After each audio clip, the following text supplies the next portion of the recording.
This is the 2023 NFL Draft with Kyle Yeomans, Brian Broaddus, Bobby Belt, Aisha Morrison, and Zach Wolchuk. The day of the Scouts is upon us. It's day 3 of the 2023 NFL Draft, starting with round 4 from Kansas City, Missouri. We are live from the Star in Frisco in the SWBC studios, home to the Dallas Cowboys World Headquarters. We're just a couple feet away. They will continue as the front office of the Cowboys to add to this roster entering the 2023 season. Delighted you've joined us here on this Saturday morning. Hope everybody got a little bit of rest last night because it's time for the marathon. Brian Broaddus, this is your favorite day. It is my favorite day. This is my favorite day. This is where we make friends of everybody that's on the radio side of things, on 105.3 The Fan, the Odyssey app, and on DallasCowboys.com on the internet side of things. But Brian, this is where the hay is made. This is where it's time to go to work. Yeah, this is where your roster can really be changed. And what's happening right now, their teams in their war rooms as we're getting ready to get this thing started, and they've got tags on their board that are like third-round guys. And as we get ready to roll here into the fourth, they're looking at those names and they're thinking like, man, if we could just find a way to pick this guy off and this guy off and this guy. I've seen drafts kind of start out a little rough, and maybe rough to the media scouts, and then all of a sudden it's like day 3. It's like you start to see the real value of all these picks. Sleeping on my board last night, guys, what I learned is they really don't like the cornerbacks that I like. When we start to talk about Ringo, Phillips, Rush, Trice, guys like that. We'll see if those guys, these corners, if there's a run. They really don't like my guards right now, too. Zavala, Bradford, and the Alabama Ekiyor kid. So I'm kind of right now, I'm kind of nervous about how that's all going to play. But I think they'll eventually get to these guys. I think they will. Maybe not the Cowboys, but teams around the league will. I don't know about these running backs today either, right? Where are they going to end up going? Roschon Johnson was a name that I think was being considered last night, maybe in the third, and they decided to go with D. Overshown instead. But if Roschon could make it to 129, that'd be an absolute dream scenario. You've got Zach Evans, a Galena Park North Shore local kid that certainly has got maybe some character concerns, just bounced around a little bit. McIntosh from Georgia, he might be a guy that's been flagged. You got a couple of running backs here, and then Deuce Vaughn as well. K-State, electrifying. It'll be interesting to see where these running backs come off the board. We had a ton of edge rushers get taken. If you want an edge rusher, you might have to go ahead and snag one here in the 4th round because it seems like those dudes are flying off the board like hotcakes here. Yeah, and what about wide receiver, too? Because there's been a number of wide receivers that have gone. There was another run yesterday on some of those top names, but now we're getting to those guys that have the warts, as Jerry Jones said earlier in the week. These players that might slide that have warts, Aisha, that at wide receiver, there's a couple of those, but still guys that can make an impact for your team. Yeah, we talked about yesterday Tyler Scott, A.T. Perry. I don't know if I look at A.T. Perry and say that he has warts necessarily. I mean, how did you guys feel about him on film? No, I still have him on the board. I had him, he was my 100th player, and so he's one of the guys left. I was talking with Todd Archer driving in, and we were saying what tall wide receivers are left, and the name that came up was Perry. Boutte from LSU is a possibly. Hutchinson as well from Iowa State. There's some quality receivers. Palmer, I think, Aisha, you mentioned from Nebraska, right? So, yeah, if they're going to swim in those waters today, there's a little bit of a mix of some guys with size and then some guys that are a little bit challenged with their height. What are you thinking, Bobby, in terms of where they could go? Because they scratch the itch at interior defensive line. They're the same at tight end. And then they go and get a versatile player on the defense with Overshown. Are we going back to the offensive side here in the early parts of day 3? Man, I'd like to. I'd like to get one of the running backs that's left. Maybe that'd be you've got a couple different options there that we look at. The one that I'm surprised is still, on the board, I thought would have gone yesterday would have been the Pittsburgh running back. Oh, Israel Abanikanda. Yeah, I was surprised that he was still there. That's one of the ones that I would think would go a little earlier today. Yeah, and there's a couple of those names. We'll talk about the way that our boards stack up, but now it's time to talk to one of the Dallas Cowboys front office members that have the board himself across the hall. Mitch LaPointe joins us now. How you doing, guys? On the draft show. Mitch, great first 2 days. What's on your mind as you now enter into day 3? Well, I mean, just kind of stacking the board here in the 4th round, and I think we're just trying to find a guy that could come in and plug and play, and hopefully we can get a guy with some upside to start, potential to start. But there's a couple positions that we're really kind of targeting. I mean, we got to just see how it plays out, you know? Mitch, I was just describing the sleeping on your board. Yeah. You know, when you walked out of here last night, and maybe you didn't walk, maybe you were just sitting in your pacing. chair overnight Yeah, and just hoping those tags would start blinking for you. But do you have, and I'm not going to ask you the names, but is there a decent enough run for you to sit there and say, okay, if this thing falls the right way, we can get our guy? Oh, absolutely. Yeah, I mean, we really kind of target about 4 or 5 guys that really, hey, we feel like in the 4th round, we feel like, hey, this will be a great value for us. But we'll just kind of see how it plays out. Hopefully we can just stay patient like we did yesterday, not get crazy and try to move up or do anything, and then just let our guy come to us. Like that's kind of what happened yesterday, and it worked out in our favor. I mean, we got 2 guys that we thought, like, hey, we were considering both those guys as our 2nd pick, you know.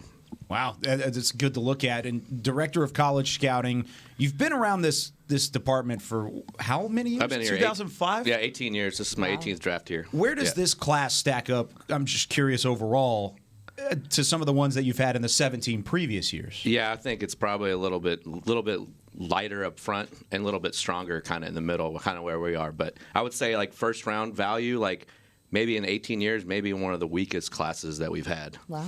You know, and it's really top.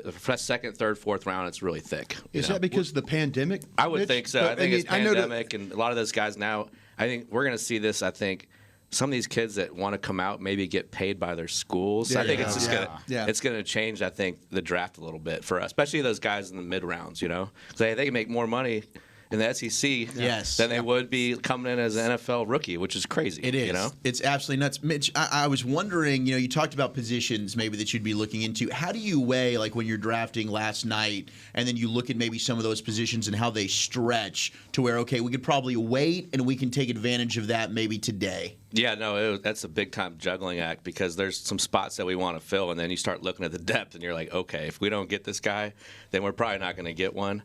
I mean, like, let's say hopefully, like, we have a couple spots here, like on the, let's see on the offensive side that, hey, there's a couple spots we really want to fill needs, and there's some guys that are there, but if we don't get them, like, I mean, we're probably going to go a different direction, you know.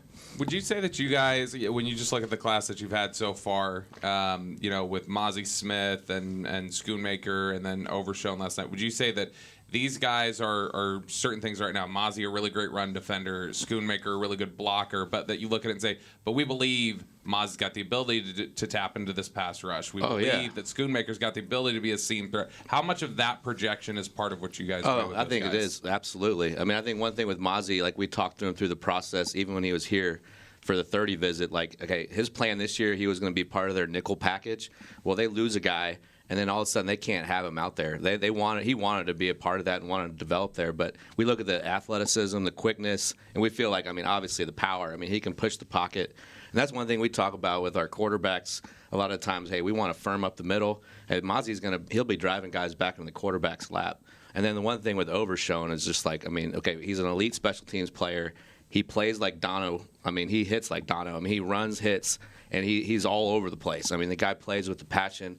And one thing about our defensive staff, like one thing they want is guys that fly to the football and hit, and that's one thing Dan will not let up. I mean, if the guy's soft at all, let's move on, you know. Yeah. So Overshown checked every one of those boxes, and we had him here. You just feel the kid's got this passion and upside, you know. Yeah. Now, when you talk about protecting the middle or how important that middle is for the quarterback, what do you think about in general how deep this guard class stretches? I think we're coming up to the last couple guys here, and then it kind of fills out. But I think one thing with Mike coming in from Green Bay is they had a lot of success taking tackles, college tackles, and moving them inside. So there's a couple guys there down the road here that we could do that with. They have the length, they have the strength, and I mean, maybe you're a little lesser athletically, but they can function inside, and it gives you a piece that could play tackle and guard, Mitch, this might be a little bit of a weird question, but I mean, having been here as long as you have, you've seen a lot of turnover with coaches. Yeah. Right? So when you're picking and you're drafting, how much goes into, okay, this fits this specific coach's scheme, but who knows, in 2 years, you're still going to have the player, but will you have the coach? Yeah, I think that's one thing that's great about our staff now is I think all these guys could fit any scheme. I think in the past, maybe we got a little like, hey, we narrow vision. Hey, we want this, or with Coach Marinelli, hey, we wanted the Warren Sapp 3 technique, which those guys are like unicorns. But I think with Dan, like, hey, get us good players, and then Dan does such a great job communicating what the guy's going to do for us. And I think, like, being here 18 years, I've never felt better about our staff going over to coaching.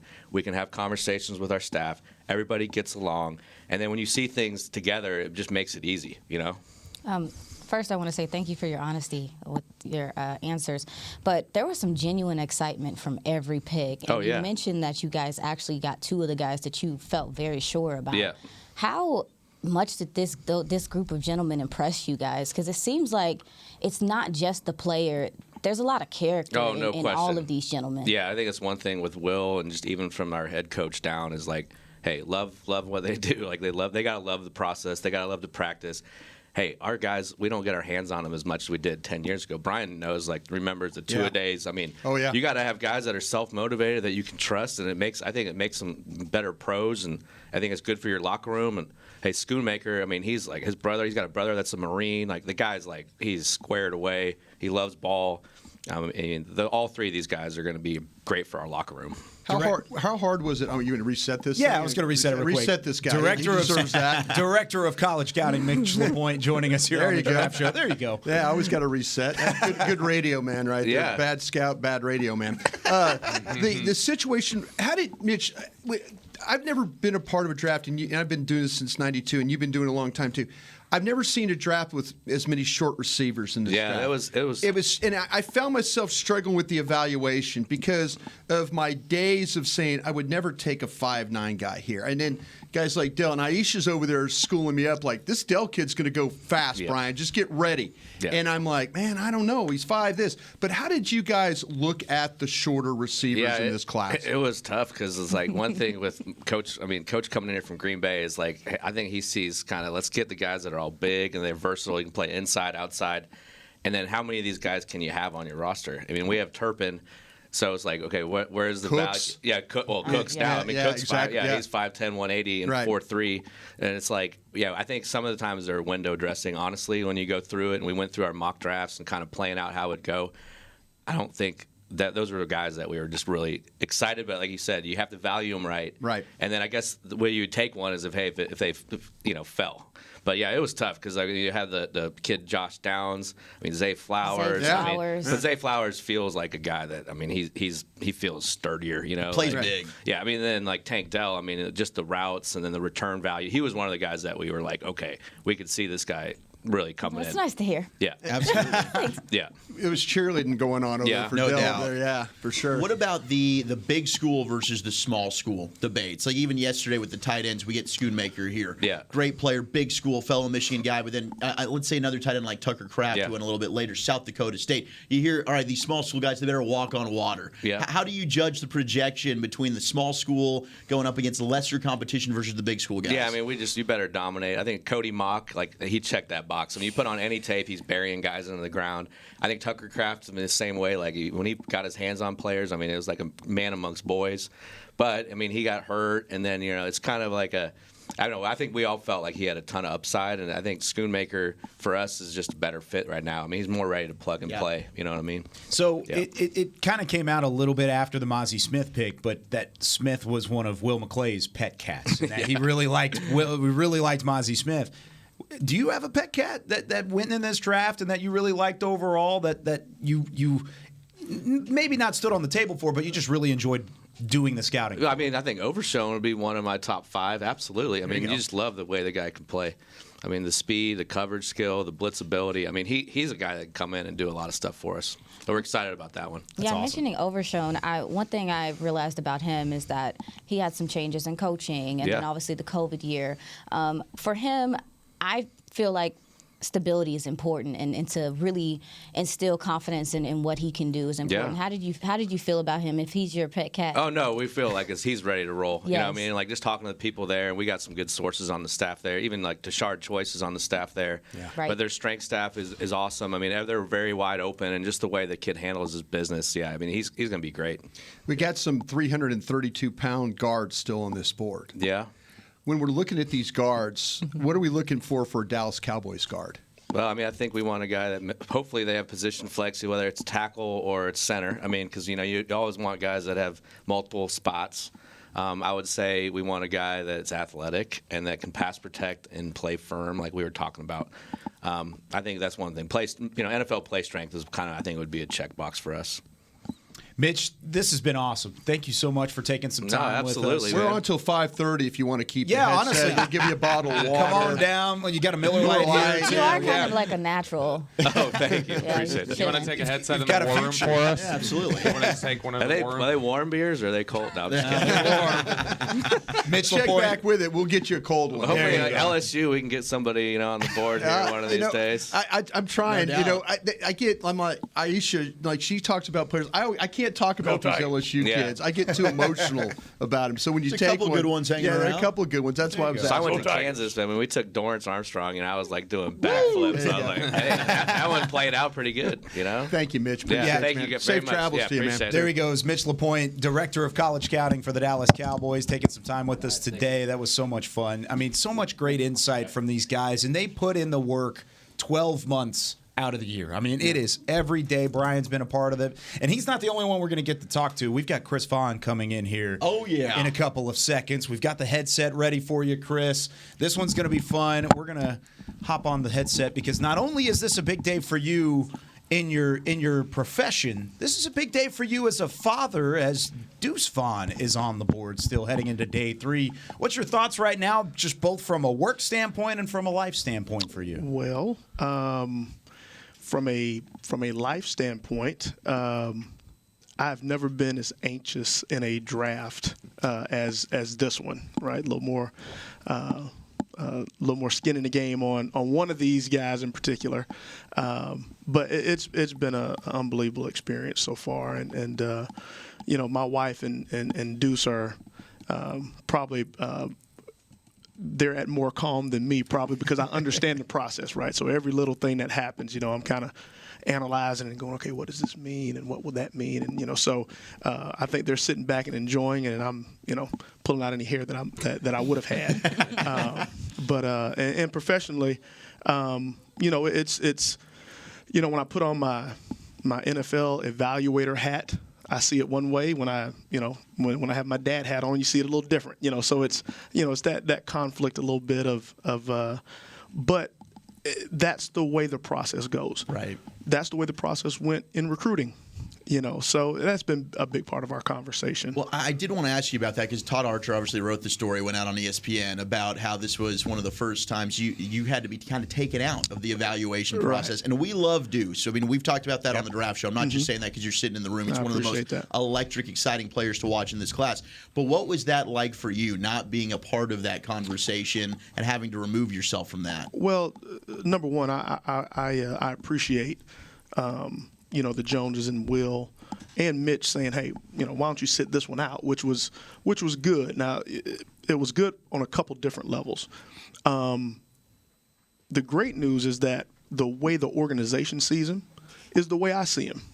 Just understanding the draft process and how it works. So there wasn't a deal where I'm walking back saying, I think he's better than that, or I think, I understand the process, how it works, and I see Deuce in this process the same way the organization does. So that makes it easy. Like I said, this process for Deuce has been a lot like recruiting. One of the first conversations that we had when he decided to come out was I said, listen, if you decide to come out, you just have to understand you can go back to school. He's actually got, or you actually had 2 more years of eligibility because of COVID, and he's a true junior.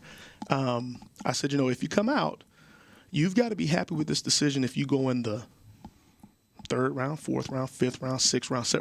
When you go, just understand, because you can go back to school. And the draft is like the recruiting process. I told him, I said, you're probably not going to be drafted at where your production is. That's just the way. It was the same thing in high school. He was a really good high school player, but, wasn't as highly recruited as some other people because of the size. But like that situation, I said, listen, the most important thing is where, not when. Just like when you got to Kansas State, it was a perfect spot for you, right? You had a chance to go there and be a guy that was going to touch it 20, 25 times, as opposed to going somewhere else where you're 1A, 1B, or you're waiting your opportunity.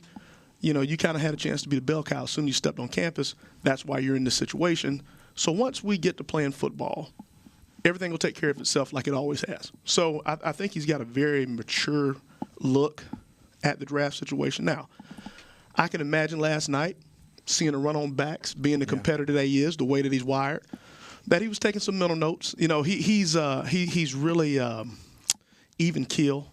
So, he won't verbally say things, but I know him. The chip probably got a little bit bigger, and just excited to get his opportunity. When in scouting, we talk about the player, and like he comes from a football family. He comes from a family of a coach, or in your case, a scout, and all that. I always took that as something that carried a lot of weight with me. How is that with you? I mean, I know it's your son, right, but if because you've experienced it now. But if you see a player that you're evaluating, his dad's a coach. Yep. Is that something that carries a lot of weight with you? It does. So you look at bloodlines, you look at exposure to football at a high level. Deuce is very fortunate to be in some locker rooms to see some great players. I mean, he. Darren McFadden, right, Felix Jones, Dexter McCluster. When I was at Texas, we had several backs that were really good. Yeah. One of the, Quandre Diggs, who I'm really close with, I coached him at Texas, every opportunity Deuce gets to mention him as a guy that, I saw this guy, the way he went about his business, and, because he was a little bit older at that point too. But having exposure to that and seeing what it looks like, right, and being around some really, really good players and seeing how they carry themselves, how they go about their business, that's always a positive. And then when there's other prospects that we look at that have that type of experience, you think, well, there's probably a level of maturity, right, that they have as a player, discipline, that they're bringing, right, yeah, that they're bringing with them. So a lot of times we evaluate on these players, like where are they at maturity-wise, right, from a football and a personality standpoint, and a character standpoint. And so when we see those things, sometimes you go, okay, well, from a maturity standpoint, they're here, and that's something that we won't have to worry about, or something that we won't have to have an answer for or have a plan for. Assistant Director of College Scouting, Chris Vaughn, joining us on the Draft Show. Don't go anywhere. We're going to have to take a break on the radio side of things, but we keep going on the internet gotta side. Pay bills. DallasCowboys.com. So you're listening to the 2023 NFL Draft on 105.3 The Fan and DallasCowboys.com. So now we're on the internet side of things. All right. So we're still streaming. This is all still very much so live and on the record. But you talked about the where, not when. Right. And I love that saying because it's so true. You could see the success for these players on day 3. This is the day of the scouts. We talk about it all the time. Right. Outside of Deuce specifically, how excited are you for the team and the franchise today and where they're moving in the direction of where they are for these prospects to get their name called today?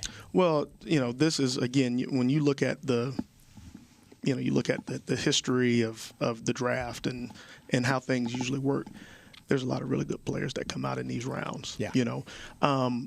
If I could find a way to put a value on the intangibles, right, then I'd probably be able to retire and sit back on the beach and it's a good idea. Drink umbrella drinks. We're all trying to get there. That's the thing that you definitely take into consideration. But how you value that, how you put a number on heart. People say, oh, he's got heart. Well, right. How do you it's different than a 40 time or a bench press. How do you put a value on that? And that's what a lot of these guys have, right? So, usually 1 through 3, it's the height, weight, speed. You check off a lot of boxes that, and then the 4th and 5th, they might not check some of those boxes, but the intangibles make them the player that they are. So there's a lot of good players that that get drafted and stick in this league because of those things. So this is an exciting time to go because you build your team here. This is I hate to say it this way, this is the middle class of your team, right? And this is the blue collar guys. These are guys that are the backbone and the depth and you win games that way. So this is a big day for us and our organization to find some really good players. Are there positions where you feel like the football character, the intangibles, or whatever else, where it's like we're going to be weighting that a lot more? Like maybe quarterback. Does quarterback, because of the position of leadership, is it like that's going to be weighted a little more heavily than if it's whatever else position? Right. I think there's levels to it, of course, which you're kind of talking about. But I think there's a standard at every position that you've got. When you start talking about middle to late round draft picks, they need something that's going to help them stick. Because usually it's a guy that's a little undersized, a guy that's 40 time wasn't as good as maybe somebody else, wasn't as tall or wasn't as heavy, might need a little more development. So now the intangibles, in my opinion, the intangibles really come into play because what's going to be the thing that makes them stick? What's the thing that's going to make them go beat out? To be honest with you, go beat out somebody that might be established or somebody that's a veteran that might have some of those tangibles that are better than their intangibles. What's that thing that's going to make them succeed and ascend? Mm-hmm. So I think there's a level for every position, but then there's certain positions, like you said, there are certain characteristics that you look for in certain positions. The quarterback being one, his leadership, ability to get the team to rally around him and lead 11, 10 grown men, which is a little bit different than 10, 18, 19-year-olds. So, those intangibles are really important for that position. And position to position, there's some things that you really want to be, to stand out about players. So we're about to go back on the radio side of things. I know you have a question. We'll ask you probably one or two more on the radio side, and then we'll let you get out of here. You got a busy day ahead. Yeah, so. If you want to stay, you're more than welcome to stay. We love getting to talk ball. We're going to cheerlead for your son all day. That's what we're going to do. Sure, honestly. Thank you very much. Right there for sure. So we'll kind of hear the rejoin come back up, and then we'll get you reset here on the radio side.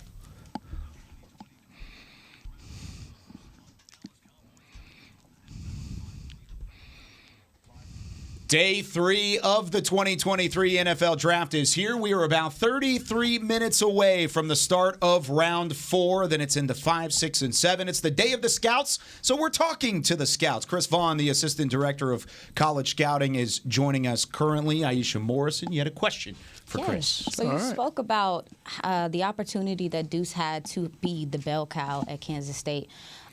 We've seen an uptick with the running back position to have some receiving capability. Right. Did you emphasize that with him and his growth and I know maybe just putting bugs in his ear like, hey man, this is something that I'm seeing, like this is something teams are looking for. Is that something that you emphasized with him? Well, that's definitely something we talked about. And one thing that I will say is that's kind of been his strength also. And we talk about guys with, the ability to catch the ball. Usually they're talking about from the backfield. But, I believe he's got the ability to play in the slot, and run routes in the slot. He's demonstrated that in college. So that aspect of his game is something that might separate him from the other guys that kind of fit a different mold. So traditionally he's not a 3-down back because of his size, but and a lot of that's because they say, well, what can he do on 3rd down as far as pass protection? Well, that's probably not what you want him to do, but you can block people different ways. Somebody that's blitzing normally has to cover somebody too, so you move them out. Now you take one blitzer away and different things. So there's some ways, and there's some creative people out there that do a great job with backs on 3rd down to give them some value. The other thing we talked about is special teams, catching punts. Mm-hmm. He was fortunate to go to Kansas State and be the starter from game 2 when he stepped on campus, but that also kept him from being a returner, because he was the bell cow on offense. So now that was a big question, can he catch punts? And so worked on that really hard during this time to get better at that. Darren Sproles has been a great mentor to Deuce after he met him. And that was one of the things that he told him is that when I first came in the league, I had to prove myself as a returner. And then I got my opportunity to show what I could do as a runner.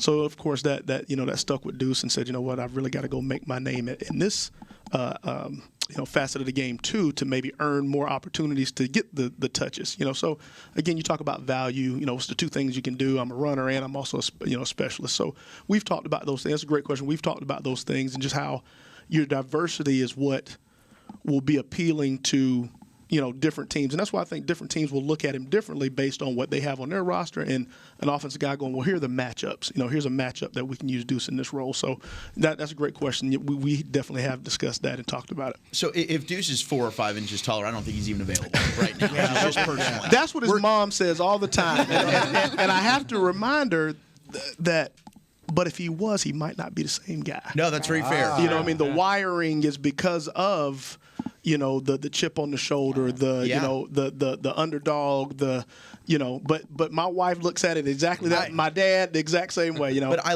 think the wife's right, by the way. No, she probably always. Happy life. I think if the player was 3-4 inches taller, he'd still be a great player. But to Brian's point, like Brian's talked to us about this outliers, and it seems like there's a lot in this class. We talked about that with Mitch, with the wide receivers specifically, the shorter stature. So the quarterback, Alabama quarterback. No doubt, sure. And then Jaron Hall, another one for BYU, a little bit of a smaller guy. So when you're stacking your board and you're building these teams, how do you balance that? Because you don't want a team full of outliers, but you also turn on the tape and it's like, this guy might be small, but he's a hell of a player. Right. And that's the battle. To keep the value the right spot. For a player that's undersized. There's reasons why we know who some of those outliers are, right? Because there's not many of them. Right. So when you're investing, is this the guy? Is this going to be the next guy, undersized outlier guy that we all talk about? Well, for every one that we have, there's a lot of them that haven't been, hadn't turned out to be that. So it's always the investment piece, that you're kind of battling with. Even when there's a great player, is he going to be the next one that's an outlier? Because they only come along, you can name them, Darren Sproles. Okay, well, who's the and so that's Westbrook. Exactly. But there's a handful of them. There's not 100 of them walking around. Yeah. So you're kind of betting, is this outlier going to be the next that guy to go take him at that spot? So yeah, your son could be that guy though. He could be the one guy when they say, hey, he's a 5'5" running back. Well, you watch the tape. You watch what he does. You watch how he hides behind the line, and next thing you know, it's a 7-yard gain. And the receiving ability, your point about being able to do multiple things. Yeah. I'm an old crusty scout from back in the day. We would have never, and Green Bay would have never thought about a 5'5" or 5'10" quarterback, a 5'5".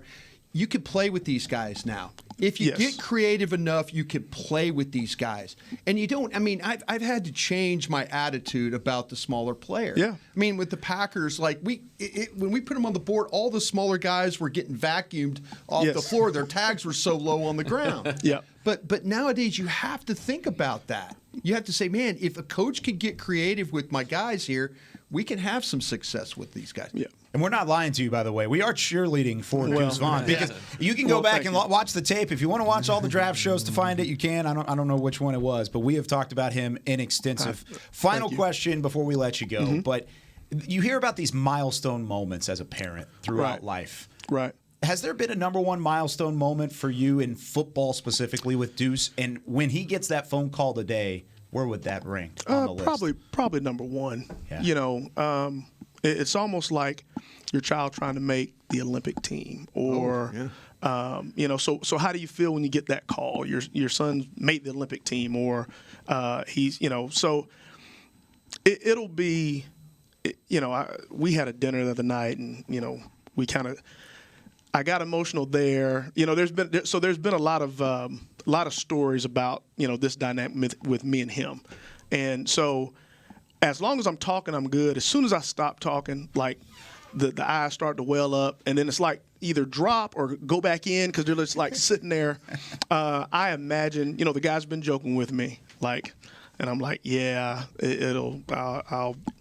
I was going to ask you, how the guys been around you about that? It's like a no-hitter in baseball. They don't talk to you, or do they just don't jinx it? Or do guys walk up and say, "Your son's a hell of a player"? Well, they do, and that's humbling. It's funny. One of our scouts the other day said, "I can't wait to hear his name because I feel like an uncle." Yeah. That's going. So that's the other great thing about working at this place, right? Because it is an extended family. It is a family. So everybody's kind of sitting around and waiting, to see where it falls for him. And I imagine it's funny because I might not be the only one with tears. I got a great group of guys I work with, and they're pretty invested in this thing with him too to see where he goes. So, well, I'm going to throw my pin across the room if he ends up in the division. Yeah. Let's not let that happen. Let's not let that happen. We're going to not manifest that even at either all. here or nowhere else, and not in the division. that kind of thing. Well, guys, I really appreciate all those kind words. We really appreciate it. Chris, we appreciate you coming in, but big day for you. Go enjoy it. Get after it. Go get some draft picks. One of them, Right. Deuce Vaughn, that'd be great. Assistant Director of College Scouting. And again, congratulations. Thank you. Deepest, dark, part of our heart. I mean, to you. Thank you so much. Not the darkest. Not the darkest, the brightest. The brightest part of our house. Thank you. How about that? Thank Chris you very Vaughn much. joining us. There he goes. And, man, this is just a fun day already because you do get to see those dreams come true on day 3 of the NFL draft. And this is just another opportunity for that. All right, we need to take a step aside on the radio side of things. We'll continue on with more interviews. We are rolling along on day 3 of the 2023 NFL draft on 105.3 The Fan and DallasCowboys.com. All right, on the stuff .com there, Kyle. side Good of stuff things. there, baby. Thanks, guys. How you doing, sir? That was so dope. That was, and I'm not going to lie to you, that might have been one of my favorite interviews we've ever done on this platform. You see the emotional side of this thing. Yes, that was awesome. And Chris has always been fantastic to everybody. But you always talk about the emotional side and that these are players and that you always go into it thinking, okay, these are names on a board, but there's far more to that, especially here on day 3. All right. We've got Brett Maxie in here joining us from the Dallas Cowboys. Big-time ball scout. You're darn right. Nah, man. What's good, fellas? How's it going? Outstanding, man. How are you doing? I'm great. Day 3, I mean, we're ready to rock on day 3 side of things. So take me through the first couple days of the draft and your initial thought of how this draft class has been working out. Oh, it's been awesome so far, man. Day 1, obviously, we got Mozzie. We've been talking That's your about guy, him. right? Isn't that your neck of the woods? He went 2 for 2, actually. Were you pounding the table? Wait. Michigan. Yeah, he scouts the Michigan. Oh yeah, Okay. my man. When you saw Jerry and Steven talking, my man here just stood up in between them like, we get Not this at guy. all, I got this man. guy. Not at all, I man. got this guy for you here, boss. And it's our guy now, right? Yeah, exactly. That's Yeah, right. yeah, That's yeah. right. That's right. So you are the area scout of the mid-states. So it's not just Michigan. You're all over the Midwest and kind of Right. going up that. Or I guess that would be the Mid-East, I guess. I don't Yeah, even something know what like it's called. that, yeah. Mid-states, whatever. We just all make up over. regions. Yeah, but what stood out with a Mozzie Smith and a Luke Schoonmaker to the point to where you brought their scouting report to the front office and they said, okay, we believe you on these guys? Yeah, they're passionate for the game. Those dudes just love the game. You can see it just through their work ethic and their play style. They're both physical dudes. That fits our culture. And then they're both really smart too. So you talk about guys who are going to be able to play early. That's the hope for them, especially drafting them that high. I think they have that in them. Mike talked yesterday about Schoonmaker and how the narrative around him, at least in the analyst world, is about here's just a run blocker for you or whatever else. And Mike was saying no, I think we've got a chance to really develop a vertical seam type of player. Were there just specific moments where you see it? Because he wasn't asked to do as much of that, obviously, as maybe some other guys, Musgrave or Kincaid or others. But are there moments where you just see on tape and go, okay, there it is. All right, we can definitely develop this. No doubt, man. Michigan runs the ball a lot, so Very well. Yeah, very well too, right? And so there's definitely clips. There's just not too many of them of him going down the seam and running the full route tree and stuff like that. So a lot of the stuff's on tape. You just kind of dig. You got to dig for it a little bit. Is that where the testing can be really important to marry when you don't necessarily have a huge amount of moments of it? Is it important to take here are the individual moments plus I can couple it with the testing, like his 10-yard split and other things that tell me he can accelerate, he's got the change of direction with the 3-cone? Yeah, no doubt. I'm a firm believer that you can see a lot of the stuff on tape. So really the testing just confirms the stuff you see on tape. So we saw that he was a big athletic dude who can become potentially a mismatch, against like linebackers and safeties in the passing game. Yeah. Yeah, I'm glad you brought that up because I'm somebody the same way. Like, I'm going to watch these kids. I don't really care about the numbers, right? Like, that does factor in. But how much do you have those conversations where it's like, is it just all about the confirmation, or do the numbers tell you something maybe you didn't see on tape? Sometimes, especially if they weren't like healthy, like early in the year or whatever. But yeah, you also don't want to like get guys on your team who have like terrible. because it's a big athletic, fast game, and we got to compete with that. So they do play a big part, but it's not everything. The other thing is there's so many Big Ten tight ends that you have now on this team with Hendershot and Ferguson. Yeah. What is it, and you're scouting this area, about Big Ten tight ends that seems like they're able to hit the ground running in the NFL compared to other conferences? No question. They do a lot. They line up all across the formation. They run block. They pass block. They catch the ball. They play special. They're a lot like what I've noticed, like being in the Midwestish area, is like there's really good just like football players, not just athletes, and not calling any other area, but but you get like really good football players, guys who know the game and who play it the right way. So you're going to hear a flash of music in your ear right now. That's because we're about to go back on the air on the radio side of things. I'm going to reset, and then we're going to continue talking here on the Draft Show. Brett Maxie joining us. Yeah.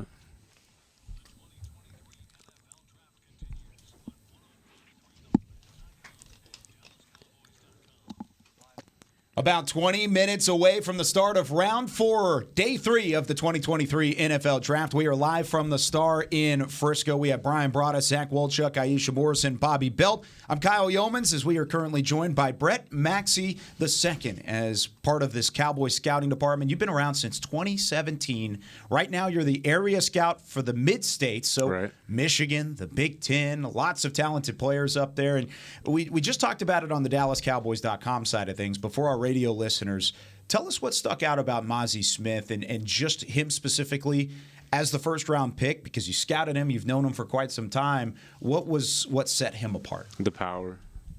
He's just a powerful dude. A lot of guys at that position aren't usually as athletic, and he's a really athletic guy. He's really smart, and then his play style, man, he's physical. He's a gritty dude, Yeah. I was going to ask you, Maxie, when you scout the Midwest or the Big Ten schools and stuff like that, it seems like for so many years, maybe when I was scouting way back in the day, the athletes weren't there. It was kind of like plotting type football. The Big Ten has changed a lot over the years. I mean, we've seen, like you say, the better athletes. We've seen the quarterback play get up there. It's just not Michigan and Ohio State. The whole conference itself looks like it's lending to much better football players. Yeah, man, I think it's just recruiting, and then also like the transfer portal. You're getting guys from everywhere now. Yeah. I wanted to get to the nitty gritty here. Okay. Y'all talking real footballish. Listen, Very listen. nice. So we talked to Will McClay at the Combine. We got to sit down and talk to him. He came on the show. And I'm going to call it an ick. But we asked him what his icks were. Ooh. What was one of his icks on film? He said the towel. Right? He said the towel, but it depends. What's an ick? The players that like wear something that's like something that gives him an immediate bias, like for Brian. Yes. I hate players. I'm trying to get to the nitty gritty here. Brian I hate players that clap after they give up a play. Aisha hates him like you see a cornerback and the guy catches, goes about, and the cornerback does this. Darn, should have had him there. I hate that. If I see that, I'm kind of putting you down around. Like, I don't like clappers. Yes, exactly. I don't like offensive linemen that's always on the floor. Yeah. Sure. So what's your ick? One of your icks. The viewers are gonna know what I mean, Yeah. right? Oh, yeah. Yeah. Yeah. That's a tough question. okay. What position? Is it like positionally or just anywhere. like in general? Anywhere. Just a turnoff for you. This is. Let's do a linebacker. Let's do a linebacker ick. Ooh, a linebacker ick. The guys who are always thinking they're getting held. That's They're putting their hands in the air. Yes. But that's like it's a valid thing for sometimes. Yeah. But if it's all the time, I'm like, bro, like you got to Or if get you off stop eventually. chasing to go. Yeah. And I haven't played linebacker before, but I don't know. But I see it all the time. I'm like, dang, like this makes some excuses now. Like, what's going on? Look, scouts, you guys are the unsung heroes when it comes to building this team, right? A lot of the fans might not know the face, know the name, but you guys are on the road putting in the work year round. What is kind of the daily life for you during the season as a scout? Because I don't think you get enough love and fans appreciate the work that you guys put in. Man, a lot of traveling.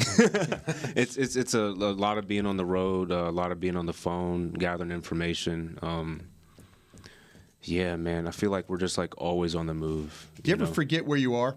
Do you ever be on the road and like you don't know what school you're at? You just kind of you pull up and you're like, okay, where am I today? No, I'm like, oh wait, I'm in Minneapolis. No wait, I'm in Fargo, North Dakota right now. Right, I won't forget where I am, but I will forget where I was like yesterday. Okay. Yeah. Okay. I'll be like, I know this week. I'm it happens to you the older you get too, by the way, like me. I was about to say, you're not there yet. I mean, you've only been around since 2017. Now, how have you yourself grown as a scout as you've gone along? Because you started as an intern, right? Yeah. Your dad, of course, was a coach here for quite some time. He's still coaching. Great coach. No doubt about that. How much have you grown and seen yourself continue to evolve as a scout as your career has gone along? Yeah, shout out to my dad, too. We call him Moses because he led the way. By the way, I'm going to write that down. Right. Just my routine, organizing things, the way I gather information, the way I go about my evaluation process. I think that's like the biggest thing, the biggest opportunity I've been able to have is like continuing to like refine my process, if that makes sense. Absolutely. Yeah. There we go. So we always talk about Iowa and how Iowa players seem like they just get it, like you were talking about. Tell me, what's up with Iowa, man? Like, since you're kind of in that area, are you in that area?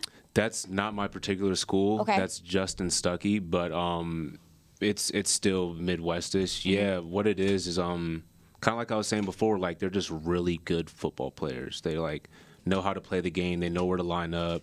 They're physical. The process, they love it. Like this football players. When I think Iowa, I think football player. There you go. That's right. So there was a big media hubbub a couple weeks ago when somebody had a quote about C.J. Stroud. Started saying, plus he's an Ohio State quarterback. And, I don't know how real of a quote that was, but we hear people chatter on the media side about like, oh, this is an Ohio State quarterback or a Penn State running back in the day was one of them.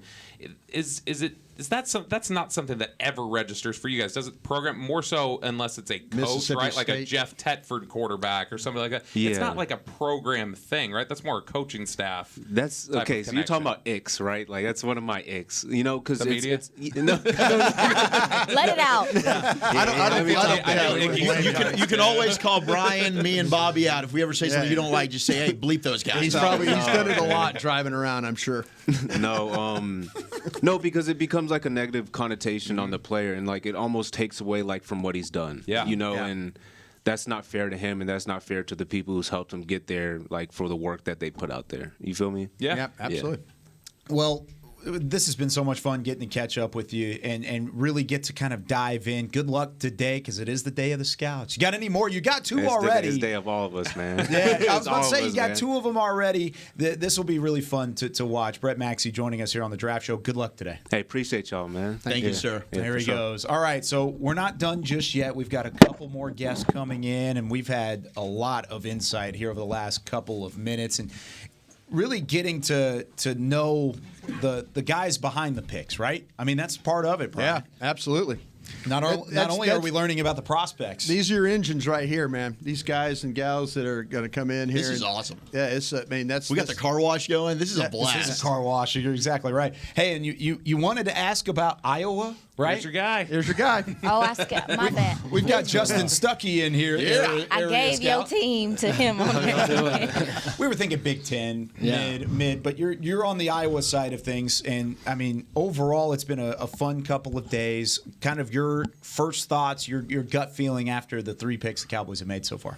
Yeah, no, I think we got some guys that that we were targeting and guys that were there that we think that are going to come in and be able to help us right away. So I think it's good. We're going to be able to hit the ground running with them, and they're going to be a big part of what we're going to do moving forward. Well, Justin, speaking of Iowa, how much of a bummer was it when Laporta came off the board? It was a big bummer. I mean, not only Laporta, but Jack Campbell, too. Oh, yeah, yes. Those were Riley Moss. Yeah, Riley Moss. Yeah, another really good player. Yeah. So, but Campbell, he was one of my highest-rated guys. Laporta, I mean, he's basically a receiver, playing tight end. The way that he can just move, he's so so smooth. He's so light on his feet. He would have been a great addition to us as well. But, we got Schoonamaker in here, and, he's going to be able to do some things as well. So it all works out how it's supposed to in the end. We were talking on Thursday night when Campbell went to Detroit, and we were all kind of like, we didn't see Campbell mocked really in the first half, but then you heard chatter all the time. Heard it about Tyler Smith last year. If you didn't take Tyler Smith, somebody behind you probably was, even if the media was behind it. Does it ever, if you catch a discussion about a player, do you ever chuckle sometimes and go y'all are going to find out here in about 2 months, and we're going to have a good laugh about this? Oh yeah. It's definitely interesting whenever certain things pop up and you hear different things about different players, and you know what you kind of feel about them, but you don't always feel what other people feel. So you never know. It only takes one, to be able to pick them, and somebody falls in love with them, and then next thing you know, there they go. But now you were Northeast, right? Before that. So were you Northeast when Micah was the selection? I was. So when you were working on Micah, did you ever see that pass rush flash that once he got here, it's like, oh my gosh, who is this guy? Yeah. So I'll admit, I never saw the edge. Hey, thank God. Just let him sick. I completely throw up every time I think about it, because I'm like, I mean, here I am, long time the scouting, and I said I never saw it, and I watched every damn Penn State game, and I'm thinking, there's a scout in that building that saw something I did, and I was ashamed. Yeah. But I'm glad to hear you say that, because you're a damn good scout. So I feel better about my situation. So I will say, I never was like, all right, you line up Mike off the edge. That's where he's going to make his home, and he's just going to go. But you would watch the tape, and you'd be like, oh, the way he could blitz up the A blitz. gap, it's there you go. unbelievable. The twist game up front. You saw it every time. There you go. And I will, one of our former scouts, Drew Fabian, so I'll give him a shout out, because after Micah's pro day, and you saw him working out, next to Owe, the other defensive end that came out at the same time. Yeah. And with Micah's background, in high school, Drew, mentioned, seeing him come off the bags and do all that stuff, that, it's not a stretch for him to be able to do that. But from a blitzing standpoint and everything up the A gap and everything, you could see Mike would be a beast at that. Yeah. But would he make his home? Right. I didn't see that. Do you have Northwestern? Is that one of your schools? No, that was Maxie. Okay. Yeah. So, because I wanted to bring up the Slater debate there. Slater was another player I think a lot of fans wanted. He's also been an all-pro. Fantastic player. But, when you're talking about maybe that conversation, just to think about going back in that war room at the time, the debate between Slater and Micah. Yeah. Well, even when it came to Micah, for me, Micah's so special and so fast. Yeah. I never thought about just lining him up on one side, because I wanted him to be able to play the entire field, So I always thought, middle linebacker, Mike will, and just let him eat across the hole. But, obviously, DQ has better visions than I do, so I'll go off him on that one. Well, somebody had to follow the report, so good job of getting that done. That's where it starts. Yeah, I got super excited when that name turned in. That's for sure. I'm curious, because I know that for instance, I know Mississippi State wouldn't be yours, but when we look at a guy like Emmanuel Forbes and him being 166 pounds at his height, or we look at some of these smaller receivers and stuff like that, how do you approach when you're evaluating a play that says, hey, everything about this guy, I like him, but he has some factor about him, his weight, his arm length, his height, whatever else, that's this is such a rarity, or in Forbes' case, at his height and weight combo that almost doesn't exist at the position in the history of the draft. How do you tackle those questions? How difficult is that type of a projection when you run into those? Well, I could kind of say that about somebody from my area this year coming out in Deuce. Deuce Vaughn. So we're getting Deuce picked today. So I haven't come across too many 5'5" running backs. But when I looked at that, at the end of the day, I look at more so of what they can do. And from Deuce's perspective, Deuce played in the highest level of Texas high school football. Had almost 5,000 yards total, over 4,000, I think, rushing. And then as soon as he got into the Big 12, he just took off from there, and it was against good competition. Yeah. So in Forbes' situation, he's super light, but he's still out there going against the same type of guys that he'll eventually be going against. So it helps, I think, the more spacing that those guys are in, because their body's not going to be in there taking all these bangs and stuff. But at the end of the day, I think there are certain guys that are out there, they just have different traits that they can do it with. Just when you had Penn State, and I really liked Joey Porter, but I had scouts tell me, they're like, he's scheme specific. Mm-hmm. Is that something you have to fight with? And I'm not saying fight, but when your coaches, do they talk about he's only this? We can only do this with him. Mm-hmm. Do you have to say, but guys, he's a damn good football player. Mm-hmm. Like if we brought him in here, I feel like he could. Do you run into that? Because, like I said, I feel like that Porter could play, but I was saying, he's a press man guy only. But scheme specific. Is that a fight you have to deal with when you present your players? I mean, I don't think it's anything that, necessarily like a fight. I mean, it's something that you definitely have to, there's a discussion about that. Yeah. But as long as you can try and present it in a way to where, whether it's the traits or you can show them doing it one way or another, then, it kind of opens their eyes a little bit more and, they're just not going to be stuck like in that bubble. Yeah. Now, you are a Kansas Jayhawk fan. Yes, sir. Rock Chalk. Yeah, I was in Lawrence last week, actually. Oh, were you? Yeah, Nice. Yeah, got some pizza. Yeah, I forgot the pizza spot already, but I got some. Any Kansas Jayhawks off the board today that we should look at? There's a couple of them that I think have a chance. Yeah, you got Earl Bostic Jr. Okay. He's an offensive tackle, left tackle there. He's got great feet. He's got great length. And then you got Lonnie Phelps. Defensive end. Yeah, defensive end. He's kind of more of your undersized pass rusher, but, I mean, he's got a motor on him and a burst, and he can really close. Yeah, Beamer wanted to remind you that a Baylor player went already. So, yeah, he just wanted to let you know. So, Chris Beam, our producer, going in. Yeah, a little bit of trash talk over the air through me, I guess. I'm the third party. Yeah, we get to go back and forth quite a bit. Well, Justin, thanks so much for taking some time. This has been so much fun. Yeah, good luck today. Go get us Deuce Vaughn. That'd be fun. Yeah. Let's do this. Yeah, I think there would be some tears going on in the war room. That would be some tears going on in here. I agree. No matter where he goes, there's going to be tears. So there you go. Enjoy the sure. warm weather because it sounds like you be in places where it's cold all the time. It can get pretty cold. Yeah. I lived in Iowa for 6 years. Oh, did you? Yes. Yeah. Right there. I empathize. It's a different type of cold up there. It is, yeah. Especially you get the wind blowing because nothing's blocking it. Yes. I went to UNI, and I remember them saying that we had one of the windiest campuses. Oh, really? And people were passing out on campus like their first couple of days. It was taking their breath away. Wow. Careful. Yeah. Well, Justin, we appreciate everything you're doing, man. Thank you. Thank you guys for the Justin time. Stuckey joining us on the Draft Show. We are about set for round number 4 kicking off in about 5 minutes. It gives us a chance to step aside. You're listening to the 2023 NFL Draft on 105.3 The Fan and DallasCowboys.com. There you go, Justin. Thanks, man. Appreciate you. Got to give Justin props. They do a great job over there. They do, man. That was fun. Yeah. How about that? 4 interviews back to back to back to back.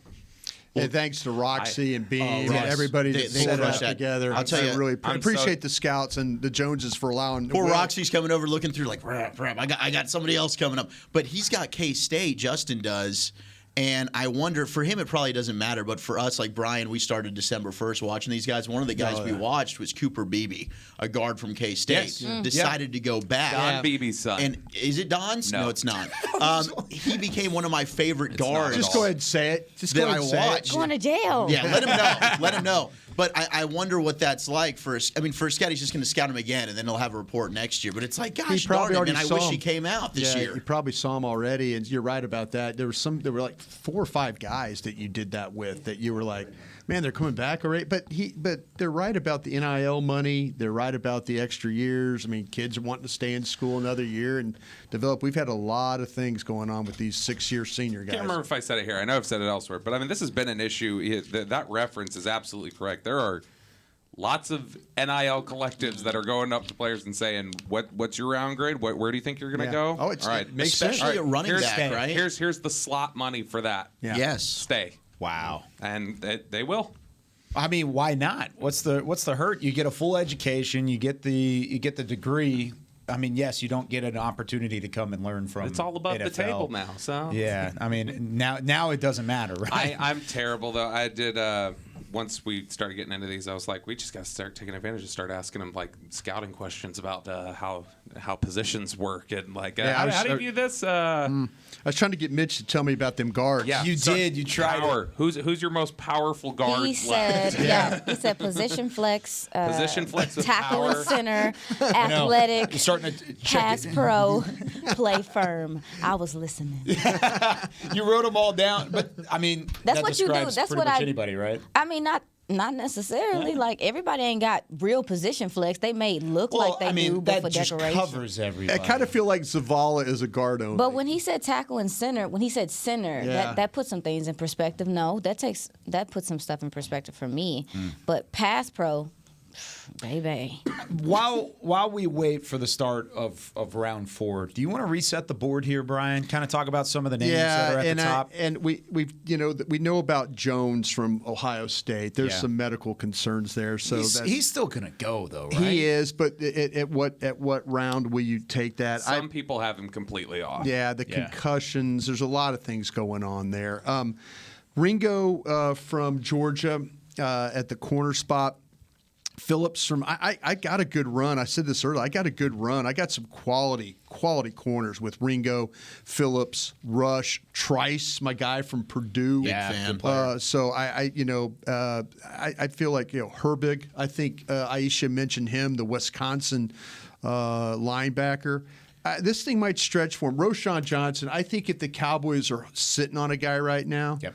I think it's Roschon Johnson. I think he was in the discussion at the end of the night last night. And so they're going to hold their breath and hope that he could get there. And maybe that some of these other backs like Evans and Abanikanda and Gray and Vaughn, guys like that might go ahead of them if that's the case. Could you say the Pittsburgh running back's last name again? Abanikanda, right? I just like hearing you. Did I say it right? It's Abanikanda. I think you added a couple of N's. Abanikanda. I think at first it sounded closer Stop to saying Anaconda. Abanikanda.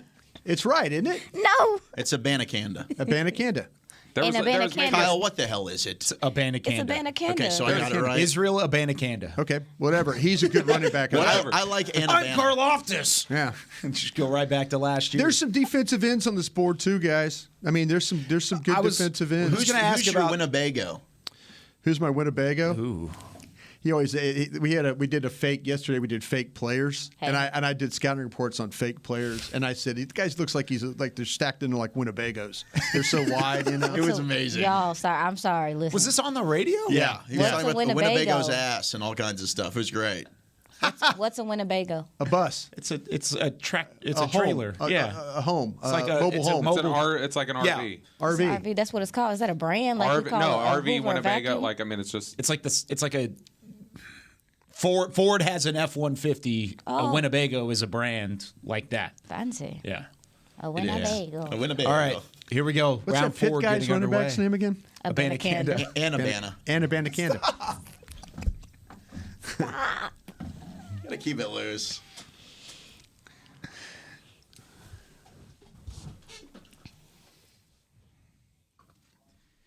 Day 3 is here. It's the 4th round of the 2023 NFL Draft, and we are live on 105.3 The Fan and DallasCowboys.com from the Star in Frisco and the Dallas Cowboys World Headquarters. You heard Big Announcer Man with Brian Broaddus, Zach Wolchuk, Bobby Belt, Aisha Morrison. I'm Kyle Yeomans. This has been a fantastic weekend and a great start to the day as well. We got a chance to talk to many of the different scouts that are about to go take their seat inside the War Room. We will have the War Room cam up very shortly as the New Orleans Saints are on the clock at 1:03. We are just a couple seconds away from Roger Goodell getting us underway on day 3. Looks like we already had a trade, and it's the Eagles moving up here. So the Eagles are moving up to 105. So I think they're going to have, the 3rd or 4th pick here in this round? You loved this pick. You always wanted this pick, right, Brian? When you were a scout? I wanted this pick. The pick I First thought pick about. Of day 3? I think Or day 2 for you? Yeah. Bill Barnwell from ESPN did a potential trade back for the Cowboys to go to Indianapolis at 35. And they were going to send you pick 106. And I was thinking, man, if I had pick 106, who would I grab? If I had pick 106 today, Roschon Johnson would be on our football team today. That'd be fun. I wonder, the Eagles, who do they want here? And could it be Roschon? Because they're moving up here. They gave up a 3rd-rounder next year to Houston to move up here to the top of the 4th. So they gave up some good compensation. There's a player. They're at did you say 104? 105. Oh, that's Arizona, right? So, yes. Did that pick, was that the pick that went to? just happened. Okay. Yes, that pick went to Houston from Arizona, and now it's Phillies. Yeah. You want some of the best players left available from some folks I talked to? Absolutely. We would love that. I don't know if I can trust your Roschon folks. Johnson, Abanikanda, No. Tyler Scott, A.T. Perry, Trey Palmer, Keely Ringo, Clark Phillips, Antonio Johnson, Mike Morris, Blake Freeland. I felt like here's Mitch- Roger Goodell, by the way. Oh, he's he's gone getting his super- Pandemic Raj is the best. He's going very casual He looks today. very pandemic Raj today. Yeah, he's got just a quarter zip on. He got rid of the suit and everything. Welcome to day 3 of the 2023 Kind of like it when you NFL sit in his Draft. easy chair with the whiskey. Couldn't be a better day. Thank you, Kansas City, for your hospitality. You have done it so well. Thank you very much. You're booing yourself? Oh, no. G-bag of the day. Today we have 4 important rounds, which many players are waiting to find out what teams they go to and start their dreams today. So it's an important day in the NFL. As you can see, it's also about bringing the family together and celebrating this incredible city. We want to highlight the strength and diversity of this city and this community that makes it so special. And here with us on stage, we have fans, we have business owners, we have Kansas City barbecue masters, we have NFL flag football masters. The barbecue masters got the biggest applause. And fans from all 32 teams all over the place. So, Kansas City, are you ready? Round 4 is now officially open. The New Orleans Saints are on the clock. Have fun. Thank you, Roger. You booing yourselves? No, he said have fun. He's sick of them. He said have fun. He is sick of y'all booing. I'm him. out of here. Everybody else can announce the pick from here on I'm out. out of here. Yeah, there you go. All right, so the Saints are on the clock at pick number 103. Bobby, you just read off those names. I hate that the first name that was on that board was Roschon Johnson. Hate that that's the first name. Well, and you that just was read a off. collection from a few different. That was just the first one that Oh, I okay. had, That I you had just written had written. down from talking to people. That scares me because I want him to slide to I do think 129. he's one of the better players left. Yeah, I'm right there with you. I think he's a good player. Brian, you mentioned some of your names, so we'll go to Zach here. What about our Zach- tackle from Northwestern, right? He's the Rashawn Slater. He went a couple years ago. No, the talk about the defensive defensive tackle. tackle. Atabare. Atabare, yeah. Oh yeah. Atabare is my best player remaining. Over Ringo. Over Ringo, yes. Ringo's at 50 for me. Atabare I had at 32. I actually have Antonio Johnson ahead of Ringo as well. I was about to ask about Johnson. J.L. Skinner from Boise State. You really liked him, Aisha? There wasn't an injury concern other than the pec he's dealing with right now. He tore that on 3/7. I heard at least one team was concerned with I got his injury. several safeties ahead of Skinner. I got Hickman ahead of him from Ohio State and Christopher Smith from Georgia. But Skinner's interesting. The Cowboys do like their Boise State players. I'd also throw in, if you want to keep the Michigan stuff rolling, Oluwatimi, the center, who I do love. And Mike Morris, the edge rusher. Mike Morris is off my board. Oh wow. That's a bold move. Why is that? You know what? I'm gonna make a bold prediction. He ends up being a Vegas Raider by the end of the day. All right. I could see Mike Morris being a Raider. Here, I'll pull back the curtain. Zach, this is Zach's first year doing this, so he's been agonizing over the stack and trying to figure out how he wants to get it. You have no idea how close I was to being like, hey, Brett, Zach thinks that Old Michigan's Mike Morris is just an awful football player. Tell him why he's wrong. You should have. I would have loved to have heard what he Because he's thought still about. on the board. I can't have him scout a player who's still on the board. That's fair. But I would love to know what he thinks about Mike That Morris. would have been really funny, I saw though. a player that looks the part but doesn't perform. I was so We can do a happy show that- this week. I was so happy that Justin said he didn't see that Parsons was a edge rusher. Me too. It made me That feel made me great. feel so much better. Even, who was it? Somebody this week said that. Yeah. Was it Will? Will or something this week was like, we didn't see it. Or no, it's Adden. Adden said it yesterday. That AD. they didn't- That's right. That he was like, we didn't totally see it. Well, and I until brought up the we point had yesterday to you Yeah. guys off air. Like, if DeMarcus Lawrence doesn't break his foot heading into that Chargers game, do we find out that Micah is as good as he is as a pass rusher? See, and that's what At some I point, feel. I probably, feel the just what it- same. I feel the same relief that Brian does in that moment because we were sitting here in 2021 and we said, okay, like we'll see what happens with this Micah Parsons cat. We'll see what Off-ball happens. linebacker. He's an off-ball linebacker, and you just But we took all him at liked 12. him. We all did. liked him, yeah. He I was liked my him, number one linebacker. Yeah. But at 12, you were skeptical of the position value.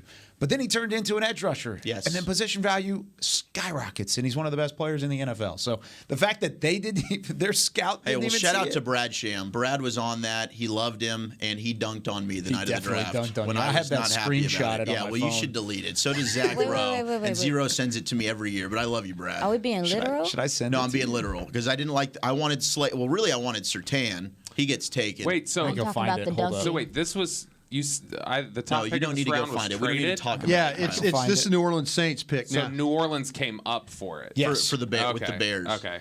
And then it's Vegas at the moment. Apparently, there's rumors that pick has been traded too. And then it's the Eagles' third. So we may have a lot of trades here in the early rounds. It's teams are probably having to give up some pretty significant draft capital to move up. I mean, if I ran a draft, I wouldn't let you in. I mean, if I had a top, say 8 pick in this round, I'm not letting you in. I'm going to pick me a player. You know what though? We heard from Mitchell Point talking to us, and he said, it's really light at the top, probably pretty close to historically light at the top. He's like, but man, it's really heavy in these middle. So if you do, that's what they loved about having all those 5th round picks last year, is that they were like, we feel like, and they did get some players there, is that they feel like they can get some real players. Zach, I don't have it screenshotted. Thank you. Darn. Good. I We thought didn't I need had to. I will out myself, but I don't need to relive I have it. the audio of the first show he did after that. So Yeah, he probably does. really do. Can you I'm not airdrop that to me? Can you Yeah. send it to me? Yeah, let's thanks. do that. Jeremy Martin, shout out to him on Twitter. He just reached out to all of us and said Philly's probably coming up for Ringo, so they can just keep collecting the Georgia defense. Yeah. That would make a lot of sense. Go and well, get the Saints came up. No, but the Eagles moved up to 105 Oh, as I thought well. you were talking about at 103. No. I don't know that the Saints are going corner. Here's the selection for the Saints to get us underway here on Jesus. round 4. So little. Move the microphone forward, please. There you go. Move the microphone forward, please. Way to go, Chris, on the spot. There you go. Good job. Good job, Chris. With the 103rd pick of the 2023 NFL Draft, the New Orleans Saints select Nick Saldaravi. Oh, Old Dominion. Old Dominion. I liked him. I was about to say, this is one of your guys. Yeah, I liked him more than Brian did for sure. Started 10 games at right tackle, 1 at guard, did not allow a sack all 2022 season. He played right guard when I watched him against Virginia, got the start there, so he's got position flex. Gets leverage, drives, and finishes. He's an athlete with a motor. He gets to the second level, plays with awareness, smooth footwork and sets. I love the way he competed against Va-Tech, against higher level competition. If he loses a rep, he flushes it right away. Comes back the next step, he will absolutely dominate that next rep. He fixes his errors, and that's what I like about him. I think he's coachable. He's a guy that probably needs to improve upper body strength and will get competition questions because playing at Old Dominion, but he's got heart, grit, toughness. I liked him a lot. I think this is about where he should have gone. Good pick there for the Saints. Nick Saldaravi from Old Dominion, first pick off the board. And announced as a guard. Oh, interesting. Yeah, and I think that he is a guard. I think he should have kicked inside. And another tip, I felt like Mitch was trying to hint, especially when he brought up the LSU players to Brian and the guards. I wonder if Anthony Bradford's in play for the Cowboys. I'm hoping he is. But he did also mention the tackle guard. So who are the tackles who could kick inside the guard and play with power? And Bradford's a true guard that plays guard. with power. Yes. He doesn't have versatility. Yeah, no, that's not it, but it's just that's something. Way to keep crap your on radar. my parade, No, Bobby. I think you're. I No, think you you're know right. what, Bobby? I think you're right. I don't That wanna could hear be- it from you. That could be in play. I put him as one of the names to watch for today. But Bradford specifically, is there anything off the field with Bradford? Is it a work ethic thing? No, I mean, not that I've seen. I've not heard. Trust me, anything I about know Bradford. a lot about these LSU kids. Sure. I probably way over evaluated Eli Ricks, who came from LSU, I like from him LSU too, don't worry. Alabama. No, you guys. So have there's him. a lot. I know Dane Brugler just buried him. Yeah, This is the and Raiders Dan pick. agree. Now here we go on the podium. Viva los Raiders! Viva los Raiders! Mike Morris. That's who you want. Okay, let's do it. With the 104 pick in the 2023 NFL Draft, Las Vegas Raiders, Miss Raiders, select Jacorian Bennett, defensive back, Maryland. Jacorian Bennett from Maryland, the defensive back. Anybody got him? starting us off. Yeah, what do you think about him? Really smart player. He watches the QB's eyes a lot. He has flex at cornerback, safety, nickel. Mostly, I think I liked him the most in nickel. He can make plays on the ball. He can get a little bit grabby, but that's just because he doesn't want to give up any space. He doesn't want to give up any ground, and he's a very willing tackler. They got a good player, very gritty, gutsy player. He's very physical. He's high motor. He is an insane athlete. Yes, he don't want to give up nothing. He's way up there as one of the best athletes in the class. He's still got to, I think, grow into the position. I don't know how much of a natural he is, but he'll fight his tail off. Yeah, I agree. Raw, but he is a guy that when I was watching Deonte Banks, he did flash. I was like, oh, who's that other guy on the other side?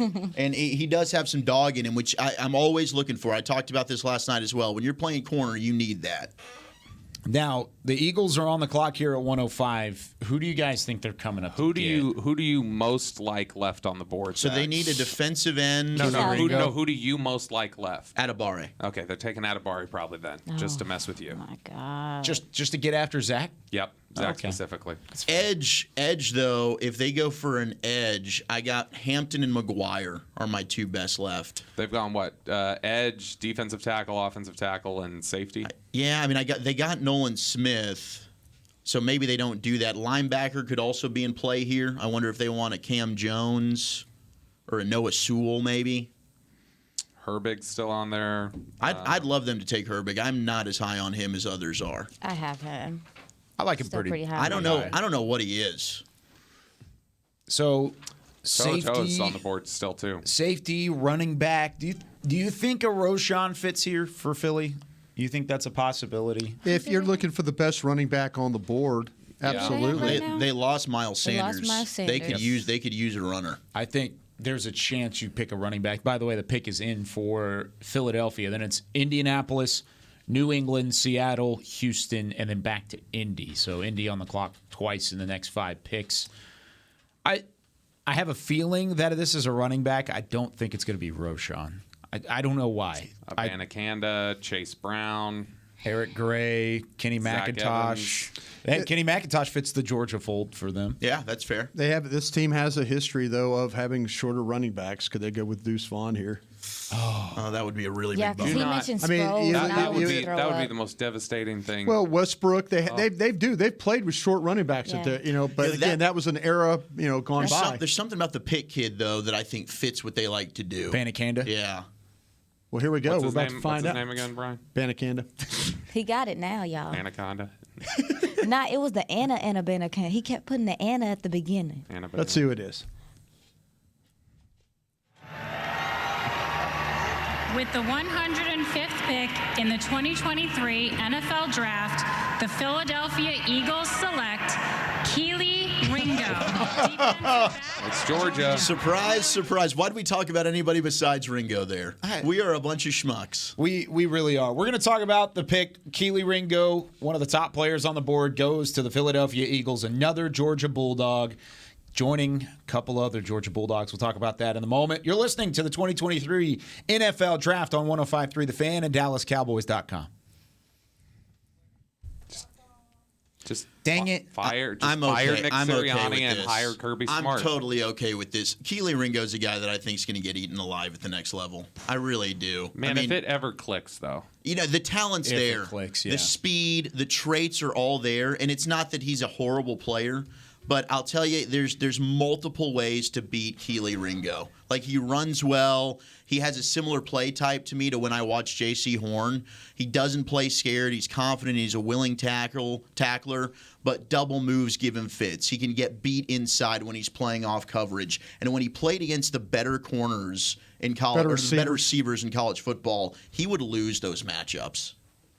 Yeah, he struggled a little bit in the SEC championship game with Butte. Yeah, with Butte. You do see times where, I feel like that with him. I mean, he's as good looking as you want to see as a corner. He's an athlete. I mean, he is an athlete. He's got a really interesting story too about him and his mom. Well, he started at Texas and then transferred to Georgia. Yeah, very close, and so.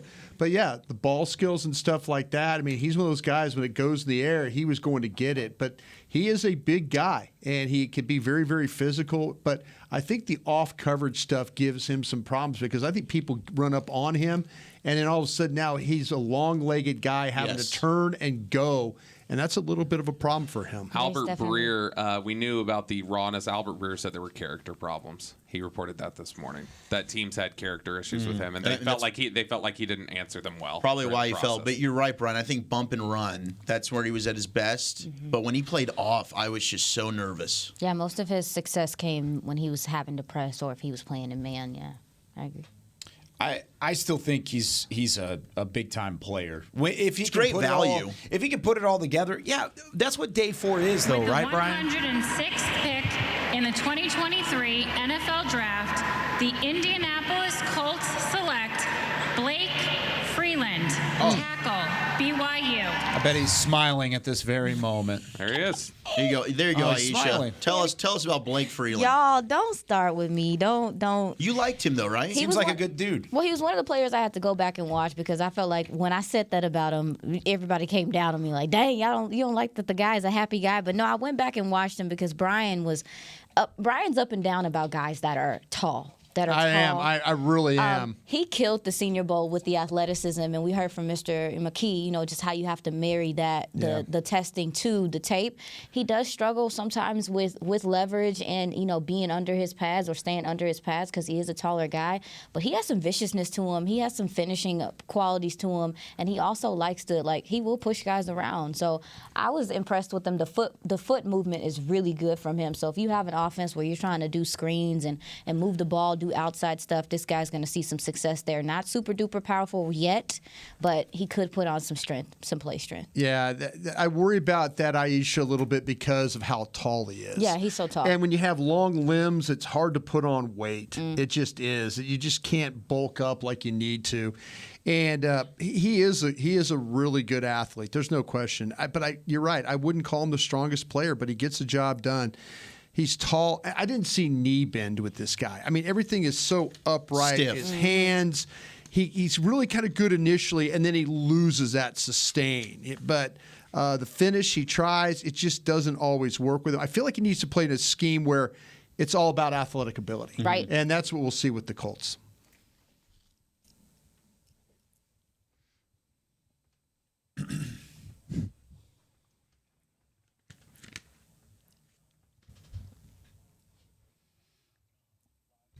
Four picks down, plenty more to go here on day 3 of the 2023 NFL Draft. Nick Saliveri, the offensive tackle from Old Dominion, goes to the Saints to start the 4th round. The Raiders take Jacorian Bennett, the corner from Maryland. Keely Ringo, corner from Georgia, goes to the Eagles at 105. And then Blake Freeland, the offensive tackle from BYU, to the Indianapolis Colts at 106. So right before we went to break on the radio side of things, Keely Ringo was selected by the Eagles, another Georgia Bulldog, joining Jalen Carter, joining Jordan Davis, and plenty of others, former Bulldogs, now on that defense for the Philadelphia Eagles. Brian, what do you think about Keely Ringo? He was one of the top players remaining on your board. Yeah, he was. He was number 40. Albert Breer, you're talking about, Bobby, had some questions about maybe some character stuff and all that, and that's fine. I mean, we're just evaluating the player. This kid, though, has made big plays throughout his career, and he is going to go get that football. The length, the size really helps him here. I feel like his techniques were much tighter from the Oregon game early in the year. By the time they got to Florida, I felt like he was playing a little bit better with him. But to me, it's one of those things. When he plays on, he's much better than when he's playing off, because I think the turning and stuff like that gives him a little bit problems. 6'2", 207. He could be a little leggy in the way that he plays, but. I kind of felt like that the size is the real plus. The question might be his catch-up speed. When they get by him, the ball was he looked really shaky in that LSU game when it came to that catch-up speed. But anything underneath, when he's giving up cushion, I mean, to me, it's a win for the offense. Like, I'm excited about a potential CeeDee Lamb matching up with him. Like, I think CeeDee Lamb can eat him alive. To me, it was just an issue when I watched Kelee Ringo, and now that he's within the division, when he played against the better receivers in college football, Marvin Harrison Jr. in the college football playoff, Kayshon Boutte in the SEC championship game. Just go back and watch him against some of the receivers that were upper echelon. He lost those matchups. And to take him here, traits picks, Kyle, you're absolutely right. Good value, but I'm not shocked that he's fallen. I wouldn't have hated taking him at 58, to be honest. I mean, like, look, there's a bunch of, if there are off the field questions, that only adds to the other issues with him. But he's not a football player yet. It doesn't feel like he's an athlete who when he wins, it's so much with his athleticism, because I think you do see a lack of instincts at times. I think you do see bad reads and bad technique, and he does have to be impressed, because when he's off, he gets eaten alive. So the Patriots are on the clock at the moment, followed by the Seahawks and the Texans, then back to the Colts, who just made the selection of Blake Freeland. So we're still very much so far away from the Cowboys' next pick. At pick number 129, there will be 22 names called between now and 129. So pretty much every name that you've had on the board, except for maybe Kelee Ringo, if he was even on their board, still available for the Cowboys through the first 4 selections. But when do you expect maybe those names to start coming off the board, Brian, if you look at some of those potential targets?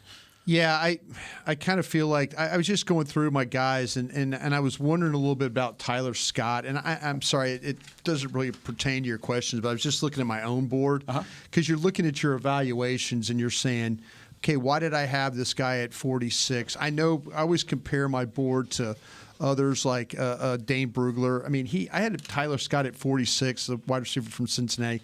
Dane had him at 48. Daniel Jeremiah at 114. And so Daniel Jeremiah probably seeing Tyler Scott, wide receiver from Cincinnati, maybe in the right light. But, I think that, if the Cowboys are interested, with these corners, that's the next group that I kind of have. I mentioned the Clark Phillips from Utah, Darius Rush from South Carolina. Would be a guy if that's the route you're going. I still do think they're holding on this runner. By the way, Antonio Johnson from Texas A&M and as a safety would be a guy that I would really be. He fits what they like to do. Yeah, and Corey Trice, though, you brought him up earlier, Brian. I watched Corey Trice, and I thought, my gosh, that's the Tariq Woolen of this draft class. Yeah. Where he's going to end up going mid-round, long, rangy, can play the football. He looks like a Dan Quinn kind of guy. Him or Rush, I would be very intrigued by. By the way, the pick is in for the Patriots. They selected Jake Andrews, the center from Troy. I'm sorry for talking over that. I apologize. No, they didn't announce it. Okay. Yeah, it's to the point on day 4 where if you need to ever just say, "Hey, shut up." Every once in a while they will announce it. Every once in a while they will not announce it. I think most of the 4th round picks they'll probably come on as the Seahawks pick is in at 108, but. Yeah, now it's to the point where we blow right through that. But Andrews off the board at center for Troy.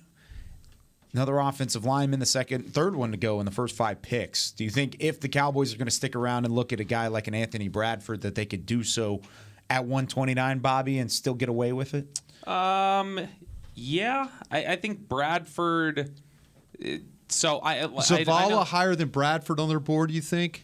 I don't know. I know there were people who had. I don't know about here, but I know there are people. They like Mafi too, right? Zavala's got. With the 108th pick in the 2023 NFL Draft, the Seattle Seahawks select Anthony Bradford. Oh no! LSU. Well, that didn't last very long. It's happening. Well, we just talked about it. We literally just talked about it. Yeah, this is what'll happen every year. You start talking about somebody, and then they're the next pick that goes. He was a guy that I was thinking, man, if they can snag him in round 4, he's plug and play, he's physical, he's nasty, you've got left guard solved. That is a blow.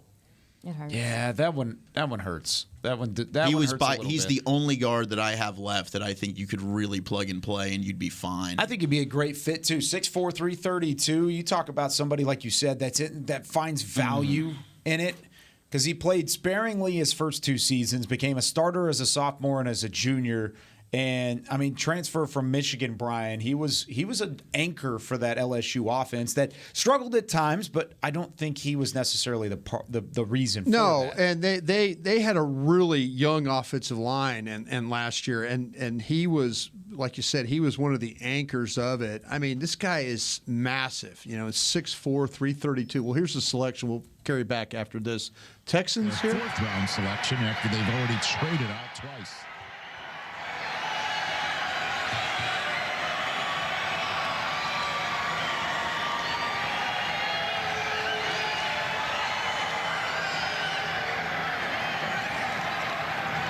With the 109 pick in the 2023 NFL Draft, the Houston Texans select Jalen Horton, defensive end from Texas Christian University. Go Texans! Dylan Horton from TCU, little local product. Yeah, it's a little bit higher than I thought he was going to go, but I'm a big fan of Dylan Horton. He's got the prototypical size that you look for as an end, and he seemed to play his best in the big games for TCU. He had 4 sacks against Michigan in the college football playoff, 2 more in the Big 12 championship game against K-State. He does get knocked off the ball when he loses positioning and he gets turned sideways, but he looks the part, good size, plays the run well, can take on double teams, has a good first step quickness. And I think he's got the ability to turn power to speed in his rush, shows bend. Really liked him quite a bit. A little bit higher. I had a 5th round grade on him, but I like the pick here for the Texans as they get a local kid. But if you want to keep on with Bradford, because that's a big blow for the Cowboys. Yeah, it is a big blow for the Cowboys. And like I said, his one of these guys, he's massive. But in the 2023 NFL Draft, the Indianapolis Colts select Adetomiwa Adibare, There it is. defensive tackle, Northwestern. So a couple big names. Yeah, real quick though, the thing about Bradford, the knee bend, he'll sit down on this guy. There's no problems with this guy. He just needs to be a little bit better sustained and finished. But when he gets hooked up, he could be a load to deal with. So he'll surprise you with the athletic ability. I can see a scheme where it's more about power than it is movement. He plays with a great deal of toughness as a player. So Bradford, Dylan Horton, Adetomiwa Adibare. And notice what it says with Adibare, D-tackle. D-tackle. And I think we all felt that way when you watched him, Aisha. He played end, but he was much better. You saw him be able to wreak havoc when he kicked inside and played D-tackle. His speed and athleticism off the ball are so much more effective in the middle of an offensive line than I think on the edge. I felt like he could get caught up on the edge a couple times despite his size. And so this simplifies things for him and just lets him get after it and be the explosive player that he is.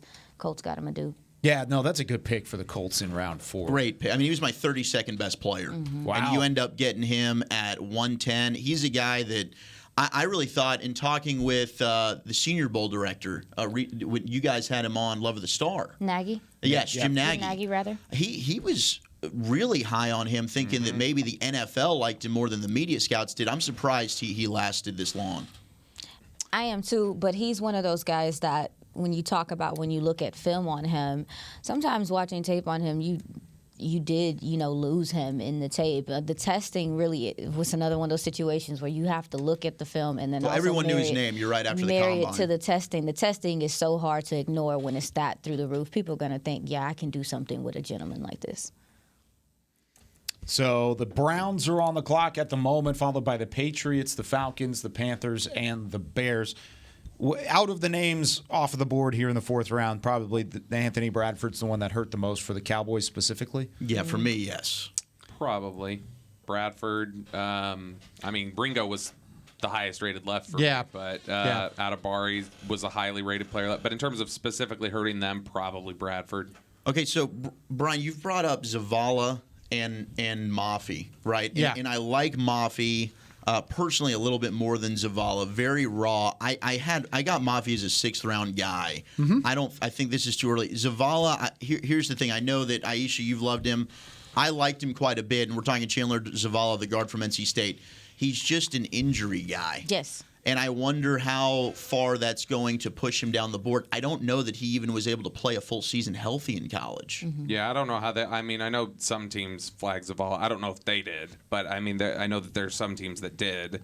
And so, I mean, that could be part of the reason why he hasn't gone yet. But you saw the impact when he's in the lineup versus out of the lineup at NC State, and their rushing numbers literally dropped by a half. Yeah, he has a lot of bites his game, and he has the ability to completely turn a guy like Tyler can. Like you can see sometimes you see Tyler Smith flip his hips, and he completely turns a guy. And I think he would definitely help in pass pro, and he wins with his reach. Now, you did mention the injuries. Yeah, that's something that I have concerns about, and it looks like other teams have concerns about. But I had him in the 5th round. Well, actually, no, I had him in the 4th round. Yeah, I actually, you're talking Zavala, right? Yeah, I got him in the 4th as well. No, I put him in the 3rd. I myself, and again, I don't have the benefit of all the injury history stuff like that. I looked at the tape. I just kind of felt like I was looking for guys, when we start talking about Torrance and Avila and those guys, those 330-pound guys, all of a sudden Zavala was one of those guys that came up that, hey, and I think, Aisha, you were the one that told me, hey, you need to watch this guy at North Carolina State. And so I did.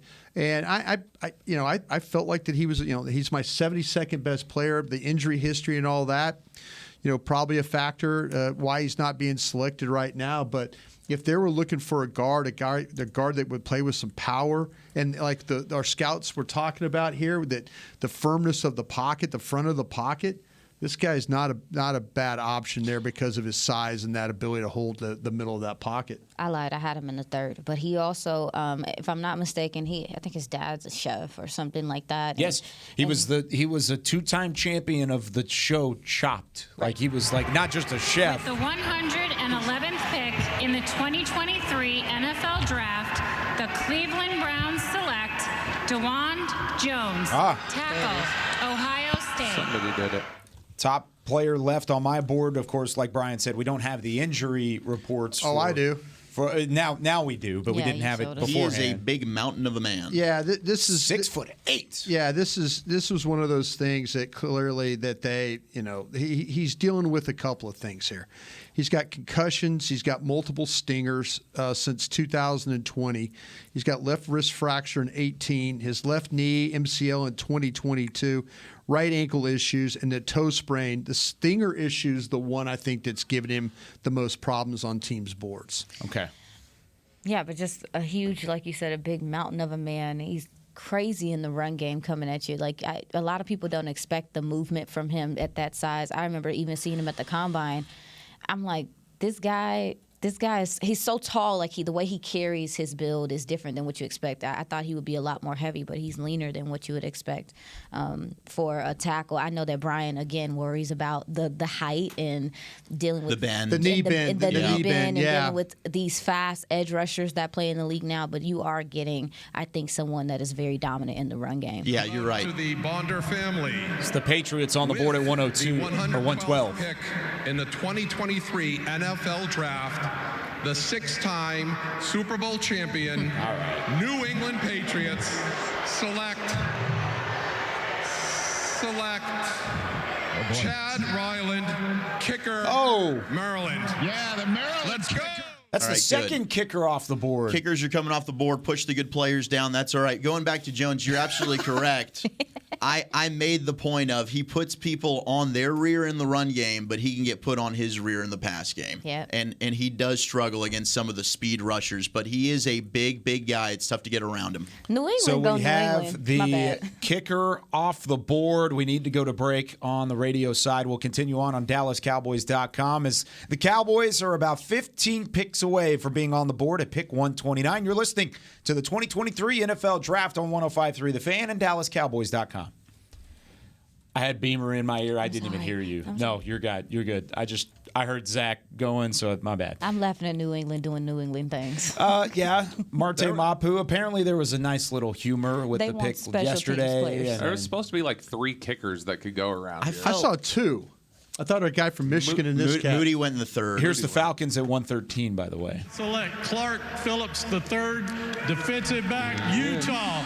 Rise up! Pretty good player there, too. He is. He is a good player, and he'll match up well with the smaller, quicker, shiftier receivers. Yeah. I mean, it was fun watching him battle with Jordan Addison in that Utah versus USC tape. Some of the best ball skills in the draft when you look at some of the DBs. Obviously, people worry about the size, but this guy's sticky, and he has a nose for the ball. He will take it away. He was an early fun watch for me. You talk about somebody that makes the plays and continues to find a nose for the football. I mean, he's one of those guys.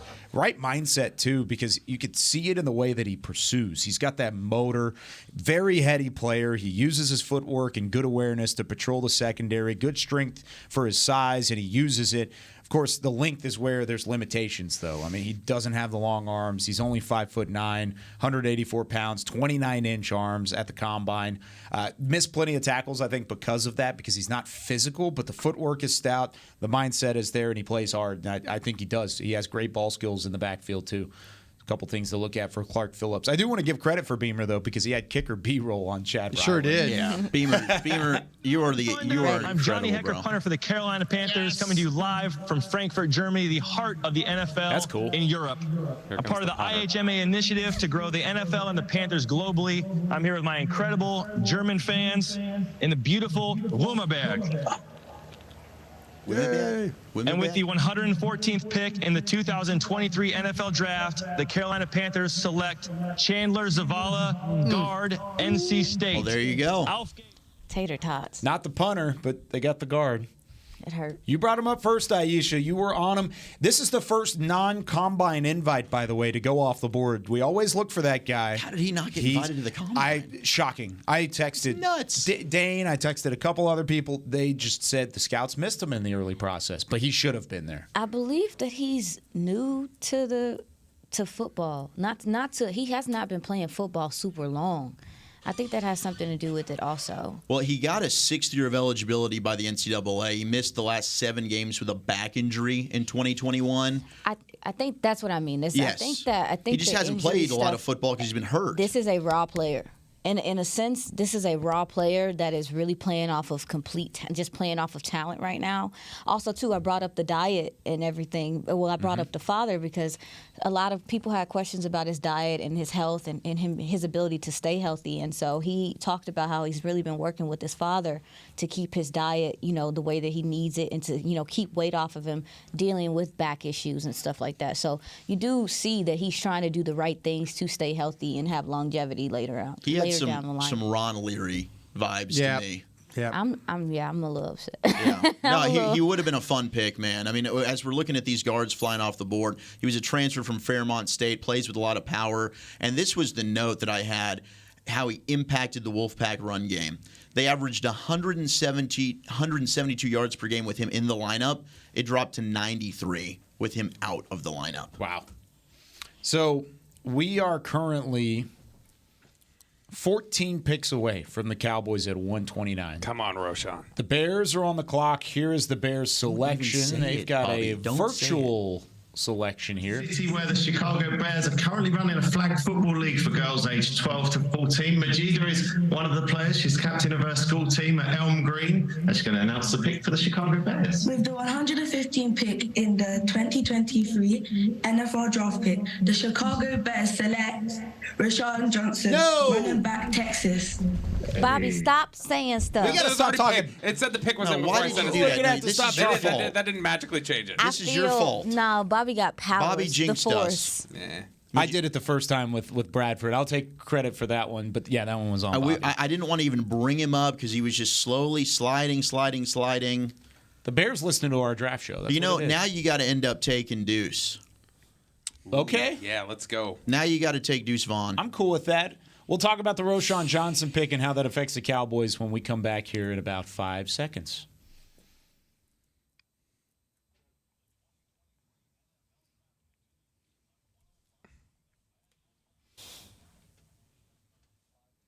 We are rolling into day 3 of the 2023 NFL Draft. We are in the middle of round 4 from the Star in Frisco. This is the Draft Show with Brian Broaddus, Zach Wolchuk, Bobby Belt, Aisha Morrison. I'm Kyle Yeomans. We are now a total of 13 picks into the round. We'll give you the last 4 that flew off the board. The Patriots select the kicker, Chad Ryland from Maryland. Utah cornerback Clark Phillips III goes to the Falcons at 113. The Panthers at 114 take Chandler Zavala, the first non-combine invite to go off the board in this year's draft. And then this one is a jab to the heart for Cowboys fans that were hoping to have him fall. But Roschon Johnson, the running back from Texas, goes to the Chicago Bears at 115. The Port Arthur native, Zach, we thought he could possibly fall, but he ends up going to Chicago instead. Yeah, this one's a bummer. I really think he was in play last night, and then they decided to go with D. Overshown. Thick legs, 3 down back, can run between the tackles, can catch the ball in the backfield,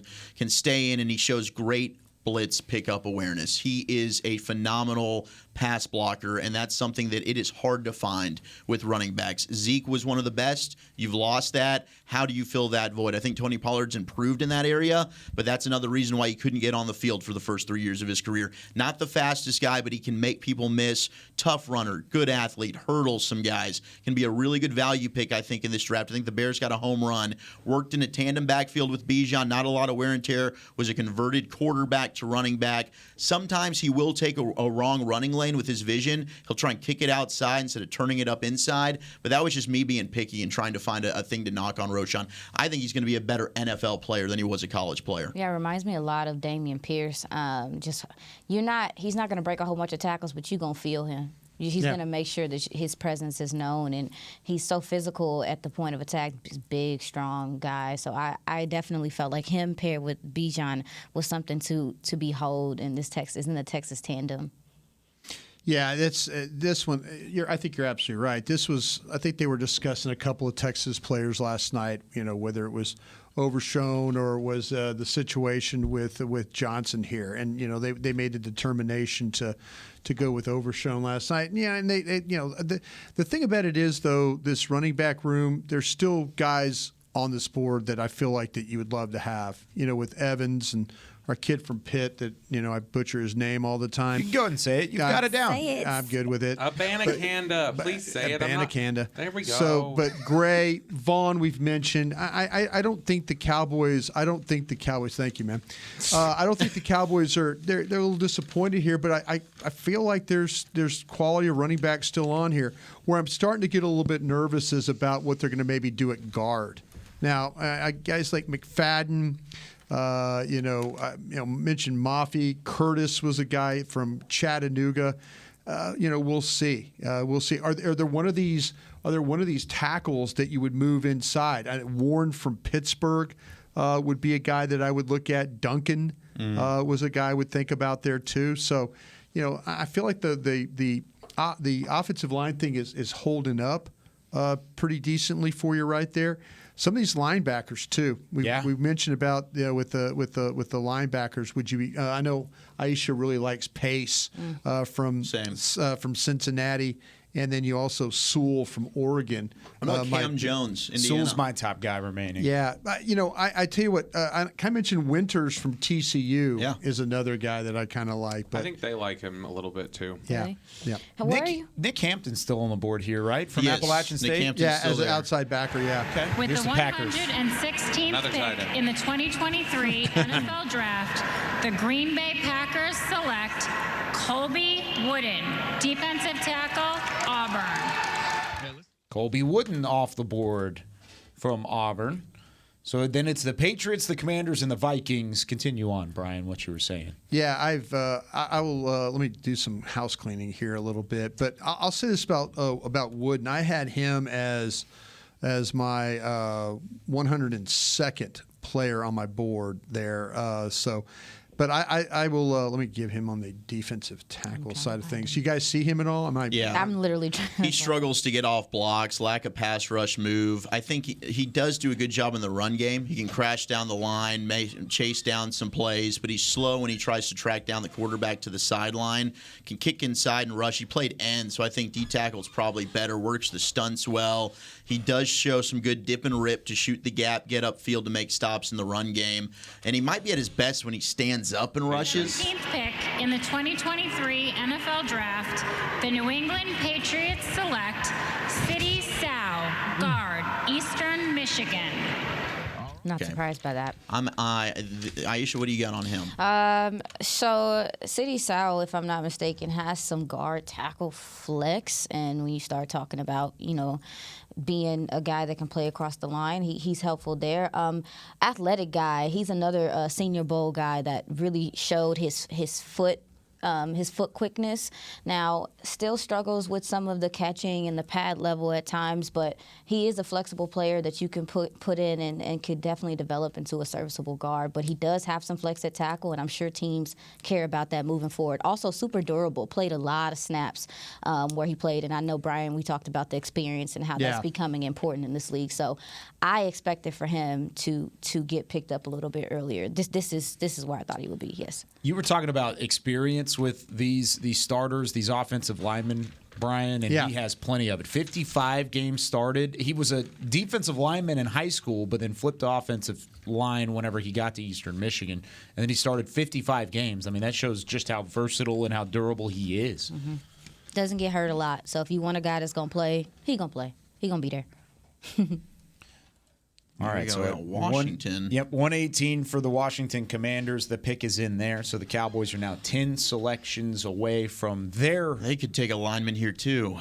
Yeah? Yeah, they got a need for line. I wonder, are they going to end up plucking one of these guys that you're looking at? I like the idea. Daniels and Duncan, both for me, could be interesting. Can they kick inside and play guard? Best guard I have left is McClendon from Georgia. That is...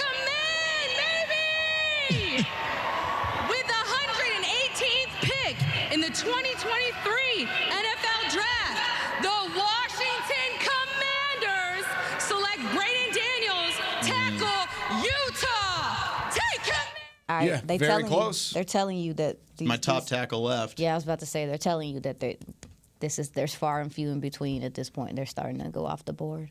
Yeah, a lot of offensive linemen in the early parts of this draft, or the early parts of this round specifically. Mitch said it when we were asking about the guard depth. He's like, no, there's not really any left. He did just say that. So I'm not surprised that they're flying. Daniels is good. Played both tackle spots. Started every game at left tackle last year. I do think he's a guy that could kick inside at the next level or just play right tackle. He struggled to get into his pass sets on time, does a good job in the run game, gets to the second level with his blocks, size, athleticism, looks the part, but he struggles with his hand placement and body positioning sometimes. He's got the talent, the size, and the upside, so I like the pick overall, even though it's for Washington, but I wonder if he is a guy that they look at as a guard. Yeah, he was a starter at left tackle. You mentioned his technique could be all over the place. I think he does a good job of fighting with his man to sustain his block. Body control and balance can get a little out of whack with him. I thought he was just a little light weight-wise, but he can hold his own. Feet are going along good with the athletic ability. Better athlete than power, but just not always in great position. I thought he was more of a shield blocker than he was really kind of a guy that fires off and gets that movement that you want to have in the running game because he's just not going to overpower anybody. But he gets away from the line. He gets a little top-heavy at times, but he'll use like a headbutt to stop a defender. And then, like I say, his hands could be all over the place. What? A local kid, too, Hebron Hawk. He'll headbutt people? Headbutt people. Y'all saw headbutt? Yeah, headbutt people. Put the helmet in there, just a little doink. Not hitting people like we talked about yesterday. We're talking about like headbutting, just straight into the face. Not as in Zinedine Zidane or whatever the heck that dude's name was. You just butchered a soccer name. I did. What's like I would have. Yeah, the first name. Did you call somebody a Zidane just now? Zidane. Yeah. Well, that was his name. Winnebago and a Zidane. You want the player pronunciation? Yeah. Do we have one for him? You guys have. Why didn't I get one of those? Three right here. Kyle, you're holding out on me. Between you and Brian.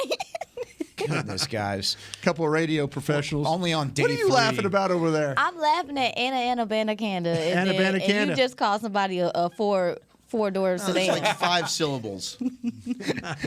What do you guys think? I'm going to throw a couple names out there offensive line-wise, and I want to get your reports on them. Nick Broker from Ole Miss. What do you think about him? I kind of like Nick Broker a little bit. Okay. And he was a left tackle and left guard at Ole Miss this year.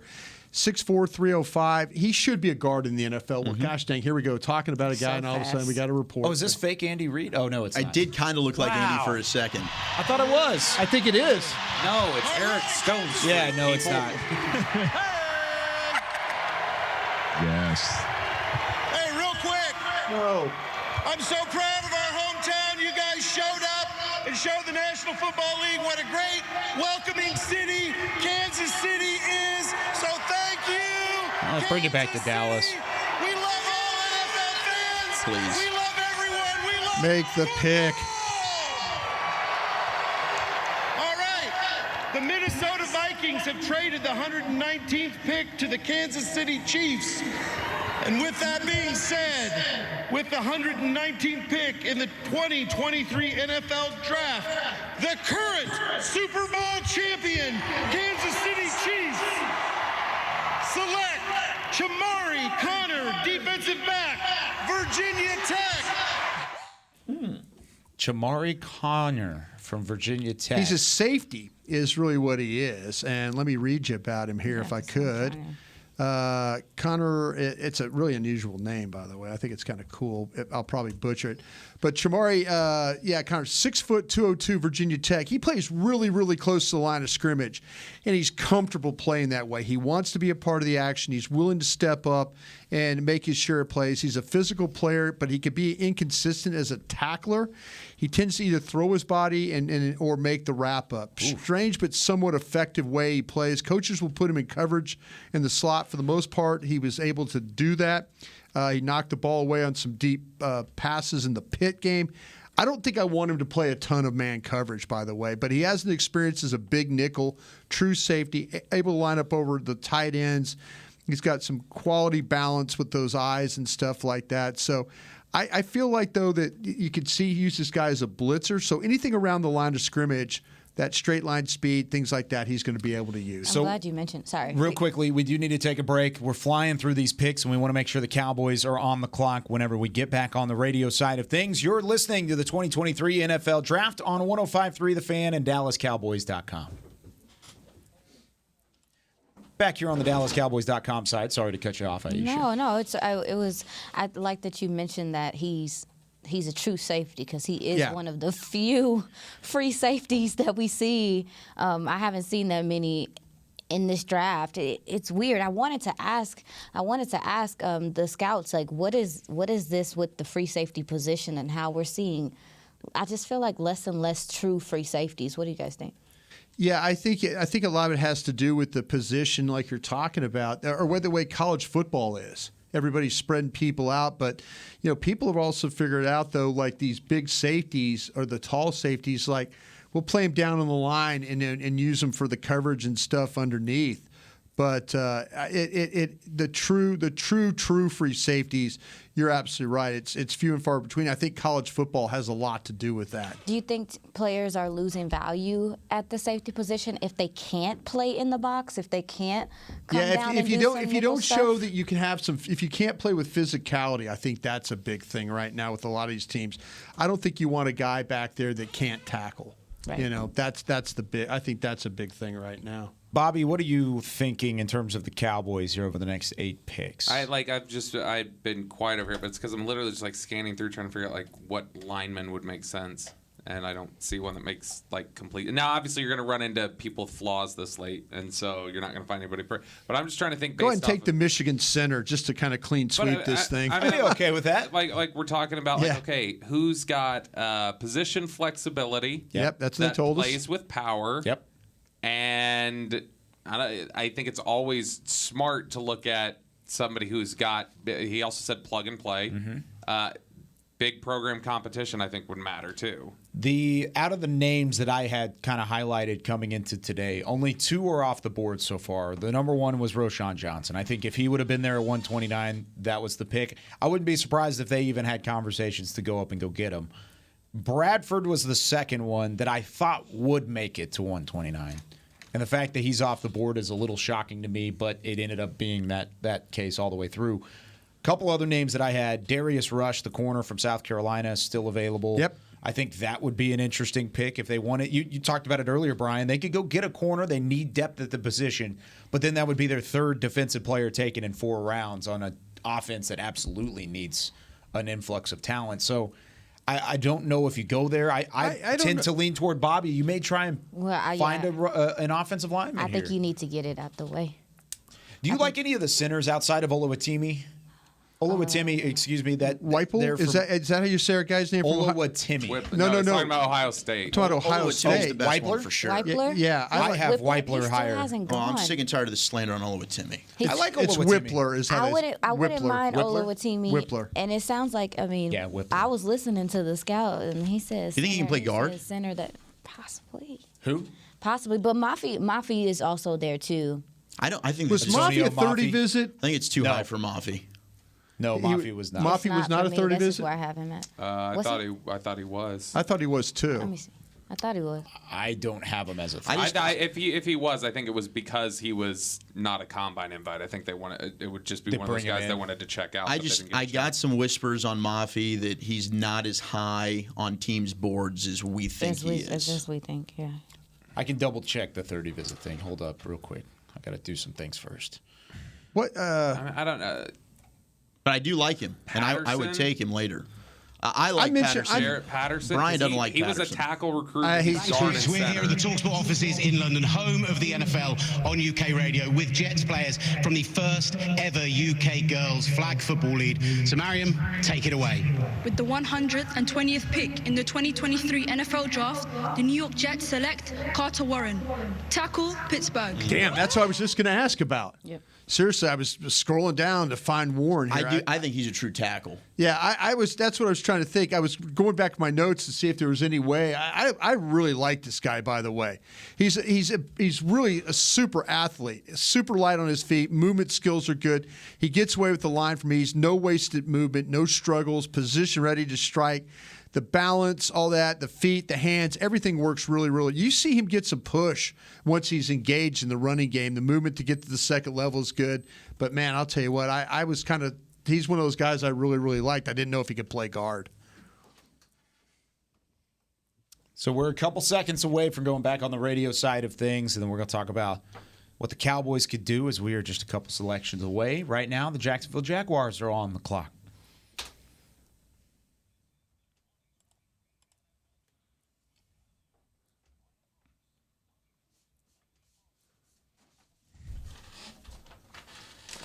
Hour number 3 of day 3 draft coverage on 105.3 The Fan and DallasCowboys.com. We are in the middle of the 4th round. Currently, the Jacksonville Jaguars are on the clock. The 121st pick of this year's NFL draft. Glad you're with us here from the Star in Frisco. We're about 10 selections away from the Dallas Cowboys. Maybe about 10 minutes, 15 minutes, but of course about 10 minutes from now, we're going to really start seeing exactly what the Cowboys are thinking, or at least try and figure it out as we continue to decipher things on DallasCowboys.com and throughout our coverage. But we've had some offensive linemen go. That feels like the theme right now, Bobby Belt, as we get deeper into this 4th round. The 4th round has been the one for the linemen. Here's the Jacksonville Jaguars. The Jacksonville Jaguars select Ventrell Miller, linebacker from Florida. Yeah. So finally, a defensive player goes back off the board, but you have a lot of these offensive linemen, Bobby, that the Cowboys might have been looking at, but overall they're just flying off the board. Yeah, that by the way, that looks really early on Ventrell Miller. Yep. Yeah, a lot. Yeah, that was a reach. The other linebackers that are on the board. Yeah, the offensive line. I have no idea who it would be. And they, like we mentioned, Mitch LaPointe came in here and basically said it was thinning out. So I don't know. Jarrett Patterson, Notre Dame. Too early for Asim Richards from North Carolina. I'm in Ekiyor from Alabama. I watched him. Is he better than? He's the best. He's the best guard I have on the board left. Yes, he's the best guard I have left, the and Cardinals. he has some upside with the consistency. Cardinals at the podium. The second guard, UCLA. Another guard, John That's my Gaines. two guys. I knew they were going to get up out of here. Okay, so at one point, do you consider maybe taking Andrew Voorhees of USC? Doesn't help you now. It doesn't at all. It doesn't, but we're not drafting just for this year, right? No. No, you're not. And I get it. That's not solving your guard problem. But if you're not drafting for this year, then you don't need to worry about drafting a guard. Why? Because we're just talking about a one-year solution anyway. But we don't know how much longer Zach Martin's going to play, right? Sure. Is that your Zach Martin replacement? I think he's going to be a starting guard in the NFL. There's no question about it. I think he's going higher if he's not hurt. What are they? What do you think they're talking about in there, Brian? Are they talking about trades or are they just chilling? I think right now they look very relaxed. I think right now they have an idea of who they're. I think they're just kind of waiting this thing out, and but because I don't see anybody kind of looking at the phones or anything like that. With the 123rd pick in the 2023 NFL Draft, the Seattle Seahawks select Cameron Young, nose tackle, Mississippi State. It's a big boy. That is a big boy. I mean, you talk about interior defensive lineman. If you didn't take Mozzie Smith in the first round, this might be one of your backups. Seattle's had a draft, man. They're doing a great job. Your intern's putting it together over there, Brian. He goes out of the room every once in a while, and they draft without him being in there, and I think they're doing a fine job. Absolutely. You taught him everything he knows, right? Yeah, sure. You think they'd look at Abanikanda here? I do. I think he's in consideration. They met with him, Can right? I ask a question? Was that John Gaines' pick for Kansas City? Yes. Okay, thank you very much. I'm sorry. I would consider it. I think that would be fun. Running backs still there: Abanikanda, Zach Evans, Dwayne McBride, Chase Brown, Eric Gray, Deuce Vaughn. Let's just pick Deuce. Let's get this. Yeah, stop playing. Cardinals pick, by the way, was Gaines. I'd honestly Kansas rather City. wait on That's Deuce Vaughn Cardinals? than Yes, take Cardinals pick. Abanikanda. But a lot of people love Abanikanda. Super productive.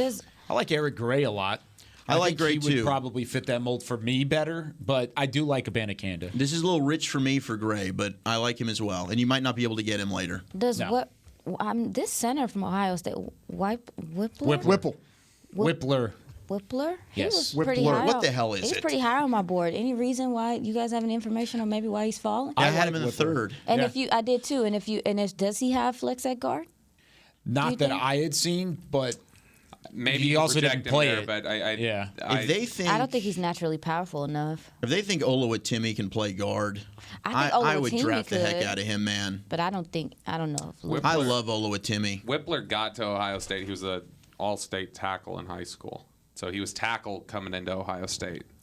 Let's just keep the Michigan That's thing why rolling. he's so good in space. That makes sense. Well, our Texas dream, our Michigan 2 and our Texas 2 didn't end up working out because Roschon Johnson went earlier in the round. Yeah, I mean, for me, Oluwatimi's the second best center in the draft. I mean, I thought the top two guys clearly set themselves apart, and I'm probably alone on that, but I thought John Michael Schmitz and then Oluwatimi, they were two of the more impressive interior linemen that I watched in terms of being able to create movement, get push, and it is a long day. You better pack your lunch when you're playing Oluwatimi. He's going to wear on you.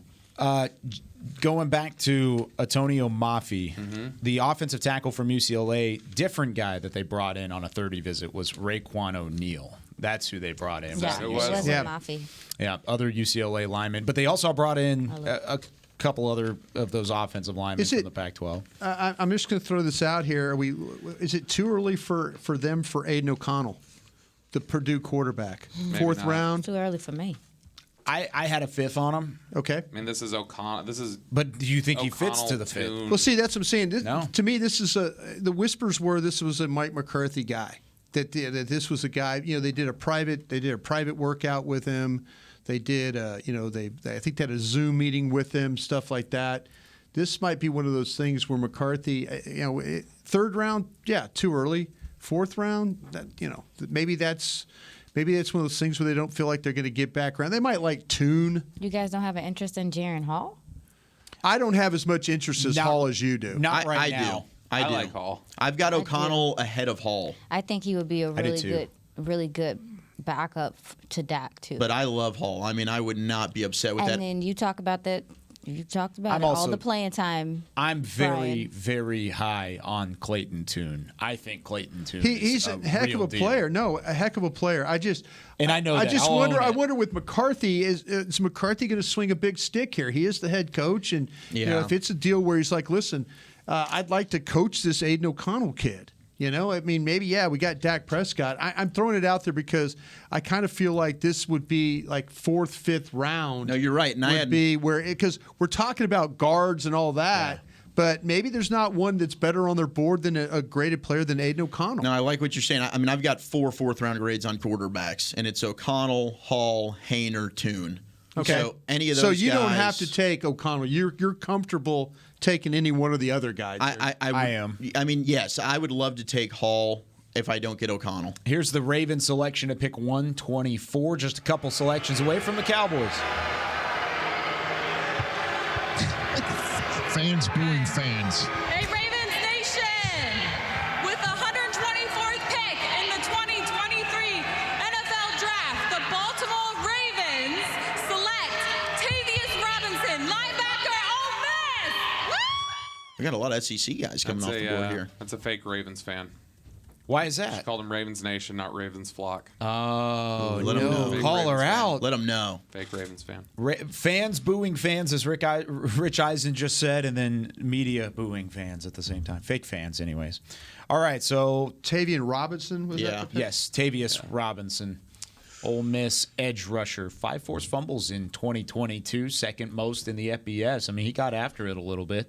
First edge rusher from Ole Miss off the board this year. Of course, Sam Williams was off the board out of there last year. We are so close now here. We're getting close. 4 picks away. If you go running back. Pick is in, by the way, for the Chargers at 125. We're not going. Oh, here is the selection. With the 125th pick in the 2023 NFL Draft, the Los Angeles Chargers select Darius Davis, wide receiver, TCU. Wow. So Guy can run, right? They all hate Tyler Scott. What's up and with A.T. Tyler? Perry more Yeah, than, something's going on with Tyler Scott. Well, and even like a guy like Charlie Jones from Purdue. That dude's a I think he's freaking stud. I think he's a little bit later. We need to figure out what's going on with. I'm What curious. about Parker Washington too? Penn State. I think he's a flagged guy. You think so? I think there's something up with Washington's Parker a Washington. medical flag. Okay. Yeah. There you go. It'll be fun to see where Butte goes. I don't know that I want the Cowboys to risk that, but talent-wise, he's the best guy there. Butte, I believe, Brian, you may know better, but I believe some teams have character questions on They Butte. do. I'm sure they do. have to. They do. If you followed what happened with him during the bowl game, you're going to have character problems. 3 picks away here. The Browns, the Browns, the Jags, the Rams, then the Cowboys. Can I throw out Warren McClendon from Georgia? Yeah. Is he a possibility here? You want to plug and play guard? I mean, he played up front for Georgia. He was phenomenal up on their offensive line. He had help, absolutely. But, Brian, what did you think about McClendon overall, and how could he fit here? Let me look at that real quick. Well, so he started at right tackle for both national title teams. Yes. But I agree. I think he slides inside. He needs to move on. Enough, though? I think so. I mean, what impressed me was his ability to hold his own against B.J. Ojolari. Yeah. This guy, I mean, he's 6'4", he's 306. The pass set, gosh dang it. With the Give me a break here, man. 126th pick in the 2023 NFL Draft, the Cleveland Browns select Isaiah McGuire, defensive end, Missouri. I like this kid, by the way. I do too. That's a good pick. But McClendon for the Cowboys here, I think when you start to talk about him is there's some times where he's really good initially off the ball, but he'll struggle with his sustain and his balance. I think he does a really good job of getting into his guy, but the longer he has to go, the more trouble he has. So I kind of feel like he fights to maintain the position. I like the toughness. I like the finish. But there's a little bit of questions about totally sustaining that. No problems on the cutoffs, the reach. I think he lacks a little power at times in the running game. He gets movement more with the length and his desire than he does really the technique. Yeah, and he's athletic enough to be able to pull if you kick him inside. He splits time too with he's like they sub him in and out. Yeah. Like he splits time. He's not like the full Similar to guy. Morris with Yeah. Oklahoma. You're Yeah. absolutely right. But he showed a lot of good awareness when it came to picking up blitzes and stunts, which is why I kind of think he can go ahead and kick inside. And he gets nasty. Like if he has the opportunity to go in for a kill shot, that dude is taking it.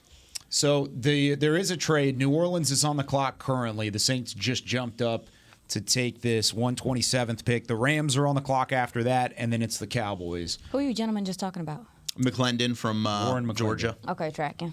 He just went? Corner talking might about be him the as a best possibility. Corner's the best value on my board here. Go If get they a wanted to Darius go with Rush. A Rush or a Trice, man. I'm okay with either one of those.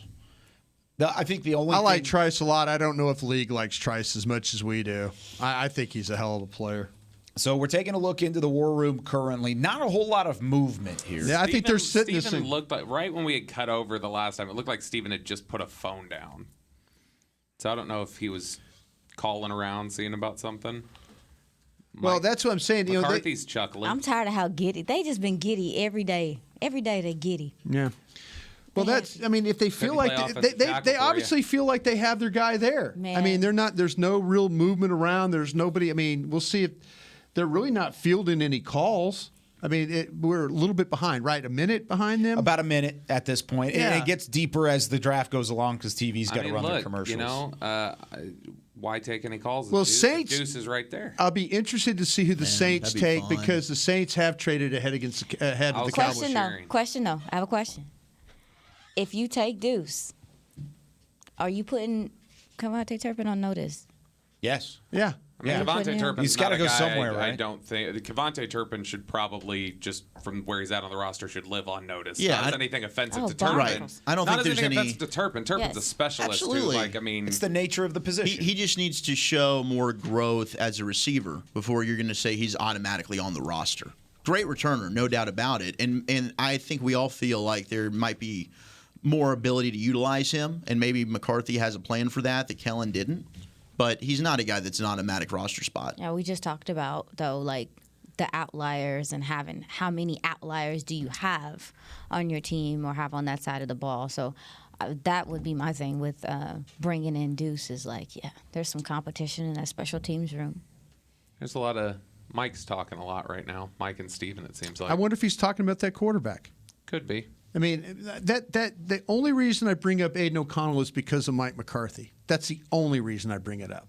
And we're going to see if he might. There might be somebody, like you say, there might be a totally different, outlook here as far as the way they go. But they've got quarterbacks on the board, and they might in the 5th round.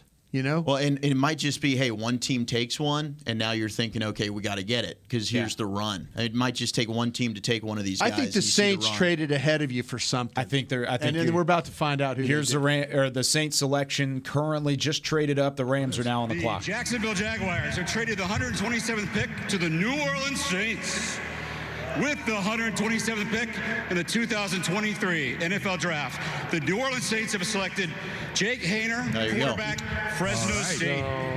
Steady. If nobody's on the phone yet, it should be getting close to them picking. Are they gonna swap out? Because you would think I wouldn't mind bailing out here. If we're a little bit behind here and you're talking about Jake Hayner going off the board, maybe that's what you wanted because you talked about it, Zach, that he is another one of those options, neither one of the ones that we've really kind of been talking about, but maybe it's enough to just spark that conversation at quarterback. Yeah, I mean, he's an interesting player. It's 6 foot. He's a little bit smaller, which, I mean, the Saints have had success when it comes to a smaller stature quarterback, but good ball fakes, can see him go through his progressions, safe with the football. The Eagles just traded for DeAndre Swift. No way. Yeah. Wow. Well, how about that? When they picked that running back, we're like, they're trading somebody, right? Look, they got 2 running backs now, and Rashad Penny and Swift, good players, but can't stay healthy. Yeah, it says in exchange for draft pick compensation. That's all it says. That's all it is. So, breaking news there on the draft show: the Eagles just acquired DeAndre Swift from the Detroit Lions. Just a couple picks ahead of the Cowboys. This is strategic Twitter timing. Is gonna meltdown. Yeah. Everybody's going to be beside themselves. But we asked that when Jahmyr Gibbs was taken by the Lions. We said, "What's the next move?" Did y'all forget that y'all had? No, they had plans, I guess. I'm curious to see what the compensation is. I'm sure it's going to be an overpay. So the Rams are on the clock. Their pick is in as of the moment. So officially presented by Miller Lite, the Dallas Cowboys are on the clock at 1:29. We have some conversations happening, but that's about it as Stephen Jones leans forward, and it looks like he's getting on the phone currently. Is that what you're seeing, Bobby? He was at least leaning in, He's looking leaning at their forward. laptop. I don't know if he was looking at the little tablet or if he was looking at the phone. Will's not moved. No. To call anybody.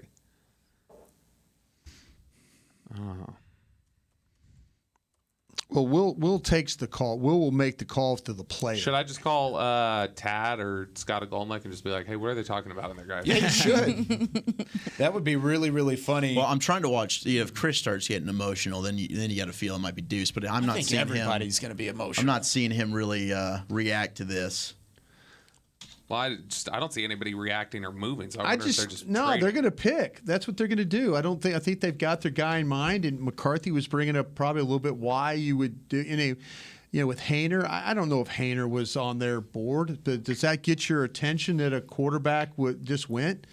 I don't know. I know I keep trying to sell this quarterback, but I wonder if the quarterback position, just because again McCarthy. Here's the Rams selection at 1:28 before the Cowboys officially make their pick.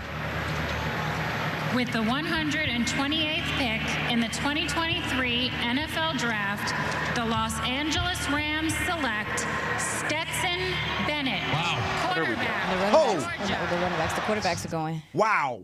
So you had Jake Haener What? at 127 to the Saints, and then Stetson Bennett, the back-to-back champion, going to the Rams. All the 5'11 quarterbacks. Let's go, Jaron Hall.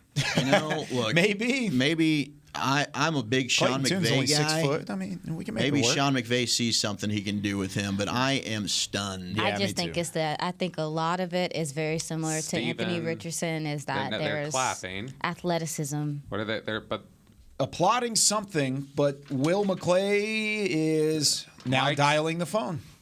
It looks like. Right? He hasn't picked it up yet, though. He's the guy in charge of doing that. So, yeah. I don't want to read. I'm not going to read too much, but they all clapped. And then Mike did talk down the table to Chris Vaughn. He did. Mike and Chris started like tapping. And Chris He's nervous tapping. He looks like Dan he's blushing. Quinn's in the room right there in the corner. Is this defense again? Is he? Yeah, he's right there in the corner next to Chris. I'm listening. That's who he's probably Antonio Johnson's the highest rated player I've got left. Schottenheimer's also in there, by the way. Safety, okay. Oh, is he? Okay. Yeah, they're both in there. So they're getting a two-way player. Is It Bones sounds like Fossil in there? Deuce Vaughn could play some safety, maybe. Yeah, that'd be fun. So Mike McCarthy gave a little fist bump. He kind of put his hands together, kind of clasped his fist, and kind of went like maybe that. he got his guy Aiden O'Connell. I think there's whoever it was. I think Mike McCarthy just won this debate. Let's just say it that way. And you think about the past, brought up the quarterback. You could talk about first round offensive linemen. Yeah, to me, this is the one guy that we can kind of tie Mike McCarthy to, and so I just wonder if, and we've seen a couple of quarterbacks go now. Maybe they're okay with it that their quarterback made it to them. That's probably what they've if it is a quarterback, they've sweated it really the last two picks. Haener and Stetson Bennett both going off the board. So Cowboys on the clock. The pick has, it looks like, been turned in inside the draft room. Will McClay now standing, and the phone has been handed to Jerry Jones. So the pick has been made for the Dallas Cowboys. We'll have your selection in a couple moments, and then we'll take a break on the radio side of things. But lots of names that could be on the board here. What do you think, Bobby? Dan Quinn just aggressively shook Mitch LaPointe's hand. So I don't know. We'll see. Well, the Eagles gave up fourth. DeAndre Swift went to Georgia to get Swift, and it's another Georgia Bulldog. Wow. So they give up a 2025 fourth rounder, and they'll swap seventh round picks for Swift. How about that? Well, switch logos, hire Kirby hand Smart. this card in. Let's go. Chris Vaughn's making the rounds here. Who is it? Is that Schottenheimer in the back? I can't see who that is.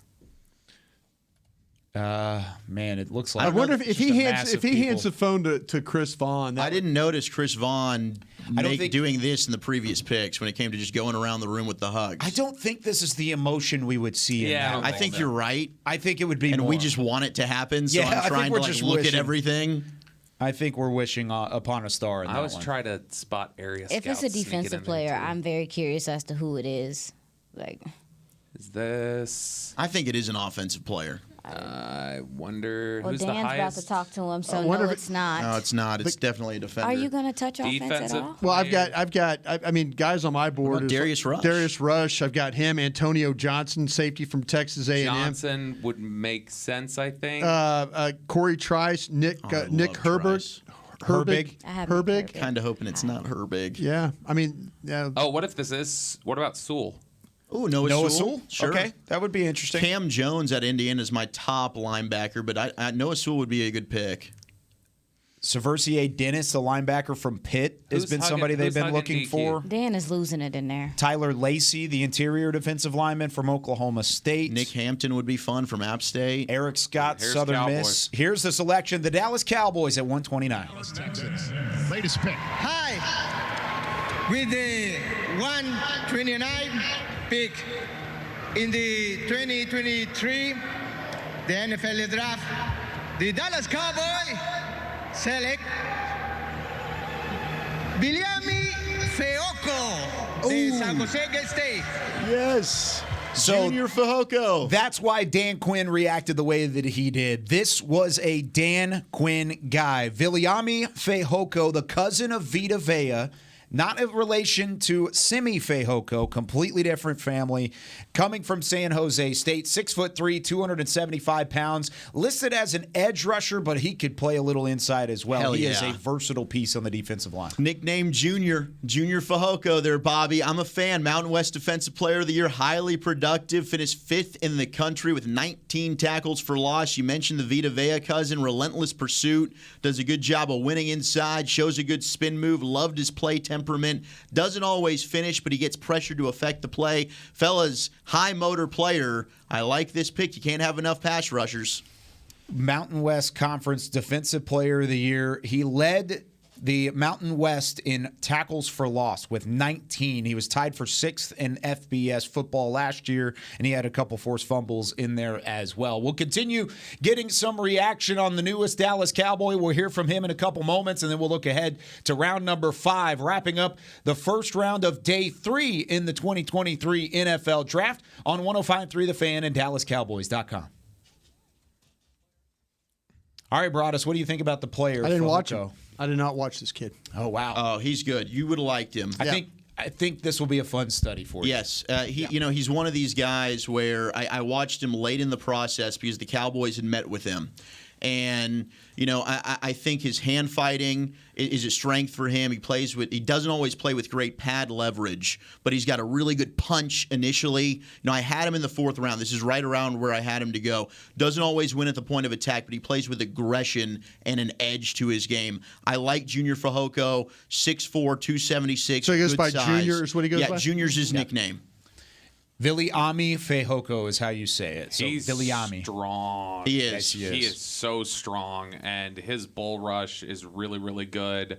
I think he's smart. I think he's got a pass rush plan. I think he knows how to use his hands. That's a big thing I was talking about. One of the signs I really like about edge rushers when they're coming out is if they do know how to use their hands, because I think so few of them actually do, and he does. Got a chance to sit down with him during the 30 visits, and he was a pleasure to sit down with. He's got a great personality, had a lot to say about Dan Quinn, about his fit into the defense. And then I asked Dan Quinn about him a little bit later in the week after kind of talking about him, because that was the first time I had heard of him whenever they brought him in. And he said, I don't know if we're going to end up picking him. You never really know, but I think he's going to be a big-time player at the next level. So this is a Dan Quinn guy. It really is. And I think overall they went and got a player that they felt like fit their need. The only thing, Aisha, and I feel it too, I think a lot of Cowboys fans feel it right now, are you neglecting the offensive side of the football at this point in the draft? They feel set.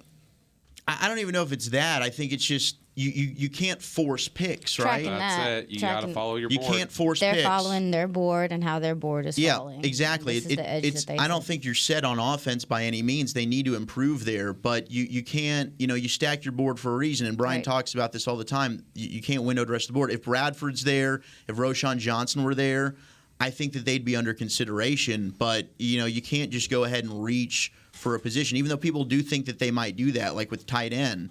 But Edges are going off the board like crazy. He was my second best guy left outside of Nick Hampton. I think it's a good pick here. This is right around where I had him going, and I think Junior Fajoko is going to be a hell of a player.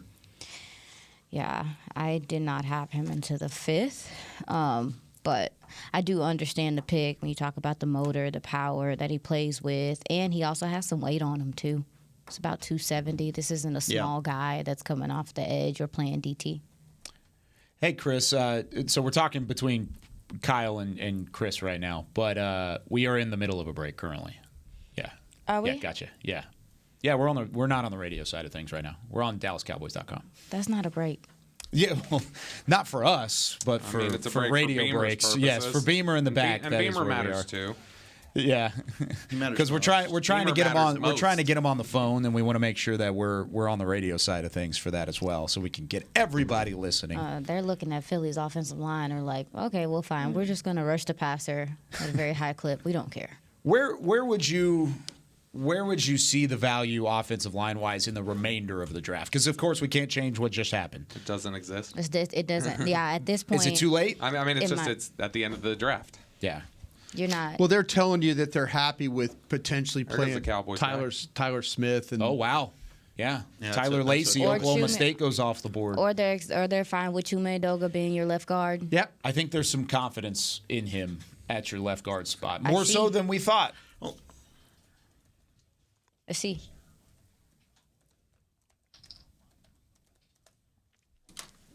Back from the Star in Frisco, where the card was just turned in for the Dallas Cowboys at pick number 129. Viliami Fajoko, the edge rusher from San Jose State, a Dan Quinn guy, coming to Dallas as their 4th-round pick. 4 selections made, 3 on the defensive side of the ball. And then right after the Cowboys selected, Tyler Lacey flies off the board, another rumored Cowboys interest target. And then the Bengals are on the clock right now making their selection. We're back here with Bobby Belt, Brian Broaddus, Zach Walchuk, Aisha Morrison, day 3 of the NFL draft.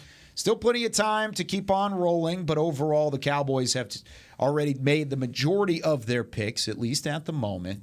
And now you're looking across the division, you're saying, okay, these teams are loading up on the defensive side as well. Dallas trying to do the same to bolster their defense. But, Bobby, what did you think about the pick with Fajoko and the fact that they have loaded up on Dan Quinn's unit? I mean, I am surprised at that. I'm surprised at the bent towards defensive players so far, just because I think I would have thought there was a better chance that they picked 3 offensive players in a row to start the draft than picked even 2 out of 4 defensive players to start the draft. So, but look, I mean, I like Fajoko, and Dan Quinn clearly is a fan, and they're just when you watch his reaction. But it definitely seems like the type of guy that he likes on his defense, a guy who plays with power, a guy who is somebody who plays with a pass rush plan. I think he's one of these another hair on fire guys. When we talked about Overshown yesterday and the motor that he plays with and the intensity he plays with, Fajoko's the same way. Yeah, he's in the backfield a lot, too. I mean, made a lot of plays, even though he was at a smaller school. Like we talked about, would you say you better walk on water? You better be a guy that's productive. And Will McClay mentioned that production word, and this guy has production, making tackles in the backfield and just being in the way. What was your favorite thing about him, Zach, when you watched him? What was your number one trait? I mean, honestly, it's probably just the motor that he plays with. You're looking for that, the motor and the hand fighting. To me and to Bobby's point, I think that sets apart some of these guys. But this is a dude who's just relentless. And Will McClay talked about this when he was on with you guys at the Combine. And it's the production, but it's even, let's say he's not getting the sack. He's not making the tackle. And this would happen with him sometimes. Like, he didn't always finish, but he's disrupting the play. He's impacting the play in a positive way, which also goes under production for the Cowboys. So, he needs to get his pad leverage, as I mentioned, down, but the hand fighting, the strength, the motor, certain things you can't coach. And the want to and the drive that Fajoko has, I think he was one of the best edge rushers left for me. I think this is a great spot to get him, and I think he's got a really high ceiling here with the Cowboys. So where does your attention turn now? Where do you go? Because, Brian, you have spent so many of these early picks on defensive guys. Do you have to go offense no matter what the rest of the way? Is this the last one? They've proven that they really don't care what we think about their offense. At all. They don't. They're going to take whatever players on there. They were comfortable taking Fajoko. It was obviously they sat there. Maybe they didn't field many calls. They had an idea which direction they wanted to go. They probably lost some guys, some offensive players along the way. I feel like they probably lost the running back to Texas at some point in time. I don't know if anybody else really was one of those where they were just really upset by who, but they had a plan that at this that Fajoko at 129 fit to what they were trying to do.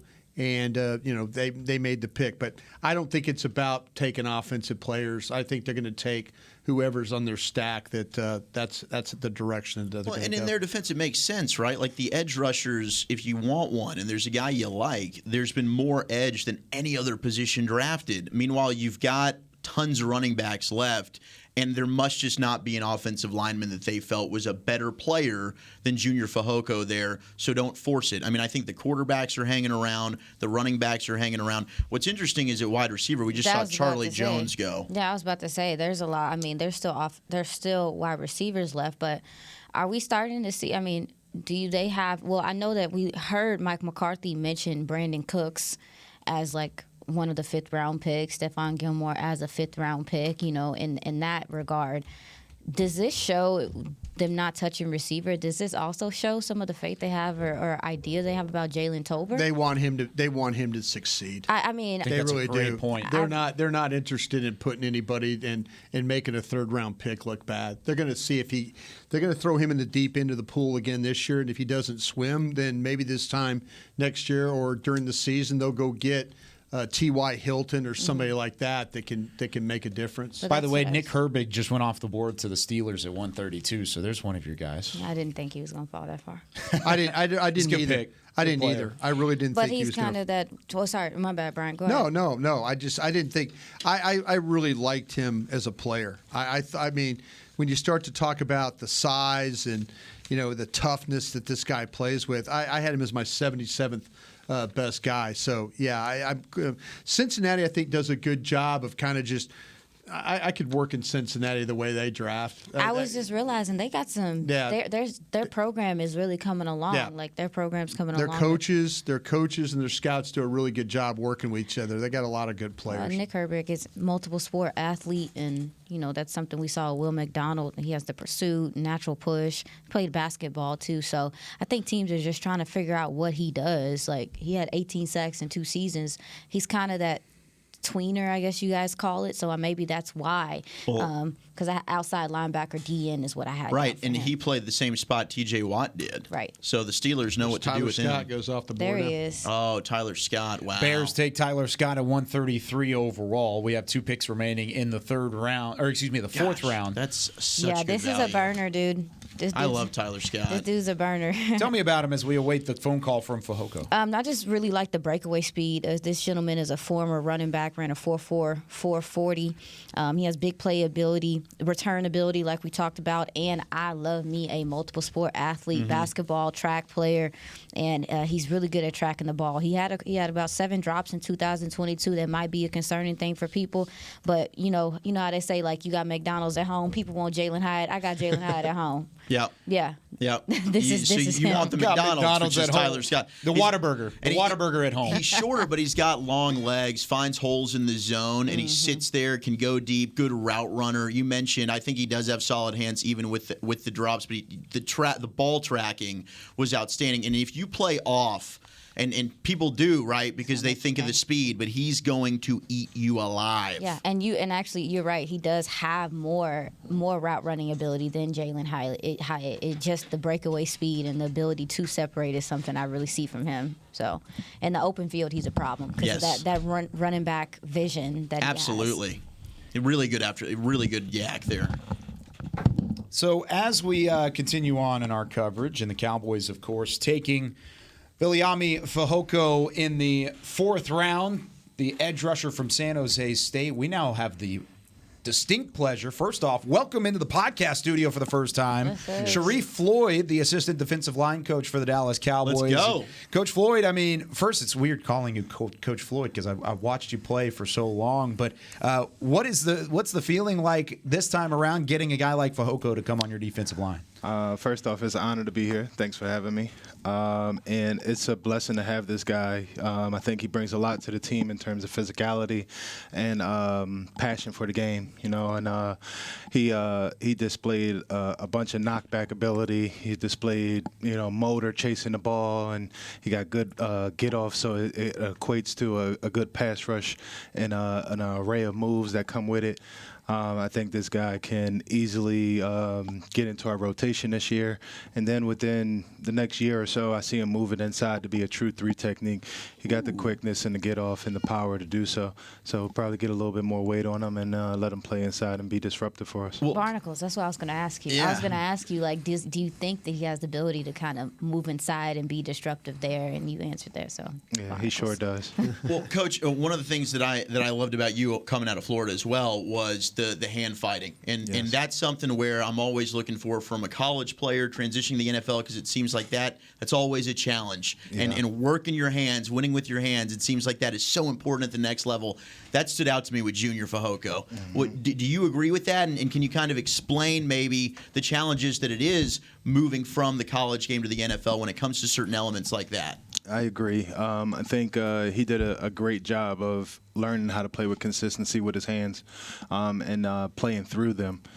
You see a lot of guys nowadays playing with flippers and playing with, just trying to get up the field, thinking that the vertical charge is all they need. But I think this guy's just missing a couple little things to make his game even more better. And then when you can consistently come out and knock a guy back and play with your hands, you got the ability now to play a gap and a half. So at this point, I think I didn't even perfect hand play until I got in the league, and I played pretty good with him in college. But I think the consistency of it is just picking a guy up out of his stance and keeping your pads down and being able to gain extension and vision through your gap without lifting up. Yeah. Well, you guys added Maxie. And I saw that Michael was like, no more QB sneaks. With a guy like Fajoko, when you talk about the pushback ability, and the way that the league is with the mobile quarterbacks and stuff, is it important to start really getting that pushback, that win in the middle of the defensive line with how the league is starting to, those short yardage situations are seeming harder and harder to get now? So I think this year we're really going to focus on disrupting our keys, knocking back that guy as opposed to looking in the backfield.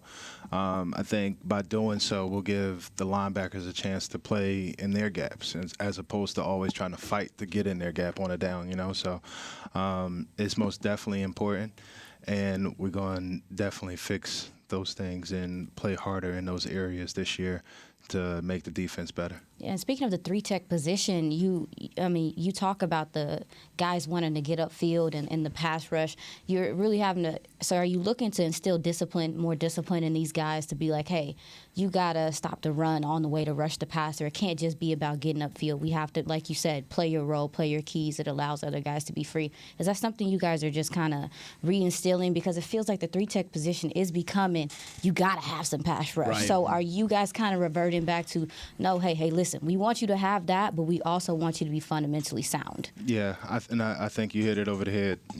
Want you to have that pass rushing ability, but like you said, definitely want you to be sound.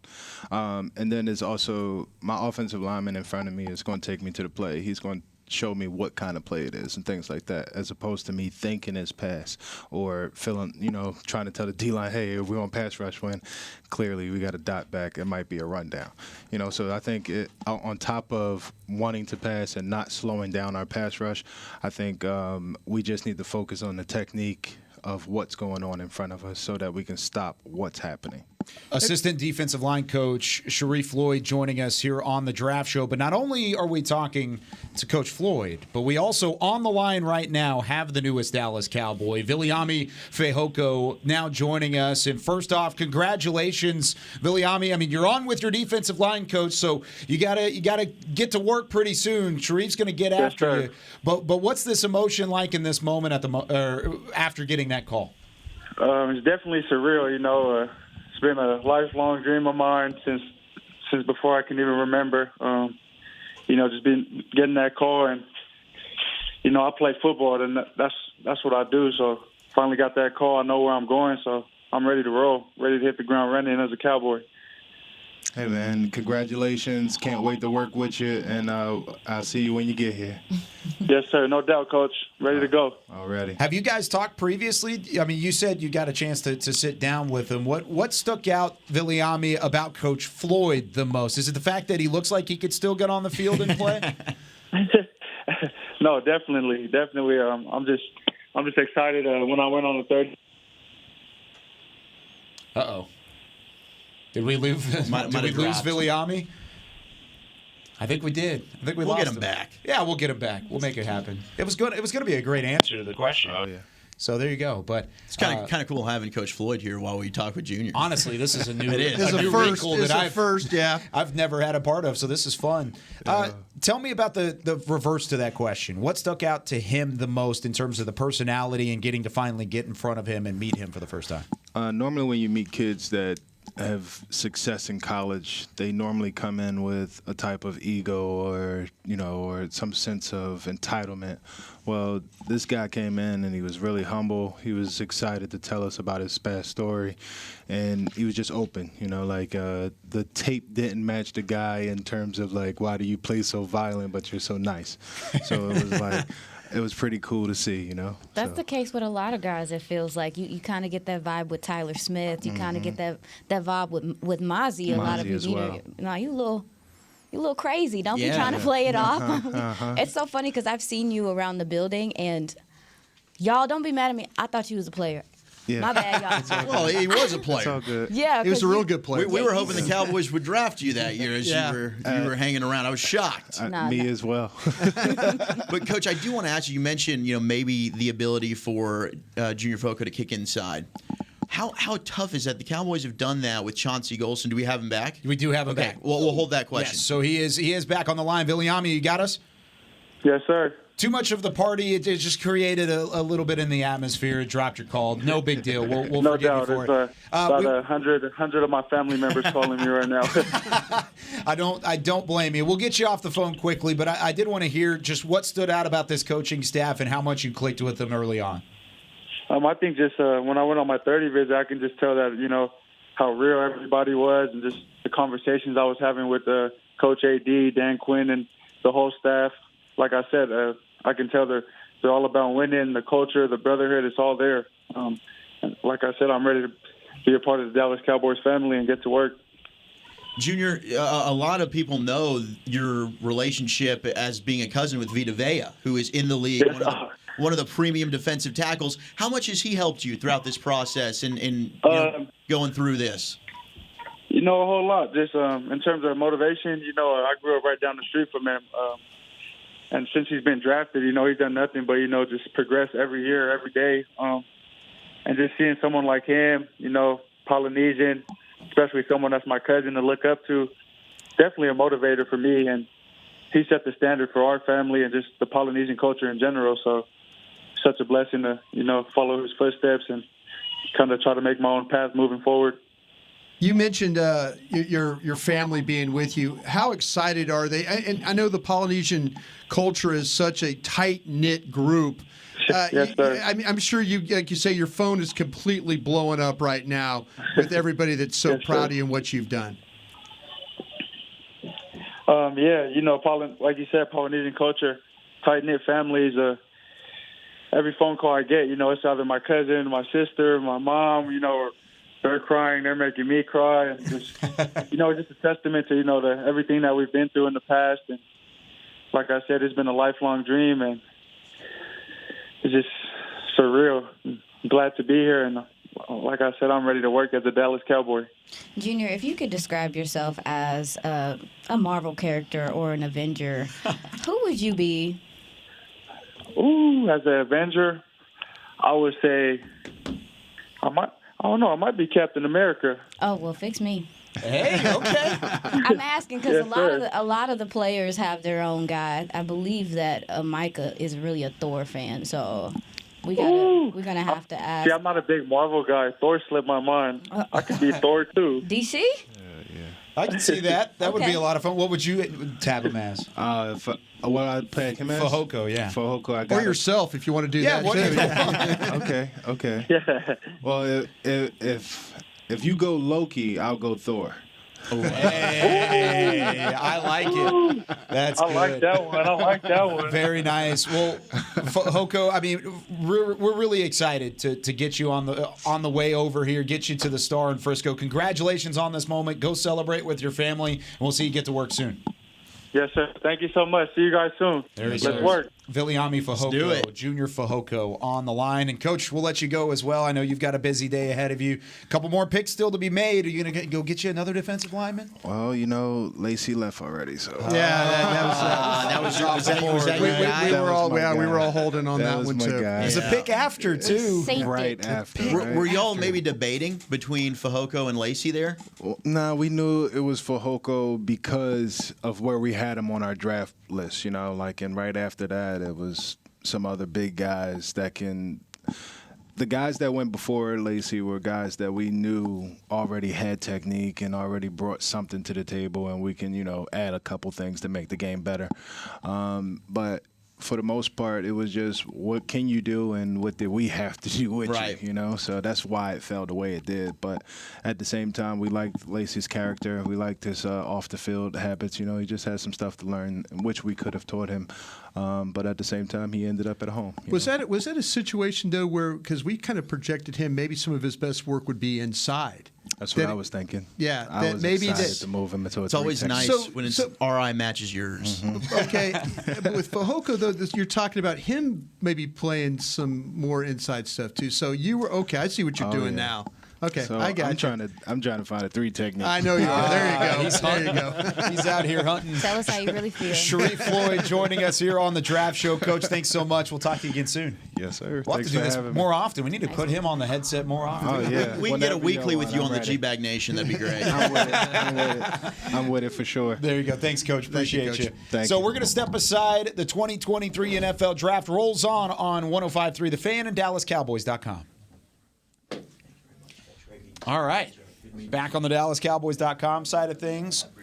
Coach stopping by. We get a lot of insight there about Fajoko and what he could bring to the table. I've never had it where the coach and the player were here at the same time, He right? said, I'm looking for a 3 tech. What that mean? Hey, Getting after it.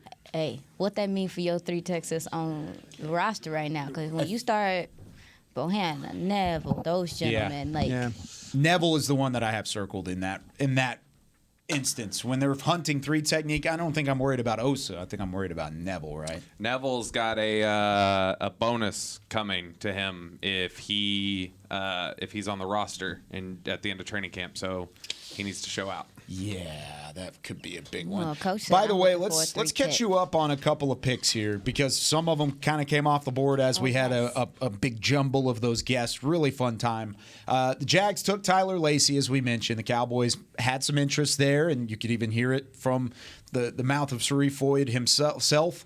Oklahoma State interior defensive lineman goes in 130, 131. Charlie Jones, the wide receiver from Purdue, goes to the Bengals. Steelers take Nick Herbig, the linebacker from Wisconsin.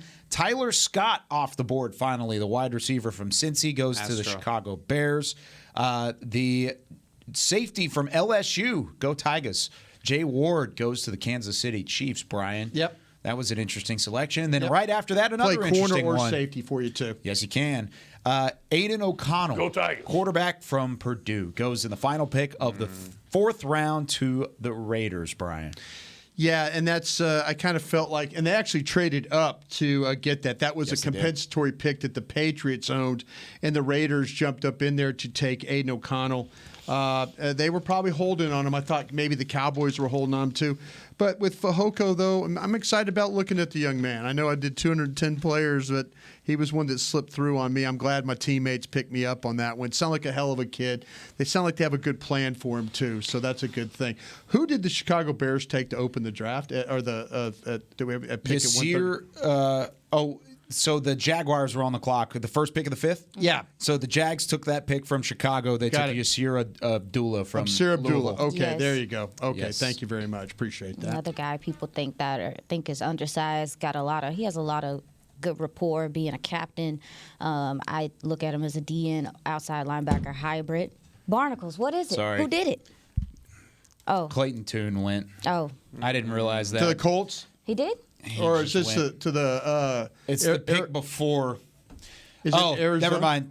I got a little ahead. I'm sorry. I got it updated and I saw it. Okay. Yeah. I thought the pick had already been shown on Can't TV, but trust Clayton him at Tune all. goes to the Cardinals at pick 139. Here we go. Here's the quarterback. Sorry, guys. Unbelievable. Is it one- Kyle. I didn't mean to tip it. I really No, didn't. that's I okay. thought it had already been reported. Thanks a lot, man. So 139. Okay. As long as you keep it just at that. Yeah, I'm not going to do anything else. I promise. Just to see how it feels. So it's KJ Henry, right? Just went to again.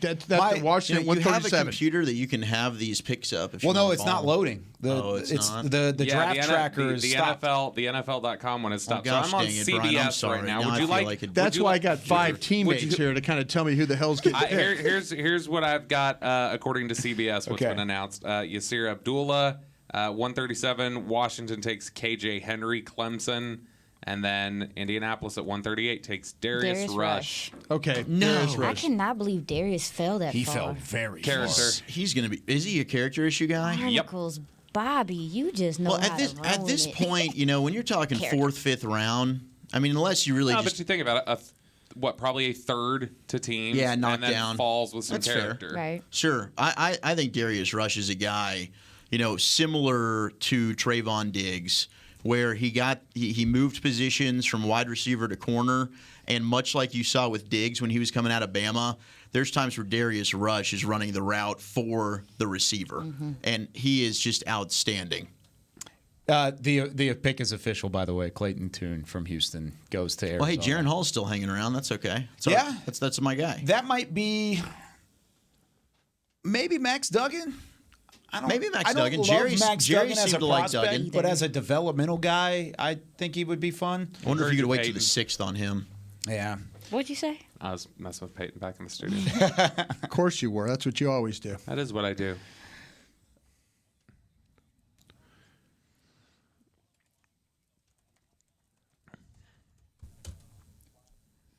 We are now into round number 5 of the 2023 NFL Draft. 4 picks down for the Cowboys. They have 3 more remaining as we continue into this day 3 of the NFL Draft. We have Brian Broaddus, Bobby Belt, Zach Wolchuk, Aisha Morrison. I'm Kyle Yeomans. Just to catch you up on what has happened, the Cowboys selecting Viliami Fajoko, the edge rusher from San Jose State, at pick number 129. Since then, I'm going to rattle off some names. Tyler Lacey, Oklahoma State. Charlie Jones, Purdue. Nick Herbig, the linebacker from Wisconsin.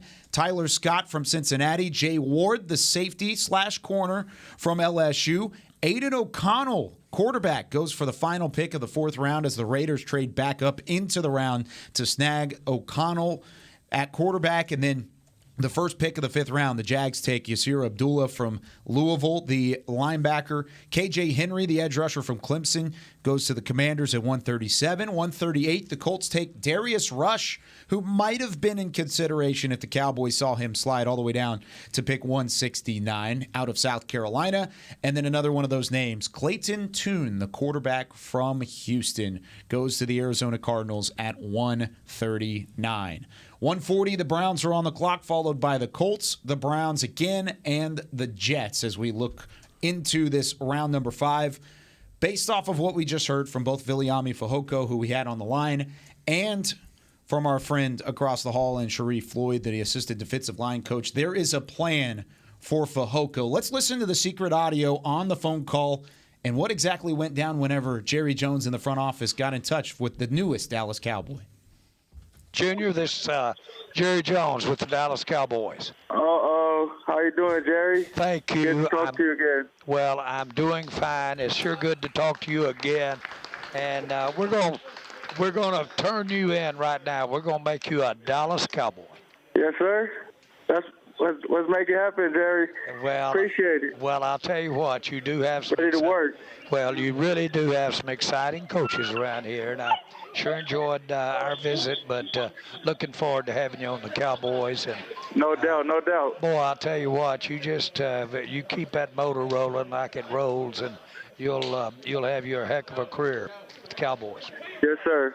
Well, thank you so much, Mr. Jones. I'm ready to work. Okay, and by the way, Mike McCarthy, our coach, wants to talk to you. Mike? Yes, sir. Junior, Mike McCarthy, how you doing? How you doing, Coach? I'm doing well, real man. good. Hey, Excited now. Yeah, absolutely, man. You fit right in with our guys and the play style, the whole 10 yards. So enjoy this time with your family, and we'll see. Sir. Yes, we'll sir. see you No in 2 doubt. weeks. All right? Yes, sir. Ready to work. Thank you, Coach. Oh, I know you are. Here, I want to put Dan Quinn on the phone, okay? Yes, sir. Can you hold on, please? Okay. Junior, Coach DQ, congrats, man.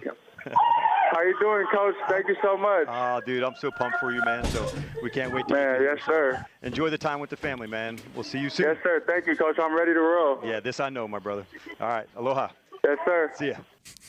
Oh, you gotta love that. You gotta love the aloha. Yeah, love the reaction too. You can hear the family. He said he had 130 family members. That's awesome. In attendance of his draft party, knowing that this call was coming, and to have it come from Dan Quinn, and yeah, a little aloha, get out there, hello and goodbye. I love DQ. Hello, DQ. I love him. He is just my favorite coach I've ever been around in this building. Outstanding. I cannot speak highly enough of Dan Quinn. All right. The Browns just took another quarterback, Dorian Thompson-Robinson, off the board out of UCLA. So that's the third quarterback in the last 6 picks. Yeah, so they're going. They're going okay quickly. The Raiders just traded out of 141 to give it to the Minnesota Vikings. So the Vikings now own that pick. Cowboys have a long way to go, Brian. Where do you see their focus shifting? I have no idea. There's about to be no more. Are there going to be any more quarterbacks? Well, they're about to be gone. We got to pray for Jaron Hall. Yeah, I think. Jaron Hall. Sorry. Yeah, I think to me that it's. I'm just as you try and go off your board. I kind of feel like the value there, depending on what you think about Antonio Johnson, the safety from Texas A&M. Anything on him? This has been a long, wait for him. Which is Corey Trice. I really love him out of Purdue, the corner. Man, that seems like to be a Dan Quinn type of guy. Here I'm talking about defensive players. My offensive players are kind of few and far between right now. Ekiyor, the tackle guard, Alabama, 6'3", 314. I kind of felt like he would be gone by now. But A.T. Perry, if you're interested in a wide receiver, or Zach Evans, the running back from Ole Miss, a couple guys there. You can still go get a running back here. They like Eric Gray. Zach Evans Deuce Vaughn. was a... Yeah, Vaughn. Yes. He's still there. Yes. I had a fifth on him, so let's go. Me too. This is where you had him. Archer just confirmed what you were thinking, by the way, Brian, that Aiden O'Connell was the other name that was getting. Would have made a lot of sense. Yeah. That's interesting. Well, I think that's why Mike McCarthy was talking. Yeah. I think he was trying to make a point that, listen, if we don't take Aiden O'Connell here, we're not going to come back around to him. And then, I'm surprised that I know that they got their guy with Fajoko. I understand that. But, man, to me, if the head coach says, listen, I'm kind of putting mine out there for this guy, that, maybe let me develop this guy. I'm surprised they didn't make that happen for him. I know Aiden O'Connell is a Mike McCarthy guy. I think I like Aiden O'Connell myself. I think he's a good player. He's one of those guys that played a ton of football. He's played in the Big Ten. He might not be your most perfect move around, but he's thrown the ball. I mean, there are games where he's been the focal point of the offense, and he's delivered. And I can see why McCarthy liked him. Absolutely. I understand that. That's kind of the point, though, is when we were watching the War Room, at least I read it as McCarthy won that battle because he was physically happy. I mean, he double fist bumped it. There was one point where he kind of just put his arms out like, okay, fine. That's what it was. Like maybe he conceded. Okay, see, I missed that one. So maybe it was McCarthy that was having that conversation, but it looked like in the end he was pretty happy with the. They're all happy with the picks. Yeah. I'm just saying when you have a discussion, if there was a discussion about a quarterback, and now we're starting to see all these guys gone, and you guys like Hall more than I do. I as our little scouting group, I hope you guys are right about him. I really do. I hope you're right, because if Dallas does make the pick, I do feel like, and it's nothing against Dak Prescott. It's Aisha's talking about, we've had these draft shows where it's like these backup quarterbacks have to play. The reason why you were able to get in the playoffs last year was because of Cooper Rush. Yeah. He played 5 games for you and won 4 of them. And I think there's a point in time where a quarterback does matter when he's a backup guy. Yeah, and they're about to be gone. Yeah. Like, I think you have Tanner McKee, Jaron Hall. Yep. Brian's had him on the board for 4 rounds. I mean, it's a bad running joke, Bob. Max, He's not in the mood. Max Duggan. Yeah. What's up? We got to break on the Yeah, we need to go to break. We're about to get to we got an ID. the ID. Jaquelin Roy just went off the board, defensive tackle from LSU. Oh, you can man. Continue on. I'll tell you about him. 2023 NFL draft coverage on 105.3 The Fan and DallasCowboys.com. I'm sorry. No biggie. We have to go to break sometimes. That's all it is. Hey.com side. Man, you guys knew I loved me some Jaquelin Roy. Y'all gotta stop calling him Jaquelin. So now that we're It is, isn't it? Somebody told me it was. Now that we're on the .com side, Brian can unfiltered use all the curse words towards me that he wanted to use about 2 minutes ago. Yeah, Jaquelin. It is. It's Jaquelin Roy. I'm just going to reach over and hit you. I'm not going to see any cuss words. What are you talking about? I just reach over and grab you by the collar. No, I can say it. Go ahead and talk about Roy. You got him. Big anchor, trash can full of dirt, took on multiple blockers, really good with his hands. He can get pressure on the quarterback and play the run, has a high motor for a big man. If you get him sideways, though, he'll get pushed off the ball. Otherwise, he can bull rush guards back into the quarterback, plays the run, wins with a spin move. I loved him. I thought he was really good. I actually had a 3rd-round grade on him. I didn't know why he was ranked so low by some other people when it came to their big boards, but I think this is a steal for the Vikings, and if the Cowboys hadn't have taken Mozzie Smith in the 1st round, I'd have been campaigning for him in the 3rd round last night. He's one of my pet cats, one of my favorite players in the draft. Such a big human, dude. Go Tigers. Like, even his ankles look thick. When I first saw him, he's just a really big guy. And I mean, as a run stopper, I think that he can be a guy that's dominant in that position, just playing that DT position. And I liked how he pushed off the ball. I wasn't too sure about his movement, but his explosion off the snap was good. Yeah, I agree. Like, he is a guy that's going to be productive, especially against the run at DT, in my opinion. I had him as a top 80 player. He's one of the last 3 top 80 players I still have on my board. And I think, for the most part, it's because of how active he is in the pass rush on the inside. I think he fits in as a 1 technique. He fits in as a 3. He had success at both during his time at LSU. I like the versatility, and I like his frame. I think you can put him anywhere, and he can get after it. The one knock I had against him, I didn't think he was quick off the snap. I thought he kind of labored to get going, but he was so strong that he could, and he had some length to his game, he could extend and get around guys, which happened at times. It's a fair critique, but you're absolutely right. He's one of the few defensive tackles where you see a good blend of both when it comes to being able to be a nasty run defender, but also gives you pass rush ability. Who are some of the top players left on your board, Brian, just to reset things? Yeah. Good luck with that. This is the defeated portion of the No, weekend this for is him. not defeated. It's just that, like, when you mention these guys, they're your guys, but do they like him? I've talked about. Well, I want to know about your guys. Well, no, I've talked about Antonio Johnson from Texas A&M. I mentioned, you mentioned him, Trice, the Purdue corner. If they keep taking defensive players, I think the offensive coaches went home for the day. I don't think there's anybody in that draft room that's fighting for an offensive player. If they don't end up with a guard, okay? Skinner's another guy. All my best players are defensive players. Right. Every one of them. Oluwatimi is my highest rated offensive player. That'd be a fine pick. I'd be okay with that. The Michigan center. I had him as my 57th best player. I loved him. Whippler is still around. Yeah, he's up there for me. They're still free agent guards. Like, and I don't know that. I mean, he's a free agent, so I think I can say his name. Dalton Reisner. Yeah. Former K-State player, played at Denver. Like, if they really do need to address guard and they don't think Edoga or what they have now is good enough, that's a guy that's played a lot of football. That's a good player. I don't know if they have interest with him, but I think he's an upgrade, and you can plug and play him right away, and you'll be in a good spot. I think they believe in Edoga as they do. I think they believe it'll completely. The way work. this draft's going, they believe in Edoga, and they believe in maybe moving Tyler Smith and Tyron Smith. There's no way they believe in Josh Ball. I hope not.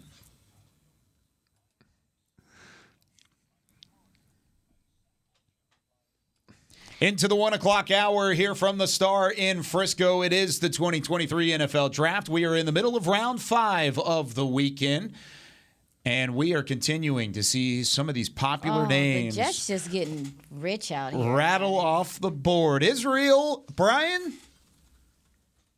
Abanikanda. Close enough. Again. He did it again. Abanikanda goes to the... I did that on purpose. goes to Hey, who the- did Cleveland take ahead of them, by the way? Cameron Mitchell. Cameron Mitchell. Corner from Northwest. Let me reset some things. Cleveland's gotten some good Kyle, picks how about late. doing your job over I got there, you. right? Here's your last 5 picks. The Cardinals take Clayton Tune, quarterback from Houston. Another quarterback goes off the board to the Browns at 140. That's Dorian Thompson-Robinson out of UCLA. LSU interior defensive lineman Jaquelin Roy. The Vikings take him at 141. They actually traded up with Vegas to go get him. Then the Browns take Cameron Mitchell, the corner from Northwestern. And then the Jets most recently taking Israel Abanikanda, the running back from... There you go. He's going to have a great career, I bet. Yeah. I probably will. A very productive That would player. be so. As a play-by-play announcer, that would be a name I would want to call a touchdown for. That would be phenomenal. They called a lot of him at Pitt. Yeah. The guy was pretty effective running the football for sure. Tell me about him a little bit. What are the Jets getting there at 143? Good value, right? No, absolutely. Really, it's excellent value there. And the thing about him with when you watch him play, and I was kind of like, I was worried about really his speed, and then all of a sudden it's like, no, wait a minute. You watch him, he runs at the combine, but then you find out he's a high school track athlete in New York, very successful at that. And you do see the finish. He can break tackles with his lower body power. Defenders bounce off him in the open field. He does a good job of keeping his legs moving. He's driving for extra yards. He has the vision to make the cuts. He'll read blocks. He'll put the foot in the ground. He'll go. There's plenty of snaps where the offensive line is pulling, and he works right in behind them. And then he takes off. I think he's a little bit more straight line than the wiggle, but he can make the first guy miss, but he just kind of run through guys as well. Catches underneath stuff, the routes, the screens, things like that, and he could be a problem in the open field to bring down once the ball is in his hand. So I didn't see him fight the ball at all, catching it. I thought that was a good part of his game. He's very good around the goal line, too. They hand him the ball. He's able to finish the runs with power. He's super, super productive player. Now, you mentioned that you didn't really see the speed at first, but then all of a sudden you just see that burst. I think that comes from being a track athlete, just knowing when to turn over and to when to do that, to accelerate. He has good acceleration awareness to me as well. Antonio Mafi just went off the board to the Patriots at 144. Leaping Patriots, man. They've made some good picks in these last couple rounds. There were some questionable ones early, but they've turned around and made some decent picks. I liked Mafi a lot. Did you did him, didn't you? Yeah, former DT. You can see that in his game and just how vicious he can be off the ball. I definitely felt like he was one of the better run offensive linemen, blockers, blocking offensive linemen. Yes, vicious with his hands and how he plays. Now he is a guy that you have to worry about, leverage, keeping his pads low and not, reaching. But for the most part, the guy understands the position. I'm not surprised that he went here and the Patriots picked him up. That's funny to me. Yeah, Patriots gonna Patriots, man. Yeah, he's super wide. He's really hard to get around, but he lacked lateral agility for me. Fires off the line, will smack you in the mouth. Physical player. You mentioned as a really good run blocker, but he needs to improve his pass sets. But he's got a good anchor. You talk about finishing guys. He does that. He plays to the whistle. Needs to work to improve his hands. But I think this is a raw player who the Patriots probably got a stud here in the 5th. Yeah, and like I was saying, the being a former DT, you can tell that he understands how to strike and when to take on strikes and how to counter. He's still learning, but I don't how many offensive linemen have been DTs converted to offensive linemen? Is that a common thing? I think it's more common than most of the other position switches, but it happens. You have one in the building. I mean, look what they're doing. It's the opposite way, though. With it's more common earlier, like to have the switch happen post high school. Okay, it's not as common in college. Yeah. So I mean, there's a couple different ways that it could go. I'm mixing up the name. Who just switched from? Alarcon. John Ridgway switched when he was at Arkansas. Yeah, that's a good point.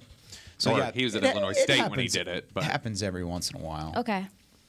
All right. So we have a couple picks into this fifth round of action, you have the Panthers, followed by the Saints, the Titans, the Bears, and the Packers. So running back still in the conversation, offensive line still in the conversation, quarterback still in the conversation. But like Brian said earlier, trying to guess where they go from this point forward. I know it's our gonna be job. tough. It's our job to figure this out. But I kind of feel like that every time my best players on this board are all defensive players. So does that speak to the value of where they've been picking, though? Because I think that's kind of been the case. It's not just the fact that they're neglecting offense. They never want to do that. I don't know if it's neglect or it's just, here's the selection of the Panthers. I'm sorry. City. With the 145th pick in the 2023 NFL Draft, the Carolina Panthers select Jamie Robinson, defensive back, Florida State. That was one of the higher graded players left, I think. They took him. What is people's problem with Antonio Johnson? This guy is a baller.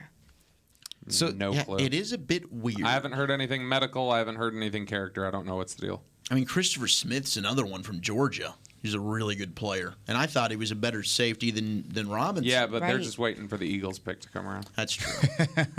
Georgia. Got to send them that direction, right? How many, Brian, do you have any third-round offensive players left?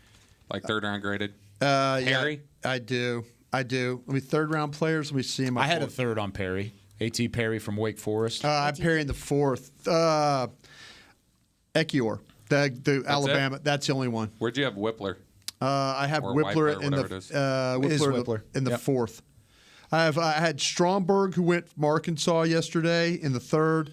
Whippler and Forsythe are my fourth-round centers. And you had Butte in the fourth? I have Butte in the fifth. Okay. Oh, wow. I had a Parker Washington in the third. I did too. Me too, but I also have a third-round grade on Trey Palmer. Okay. Nebraska. Nada. No, nothing. And he was a Senior Bowl guy, right? And then compare that to how many defensive third-round grades do you have, Brian? Defensive third-round grades, it's Trice, it's Johnson, Skinner. Those are my guys that are left. You didn't have Toa Toa?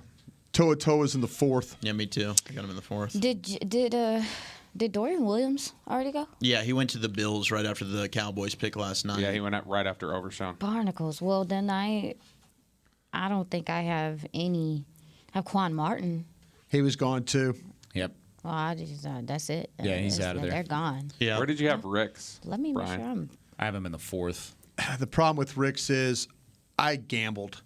I gambled it on the ability, so I had him at 111 is where I had him. I think I've got Eli Ricks 111. Dane's got him at 235. Daniel Jeremiah didn't even. I gambled that somebody was going to have him. I gambled that someone was going to have him. They would say the ability and all that, but the off the field stuff. I heard things about Ricks though that mom and dad are like really, really involved in a not a good way, and so and he has his own issues, I know. Yeah, and he's got I gambled. I totally gambled on the player. I'm like thinking, man, the traits. You watch him play. He's long. He can knock the ball away. He's got a little Kelvin Joseph to him in a way of not playing a lot of football, but going from LSU to another school. He played well at LSU as a freshman. He really, really did, and then went to Alabama. You watch him play the Mississippi State game. You draft him in the second or third round just off that. I'm honestly surprised that Ivan Pace is still on the board, just given just what He makes a lot of what he plays. showed at the Senior Bowl. Love Ivan Pace. Just big tackles everything. yeah, covers ground. I had asked about a couple linebackers last week. And Pace was one I heard was probably around here. Okay. Was that he could go around He's small. Yeah, people short it because of the size. It was maybe. a list of them because I was curious where some of the linebackers were. I was curious about Pace, Jeremy Banks, and Noah Sewell. So we have some questions on Twitter. You guys want to answer some questions? Let's Twitter on the 14. Yay! Twitter on the 14. So John asked, could you see them going with a guy like Andrew Voorhees? He was somebody we brought up earlier, but now that you're into the fifth round, this is where you start talking about hurt players, right? Brian. I mean, Actually, this is where you have on a the conversation. 20. Hey, there you go. Thanks, Chris. The criminal round was always the fourth round for me, but that was a different era. Yeah. Criminal The and criminal injured players. round. Criminal and hurt players, always the fourth Well, round. it's 2023. We can push that back to the fifth. We Yeah. can make it work. Okay, thank you. We're trying to be positive here. Yeah. But Voorhees, would you think about even taking him now, even though it is a redshirt year? Bobby made the point earlier. Doesn't help him right now. And that's kind of what you want at guard, but at least it's something for the future. I got to look at my notes. I don't remember. He was one I really remember having problems like seeding to powerful defensive linemen. I remember him getting driven back a lot, and I don't know Did how much Howden I want just that. get taken? Who? Howden? From who did the Saints just take? Is it Saints took Howden? Jordan Howden, safety, Minnesota. Okay. Yeah, I would rather. I've got a healthy guy on my board, but maybe they don't like my Alabama kid. You know what I'm saying? I don't. Maybe they don't. Maybe they're not a fan of that. I think. I think. Pull up Ole Miss too. Yeah, Broker. Yeah, I think Yeah, Broker. I think Broker's Broker, athletic. To me, there's guys that I would rather take a chance on than him right now. You know, I'm not interested. If it gets down to, if you get down to the sixth round or something like that, he's still there. I'm trying to, man. Aisha asked the question last night before we went to break about the depth and about the position and about and obviously they feel better about it than we do. That's why I'm asking y'all. Like, ain't nobody. I don't want them to reach and do anything that is uncomfortable for them and does not follow with their board. But there is so much. They seem so confident about the offensive side of the ball right now as it is. Granted, I get that Brandon Cooks is a fifth-round pick in your mind. Jalen Tolbert is a guy that they clearly think is going to be successful or have some success here. But I just thought that I don't know. I'm just still like, okay, well, what you have on offense right now is what you have on offense, and that's what it is right now. Let's take a break here as we continue on in round number 5 of the NFL Draft. We're going to start taking some fan questions. I just put it out on Twitter, @Kyle_Yeomans. Reply to that. We're going to start answering some questions, trying to piece things together what could be next for the Cowboys, and then we'll give you some updates on the picks that are rolling in at the moment. You're listening to the 2023 NFL Draft on 105.3 The Fan and at DallasCowboys.com. So we got no fifth-round pick here, right? Dallas has a fifth-round pick. Didn't we It's a give it? comp, isn't it? We Yeah, gave it it's to 169. It's a comp. Okay, Oh, it's a that's comp why they pick. shit on the. They traded the 161 to the Texans for Brandon Cooks. There you go. That's Okay. right. Okay, But 169, they are on the clock. There we Correct. Yes. So you've still got something to work with here. They've got one pick in each of the last 3 rounds. They have 169, 212, and 244. Okay. So you got some space here to do something. Bobby, do some focusing on the war room thing. Tell me what you're seeing going on. So what I'm You're seeing good at- is you're good at Get reading your the binoculars out. what I'm seeing is you were right. Offensive coaches have gone home because Mike McCarthy just is not there. He's just like, y'all aren't going to pick me any players. I'm just leaving. And I'm so- out. No, I think it's probably just they're not. That would be they're funny not if close. Dan Quinn did plop down in Hey, that you know, chair. David Moore from Dallas Morning News just threw out there goes Zach's tight end. Oh, Josh Wiley.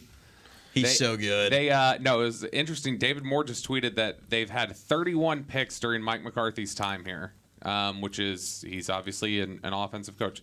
They've picked 20 defensive players. Wow.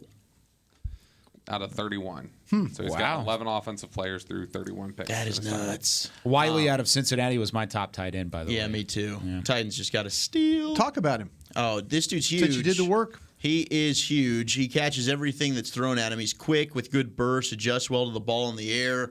He's going to wear you out blocking in the run game. He can drive some dudes back. Really effective when used to block as a motion man or when pulling from the opposite side. He can hit the seam, stretch the field, big catch radius at 6'7". Can go low, wide, high, catch the football, you name it. Can play outside and in the slot. Tough for defenses to match up with. He draws penalties because of his size. Very intriguing player.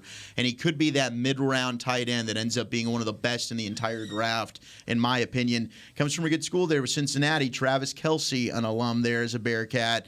They had 2 good tight ends, but to me, this guy was one that I really, really liked. If I had waited on a tight end, he's the dude I would have loved to pick. Yeah, I like Wiley as well. Fun player overall. As we look at the linemen left, I reached out to somebody just to ask who are some of the best linemen left. Whippler. Okay. Ekiyor. Garage, Florida. Yeah. Duncan. Yeah. But Duncan apparently has been flagged by teams for character. Makes sense why he's sliding. McClendon. Yep. Oluwatimi. Richards, North Carolina. Okay, Asim Richards. So what those was the second name that started with a G? Garage. From Richard Garage from Florida. Oh, he's the Senior Bowl guy. Yeah. I didn't watch him. I had him late. I didn't watch Garage either. Is that how you actually say his name? Yep. Well, we got it. We got Garage. Yeah, Garage. Let's make it up. Wow, that's impressive. As soon as I heard that, I was like, man, it is a Saturday morning garage sale. Haha. Got The it. Garage. But Noah Sewell off the board at 148 to the Chicago Bears. I think he's good. I know that there were a lot of people. There was a lot of discussion about Noah Sewell. Like, there was talk about him when he was like a freshman, where it was supposed to be like, oh my gosh, Noah Sewell might end up being like a first-round type of player, and he's a freak, and he didn't quite reach that, and he's not the athlete that maybe you want. Like his brother? Man, that dude. No. Again, we talk about these like hair on fire linebackers. Like that's Sewell, man. I think he's pretty good too. I Super think, instinctive. I think that's the thing. The instincts are good. He'll knock the hell out of you. He is just I love Sewell. I would have loved him on day 3 here. I had him at 92. I had him as a top 100 player. I had him as a third rounder. Yeah, that third round grade on him. He's one of my last remaining third rounders. I think he's going to have a good career. I think he's going to be a starter for a while. Have you heard anything on Travius Hodge-Tomlinson? Is it the size? He's small. 5'7". Yeah. Yep.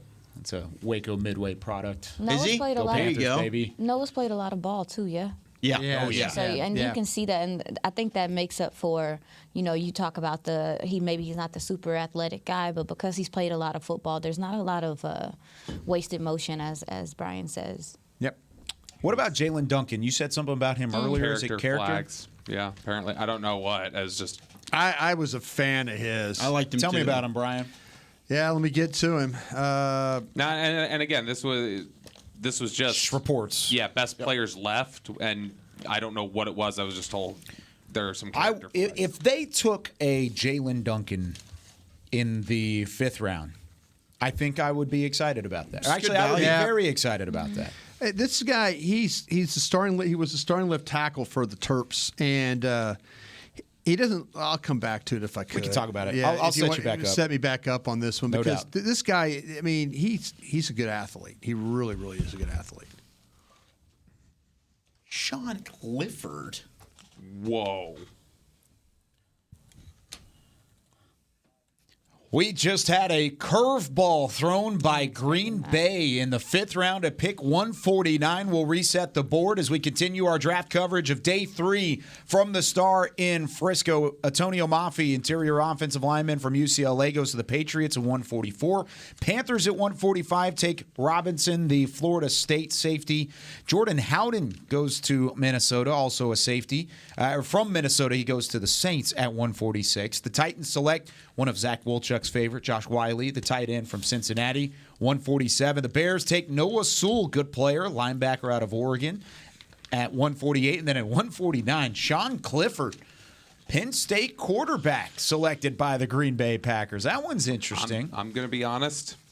Did not even study Sean Clifford because every game I've ever watched of Sean Clifford, and I've watched a lot of Penn State, he did not look like a player that was even worth studying. No, I didn't think he was going to get drafted. He didn't get invited to the combine. When you watch Penn State to watch Parker Washington, the fact that Washington is still on the board and him and the tight end, those dudes had to make a ton of catches. Yeah, bad ball catches. What is going on? I remember, was it Wisconsin last year who they opened up against? I remember watching Dotson's tape last year. They had to make a goal line stand to win the game. Yeah, Dotson's tape against Wisconsin. And I remember there's about 200 yards that has been left on the table by Clifford just not getting the ball there.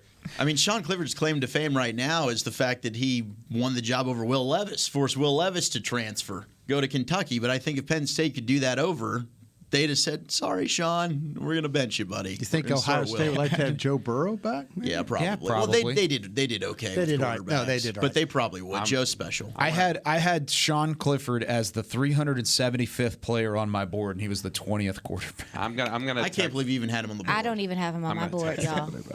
So kind of interesting. All right. If you did, I'd be really impressed. The Bills are on the clock currently at 150. We are still a good ways away from the Cowboys, who pick at 169, just under 20 picks from there. We were just talking about some of these blinking lights, some of these players that are still on the board, one of which is Jalen Duncan, who at least reportedly has been flagged by some teams for character concerns. That's not a concrete thing for every team. It's very vague. But in the fifth round, there's still an opportunity, Brian, to maybe go get a plug-and-play guy, which is rare at this point in the draft. I'll tell you what, this Jalen Duncan, though, from Maryland, I mean, he is a great foot athlete, and he gets away from the line with ease, no wasted movement or laboring at all. He kicks back in position with balance and width. His hands are in good position. He's ready to strike. He does a really nice job of getting his hands inside, too, and body control, balance, all that stuff's good. He doesn't get over the tops of his toes. Aisha would like him a lot because he's never on the ground. I mean, you see him pull, he locates his guy, he can secure the block. Big-time athlete for the position, and he, like I say, you get guys out in space, they fall on the ground a lot.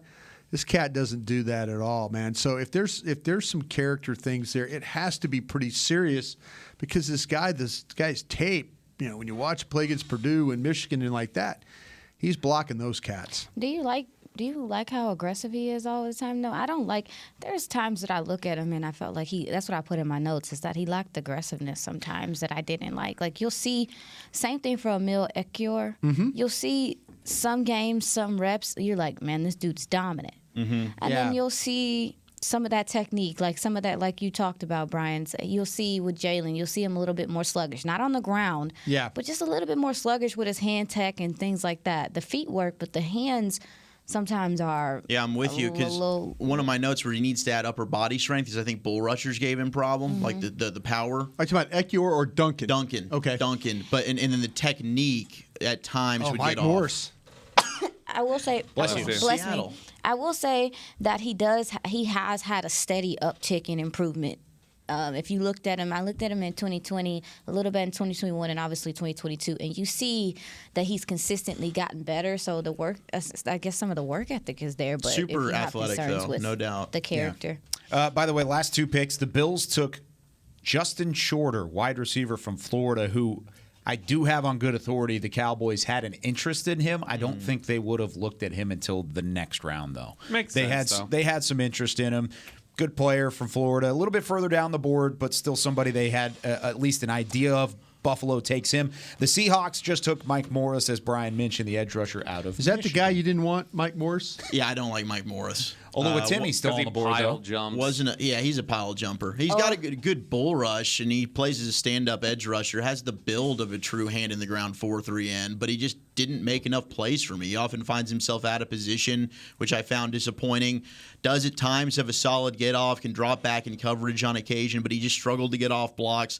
Looks the part at 6'6", but he just lacked the production from the film that I watched. So, hey, at this point, traits guy, sure, but he was one of my least favorite edges in the class. I have Tanner McKee like 2 spots ahead of the Mike Morris guy. Nice. Just to let you know. No, seriously, I did the same thing. I put him way at the bottom. Mike Morris, probably the best contribution he's had in his career was calling Mozzie Smith a refrigerator rolling downhill very fast.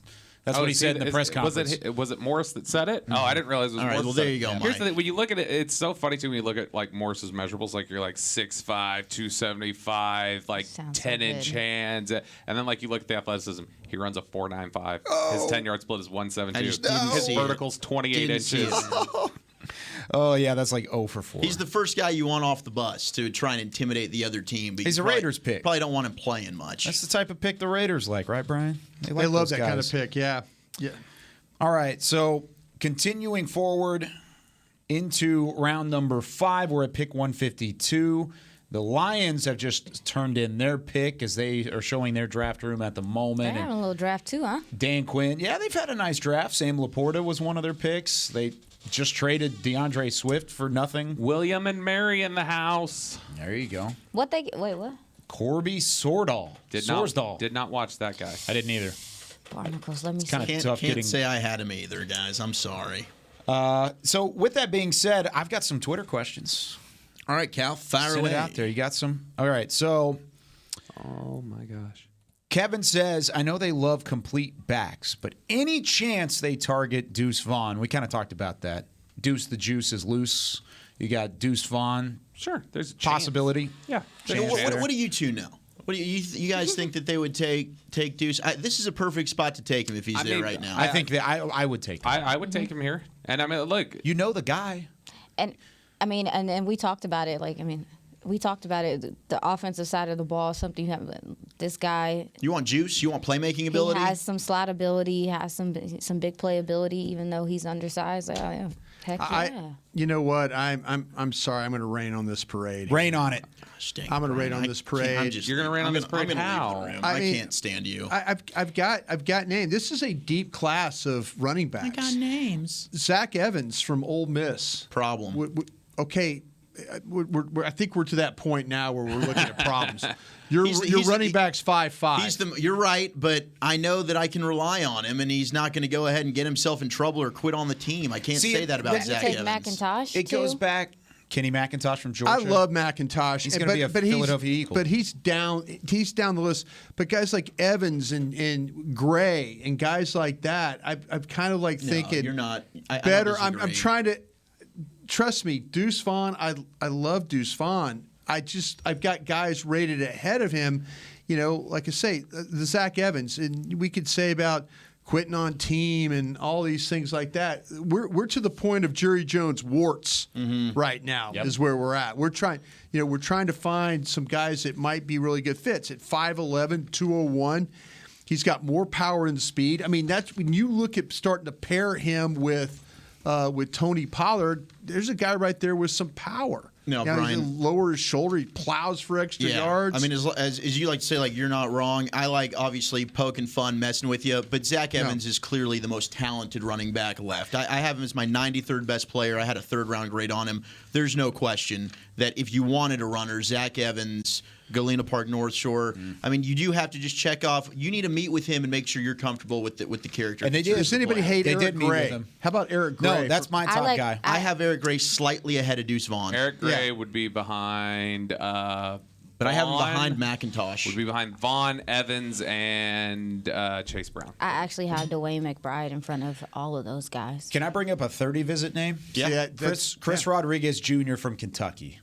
Okay. I love Chris Rodriguez. He would be fun. You talk about pass a protection. no-nonsense, straight up the field, fills exactly what you lost with Zeke. Exactly. But will he ever be a true number one running back? I don't think so. But you're right. In a tandem backfield, he fills everything you lost with Zeke. Short yardage, physical, downhill runner, and in pass pro, you're absolutely right. And at times, Kentucky had to run their offense through him. I just named it. I like it. I don't know that I've heard you guys discuss them. Is nobody here Chase Brown fans? I have him up above Rodriguez, but I think Rodriguez is a better fit for this team. What about Tucker? Sean Tucker, Syracuse? Tucker's film is not bad. I liked Sean Tucker more than I liked McBride. Somebody asked, would you rather have Deuce Vaughn or Sean Tucker? Yeah, I mean, McBride to me is a guy that I thought was a little bit overhyped when it came to the running backs. I think he's got fumbling problems. I was not a big McBride fan either. I know, Aisha, you liked him more.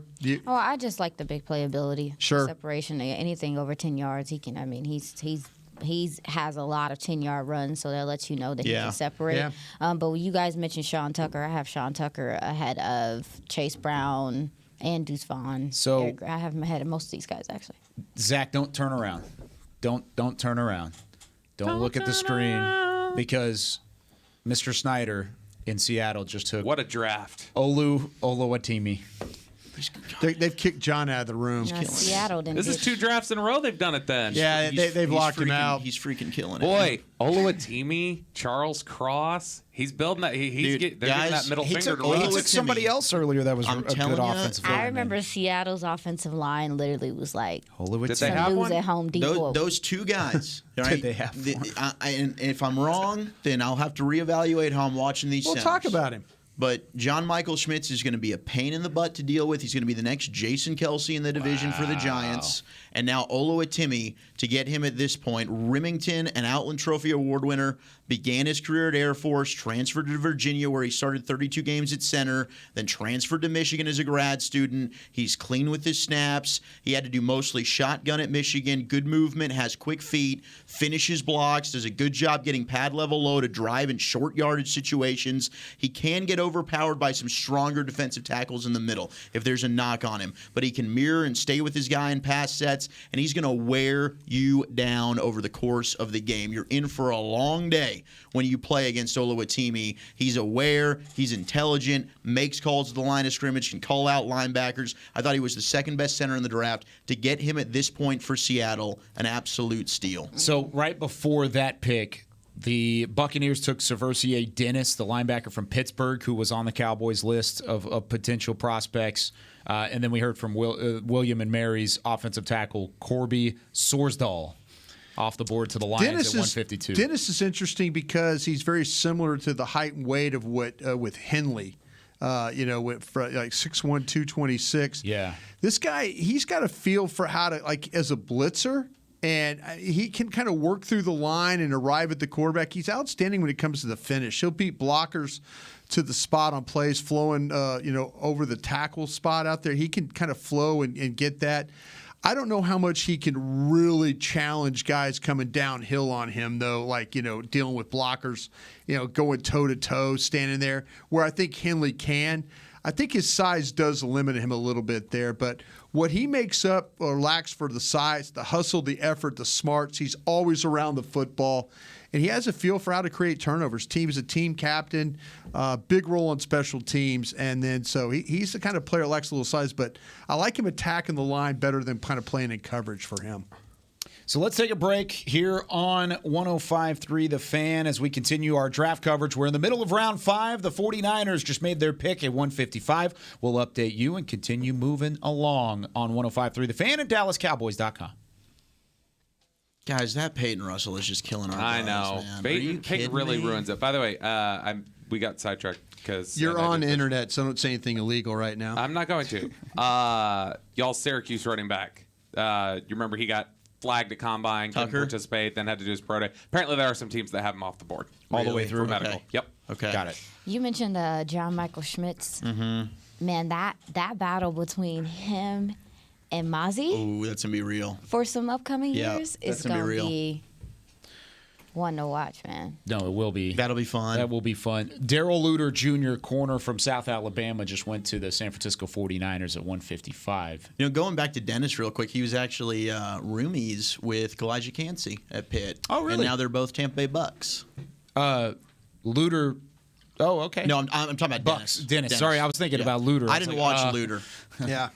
So, yeah, Darrell Luter Jr. So, now at the moment we are 13 picks away from the Cowboys.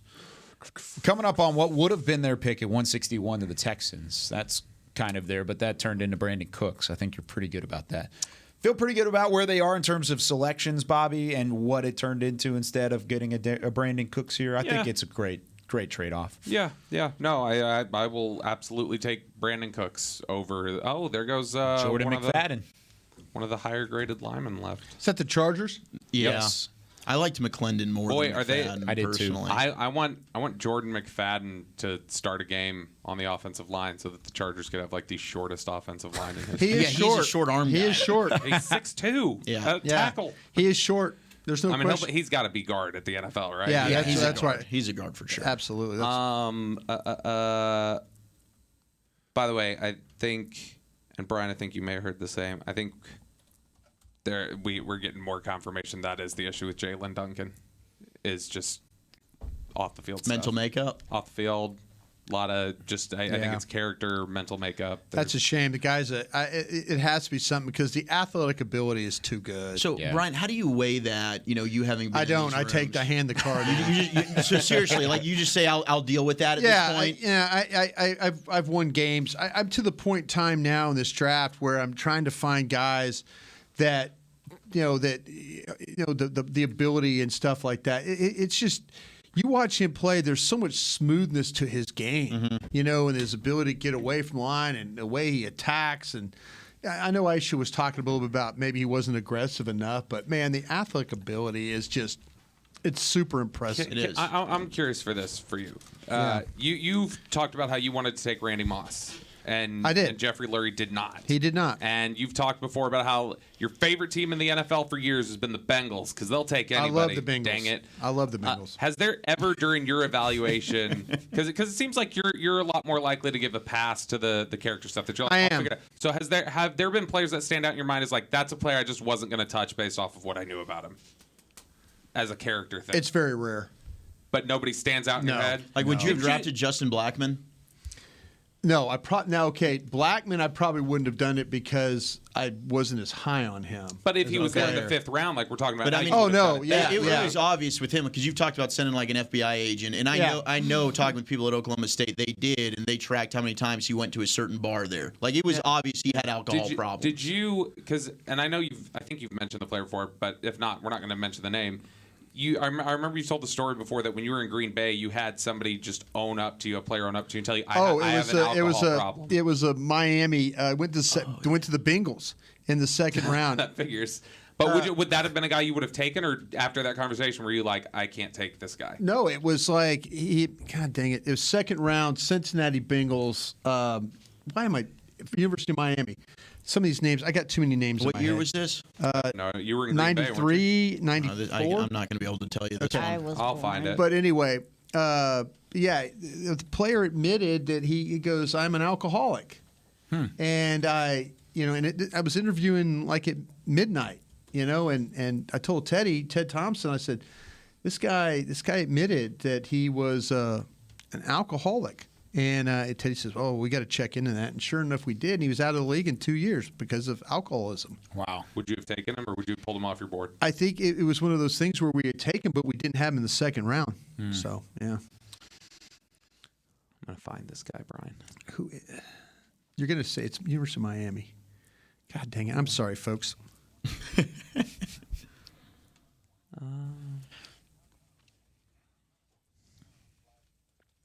From the Star in Frisco in the SWBC studios, it's draft coverage from the world headquarters of the Dallas Cowboys. By the way, you can use what the pros use, the official men's skincare brand of the Dallas Cowboys, Jack Black, online at jackblack.com. Alongside Brian Broaddus, Bobby Belt, Zach Wolchuk, Aisha Morrison, I'm Kyle Yeomans. Delighted you've joined us here on this Saturday, the day of the Scouts. Brian, Caillou Blue Kelly, the corner from Stanford, goes to the Baltimore Ravens at pick 157. Before that, Jordan McFadden, offensive tackle from Clemson, to the Chargers. And then one pick prior to that, Darrell Luter Jr., the corner from South Alabama, to San Francisco. I got a note like 10 minutes ago that said that was the best player left on the board. Yeah, I had him as a 3rd-round grade. You know who Are we shocked that he went to the Ravens? No, not at all. No. You know who's still there, and we can talk about Blue Kelly if you want. Ravens. Then I think could be the Cowboys' next pick. Okay. Rajon Wright, the brother of Nashawn Wright from Oregon State. Wow, okay. Yes, still on the board. This could be this might Another be around defensive the player. territory, the area for them. This is about where I had him. I liked him a lot. I liked him a lot too. He dominated Jordan Addison when they played USC. I guess you could take him here. He was open with us at the combine. He didn't run his. I don't think he did his workouts because he was dealing with some health stuff. So maybe that's why he is where he is, because he was dealing with some health stuff. I wonder what's wrong with Trice, the Purdue. Yeah, he's my top corner left. Maybe that was one of those things. I just don't know. 6'3", 206. I mean, you could watch him play, and he looks like a corner. He looks like a corner. He was flagged, Bobby, wasn't he? Yeah. I do not have that he's flagged. I thought you gave me his name. I do not have the Trice as flagged. I don't know what's going on. on. For character or anything else. I did ask somebody yesterday where Trice was, and I heard a 4th and I heard a 5th. Okay. Well, then I had him in the 3rd. Yeah, me too. I fell in love with a player that's really long and makes a lot of plays. So maybe he'll end up at somewhere else. Is that your guy? Who is it? I don't want to say the name because then if it's wrong, I don't want to. It's the wrong name. Oh, dang it. I'm going to find this name, Brian. So we're searching for a name that Brian remembers back from his. No, I don't. It was like 30 years ago. Because the Bengals haven't taken anybody from Miami. Are you sure it's from Miami? I thought. What position? It was just like a safety. Oh, a corner. safety. What are you looking at? I was looking at defensive lineman. No. Corner, safety. I'm a moron. Okay, hold on. Safety I'm gonna corner. I'm going to find it. Hold You're on. not a moron. No, Bobby's going to find it. He's I mean, I good at am a this. moron. No, you're not. I'm a moron because I can't remember the name. We're all morons. Let's use the word schmuck instead of moron. I don't know what It's it this is. time of year where I got too many names in my head there. Okay. It's only 1:45, guys. We've got a long way to go. We can't crack in the middle of the fifth. No, we're not cracking. We're not cracking. No, I'm talking about legitimate players here. DB drafted from Tremaine Mack. Tremaine Mack. Oh, that was 97. Gosh, that was I could have told you it was Tremaine You Mack. said 93 or 94. That was Y'all 97. speaking Tremaine another, Mack. Okay, well, my bad. Here y'all go speaking another You know language what? Read a again. freaking book for once, Aisha. I ain't listen. Y'all speaking. Tremaine Mack. I thought it was earlier than Tremaine Mack. I didn't realize that's who it was. I remember Tremaine Mack. Yeah. Tremaine Mack was a return. You're going nut. to jail. Going to jail. Tater tots. We've got a question from a friend of the show, Vach Lombardi, who does Vach. great work. He said, Vach, take it easy on Schoonmaker, okay? He's a good player. I saw you. Does he not like Luke? Vach was very upset last night. He was. It's okay, Vach. I don't think Come he on, wanted man. a tight end, though. Vach, you and I will do it. We'll do a sit down film session. We're gonna watch him over again. I think you're gonna like it. Love you, come? Vach. Can I come? Yeah, sure. No, Kyle. Thanks. Baby. Do you guys think the Cowboys built their board purely on best player available, or are they leaning more toward philosophy in terms of get tough, run the ball, stop the run, based off of their 4 picks so far? I think from the outside looking in, the easy answer there is you're based off of philosophy, but they usually stay true to their board, Brian. That's what they've been known for throughout the years. Do you think they've done that in 23, or is this changed? Yeah, it's hard not to think otherwise in this situation. Yeah, I think this was, when we had the great pleasure when we started this day of visiting with scouts, and it was all about toughness. It was about fits. It's everything about it. I don't like with the stack. I'm interested because my stack, of course, is different than their stack, but that's okay. That it's their stack. It's not my stack. So I just kind of feel like that there were some discussions about some players. Mozzie Smith, he's tough. Schoonmaker, tough. The kid from San Jose State, Fajoko. Tough guy. I mean, that's kind of what they're looking at right now. They feel like, last year this time we were talking about they got bullied, right? Yeah, yeah. So the whole discussion was we got bullied in that San Francisco They wanted game. to be meaner. Yeah. They wanted to get meaner. So I guess the thought is tough this year's version of mean, like where they wanted to get meaner last year. I'm sure they want to find tough football players, but I think that's just the case in general. I don't think they'd jump tags, at least in a significant way, just for the trait of toughness necessarily. If Vach is asking this, it's because he probably feels like that's how they're doing the board, and I don't think he's wrong. When you listen to the coaches and the scouts that have come in here, like what's the first thing that they'll tell us? We want that's a Cowboys end. That's a Cowboy type of guard. That's a Cowboy type of corner, etc. Whatever it is, right? They have an idea of the type of player that they want, and that does go into Antonio Johnson. Yeah. Oh, is he just gone? Just went to the Jacksonville Jaguars. A steal of a pick. But they have an idea of a type of player that they want that fits their scheme, that fits their system, the attitude, the size, the speed, the strength, right? So yeah, I think that does factor into the way that they put their board together. I mean, wouldn't it, as an organization? Don't you kind of have to stack it that way? It's part of philosophy. I guess, is he saying did they build their stack with toughness in mind, or is he saying are they jumping their tags in favor of I think that's what I don't think they're I don't think they're jumping tags. I think it's a big part of their equation in building. I think they've had some players that have very similar grades. Yes. I think they're guys where it's a 1.57. Two guys have 1.57. Okay, let's make a determination off the stack. Let's discuss. I bet they've had like 3 or 4 guys. Went at 159. 159, Dontavian Wicks, the wide receiver from Virginia. Before that, Daniel Scott, the safety from Cal, went to the Colts. Wicks is an intriguing player. I had a lot on. Thank you, I appreciate it. On him. By the way, the pick at the moment is being held by the Los Angeles Rams. We're at 161. This was the selection that Dallas sent to who's on your board? The Houston Texans for Brandon Cooks. I would take that a was risk my last, on Jalen Duncan, but that would be it. That was my last. Who took it? 159 Wicks. Was that Detroit? The Lions, yes. Took I would Wicks. take Corey Trice. I would take Trice too myself, but.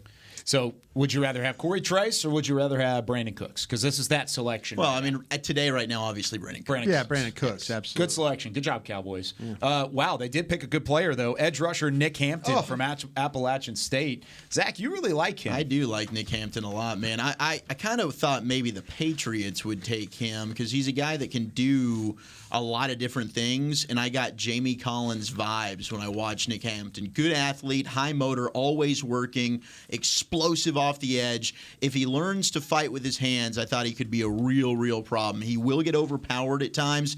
Instinctive player, good length, really good traits, and the type of frame to add weight. He could turn into an absolute freak. Can drop back into coverage, is athletic to carry backs and even tight ends. But I want this guy going after the quarterback. He's always around the ball, even when it's downfield. He doesn't stop trailing the play. He recovered 2 fumbles against A&M in their upset win against them. The second one was easily 10-plus yards down the field. And as I mentioned, Jamie Collins kind of comp for me with Nick Hampton. I think that's an interesting traitsy pick that could develop into a really good player. A lot of power.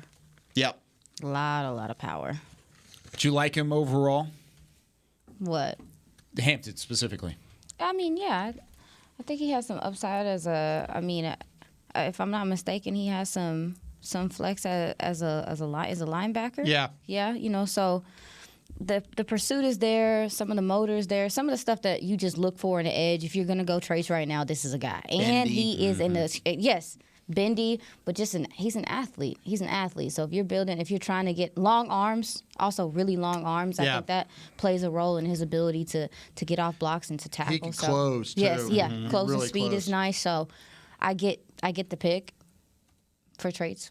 Okay. So that pick was 161. That's the. Does that what I have? It was the Rams. Rams. There. Yes, Thank you very Rams much. took that pick at 161. So then it's the Colts on the clock at the moment. We are currently 7 picks away from the Cowboys at 169 and their comp pick here in the 5th round. So we're step aside just to keep way for what is happening over the next couple of minutes. You're listening to the 2023 NFL Draft on 105.3 The Fan and DallasCowboys.com. Hello.com side of things. How's everybody doing? Y'all doing all right? Feel pretty good energy-wise? I mean, how much longer do we think this is going to? I feel like this is moving pretty good pace right now. So the last pick that the Cowboys would have, worst case scenario would be right around 545. Best case scenario would be about 450. So, I feel like we're on track for 450. I think so, too. I think we're moving along. Because it's not even 2 o'clock yet. Well, okay, wait. We're in the 5th round. So it says the fastest one would be 215 for their 5th round pick. And we are, what was it, 7 selections away? Mm-hmm. So, yeah, I think we're humming. I keep talking about Trice, having him on the board left. Is he your best player left? Him, Skinner from Boise, but maybe you're dealing with a little bit of an injury thing there that you're dealing with. Ekior, I mentioned him a bunch. He's maybe a little bit slow-footed for some people out of Alabama. A.T. Perry from Wake Forest. Zach Evans from Ole Miss. Mm-hmm. I haven't talked much about, was it Henry Tuatoa? Yeah, Tuatoa. Oh, there goes Chase Brown. Chase Brown, running back from Illinois, goes to the Bengals at 163. Right before that, Will Mallory, the tight end from Miami, went to the Colts at 162. Shout out to our boy Wally, who's a security officer down the hall. He kind of keeps us all safe in the building. He said he really liked Will Mallory. He listens to the draft show. He's a huge Cowboys fan. He said he stopped me in the hall the other day. He said, I really like Will Mallory, that tight end from Miami. Watch out for him. So there you go, Wally. Does great work down there. Which Brown went? Chase. Sydney went earlier. Chase the Brown. running back twin brother, went there. I didn't know they were brothers. That's cool. Fraternal twins. Mm-hmm. Yep, they are twins. Very nice. All right, so the Vikings are on the clock now at 164. Their pick is in. Bobby, what are some of the names on your list? Top player left for me would be Whippler.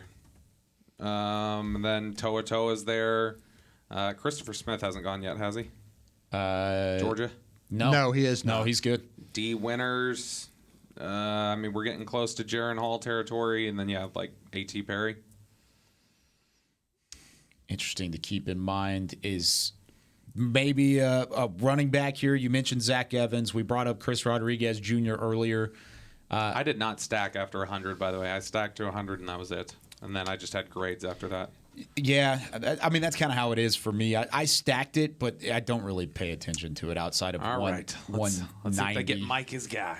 Mike needs let's give Mike a dub. He's back in there. They are having conversation at the moment. Who's your best quarterbacks left, Brian? Good question. Jaron Hall. We know it's not Tanner McKee. Duggan? No. There goes Jaron Hall. Oh, wow. Son of a B. I just tweeted his name, too. Wow. Now it's got to be Duggan. This is the jinx. Darn.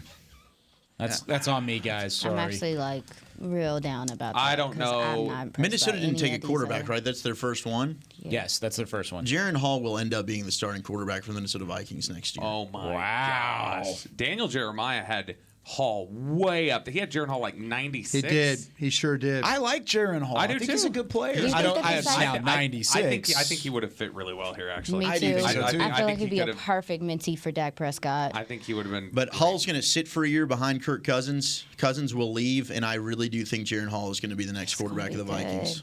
I put him in the draft magazine as the best fit outside of the top quarterbacks. That was the Cowboys fit for me, and I was hoping he would slide a couple more picks. And while you were gone, Chase Brown went, Zach. Oh, okay. Illinois running Any back. of the size, does the size concern you? Do you think that the size is a concern with Jaron Hall? Not in the 6th or 5th round. Not for me. I think he's.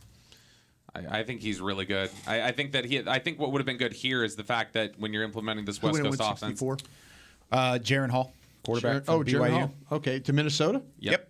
I think when you're talking about the timing-based system here, that's the kind of thing that he's going to thrive in, is the accuracy and the timing throws, and he's a great, to me, that's the perfect type of field general, perfect type of leader of men type that I think would be really, really good to develop here. Mm-hmm.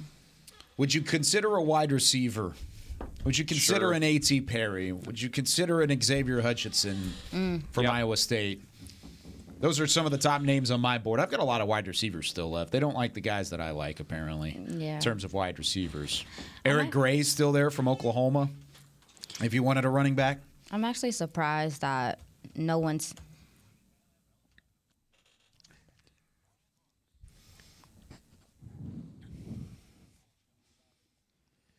Just 4 picks away, a couple moments away from the Dallas Cowboys being back on the clock at 169 overall as we are wrapping up the 5th round of coverage of Day 3 of the 2023 NFL Draft. We are live from the Star in Frisco and continuing our wall-to-wall coverage for every single pick, all 259 of them, over the next couple of hours. Terrell Smith out of Minnesota, corner, goes to the Chicago Bears at 165. Jaron Hall, quarterback from BYU, goes to the Vikings at 164. And before that, Chase Brown, the tailback from Illinois, goes to the Bengals at 163. Aisha, we're kind of getting down to these final couple picks. You've been very adamant about trying to bolster the offensive side. What are the best offensive names that you have on your board, and how do you feel like they would fit into this equation? Well, we talked about, I was just telling you before, is that I'm surprised that A.T. Perry, with his build and there not being that many X's, true X's in this draft. I'm surprised that he's actually still on the board. Great concentration, sure of his hands. He tracks the ball really well in the air. Has a nice catch radius as well. He's not going to create a whole bunch of separation because he doesn't have a whole bunch of breakaway speed, but just enough to separate. And it's interesting to me that he's fallen down, this board with, like I said, with there being a lack of bigger, taller players in this draft specifically. Xavier Hutchinson is another guy that I'm surprised is still available and there. And I would not be opposed to a running back. I know that Brian has been very high on Kenny McIntosh just because he's very similar to some of these other players, is that he's sturdy, he's steady. He can catch, too. Yeah, he's got some Pollard-like qualities. Blocks Absolutely. well. He blocks well as well. So just surprised that he's a guy that could come in and I think could be productive at the running back position because he can do so much of everything pretty well right now. Polished player. So I'm surprised he hasn't gotten taken as well. The board's falling differently than what I expected. I've got 5 running backs that have. Can I ask a question real quick? Yep. I get Barnacles, 5? Smith. Was that a New Orleans pick, by the way? That was Chicago. At 165. It was Philly to New Orleans to Chicago. Terrell Smith was Chicago. Chicago. Thank you very much. Appreciate it. Okay, I'm sorry about that. No, I've heard flags for 5 running backs. Medical for Sean Tucker in Syracuse. Medical for Kenny McIntosh in Georgia. Okay, that eliminates that. And then character issues with Evans. Character for Zach Evans, Dwayne McBride, and then Tavion Thomas from Utah. Sounds like Eric Gray or Deuce Vaughn. Unless you just say bleep the flags. This is the disadvantage that we have, the character, the medicals We don't and have stuff. that. We don't have that. So you can't – it's not an excuse. I mean, you look at the tape, you put it together, and this is what you get. But, obviously some of these players that we've talked about are not going to be factors for these teams. At the end of the day, our board will be barren at those spots. You're going to go, well, man, I missed on this guy. I missed on this guy. Well, we didn't have the character. You didn't have the medical, on some of these cats. Didn't they have a formal with Deneric Prince from Tulsa in Indy? What position? Running back. Running back. Let me check. And he's from. Well, no, he's not from here, but he's from Texas. I think they did. I don't see one specifically.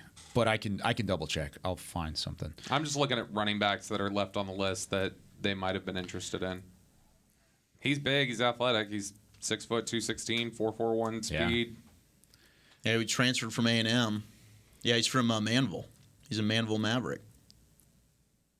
What was the name again on that running back? I never watched him. Deneric Prince. Deneric. I don't see. I'm gonna look this up. I don't see a formal. It might have been an informal, possibly. B.J. Thompson, Stephen F. Austin. That was a 30 visit name. Yeah. Edge rusher goes to the Kansas City Chiefs at 166. Stand up, Nacogdoches. How about that? Axum Jacks out there at SFA.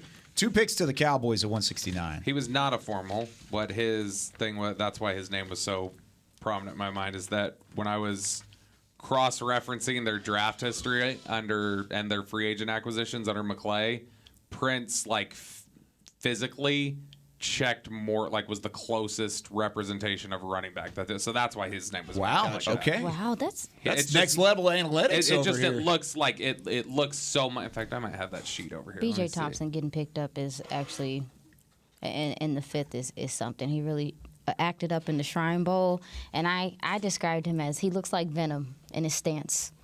Yeah, he does. I mean, the guy had 20.5 sacks, ran a 4.456 40. I mean, he's an athlete, and he's a Baylor transfer, so he came from a bigger school to a smaller school. Seemed like he wanted to get more snaps, more experience, and they got a player. Texans just traded into the pick at 167, and then it's Arizona, and then it's back to Dallas. If we could get a look into the war room here, maybe we can try and figure out what's going on between the Cowboys front office and what they are talking about at the moment. Lots of names there.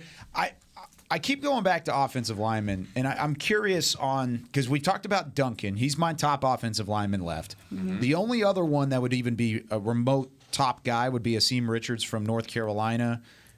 He's still on the board. Jackson Kirkland from Washington. Are there any flags on those two guys? Richards and Kirkland specifically? Kirkland has medical. Okay, medical on Kirkland. Anything with Richards? No, nothing with Richards. What about Nick? Well, we've talked about Nick Broker. We talked about Warren McClendon. What about McClendon? Still there.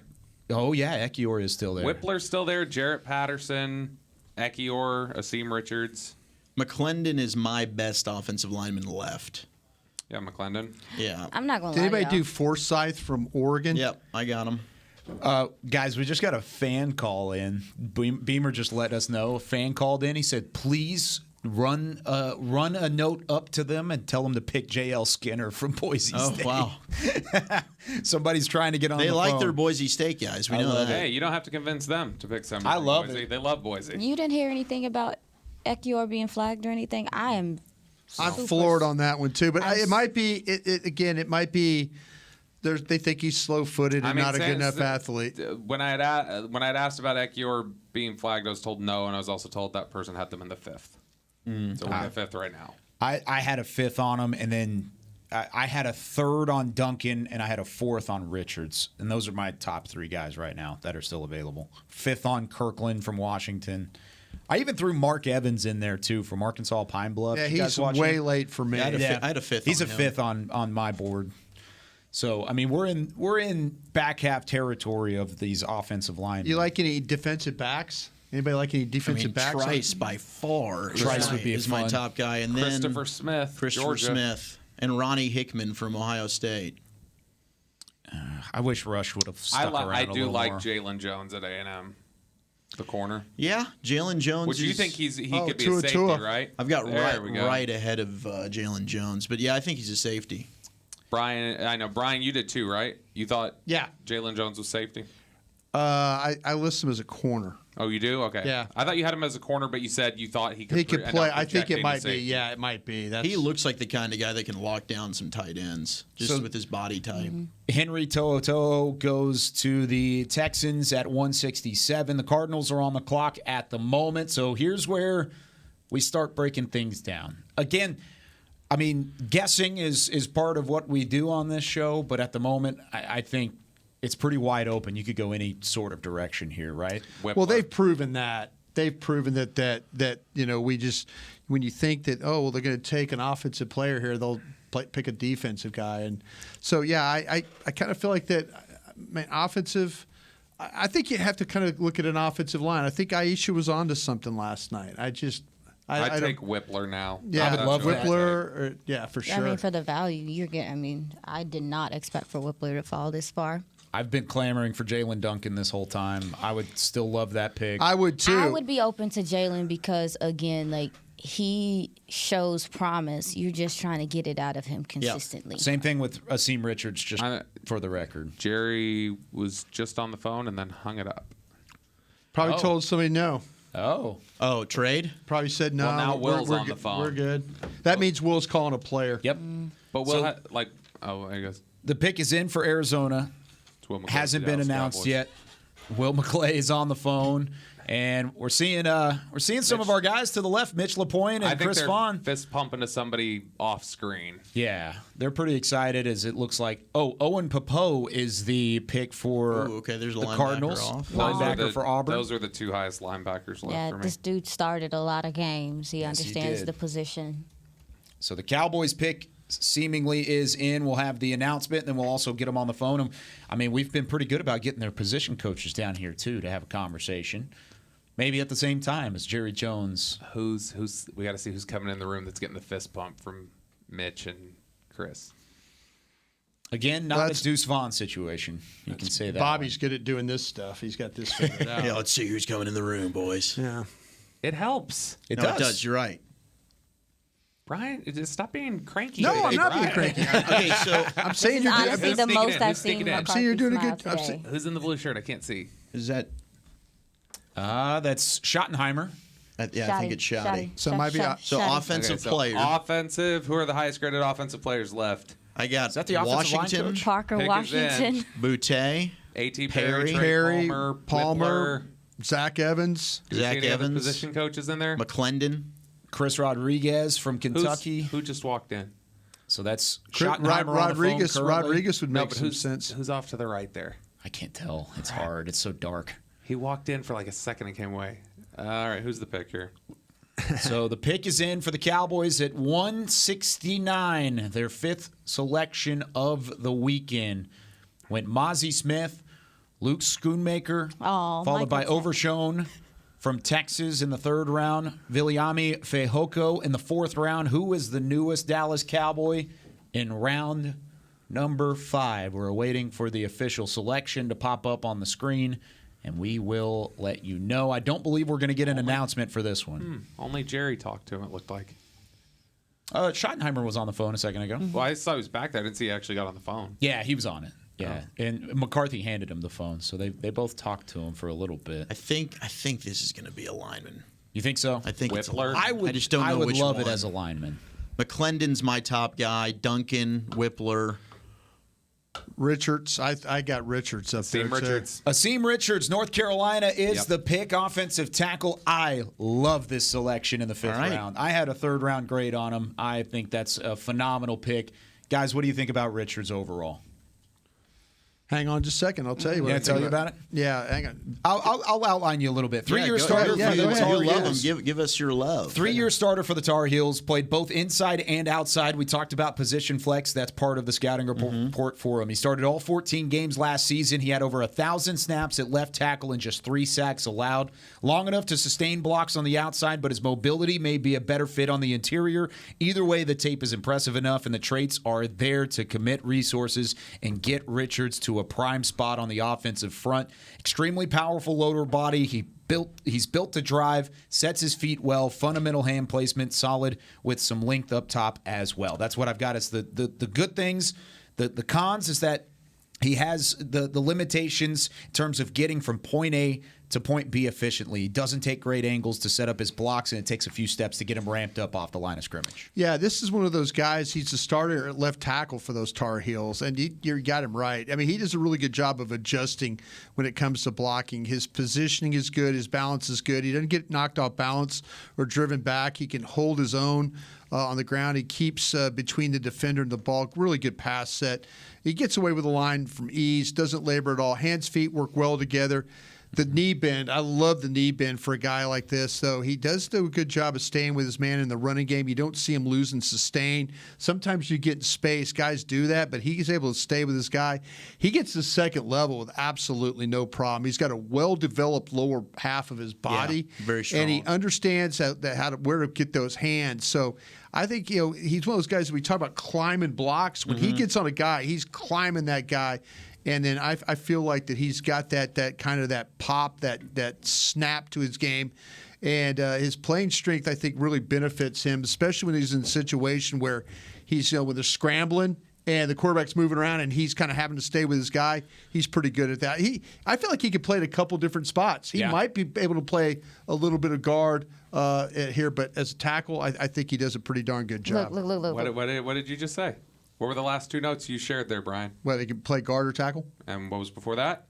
What did I say? Strong. Strong. Play straight. He had really strong hands. What did they tell us about really the strong offense? hands? Mitch tried to tell us. Really? Mitch tried to get it in there. Explosive. They said the power, and they said you come in here with the power, or you end out getting the also big school production, position flex. It's all exactly what Mitch LaPointe told us. Yeah, there you go. Also fireman pass pro, but he's like what you mentioned, Brian, about him being as a puller. He's explosive. Yeah, this guy's super athletic. He's explosive Very as a athletic, puller. Yeah, he's trying to get He stays upfield. on his guys for sure.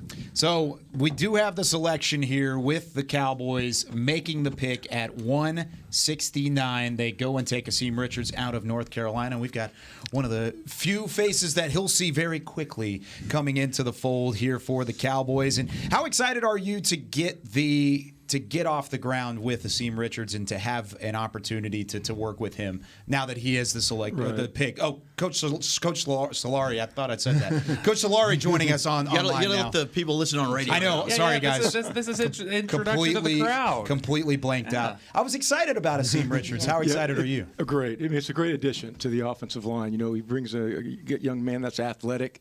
Has really good initial quickness getting off on that snap count, and he has good feet to play tackle position. He's a young guy. I'll 21 years old, gonna be 22 in November, so it's really exciting to get a player like this that's young, an ascending football player. So it's outstanding for the Cowboys. Is he a guy that when we had Mitch LaPointe here earlier, he talked about how, we really would like to get somebody ideally at the offensive line who can be flexible and do some different things for us. Is he a guy you think that could play some inside as well? Yeah, he does have that versatility to move into guard without a doubt, and also he has shown where he could even get you through at center. But again, he's not. Yeah. We're thinking tackle guard, sure. And okay. We don't want to get him too thinned out. But again, this is a young man that has versatility. He's smart. He's a hard worker. So it's going to be a really exciting piece to add to this offensive line. Coach, if you had to pick a number one trait for a lineman, just say, give me this guy, give me this trait. What would that be for somebody that would play for you? Again, length. You can't coach length. And again, that's a great thing about the Cowboys. They've done a great job here with the offensive linemen here that have length in the sense of talking about, with the arms and so forth. and you really kind of emphasize first significant touch, getting your hands on the defender before he gets his hands on you. So that's really a significant thing that we're looking for. And again, Austin brings that, with his stature and his size. And so we're excited again to work with this young man. Big hands. Strong hands. He has huge hands. Yes. And again, he's an ascending player. He's young. I mean, most of these young men are kind of coming back to college in the sense of getting one more year because of the COVID. They've kind of picked up that, quote, sixth year, kind of unique, but it is true. So he's coming out. So again, really excited about this addition. I think it's also unique because not only is he young and he's got some room to grow, but he also comes in with experience. I mean, 1,500 snaps. He made 34 straight starts to end his career. Right. How unique of a blend is that to have both the youth but the experience paired with each other? Right, and the intelligence. It's unique. Again, you want to get the young man, you want to get these young men at this level, that are accountability, that you can, you count on being availability in the sense of, that he can work through things. And so that's exciting. And again, Mitch and the staff do a tremendous job, in their research of these men. One thing that Asim does well is when the quarterback is improvising, scrambling, he can hold his own. He can stay with his block. The athleticism comes into place. Yes. Is that something that you looked at with Dak Prescott being a quarterback that can improvise, sometimes is on the run, is that Asim can stay with him, hold his block, and make sure he's safe? Yeah, it's a quality you look for any offensive lineman. Tracking that. Again, absolutely. But again, you like the way he pass protects. You like his recoverability and staying in front, and that's so important, because the defensive linemen are so talented now, so quick. And again, the NFL, the newness in the NFL is there's just so much movement, by the defense. So it's really an important trait to have in your offensive lineman, that have recoverability to stay in front of their defender. You talked about tackle, guard, center. Is he a guy that you think could play left or right as well, or would you guys like to just have him focus on one side? Again, he could play left or right without a doubt. And again, we're thinking tackle, guard. But yes, he could play both. And again, he's a smart young man. He's got experience, so forth, at playing the game. So he wouldn't have problems moving from left to right. But the most important thing when you get these young players and these rookies, you want to kind of lock them in. Because, again, they're learning, and, again, and the speed of the game is so much quicker here at this level. So, again, you like to lock him in so he could define his technique and fundamentals to be successful and to be a great addition for the Dallas Cowboys. You mentioned the defensive ends and how these athletes are just getting off the charts. How hard is it to find athletes at the left tackle position that can have the foot movement and stuff and not sacrifice power? Yeah, it's a quality you're looking for without a doubt, because you don't, again, your protection, like say before in my earlier days, in the NFL, you always kind of said that, well, that left tackle's really a premium, got to have blue feet, but the right tackles now are a lot in open edges, as the offense is getting just so much more intricate in the formations and so forth. So, therefore, you're looking for that quality of good feet, and he has that trait, and that's what we're excited about. Coach Mike Solari joining us here on 105.3 The Fan and DallasCowboys.com. Continue. While we have you here, I did want to ask you about your thoughts on Tyler Smith, who the Cowboys had great success with last year, and it was impressive watching him as a rookie go from guard to tackle. And you mentioned here with Asim, the ability to play both. Do you have an ideal spot for Tyler where you see him playing and staying at tackle, or do you think you'd like to see him inside at guard? Well, again, the key thing, we're going to get the best men on the field, but, this offseason, we're going to be working him at tackle. And again, he has the flex. Obviously, he did a great job last year, and it's exciting to work with somebody like that has such great qualities of an offensive lineman. It's exciting because he's just an ascending football player. So it's really, exciting to work with a young man like that. And then again, when you got Tyron and Zach as leaders, how to do it right, you can't beat it.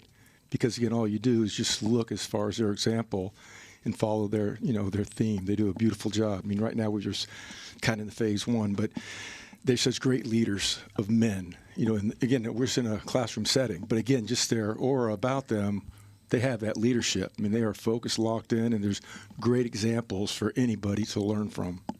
Coach, you talked about your earlier days, and you've been around this game for so long. You have so much great experience. And of course, you were with the Cowboys previously underneath Tom Landry. Legend. I'm curious, with all of the experience that you've gained with working with great coaches like Landry back in the day, where would you put Asim Richards in terms of their classified types of player? Would Landry like the pick overall if he were still around? Absolutely. To see it? You remember I don't know if you remember. But anyway, 87, 88. Again, Coach Landry, again, he always wanted the athletic lineman. Yeah. And again, that's what, Austin presents, without a doubt. So absolutely he would. And again, Coach McCarthy does a great job, again, in the sense of also putting his thumbs on it and fingerprints on. This is the type of guy we want. You mentioned there that Tyler Smith, you guys working him at tackle, and Asim Richards that y'all's folks from his tackle guard. I guess that sounds like you guys are pretty comfortable with the new guy you guys are bringing in, Chuma Edoga, there inside. We're still going to find out about Chuma and so forth. But again, we got a lot of time still in the draft and so forth. But again, we're just looking forward to working with the linemen and getting the best 5 on the football field, working together as a unit. If you had to describe what your offensive line identity, what you want it to be, what would you describe it as? I just think, then the thing that, I take pride in, and again, just what the Dallas Cowboys take pride in, is finish. You want an offensive line that shows, a tenacity and ability to finish, taking pride. And that's what I truly believe the differences of the offensive lines in the NFL. They're so talented throughout, but it's the finish. It's how they sustain the blocks and finish and keeping their defender covered up. And that's all in finish and effort and all the things that, Mike, emphasizes here for the Dallas Cowboys. Coach Solari, we really appreciate you taking some time with us. Welcome to Dallas, by the way. Yeah, welcome into back. thrilled to have you. Welcome back to Dallas. That's exactly. Right. So, I think overall we're excited about the future of the offense. Thanks so much for taking some time. Absolutely. Thank you. There have a great day. Coach Mike Solari on the Draft Show. We have to take a break here. We do have the newest Dallas Cowboys, Asim Richards, coming up on the other side of the break. You're listening to the 2023 NFL Draft on 105.3 The Fan and DallasCowboys.com. And we're back on the Dallas Cowboys side of things. Welcome back, everybody. He's so pleasant, He Coach was. Solari. That's the first time I've actually gotten to Yeah, interact I know. with That's him. my first interaction with him. And that's why he was very, very nice. so funny hearing him say that finishing was identity. Yeah. I saw him come in, Yes. and I was very excited to talk about it, and I forgot to even say his name. So how about that? All right, we do have Asim Richards on the line from North Carolina, the offensive tackle. We'll go ahead and welcome him in, and then we'll get back on the radio side of things as well. Asim, first off, thanks so much for taking some time. What is going through your mind right now in this moment for you as you're now part of the Dallas Cowboys? Do we have Asim? Oh, they dropped him. Okay. All right. Beamer, we will get him back, and we will have some fun in a couple of moments. It's just part of live radio. It's part of day 3 because we had Fajoko drop too. I don't know. Did you guys hear his response to the He was partying. Sly? He was- The question about Chuma and his response to it was, we're still seeing about Chuma. They're very clearly going to go, and I think that's the other reason why it's like you can play all 5 spots, and you can go like either side of the line, is that they're going to, Solari's, and this organization seems like they're fine mixing and matching anything. Right. Yeah.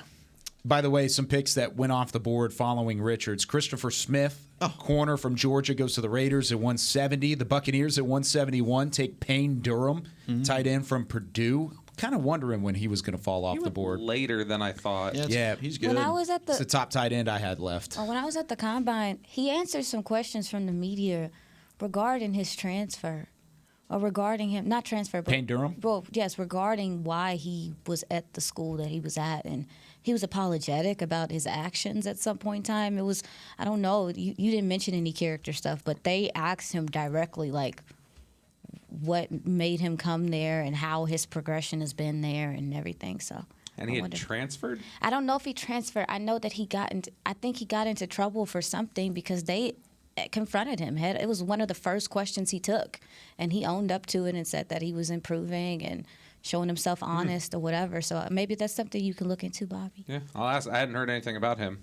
Yeah. Being anybody that was dinged. Following the pick for the Bucs with Durham, the Giants take Eric Gray, running back from Oklahoma, and pick 172. You thought he could maybe be a Cowboy, but he's going to instead be in the division, Zach.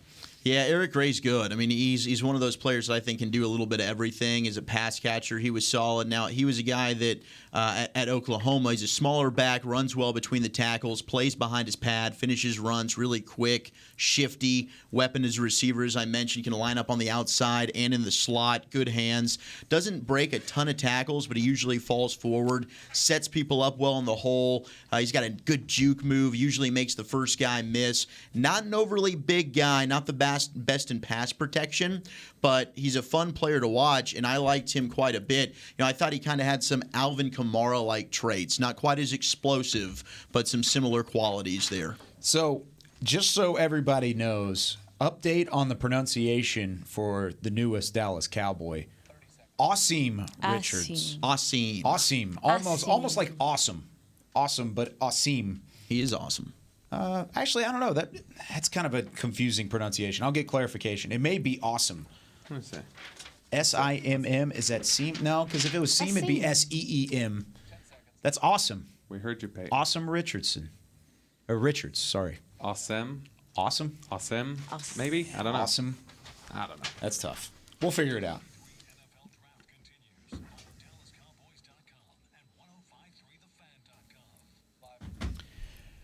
The Cowboys have made their selection at pick number 169. We will have Asim Richards on the phone out of North Carolina in just a couple of moments. Oh, it sounds like we might have him on the phone now on the 105.3 The Fan side of things. Asim, how's it going? What is going through your mind as a part of the Dallas Cowboys now? I'm doing well, man. It's a wave of emotion. I'm so excited to be a Cowboy, honestly, so I'm just ready to get down there and start working. You sound relieved more than even excited at this point. I mean, Yeah. is this a moment that you've been waiting on for quite some time? And what was the phone call like with Jerry Jones? Yeah, it was definitely a moment I've been waiting for. It's always hard to see the draft keep going on, your name not being called, but Allah has a plan, and, he's the best of planners, so I'm just excited and more relieved than anything, and so I'm actually really, really excited to just be able to come down to Dallas and start working. So, my brother said he had a feeling I was going to go to Dallas. Nice. Okay, so your brother had a feeling. We just got to catch up with Mike Solari, your new offensive line coach. He had a lot of great things, positive things to say about you, but I was wondering, how much interaction you had with the Cowboys leading up to this pick, and if you did get a sense that they were going to be the team to select you. Well, yeah, I had a couple talks with the scouts and the coaches. So, I mean, I had some contact with them. So, it wasn't out of the blue or anything.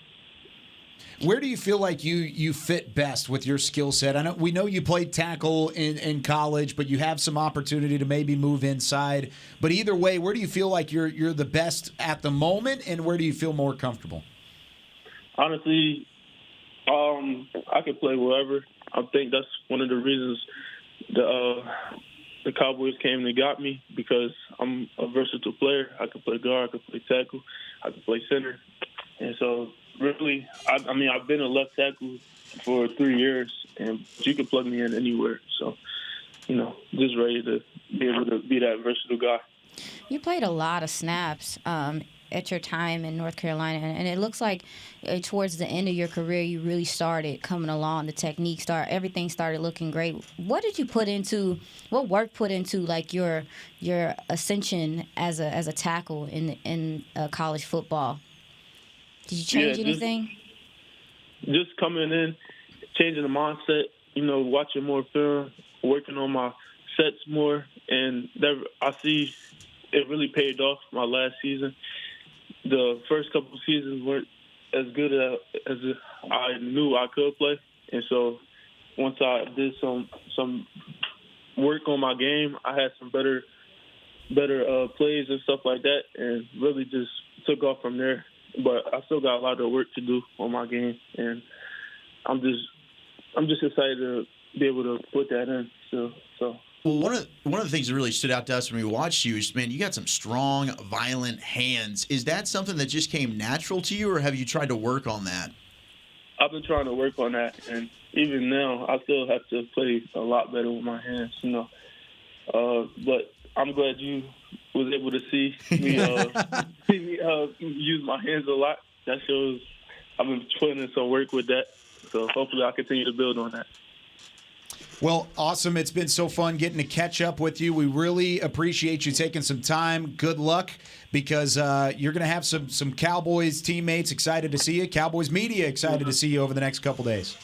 Yes, sir. I appreciate that. Thank you. There he goes. Asim Richards on the way to Dallas. Now, we have the Buccaneers on the clock at the moment. Excuse me, the Rams are on the clock at 175. Then it's the Colts. Or then it's Indy, then it's the Rams, and then it's Kansas City at the top of the 6th round. So the final 3 selections here at the top of, or the back half of the 5th round. The Rams selection is coming in right now. It looks like that's Mexico City, and it's Davis Allen, the tight end from Clemson. What do you guys think about Richards so far? Just what based pick off was that, by the way? That was 175, the Rams. Okay, Rams, thank you. Yep. By the way, Warren McClendon, the offensive tackle from Georgia, went 1 pick prior. Robert Beal Jr., the edge rusher from Georgia, the pick before that to the 49ers. And then 1 pick before that, Eric Gray, the running back from Oklahoma, to the New York Giants. Any first reactions off of Richards? Well, I was just going to throw this note out there. Brandon Thorne, who I think is one of the best offensive line analysts that's out there, does stuff for Bleacher Report, does stuff with Duke Manyweather. He just said that Richards was his last guy he had graded in the first 5 rounds at offensive line, and the Cowboys snatched him up. So he likes the pick. I mean, I like the pick. I'm happy to hear about the flexibility to be able to play all 5 spots. That's good. The fact that they get somebody who's powerful, it's going to be really interesting to see how they shake out working him in and how that blends with the fact that they have 3 tackles right now with Tyler, Tyron, Terrence, like all 3 of those guys, to have him in there and working in there. And then what that means for, Matt Waletzko. Yes. Josh Ball is somebody who McCarthy has said they're going to work him inside some, and it's probably because of trying to figure out the best spot for him and knowing that you're going in a different direction with the tackles. Well, and I was mentioning how many snaps he played, because moving forward for your tackle position, you might be looking at durability, how much these guys have played. And then also, too, one thing that he does have, and I think it's because he plays so many different positions, specifically center, is that he has that awareness. Like he's okay with helping his buddy, and I think that's something he developed in his last year, like he was talking about. You can see gradually he got better. So I also enjoyed how honest he was. Yeah. How honest he was about, that's something I'm still working on. You were like, no, your hands are kind of okay, dude. Your hands are good, dude. He's like, I'm still working on it. That's definitely something where he's outstanding at. I think that you're right. He does an excellent job when it comes to switching, showing the awareness of, all right, where's the rush coming from, passing stuff off. But moving inside, I think that their focus is, I know they're saying tackle and guard, but it would make a lot of sense for him to kind of come in and focus more so on guard, and then, he can adjust to tackle as needed. He certainly has more experience playing tackle, but I think his bottom, right, the lower body there is going to help him out playing on the inside. Anybody surprised that Coach Solari said that Tyler Smith's a tackle? Yes. No, that's what I wanted to hear. I wanted to hear that, too. Yeah, me too. I wanted to hear I'm that. happy for that. I think that's a better fit, but I'm surprised based off of what has happened this week. I still think what I'm shocked I think your tackles are Tyler Smith and Terrence Steele. And I know what Jerry said at the Combine about Tyron, but I still think Terrence Steele's the right tackle. Okay, so we're at pick 176. The pick is in for Indianapolis. Then it's the Rams, and then it's the start of the 6th round. Oh, this is the Stephon Gilmore pick. Yes, this is the Stephon Gilmore pick. So this is what Dallas traded away to go get Stephon Gilmore earlier in the offseason. What's on the board here for Dallas? After you take an offensive lineman, are you going to go up and get a running back? Is that something that's a possibility? Could you make a running back pick here in the 6th round?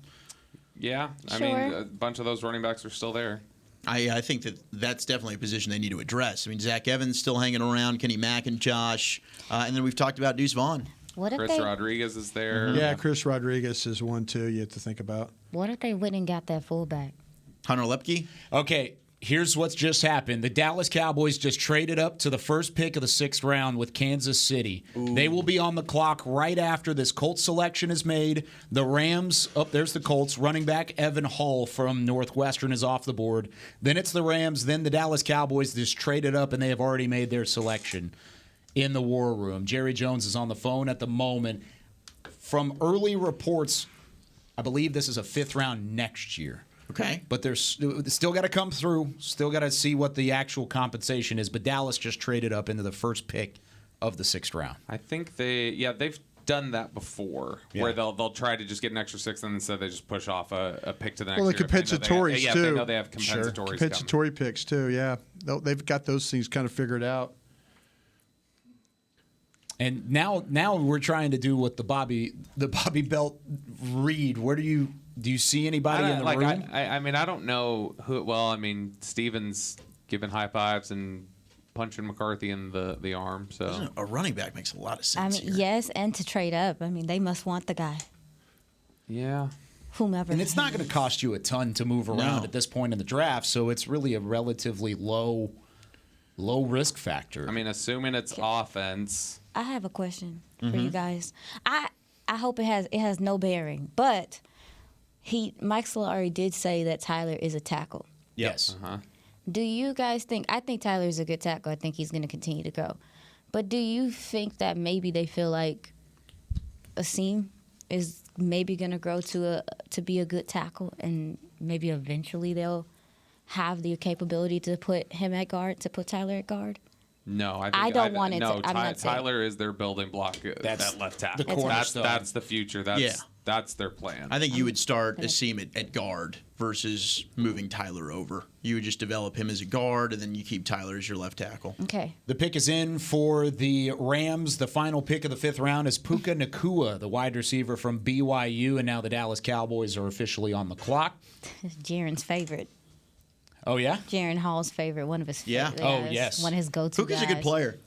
It's a fun player to watch. 6'1", 5'8". Yeah, not the fastest guy, but he just found a way to make plays. He was the only player in college football last year with 5 rushing touchdowns and 5 receiving touchdowns. Wild. So they used him quite a bit. So we can put it to bed. No Tyler at guard. Mike Solari said he's a tackle. I wouldn't put it to bed yet. Barnacles. No, wouldn't put it to bed That's yet. what I was trying to do. What are the Cowboys doing right now? What do you feel like they're going with, Brian? What's your inkling?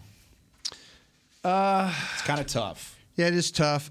Maybe, could this be Deuce Vaughn here? I would love it. Well, because Chris usually gets up. Chris is not getting up. He's just kind of sitting there, and I wonder if he's waiting for the announcement. Yeah, I think it's to me personally. I would love that. Zach Evans. I've talked about. I've got him in the 4th round. My next back is Deuce Vaughn. I would be less sad.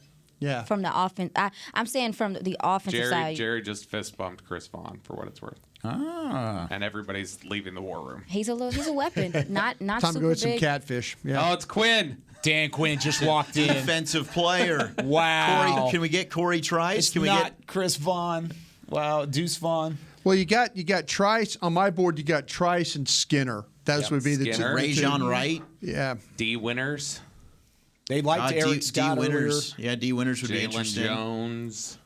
Pick is in, by the way, officially on the NFL draft. Skinner's a big guy.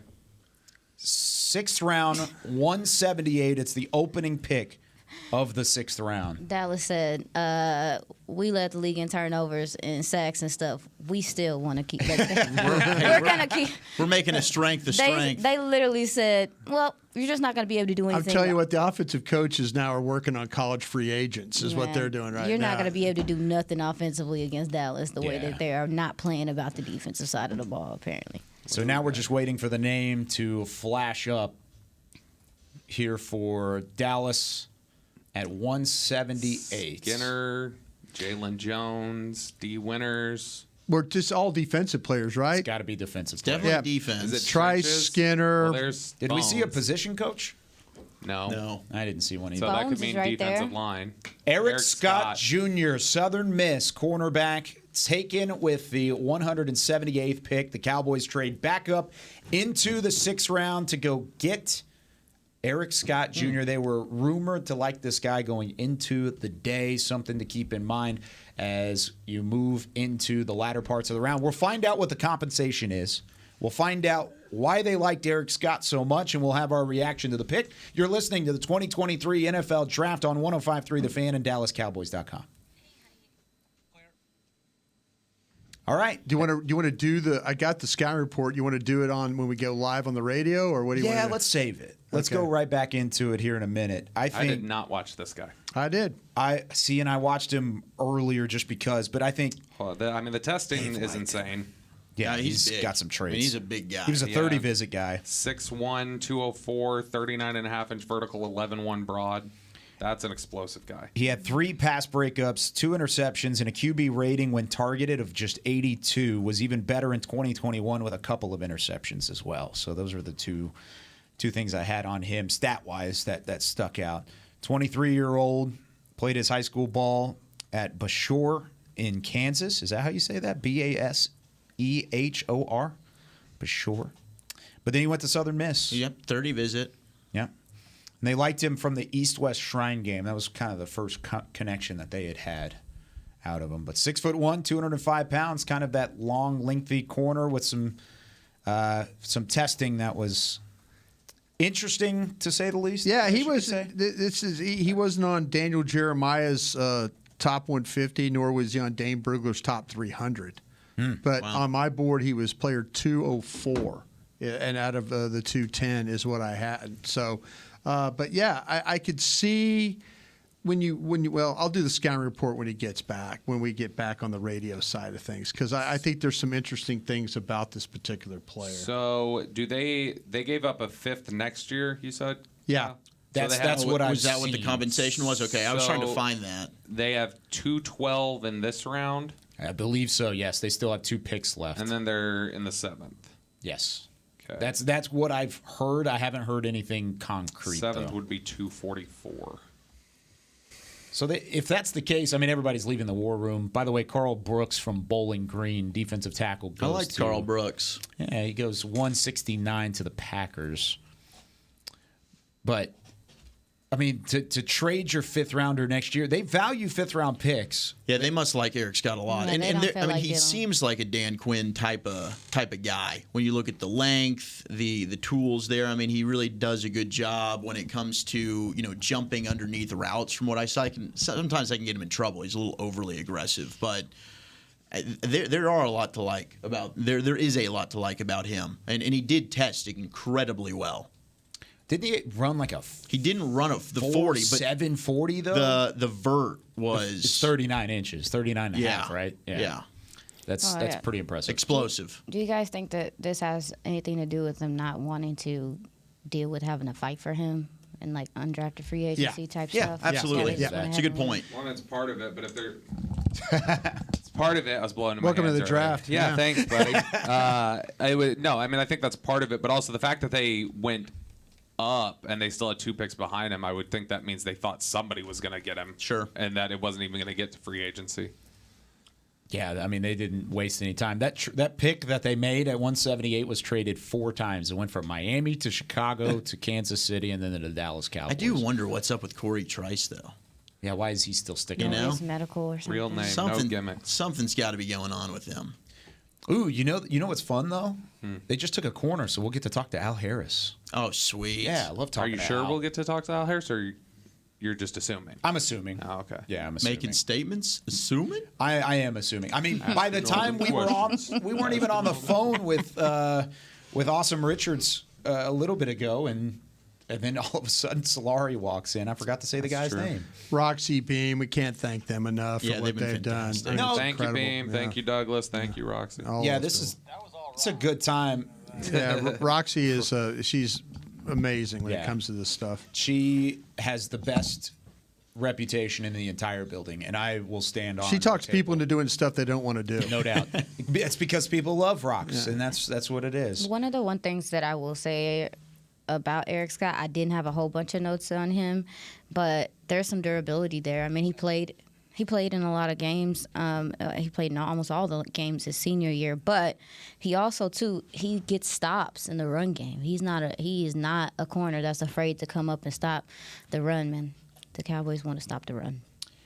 Kytrell Clark from Louisville just went to the Cardinals at 180. I think that's one of the key cornerbacks that was still on my. That's a huge point that I have is he's willing to come up and hit somebody. Yeah, he's not afraid. Love that. He gets Love stops that. consistently. So.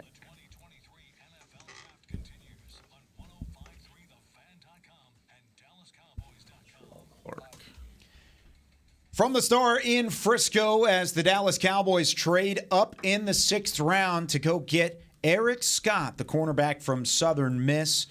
And the Cowboys make the trade with Kansas City. Still looking for complete compensation, but I believe it was next year's 5th-round pick is what we have on the table for the Cowboys to get back up to the top of the 6th at pick 178. And we'll hear from Eric Scott in a moment. We'll hear from the secret audio and possibly from defensive backs coach Al Harris as well. We've got Bobby Belt, Brian Broaddus, Zach Wolchuk, Aisha Morrison. I'm Kyle Yeomans. All right, Brian, scouting report on Eric Scott. Yeah, Eric Scott, 6'1", 197, Southern Miss, and he lines up at what we call the field corner. And so that means you have a boundary corner and a field. So he plays the majority of his snaps where he's got to cover a lot of ground. And so that's something that's pretty impressive. They play a lot of zone coverage, though, at Southern Mississippi. So you kind of see him play a little sideways with his rear facing the sideline. But the movement is really, really good. This guy doesn't have any tight movement at all. Very fluid in the way that he plays. He reacts really well to the receiver when he's pressured. When he's pressed and has to make a decision, he's able to stay with this guy. He's not afraid to make tackles. He's super aggressive in the way he plays the game. 78 tackles, 51 of those were solo with those tackles for loss and stuff. The fumble recoveries, 5 interceptions. I mean, he's played 34 games, so he's played a lot of snaps. And I'll tell you what, though, the thing I like about him is, though, he was one of those guys that when you watched him, though, I mean, he was always around the ball. I mean, that's I could see why the Cowboys, when you watch the Southern Miss tape, the ball gravitates towards him, and he's able to make those plays. You see right here, if you're watching with us, that he had 2 interceptions this year that were returned for touchdowns, and so he's that type of guy that could finish on the play. But I love the size at 6'1", 197, and I love the movement skills with this kid. Zach, you said he looked like a Dan Quinn corner when you watched him initially. And the 4.71 is kind of the one knock I had against him is that game speed. I think he plays faster than that. I agree. And you can see it on film. But for the most part, what I love about Eric Scott the most is that he is physical. Yeah, he'll hit you. He'll hit you, and he's not. I mean, you were talking about this. He's not shy about coming in and supporting in the run game. I love the long arms, and that's really what does it. Like you see, kind of a long, lean frame, the arm length there, the vert that he had. You can see him go up, high point the football when it comes to this. Now he does get a little bit aggressive. I mean, I will say this: like he's a guy that's going to try and undercut the football, make a play on it. Sometimes I'd rather have that though than just have a passive corner that's just going to he catches, make the tackle. But he's not afraid to try and make plays on the football, and he definitely is going to be a day one special teams player. There's no question about that. Yeah, and that's something that I guess we haven't really touched on a whole bunch, but the Cowboys did lose some guys on the special team side of things, and it's important to continue to replenish that. C.J. Goodwin is still here, but you lost to Luke Gifford. I mean, some of these guys are also they're going to start off as special teams and make their way up, and that's the reason why they're here. I think overall with Scott specifically too is we talked earlier in the weekend about how corner is a sneaky need for this football team. Right. Not necessarily at the top. You feel comfortable with Trayvon Diggs and Deron Bland and Stephon Gilmore, at least for this year. But developmental corner has been a position that might need some depth with Nashawn Wright. Of course, Kelvin Joseph hasn't worked out the way that you wanted him to. But corner would have been a pick at some point throughout the weekend. If everybody was asked in this room prior to the start of the day, on day one, I think we would have all said corner needs to be a selection at some point. Now they finally went out and got him, Brian, and they found a corner that they liked and that fit their mold. Yeah, that's the whole idea is that the guys, when you get to the 6th round, 7th round, you're looking for traits, vertical jump, shuttles, speed, 10-yard splits, and production, when it comes to tackling, turnovers. I mean, you're looking for things. There's a lot of people that didn't, like I said, Daniel Jeremiah, Dane Brugger, two guys I really respect, didn't have the particular player, but that's what happened. It happened to me with Fajoko a little bit. Let him, slip through the cracks on that. I keep kind of going back to that, but that's where we're at right now. I mean, that's the great thing about scouting. Somebody went down to Hattiesburg, Mississippi. They worked out Eric Scott. He's played a bunch of plays, in a bunch of games and stuff like that. And the traits are just probably too good for them to pass up. And I'll say this, though, too. People will say, well, gosh, you took him like way too early. It doesn't matter where you take the player. Just take the player. That's the thing. Oh, it's a reach, this, that. No, we've talked about it a bunch. They, to my opinion, they deserve the benefit of the doubt. If they got a guy that much and they go get him, I think I'm gonna say, okay, until I see this kid physically play, but the tape for Eric Scott is good to where you would go, okay, I see what they see in this particular guy. No, I completely agree. And they have had their eye on him. They brought him in for a 30 visit. They sat him down. They knew they were going to think about this conversation at some point, that this was going to come up over the weekend, whether it comes as an undrafted free agent. But I think, like Bobby said earlier, that the trade shows that they didn't think he would even last to the 7th round. Yeah, because they had 2 more picks, and so they must have thought somebody was coming to get him. Or they thought somebody was a threat in there. And so if they like him that much, then that probably means they have an indication from the rest of the league that somebody else likes him too. Sure. Then go get your guy. Well, you had another corner go 2 picks later to Arizona and Contrell Clark out of Louisville. So maybe that could have been Eric Scott Jr. right there if they didn't make the move up to go get him. So since Eric Scott went off the board, Carl Brooks, interior defensive lineman from Bowling Green, went to the Packers. The Cardinals at 180 took Contrell Clark, the corner from Louisville, and then Josh Hayes, corner from Kansas State, to the Bucks. Oh, and another corner just went. There you go. Travius Hodge-Tomlinson at stand-up, Waco Midway High School, proud Panther alum myself, from TCU, goes to the Rams at 182. That's a good pick there. Yeah, he's just some smaller player. Yeah. But, gosh, I mean, this dude makes plays on the football. I was a big fan of his as well. So 3 straight corners, 4 of the last 5, and it was a run started by our very own Dallas Cowboys. Eric Scott was taken at pick number 178, and he joins us on the phone line now. Eric, congratulations on this moment. Tell us what's going through your head right now. Man, I'm just extremely blessed to be in this position. I got tears rolling down my face at the moment. I'm just thankful that God has allowed me to even make it this far. That's awesome, man. And you came in, you took a visit with the Cowboys. What stood out to you in that moment and really gave you the confidence that you could be a selection for them today? Yes, sir. The culture from top to bottom when I got to Dallas, when I first made it in, the culture was what took my heart immediately, from the top to the bottom, from coaching staff to support staff to the players. Everybody lives by a standard and holds everybody to it. Hey, Eric, congratulations again on getting selected, Eric. I mean, I'm super happy for you. Okay, tell me about this nose for the football that you got. You're always around the damn football, and I think that's one of the things. When you watch that Southern Miss tape, you put that on. You guys are dealing with a lot of hot and humid days, but you're out there playing your rear off. Talk about that nose for that football. Yes, sir. I've had coaches that's coached me for a long time that always told me that if the ball was in the air, it's not a 50-50 ball, it's our ball. So, from having that ingrained in my mind from a starting age playing football has been a real big development on me being able to make plays on the football field. Eric, you don't strike any of us as somebody that's afraid to come up and tackle and be physical. As a Not corner, at all. yeah, as a corner, how important was that for you to put that, that part of your game so teams wouldn't try to take advantage of you against the run? How important is that you are okay with coming up and run support and being physical? It's a top priority. I mean, I base my game on physicality.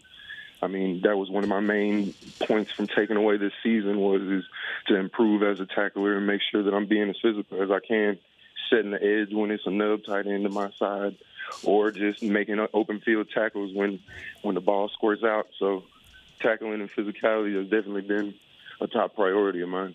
Man, Eric, I love hearing the emotions, man. Congratulations. This is what it's all about. You've worked for this, and it's here. It's a privilege to be in the NFL, but I've always said it's more of a privilege to be a Dallas Cowboy. What's it mean for you to be a Dallas Cowboy now and get to wear that star on the side of your helmet?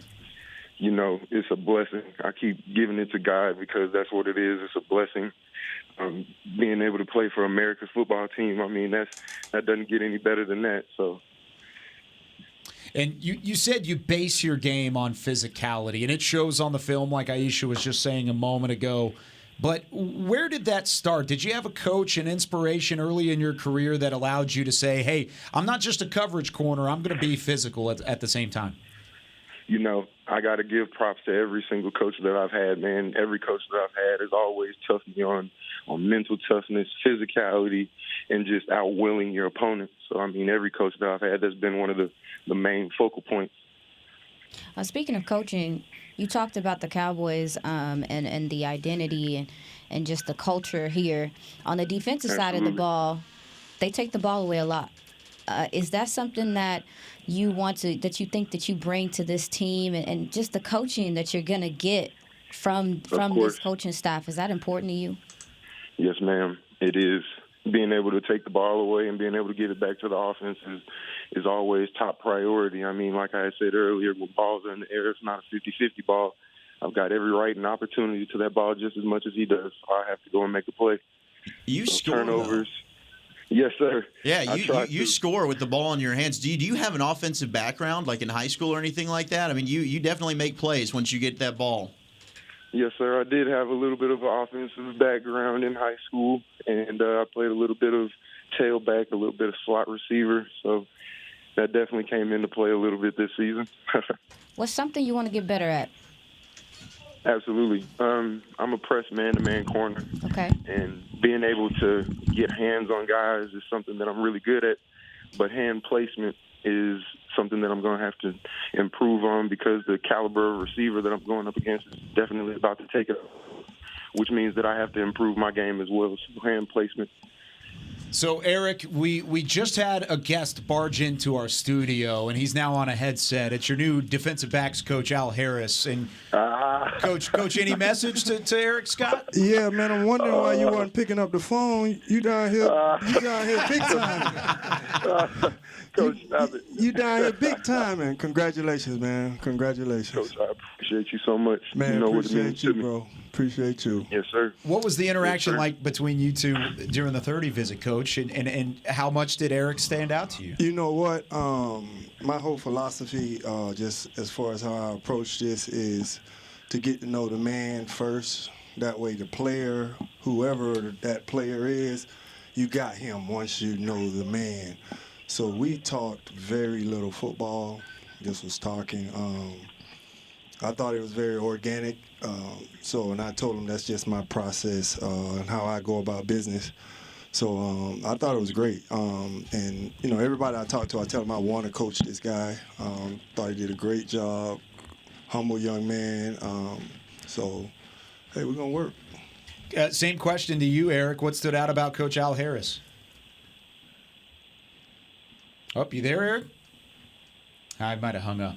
All good. He's speechless. That's okay. He's speechless. So we thank Eric Scott for being on the phone and having a chance there. I was going to try and talk up Southern Miss, too, because Joe Trahan, who's, of course, on the PR staff, is a Southern Miss grad, texted me already that he's excited about the pick. But you mentioned what he brings as a man and how much that stuck out to you. But what does he bring from a football standpoint that also was enough for him to be a pick that not only was taken in the 6th round, but was traded up to go get? Awesome. Football player. The player is a really, really good player. We're going to get a really good football player. Technique was good. Technique is what we teach here, so that stood out. Just the angles that he took from matching coverages was awesome. So everything about his play, run game, pass game. And then, like I said, you know, once you meet the gentleman, you can see, all right, we made the right pick. It was a good job. Will and his guys, good pick. So, Coach, there's a lot of size and length with this cornerback class in general. It seems like more so than I can even remember. When we're scouting out these corners, I think that those are traits that you're looking for here with the Cowboys. Well, how would you describe a corner that you're going to try and look to draft here with the Cowboys? Well, those are definitely some of the traits that that Dan looks for. You know what I mean? Are taller corners. Yep. I like the taller corners because of the style of defense that we do play. So a lot of times when you get the longer bodies, it's hard to get balls over those guys. So if you got the taller guys, you know what I mean, you can defend the deep ball better. Coach, I just want to give you credit for Bland. Yeah. Last year, man. You know, I'm sitting here. I remember a draft here last year, sitting here talking. We were talking about Bland and like, man, he could do this, do that. You made him even a better player. I mean, you're talking about technique and, you know, being around the ball and wanting to tackle, you know, responsibilities and stuff. Yeah, congratulations on, like I say, last year we were talking about him, like, where does he fit in that kind of, but you did a hell of a job with that kid. Well, not only myself, Kenny Matthews also. So when he goes inside and his run game fits, you know what I mean? Cannon is responsible for a lot of that. And on the pass game side of it, you know, the techniques, the way we move, the reads, and those are those things that I work with him on. But Bland we knew off bat. Man, that we had a really good player, Yeah. you know, a solid man. Yeah. You know what I mean? Character goes a long way. So we do need to take a break. Stick around. Don't go anywhere. We would love to keep talking with you on the internet side of things. We'll let you go after that in a little bit. But we do want to pick your brain a little bit more. You're listening to the 2023 NFL Draft on 105.3 The Fan and DallasCowboys.com. So this isn't a break. Don't take the headset off. We're still live. Coach is like, I'm ready. I'm out of here. Yeah, so we I know the feeling. Ready to go. We don't take commercial breaks on the draft show, so we're all the way through. Now we're on the internet. So that was on the radio. Now we're on the internet, and it kind of keeps going all the way through. Right. But It's fancy. what are some of the comparisons between? I know they're different players as prospects, but what you saw in Bland last year in the 5th round, day 3 corner. Now you're doing the same thing with Eric Scott. How do you feel like they can both project and be key contributors to that secondary? Well, just from the movement aspect, both guys have the movements that are required, you know, to be successful in the type of schemes that we play. You know, you'll see a lot in college. Guys are playing a ton of zone defense, which, you know, you could be a great zone defender, but then you get to the NFL and you're going to a predominantly man-to-man team. Not so good. Mm-hmm. So, you know, both guys just fit what we do. You know what I mean? And then once you meet the person, the man, you know what I mean? You know you got a good player. Yeah. So, Coach, one thing that gets caught up in conversation about the Cowboys and the way that you guys take the ball away at a high clip is, you know, a lot of people think that it can't be replicated. But you guys teach turnovers. You guys teach, and I don't even want to call them turnovers. I call them takeaways. Can you talk about how much you guys emphasize taking the ball away, how important it is? And it's not just interceptions. It's punching the ball out. It's the forced fumbles, all that stuff. You guys coach that, but I know you look for players that do that. Can you talk about how important that is? Yes. The ball is the most important thing out there. So whether you're playing offense, defense, or special team, you know, whoever has the ball, you got a chance to put points on the board or prevent the other team from getting points. So just from my first interview I ever did in Dallas, you know, that's what I was talking about was the ball. So when Dan and everybody that he brought with him, it was the same mindset, the ball. So I was already thinking that way. And then once Dan came into the picture, he just took it to a whole nother level all right, how can we work on punching the ball? How can we work on this? How can we work on that? And, you know, there are little things, but, hey, it produces. Yeah, it's. Thank you, by the way. Thank you and thank DQ, because before you guys got here, we were praying and trying to buy interceptions. But those numbers, since you guys have joined the staff, have gone up and up and up. They teach them. Yeah. They teach it. That's what I'm saying. That's what I was wondering. Yeah, it's everybody. It's everybody that's involved with the defense, man. That's what we preach is the ball. And, you know, you got a ball mindset. Those are things that happen. Defensive backs coach Al Harris joining us here on the Draft Show. Al, thanks so much for taking some time. We'll let you get back to it. You might have some more picks to be made here. You got to go find some more players. All right. How about Thank you, that? Coach. There All he goes. right. Good luck Anytime. this year. Good luck for the rest of the offseason. All right, thank you. There he goes, Al Harris. And yeah, absolutely. Thanks, Coach. And that's the unique side of what we get to do on a daily basis here in the building is the fact that not only are we getting to talk to these players, but we get to talk about the coaching staff too and talk to what their plan is. Because, Brian, you heard it there. and kind of goes back to what Aisha was talking about. They teach turnovers, and Eric Scott breeds turnovers. Yeah, he sure does, and that's the thing. And I did have to give him credit about that with Bland, because we were all thinking about this kid. When you watched Deron Bland play last year, and you're thinking he went to Fresno. Nothing against Fresno State. That cat should have been playing at UCLA, USC, Washington, one of those Pac-12 schools. Yeah, scouts nailed that too. Yeah, they did. The scouts had that, and that's the thing about it. These guys will take players like that. The scouts will bring up a player, and you got guys like Al Harris that will coach them up, and then you're like, man, okay, wow, I didn't see that. It's the whole thing with Micah Parsons. They'll coach him up, rush him, let him be a rusher. I mean.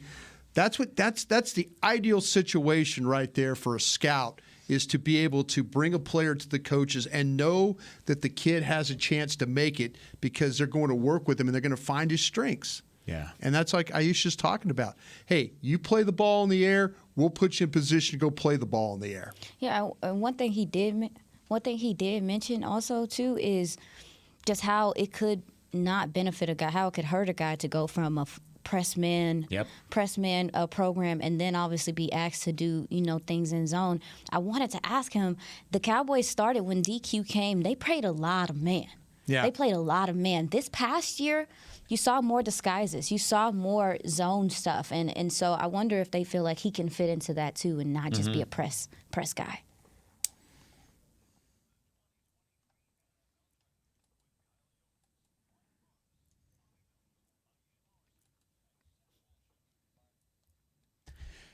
It's the 3 o'clock hour here from the Star in Frisco in the SWBC studios on 105.3 The Fan and DallasCowboys.com. It's day 3 of the 2023 NFL Draft, and we are rolling along. We have plenty to catch up on because the Cowboys disrupt our entire schedule here in the 6th round by trading up for the first pick of the round to select Eric Scott, corner from Southern Miss. We have secret audio, and based off of our phone call, guys, this secret audio might be the best of the weekend. Hello? Eric. What's going on? Will McClay with the Cowboys. Got somebody who wants to talk to you. Uh-oh. Hey, Eric. What's going on? This is Jerry Jones. Mr. Jones. We're fixing to turn that card in for you to be a Cowboy. Oh. What do you think? Dallas Cowboys. I got tears in my eyes. Hey, you got tears. Said he's got tears in his eyes. 6'1", Southern Miss, coming to Dallas. Jones, thank you. All right. Well, I'm proud to make this call. I'm proud for you. I appreciate you so much. I'm proud of you, but I'm going to give you the phone to Mike McCarthy, our head coach. Here. Yes, sir. Yes, sir. Eric, how you doing? How you doing, Coach? I'm glad to be on the phone with you right now. Absolutely, man. It's great to hear your voice again. The next to Kansas finest. Please. Yes, sir. Well, yes, sir. Please enjoy this moment with your family. Can't wait to see you in 2 weeks, okay? Absolutely. Thank you, Coach. I appreciate it so much. Congratulations. Very proud of you. Thank you. Yes, sir. Hey, I'm going to pass the phone over to DQ here, Dan Quinn. Please do. Please do. All right, Eric. Eric, congrats, man. Thank you so much. I got tears rolling down my eyes right now, man. As you should, bro. You Your journey deserves tears, man. You've been through the fire, and you've come out the other way as a strong, tough-ass competitor, man. And so we can't wait to coach you, bro. Coach, I can't wait. You're going to get 110 from me. I appreciate everything. Yep, this I know, man. We can't wait. Yes, and, sir. Enjoy it, bro. And we'll see you soon. Will. All right. Yes, sir. Yes, sir. All right. All right. Congrats. Thank you. Chills. I want to learn more about him. That's amazing. I want to learn more about him because it seems like he has a story. Yeah. To get here, and maybe that's what's gonna. It sounds like Al Harris said that it's important that the man is a good man as well. So. He sounds like a good man. Yeah, he started his career at Butler Community College up in track. Kansas, and that league that puts out so many great players. Hutch, where Michael Gallup Indy. started. There you go. So Thanks for that, Bobby. There's so many different JUCO products, but sometimes when you go JUCO to Group of 5 and you still make it to the NFL, makes it really fun. All right, we've got some picks to catch up on, and some big names have rolled off the board over the last 5 or 6 picks. I'm going to start back at the last one that I know we mentioned was Travius Hodges-Tomlinson, the TCU product. The corner goes to the Rams at 182. 183, J.L. Skinner, the safety from Boise State, finally goes off the board. A drop for him, possibly medically related. No red flags on your board, right? Bobby, I had heard some teams were questioning medical, but okay, so somebody looking at it. Zaire Barnes, linebacker from Western Michigan, goes to the Patriots at 184. Parker Washington, wide receiver from Penn State, goes to the Jags at 185. Jalen Duncan, we talked about him as an offensive line possibility out of Maryland. The Titans pick him up at 186. Kayshon Boutte, wide receiver from LSU, goes to the Patriots at 187. Interesting. And then Brian's favorite player. Brian. The number 1 overall pick in his heart, number 12 on the field for the Stanford Cardinal. Tanner McKee goes to the Philadelphia Eagles at 188. I'll tell you what, man. That's why I had a little chuckle right there with the Tanner Y'all McKee. funny. But, yeah, I'll talk to you about this kid a little bit. Yeah, why not? He's a highly recruited quarterback coming out of high school. He's an older kid due to his service on a mission that I didn't think it was a great season for him record-wise. Team-wise, they were behind in a lot of games he played. He does play in a pro-style attack under David Shaw. David retired or moved on after this past season. But he's got the ideal size for a quarterback. He's 6'6", 231. But he lacks the quickness and mobility for the position, in my opinion. He struggles to avoid the rush despite moving around in the pocket. He's limited in the way he can escape if he gets into trouble. The University of Washington just teed off on him due to the lack of mobility. He's got a really long throwing motion. The ball doesn't come out of his hands all that quickly. It'll take some time to get it out. He can make the throws down the field. He can be accurate, but he also goes in stretches of games where he'll miss passes. There's some touch to his game, some back shoulder throws that he was able to make. Only a couple of read options when it comes to throwing the ball, that kind of thing. But he will take his time in order to set up and make the throws. You have to appreciate his toughness due to the hits and the pressure he faces during a game. I just think the lack of mobility is going to be a factor for this guy. He's got a weird throwing motion, long wind up in his release. I didn't like him that much either. I think this is finally a bad pick for the Eagles. Nice. We can all high five over it then. Brian, I remember you saying at one point in the draft show coverage throughout the offseason, you said you compared him to one of those jockey statues. Yeah, it's like back in the day. Yeah. If you ever been down south, there's those iron jockeys that are in the front yard and they hold the address out. Oh, that's kind of what he is. Or he's like a blacksmith quarterback, we'd call it, where he just kind of he bangs up, ding, ding, and he just stands there and there's fire and all that around him, and he just kind of a blacksmith guy. But, he was a highly, highly recruited quarterback, and I just think the lack of mobility and just how long it takes him to get rid of the ball could be a problem. All right, congratulations, Tanner McKee, on your dreams coming true. Now you get to get made fun of on Dallas radio for the rest of your NFL career. Yeah. All right. Watch him be great. Yeah, he may actually be really good. He might be really great, yeah. So the next... Anybody talk about Boutte? That's crazy, man. You want to talk about him? Go ahead. You got him? He went 187 to the Patriots. We evaluate these guys. Yeah, talk about him. I mean, Kayshon's he's a good route runner. Lines up inside and outside. He can play. I think maybe even a Debo type role. Get the ball out of the backfield, but it doesn't always work there at LSU, which wasn't his fault. I think some of the plays just weren't executed well. He's got strong hands, willing blocker.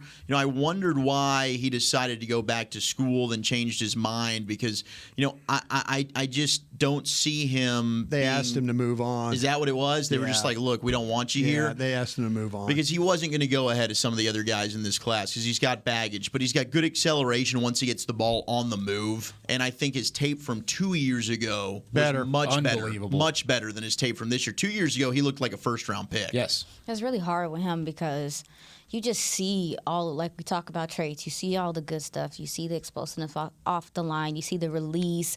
You see he can high point the ball.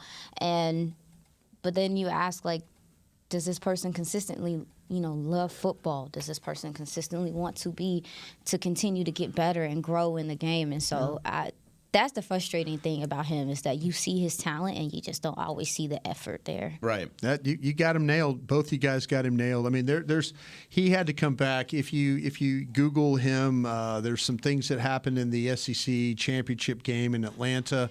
And he was interested in coming back, and but then all of a sudden that weekend at the championship game, they kind of went, hey, you need to kind of move on. So there were some things going on there at LSU. He was so like he was supposed to be the next one. Chase, right. Jefferson. He was the guy, and it just never materialized well enough for him there. Yeah, he's a talented player. I can understand at this point in the draft why not. Why not with New England there? They need receiver help. Luke Whippler just went to the Cleveland Browns. That's a good at pick. 190 overall. I completely agree. The Browns I have so many questions on why he fell. Why do you like him so much, Aisha? Well, I would have to get to my notes to answer that question for you, but I had a 3rd round grade on him, Yeah. and I know that I trust what I saw from him, so. Can I take him while you Yes, digging around? absolutely. Go yeah, ahead. like he does a really good job of playing with awareness, especially when he's uncovered. Yeah. When he's like nobody in his nose. He's like one of those. Aisha talks about it a lot. He's quick to help. He's kind of one of those guys like, okay, I see you in trouble over there, buddy. Boom. He jumps over there and kind of makes sure. He knows where the blitzers are coming from. Yes. Holds his ground. He plays with a fairly wide base, and he's still able to when you have a wide base, you really can't move like you need to move, but he makes it work. He does a really nice job in the Georgia game when it came to dealing with that power from those big inside guys that they had. I thought he might have been knocked around, but that wasn't the case at all. He's stout when he needed to be. He's got nice ability to reach, to scoop those blocks, where he has to kind of get his head across those guys. Shows the ability to work for position, keep contact with the defender. He tends to keep that defender close to him. We talked about that belly-to-belly blocker. He really doesn't extend his arms or lock out, but he does a good job of staying on his feet. And I just kind of feel like, though, the shotgun snap stuff, he's efficient. There's just not a lot of wasted motion or effort with this guy. I kind of felt like that he was going to go a lot sooner than 6th round pick 190. Yeah, you mentioned, I think he is good in space. I felt like his lateral movement, despite his base, is one of his best traits. And you brought up the awareness and the ability to help his buddy. I think that's so important for a center, obviously, and he wins with his quick hands. Mhm. He wins with his quick hands quickly. He's not super powerful, but he does have the ability to pull and get to the second level, and he locates the defender well, like we talked about. He puts a body on somebody. So I with that being said, I thought he was one of the more aware and, I guess, in-phase centers that could play the game. So I am surprised that he fell this far, because I didn't see a whole bunch of negative stuff on film from him. So this is crazy to me. Trey Palmer, wide receiver, Nebraska, goes to the Tampa Bay Buccaneers at 191. We need to take another break. You're listening to 2023 NFL Draft coverage on 105.3 The Fan and DallasCowboys.com. Oh, wait, we don't get to listen to Bobby sell something? Todd Archer says that Eric Scott, he ran the 40-time 4.71, obviously, and that in talking to Dallas Media, he said, yeah, he pulled the quad and that he was running 4.42 while working out. I think they got a pro day where he was 4.47 or something like that. They got a much better time. It didn't show up in ATP. The ATP sheets didn't have that? Maybe cause somebody told Eric me Scott that. was not at the combine. Yeah. He plays faster than that. Much faster than that. Aisha, am I going to ask you a question about Palmer? Or do you want me to carry that one? Yeah, you're a big Palmer guy. I'll carry it for you if you want for just a little bit. Go ahead. All right. And played with terrible quarterbacks. Yeah, this is one of those guys. Good note, Zach. This guy was a 5-star recruit, and he was with us at LSU, and so we hated to lose him, but. He's kind of a raw route runner, and he's really an athletic guy. I mean, the leaping ability. I mean, he's got kind of a second gear to chase the deep ball. I loved him when I thought he was going to be great at LSU. We need to get him to play at top speed with consistent. I think that's something. But his ball skills, I thought, were just kind of a little bit below average when you start really. He gets by with with being a really good athlete. He's fast enough. I mean, there's kind of sometimes where the routes could be a little sloppy with him. He kind of drifts a little bit. And I felt like he loses focus too when that contested stuff. So, just needed to be a little bit better. But when you put the ball in his hands, when he's catching it, he's got the ability to make some special plays. Yeah. He just needs a lot of work on that route running. Yeah, this gentleman is a former. Oh, go for it. No, what's up? I was gonna change the subject, so go ahead and finish. Oh yeah, former track athlete. He really bet on himself going to Nebraska. And to your point, Brian, I think because he is a former track athlete, I think he understands his speed and just when to accelerate. He reminded me a lot of Devin Smith. Isn't it Devin Smith that played for the Cowboys when I first watched him? This gentleman is a return specialist also too, so he has some. It's not Devin Smith. Devin Street? No. Devin Smith played for the Cowboys for a year. A year? Yeah, no, speedster guy that came from the Jets. State. Sure. Yes. Reminds me a lot of him and just how he accelerates. And I did write down route tree ? Mm-hmm. So that's he was pretty good against Iowa too.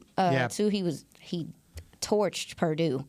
And Illinois, because he, like you said, he isn't a guy that's going to get off a press and do all that stuff. He wants to run by you. He wants to beat you with speed. He had trouble with Illinois because those corners, we already know. Him down. Right, and they can run with him. Absolutely. So this guy is either going to be a return specialist or he's a gentleman that you're going to have to work with his route running ability and help him use his speed to win. We officially have our first punter off the board. Let's go. I was going to say. They took a kicker and a punter. Yep, the New England Patriots. Did they take the kicker from Maryland too? Yes. In the 4th round. All right, good for them. Yeah, they like their special They're teams, guys. a weird drafting team. They really are. Yeah, they find a way. Oh, we've got punter B-roll from Chris Beam. Oh, my gosh. No way, Beamer. And we're only on the internet side of things, so everybody's getting to see this. Beamer was ready for that. Beamer's trying to earn that steak that Derek Eagleton's going to buy him at the end of this. Dude, he owes us like 3 steaks. We haven't had a steak since the pandemic. We're going to get a steak. Derek will get you a steak. Derek will get you a steak. For the brand, baby. Cuzzo. Let's go. Bryce Behringer out of Michigan State. Michigan State. Good for him. They put out some good punters, right? They punt a lot. Well, and I love the He's got the glasses. experience. He's the dude that wears glasses. Like Rodrigo Blankenship. That's exactly Blankenship. where I was going. Yeah. Nah, if that was the case, he would have been in Philly. Would have found a way. They would have made a trade or done something. Commanders on the clock, followed by the Chiefs, the Broncos, the Buccaneers, and the Dolphins. I feel like this is the longest we're going to have to wait for a pick, even though it's not. It just feels like there's a long time between the Cowboys selections here. It's probably because we were flying 100 miles a minute. I know, we were just zooming.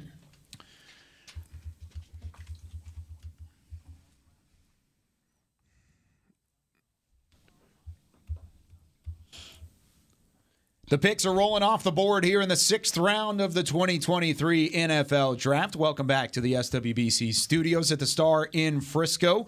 Kayshon Boutte, wide receiver from LSU, goes to the Patriots at 187. The Eagles draft a quarterback. Stanford's own Tanner McKee goes to Philadelphia. Don't giggle, Zach. What are you doing? It's funny. O'Shawn Mathis, the edge rusher from Nebraska, goes to the Rams at 189. Luke Whippler, good pick for the Browns at 190. Whippler.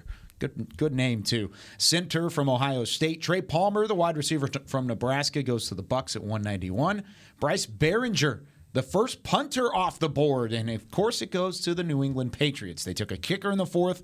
They take a punter in the 6th out of Michigan State. Commanders on the board now, followed by the Chiefs, the Broncos, the Buccaneers, and the Miami Dolphins. What's going through your mind, Aisha Morrison, as we're in the middle of the 6th round?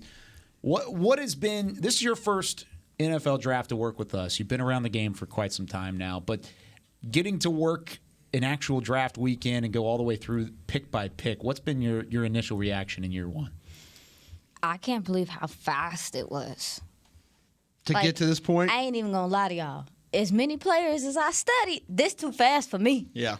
I'm sitting here like – I mean, it's a blistering pace. Granted, yeah. Like, is this how fast it typically is? Oh yeah. Is it typically this fast? Yeah. When I be watching from home, I didn't feel like it was as fast, y'all. Because Bobby's over there playing Tetris on his phone. I can stop texting y'all people don't get around me the league started. if you like, Brian. I know that is totally Please don't. We love that. We do. I was just making fun. Totally off subject. That show was good. Was it a movie?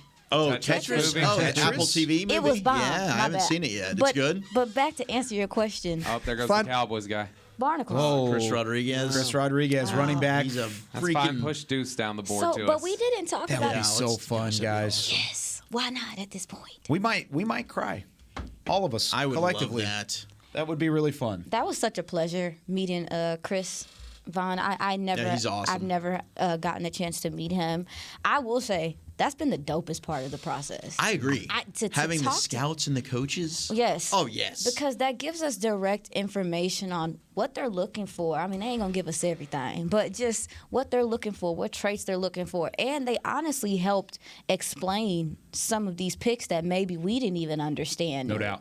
Yeah, I mean, shout out to the Shrine Bowl. I know that that's not something that I just got privy to it this year, but there was quite a few guys that made an impression at the Shrine Bowl, and I think it's an important part of the evaluation process. I'm glad that it's added and it's something that happens. They have valued Senior Bowl, these All-Star games in the past. I mean, your second-round pick this year wasn't a Senior Bowl guy. He was a Shrine Bowl guy, and that's Right. Luke Schoonmaker. I mean, he was at the Shrine Bowl, and who knows if that's the first connection? I doubt it. Most of these guys they've scouted for the better half of a year or even more at times, but I agree completely. They've shown that there is value in that. Chris Rodriguez Jr., who just went to the Washington Commanders, Senior Bowl guy, and somebody that they had their eyes on as well.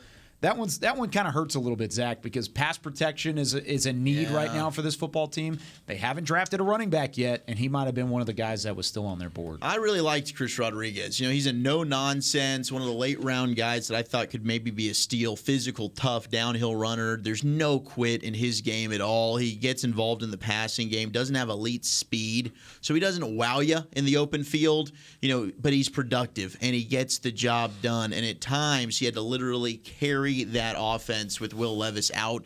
Something about this guy I just really, really liked. He's a sleeper for me, all-heart type of player, but unfortunately I got to root against him now that he's in Washington. They've taken a couple of those guys. I think They Washington's have. had a They sneaky have. good draft.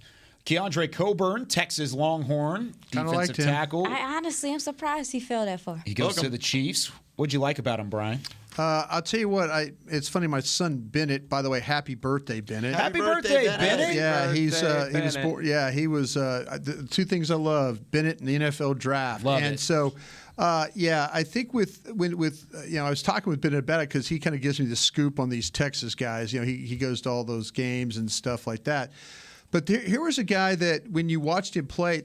6'2", 332. He's got some excellent movement for a man his size. He'll surprise you with how quick he is off the snap. I think he's got big-time power when it comes to getting off the ball. He'll moves the pocket with some really nice surge, walks some blockers back. I watched Oklahoma State, Texas Tech. They didn't really block him all that well. He can be disruptive as a pass rusher, the type of power that causes defenders to have to hold him. He like these guys get holding calls playing against this guy, but he could get down the line, good body control, balance. Rare to see him on the ground or knocked out of position. I thought there were some times where he was really close to play and just didn't quite finish like he needed to. Maybe a little bit of a tick slow on that, but I love the way he gets after blockers. He's not the type of guy that's going to sit there and just let the grass die under his feet. Yeah, I had a 6th-round grade on him, so, this makes sense. Short, stubby, kind of guy, but he does anchor. Now, he could get stood up at the point of attack a little bit, but he hustles his butt off, takes some poor angles for me in pursuit, but I agree with a lot of Brian saying, has a really good bull rush to push the pocket into the lap of the quarterback, and when he attacks the outside shoulder of the guard, I think when he's at his most effective. But solid pick here by the Chiefs in the 6th round. That's about right where I had him. I have no idea. I do not remember which game I watched of him, but he literally caused some problems. TCU, he played pretty well. Might have been. Was it TCU? It was another Texas team, but I just looked at him and was like, "Oh, that's a DT." Yeah, that's a DT. Yeah.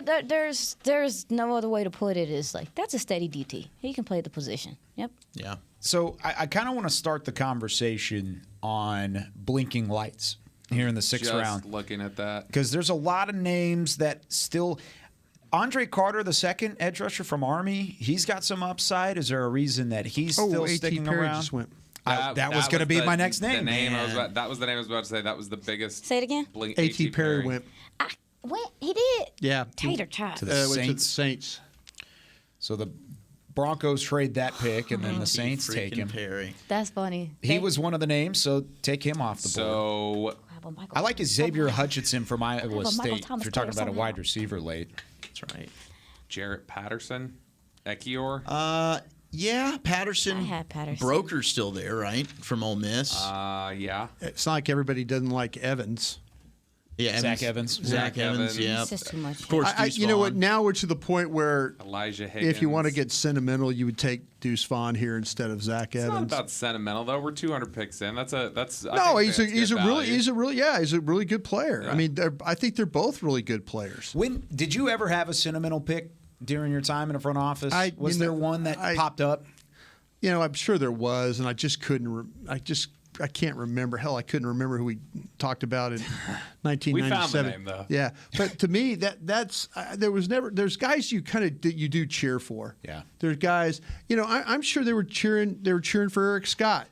You know, I mean, talking to Eric Scott, I'm like, damn, how he cared, man. It's That so mattered important, to him. You know, and I'm sitting there having a draft, and I'm like, okay, stay focused and all that, and something like that happens, and you're like going, damn.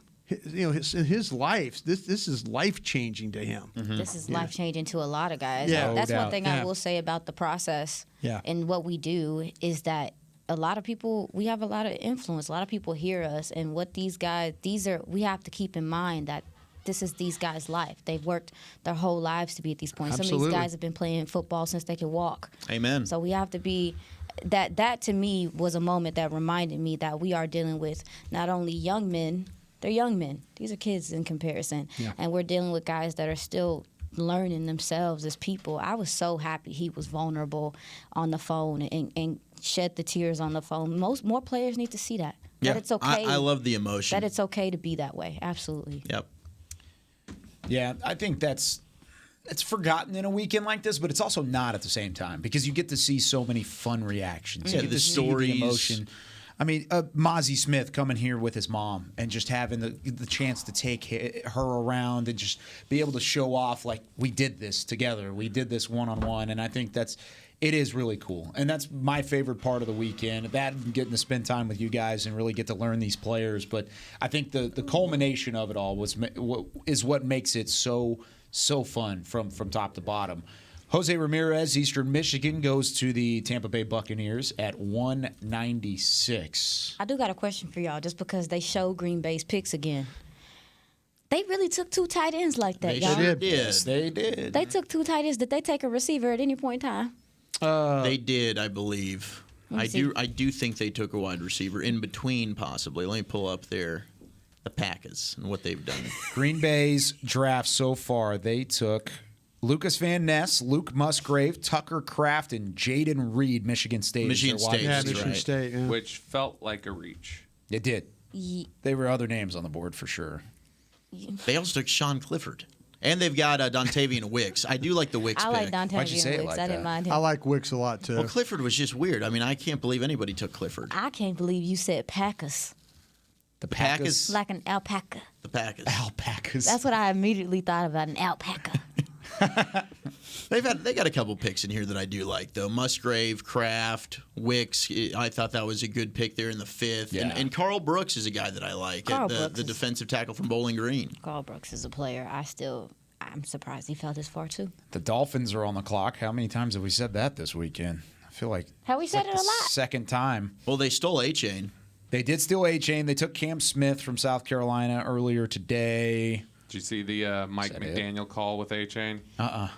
He called him, hey, you still fast? And then he was like, we're taking you. Zach is so zoned out. He's not even listening. I see him. I know. I was reading it. I was reading it. And I know how zoned out you are, Zach. Whatever, dude. I seen him at the combine, and he is just he's just Elijah a regular Higgins. person. That was one of the Ooh, higher Stanford. players. Okay.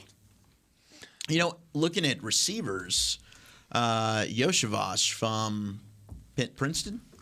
Did you watch him? I did, and I liked him quite a Some bit. of y'all like Jarrett at Maryland?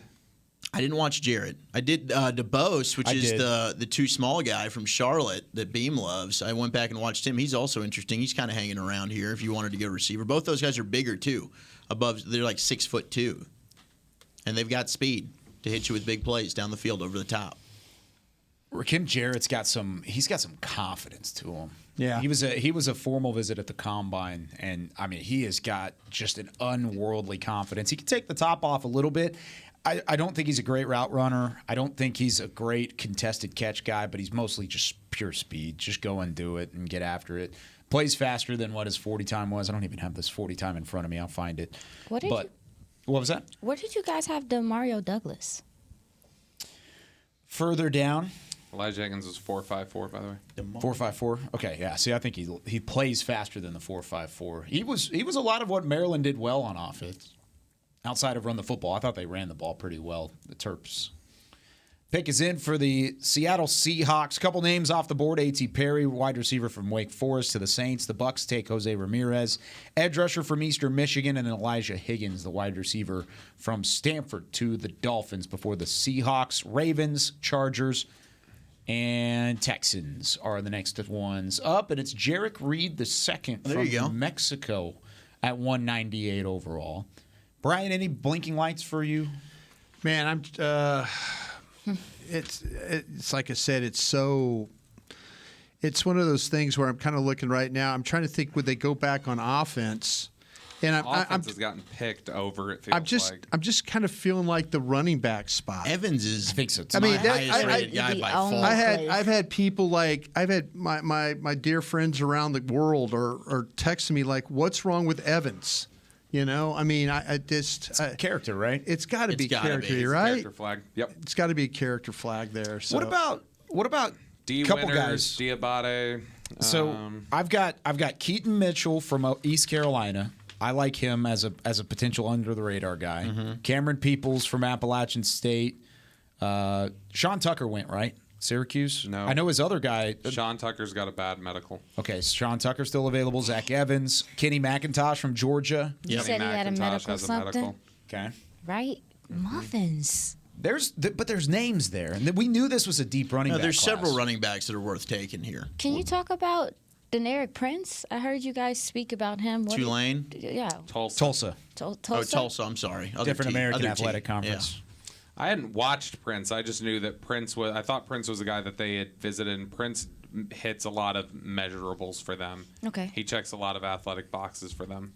He was a Shrine Bowl participant he as was well. Combine too. Yeah, he was a Combine invite. Travis died, USC. Louisville had Evans. Tavion Thomas. I'm looking at guys that are 6 foot and above, and a little bit different. Would you guys? I mean, we linebacker. I would Pace Winters. Cam Jones. Isaiah Moore too. Winters, Diabate. I mean, we don't have to go. Utah. Listen, I know we're not going tight end again, but I ain't gonna lie to you. I'm still surprised that Zach Kuntz is still on the board. Yeah, I am too. He is. You're not wrong about that. When you talk about the athleticism and stuff, now granted, he did deal with some injury stuff that may give people some pause. Medical. You make he's got me a medical so issue. sick, Bobby. He Makes be ruining sense. everything. Medical. That's Brian's least favorite part of this weekend, when he sees somebody he loves and he's like, "Where is it?" And What's then he going finds out on? It's medical, and then he just gets It sad. really hurts your feelings. It really does. Well, that's last year. You remember who it was last year? It was N'Kobe Dean. No, not N'Kobe Dean. Who I don't, Bobby. I Darren can't remember what I Kennard. had for lunch. Darren Kennard. Remember you had Kennard God. 40, and he was there in the 6th round. I love that's Darren the Kennard thing. too. You know what? If you just let me, if they said, "Listen, Brian, we're not going to give you the measurables. You can watch the tape, but we'll give you all the medicals."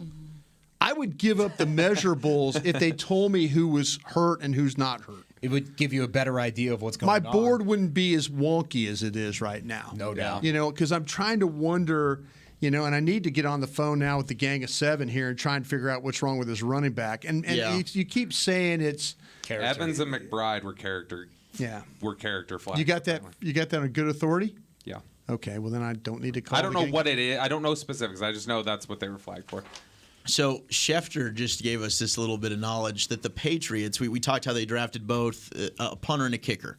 They took Michigan State punter Bryce Behringer and then the Maryland kicker Chad Ryland, right? Mm-hmm. They're the first team since 2000, the Raiders, to select both a kicker and a punter in the same draft the Raiders took Sebastian Janikowski. And Shane Leckler. Wow. That worked out pretty well for them. Janikowski was picked 17. Leckler was in the 5th. Oh wait! I see what Kyle's doing right here.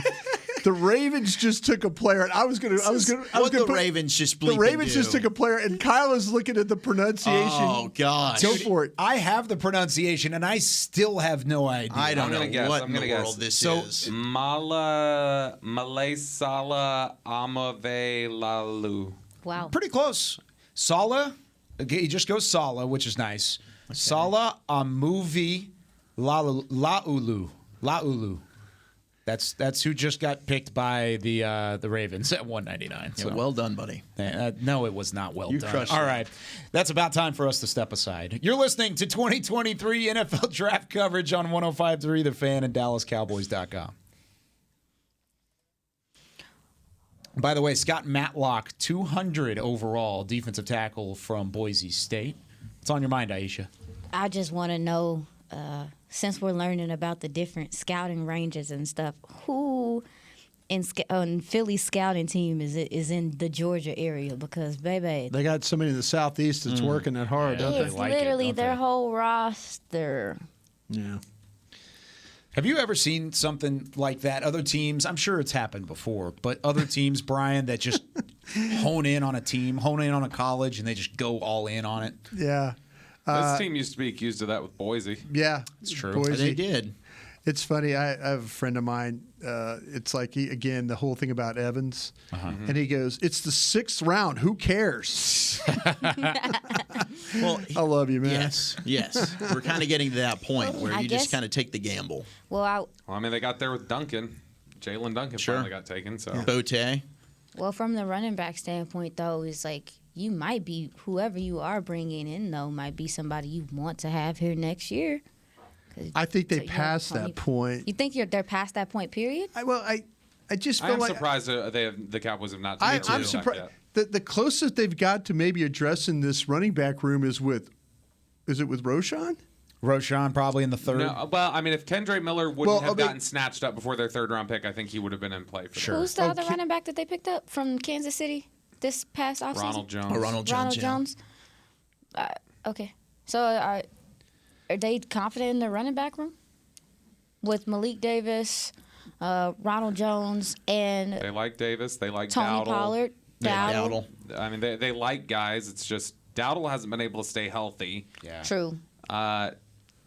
Davis, I think they're wanting him to grow into more of a pro. Pollard's coming off surgery. Ronald Jones is somebody who hasn't hit his potential yet. It doesn't feel like so. I mean. They've got guys who are talented. But. Yeah, I just had one of my guys text me. He knows the Evans situation well, and it's not good. So it now makes sense that he's falling. Yeah, it's not good. Trying to talk you out of that it's one. not good. Yeah, I've been telling you. Did you try and talk me out of it? I told you he was getting flagged. Yeah. Why did you try and talk me out of it? I just know it's an issue. We've covered him for years. He's never mature. He's never matured. Guy's a really good player. Oh, he's fantastic. We're in the 6th round here, guys, aren't we? He's fantastic, but I agree. I agree with my couple of my friends here. But if it's really bad, then it's really bad. Well, when you say really bad, it's not good. It's not good. Here's it's not good. Is it good? Is it good enough that you wouldn't take it? Well, you know me. So you're going to take it. I know, but the fact that you said it's not good is it? Don't tell me a guy is a not a good guy, and then tell me he's a really good player in the next breath. He's a really good player. Both but he's can not be true. Why can't both be true? Right. Yeah. Why can't both be true at the same time? I just don't. He's either a bad guy and I don't want him, or he's a really good player. That's what I'm. All right, I'd lean. He's a bad guy. I don't want him. There's Jarrett Patterson. There's other. Oh, the stiff-legged blocker. Man, you're going to be wrong on him. Yeah, I think you're wrong too. Well, somebody tell me about him. Man. I'll tell you about Jarrett Patterson. Then Brian. It's a nice guy and a good football player. Jarrett Patterson, guard, center, flex, wide base, plays with good leverage and technique. Rarely loses position and will drive and get knocked back in the run game. Works the combo blocks really well. Can get to the second level. Now he's not the fastest guy when he gets out in space. He plays offensive line, but he shows enough athleticism to be able to pull if needed. Overall, I thought he was very consistent with position flex, and I would have taken him. I had a 4th-round grade on him. Y'all like him? Yes. Obviously he does. How about that read he just gave 3 you? years. I liked him. 3 years as a starting center. He bounced out to left guard in his final season. He played on that offensive line, and Notre Dame has churned out some pretty damn good offensive linemen. No question. The Golden Domers. Every year they come out with these offensive linemen, and is it just a fact of the matter that he was just there? No, he's a good player to start on that offensive line, and he did it for 1,600 pass blocking snaps. You know how many sacks he allowed in 1,600 pass blocking snaps throughout his career? 6. 0. Oh. He gave up 0. So, yes, I do like Jared Patterson. I think he's a good player. Why the heck didn't the sure Cowboys did last a take long him? time. Yeah, he did. He got the 201, didn't he?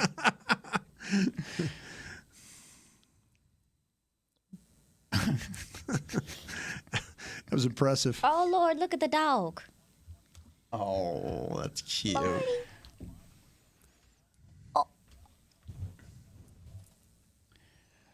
Day 3 rolling on here from the Star in Frisco in the world headquarters of the Dallas Cowboys. We have picks churning off the board as we are in the back half of the 6th round. 10 selections away from the Dallas Cowboys at pick 212 as the Las Vegas Raiders are on the clock at 2:03. Hope everybody is enjoying their Saturday alongside Bobby Belt, Brian Broaddus, Zach Wolchuk, Aisha Morrison. I'm Kyle Yeomans. We are talking about a scouting report for a puppy on NFL Network at the moment, but we'll give you some scouting reports on some players that just came off the board. Elijah Hickens, wide receiver from Stanford, goes to the Dolphins at 197. The Seahawks take Jarek Reed, the second, out of New Mexico at 198. The Ravens take an offensive tackle from Oregon.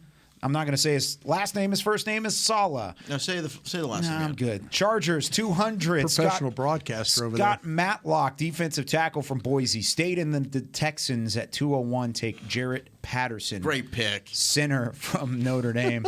It's a cornerstone player on your offensive line. We just had another one go I can't believe too. how much you dislike him. Oh, and Christian Braswell, corner from Rutgers, goes 202 You to a the big Jags. Braswell guy, Bobby? No, I'm just saying we had another one go. He said he had left off that as the last. Oh, yes. Yeah, I didn't But see I know it. you love Braswell. I have no idea who that is. I thought he was high on your board. Nope. I didn't watch him either. What? I'll tell you who did somebody picked earlier. The Buccaneers, Josh Hayes, defensive back at Kansas State. I don't know who that is, and NFL didn't have the NFL.com website didn't have a picture for him. Josh Hayes? Honestly, They didn't have a picture, a write up, a grade, nothing. They were caught off guard with that player.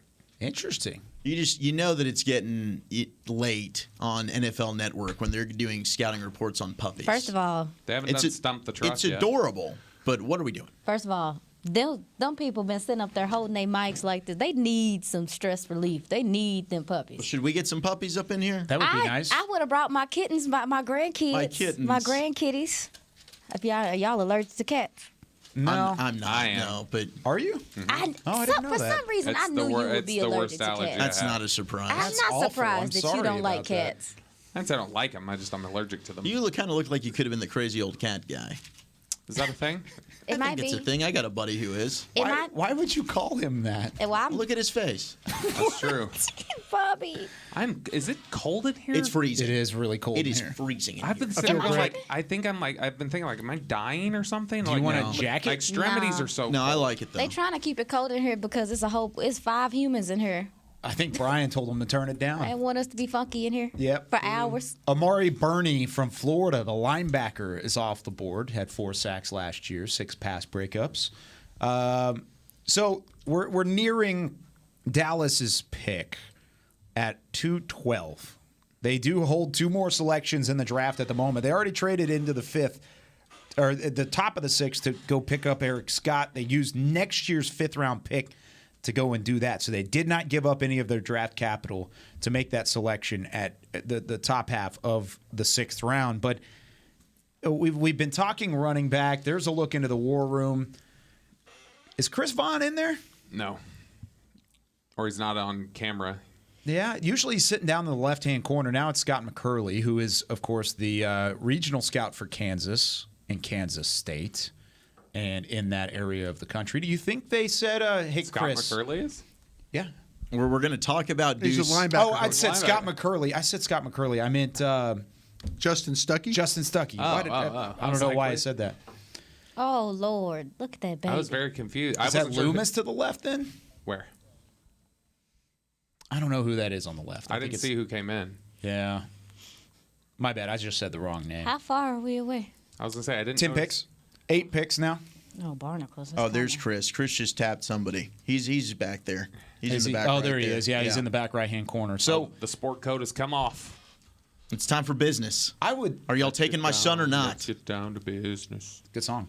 I mean, we were talking about before that maybe it was just we were saying that we wanted him to go because of who he is. Now, No, the now I value think was he'd be perfect. a very Like, good pick. Absolutely. He can do a lot of things. I thought the value was there earlier. Me I too. had a fifth-round grade on Deuce. I felt like that too. I had a but- fifth-round pick. And if you're not, maybe Zach Evans is off the board. You know, I think Kenny McIntosh is interesting, but you've talked about flagged. McBride, same thing. I think Deuce Vaughn would be an outstanding selection when you talk about the special teams versatility. He's an absolute burner, playmaker when you can score from anywhere on the field, and the ability to move him around, play him in the slot. You haven't taken him a receiver. You know, there's certain things that he can do that really. You're talking about Deuce right now, aren't Deuce, you? yeah. There's a lot of things that he can do that can add some specialty to your football team. I was enjoying that blueberry muffin. Look good. It was really good. We hungry. While we're sitting here and I'm looking through people that I saw had flags, the only one I don't think I've mentioned yet, who still seems to be one of the higher people left on the board, Carrington Valentine. Oh, gosh, no. Okay. From Kentucky, he has character flags. I did not like him whatsoever. He was a little indifferent to watch, wasn't he? He was not good. Can I throw a name out there for DFW patrons that might be listening to our radio But I station? hope he gets drafted. You may not. Max Duggan from TCU. Yeah, there you go. That's Absolutely. the best quarterback still left on my board. You talk about a character guy. You talk about somebody that could come in and be the right type of developmental quarterback. Why not? Yeah, I agree. Why Duggan's not? the highest He rated is my quarterback last on guy. mine, too. Yeah, he is my last guy. Yeah. I think that would be fun. LSU goes. Did you see who Jarek the name was? Bernard Converse. Okay. What can you tell us about this guy? I didn't watch him. He has 3 names. Yeah. I mean, I do like a good hyphenated player. Went before Mekhi Garner. He did go. That is interesting. That is interesting there. I don't know anything about it. I watched Mekhi Garner. I didn't watch this guy. Yeah, I don't know who this is. Seeing Jay Ward, too. I liked him. He went earlier. What is wrong with Corey Trice? Yeah. I thought that guy Real was a name, savage. no gimmicks. The Jalen Jones, too. What about how did you guys feel about Jonah Tavai, if that's how you pronounce his name, San Diego State? did not see him. I don't think I watched him either. What did you think about him?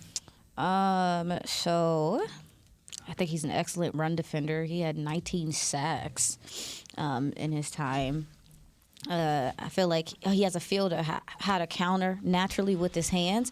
He has position versatility, but he's primarily, if I'm not mistaken, he sheds tackles well. He wins with his hands, upper body strength, and he has a strong anchor that allows him to take on double teams. So I was just wondering if he's not super bendy, and he has to stay more square, but he's a guy that I think has high production, high motor, and has upside. So San Diego State, right? Yes, San Diego State. What's his measurables? Let me see. What position does he play? Well, barnacles. Well, barnacles, y'all. Don't. Asking a lot of questions of you here late in the sixth, aren't we? You are. You That's are what right happens now. in the 6th round. 1 second. I gotcha. Yeah. He just came to my mind right away, and I the thing that's so upsetting to me right now is I'm getting to that point where, like, I've got these guys like our Texas kid, Ajomo. Ajomo. Did you watch Ajomo at all? I actually had him over Coburn. I did. You know, I liked him too. Ajomo, Pace. Yep. Jones from Texas A&M was a guy that I really liked. If you want to go on the offensive side of the ball, Forsythe, the center from Oregon, the guard from Ole Miss, Broker was the guy. Curtis from Tennessee Chat, right? He has some medical. He's got medical. Okay, well that eliminates him. I don't know that he's off everybody's, but he's got some flags. I don't know that they take another tackle. I liked Jackson Hayes. my Wi-Fi is so bad. I've got Forsythe at Oregon's medical too. Is he really? Okay, these running backs, and you said McIntosh from Georgia is a medical or McIntosh bad guy? is medical. Okay, so it'd be Vaughn, McIntosh, Tucker Is that Syracuse, right? Yeah, Tucker? Sean Tucker. And then McBride. So every one of these guys they have in the 5th round that are backs, if you tell me they're all medicals. I mean, if you look at or character, I wouldn't be surprised if some people had the top 4 remaining backs as Zach Evans, Dwayne McBride, Sean Tucker, and Kenny McIntosh. And McIntosh and Tucker are medical, and Evans and McBride are character. My bad, guys. So he is a defensive lineman. Okay. Yeah. I don't know if you want to add another defensive lineman at this point, but high production. I think he was third in San Diego State history with sacks, 24 sacks. Oh, wow. Yeah, very, very productive player there. So, well, I mean, if you want to go edge, Darrell Johnson from Liberty, big guy. I thought they brought him on a 30, right? They did, and he's lanky. You know, his build probably needs to put on some muscle, but I thought he had good play strength, good feel for the game. Did anybody see Wheat from Mississippi State? I did not. Okay. I did see Xavier Hutchinson, though, from Iowa State, from the wide receiver position at 205. One of the other big dudes in terms of big receivers. True, yeah. I'm shocked he lasted this long. I am, too. You talk about production, Brian. Yeah. My goodness, he had plenty of it. And he's a ready-made receiver. I don't know why he lasted so long. No, you're not wrong about him. I think the thing – oh, geez, I hit the wrong button. That's okay. But, the thing about it with Hutchinson is I was like – I mean, this guy is like – he got better every year. He's 6'2", he's 203. He does have some foot quickness to him for a guy kind of that big. He flashes a little bit of a burst and some suddenness out of his routes. And you watch him. I mean, he could use his size to his advantage when you watch him. Catches the ball after the catch. He's got really strong hands. I mean, he's had a few drops in his career, but he needs to. Like I said, this is one of those guys that when you watch him play, he's not the fastest guy, and it takes him a little time to kind of get going. But, man, he's one of those guys that he took advantage of Brock Purdy and when Brock was there and was kind of shown that. And now it was a little bit of hit and miss. But he'll go inside. He'll grab the ball. He's got toughness for the position. And he, like I say, he's one of the few guys that was 6'2", 203. So, good for him, he just got drafted, right? Yep. By the Texans. Yeah, good for the Texans. We'll see him in the preseason. They made some value picks today. They have. They've quietly put together a nice little draft there in Houston. Ooh, is this the Princeton receiver you were looking at? Yep. Yes, it is. Oh, that's a good pick. It's one of your guys, Zach. Yeah, he's a pet cat of mine. He was just very productive there at Princeton, Yoshivash. To me, he was a playmaker. You want to see somebody dominate the Ivy League lower level, and he does that. Vertical threat, good long speed that will high point and adjust to the football. Runs a lot of drags, crossers, has a feel for working underneath, gets open, good hands, reliable. I think he seemed like a guy that would work really well in a West Coast type of offense. You get the ball on the move, let him go make a play. Good size, one of the few receivers in this class that does. Now, he needs to improve as a route runner because they kind of had him do the same thing. Didn't really showcase the full route. Is he like a screen guy that screens, bubbles, and stuff like that? Somewhat. Just get the ball in his hands and let him go make plays. Another kicker just went off the board, Anders Carlson. The Cowboys are 5 selections away from being on the clock at 2:12. You're listening to 2023 NFL Draft coverage on 105.3 The Fan and DallasCowboys.com. Had to try to get that in there real quick. Sorry to interrupt you, though. But that's your Princeton guy. Continue. Yeah, no, Yoshivash, I mean, pretty much I covered everything that I wanted to say about him. I think that he's a guy as a day 3 player that you're going to develop into something. Cincinnati found themselves a pretty darn good late-round receiver. I would have been interested for the Cowboys to take a look at him here. Now, I mean, maybe Charlotte's DeBose, if you really want a wide receiver. We talked about him on the draft show, didn't we? He's the one that too smalls everybody after he scores. Yeah. Oh, yeah, that's right. He just went to Cincinnati. No. Andre Yoshivash did, the Princeton receiver. Yeah, your guy, though. Yeah. Is there a medical on Andre Carter, Army? No. Nothing with Andre? Not that I'm aware of. And I doubt it would be a character thing, just to I don't think so. say that. That'd be a little weird. Back in the room. Are you guys He's surprised? hovering. He just walks through. But he may want to be seen. Is this? That was Dan Quinn. Of course he does. He may want to be seen. He just wants to be heard. Like, He just told McCarthy who he wants to take. Hey, you guys want to give me that Corey Trice that's still hanging around there? Are you guys surprised that Bryce Ford Wheaton fell the way that he did when he I did not watch him. Okay. Was that the guy we just asked about, Wheaton?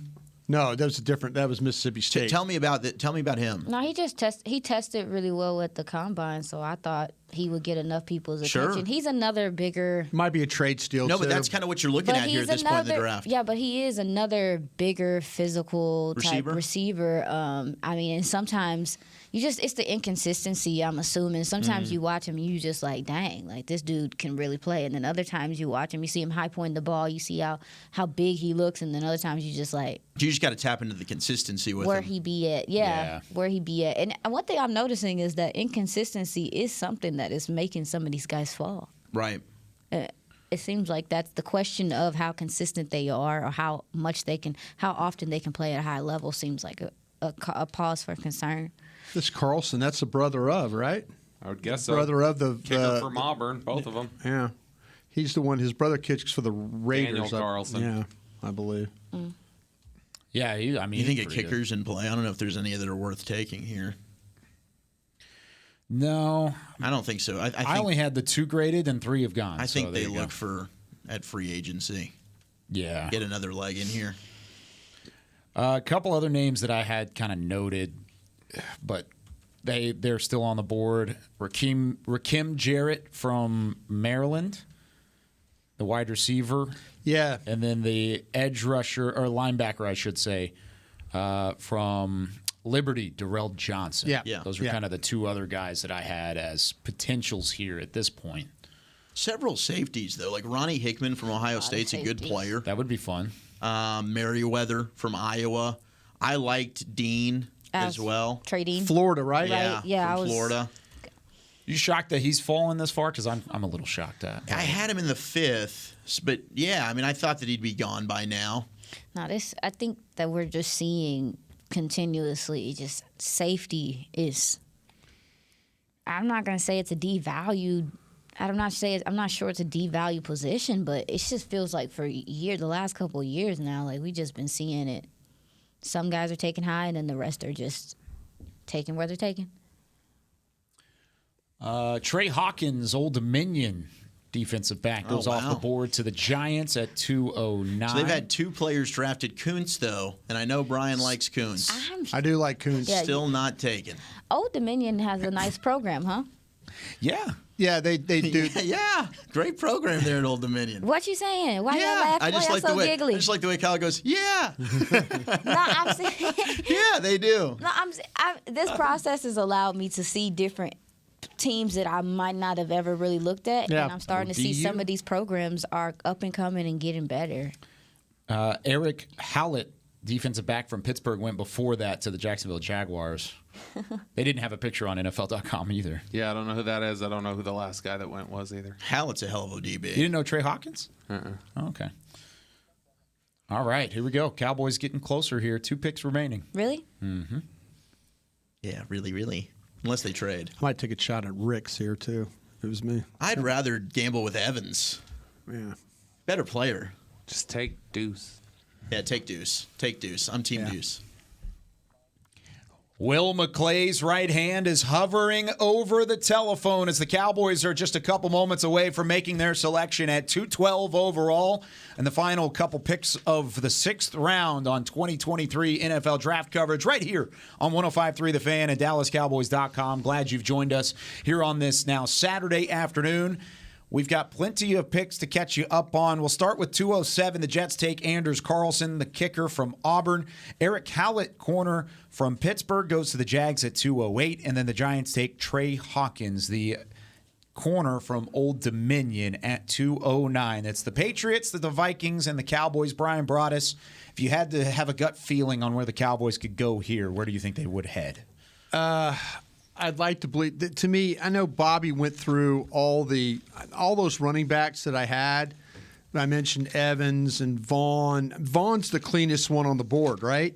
Yeah. I mean, Vaughn's got no trouble. Vaughn's the cleanest one. Yeah. Vaughn's the cleanest one. Him and Ibrahim from Minnesota. Yes. Yeah, but Ibrahim Prince from Tulsa. Oh my gosh, I forgot How about Ibrahim. how you feel about Ibrahim? But Ibrahim's a guy, 6 years, right, at Minnesota? There's a lot of tread on those tires. It is. A lot of tread off the tires or on the tires? Off the tires would be Okay. the right way to say it. Yeah. Off of it. He's been used. He's been given the ball a ton. A lot of Yeah, carries he on kept him. coming back and like, oh, hey, I want more abuse. Yeah, let me just keep playing.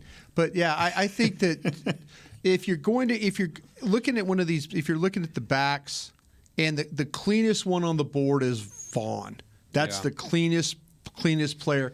And, figure out something to do with him. I'm not just talking about because his dad was in here, talking about that. But if you really watch the player, he could be one of those guys that, like, you put him in those preseason games, and it's going to be very noticeable quick. He's going to wow you. Yeah, Yes. he's going to wow But you he quick. He carried a workload there at K-State to where it's like, man, I know there's going to be questions. Can he handle, a full season as a starting running back? You don't have to necessarily use him as He that. got more. He got every year. He got more yards. But I think he can, and we've seen smaller backs come into the league and have success. Darren Sproles obviously is an easy comp, same school. Brian Westbrook, MJD.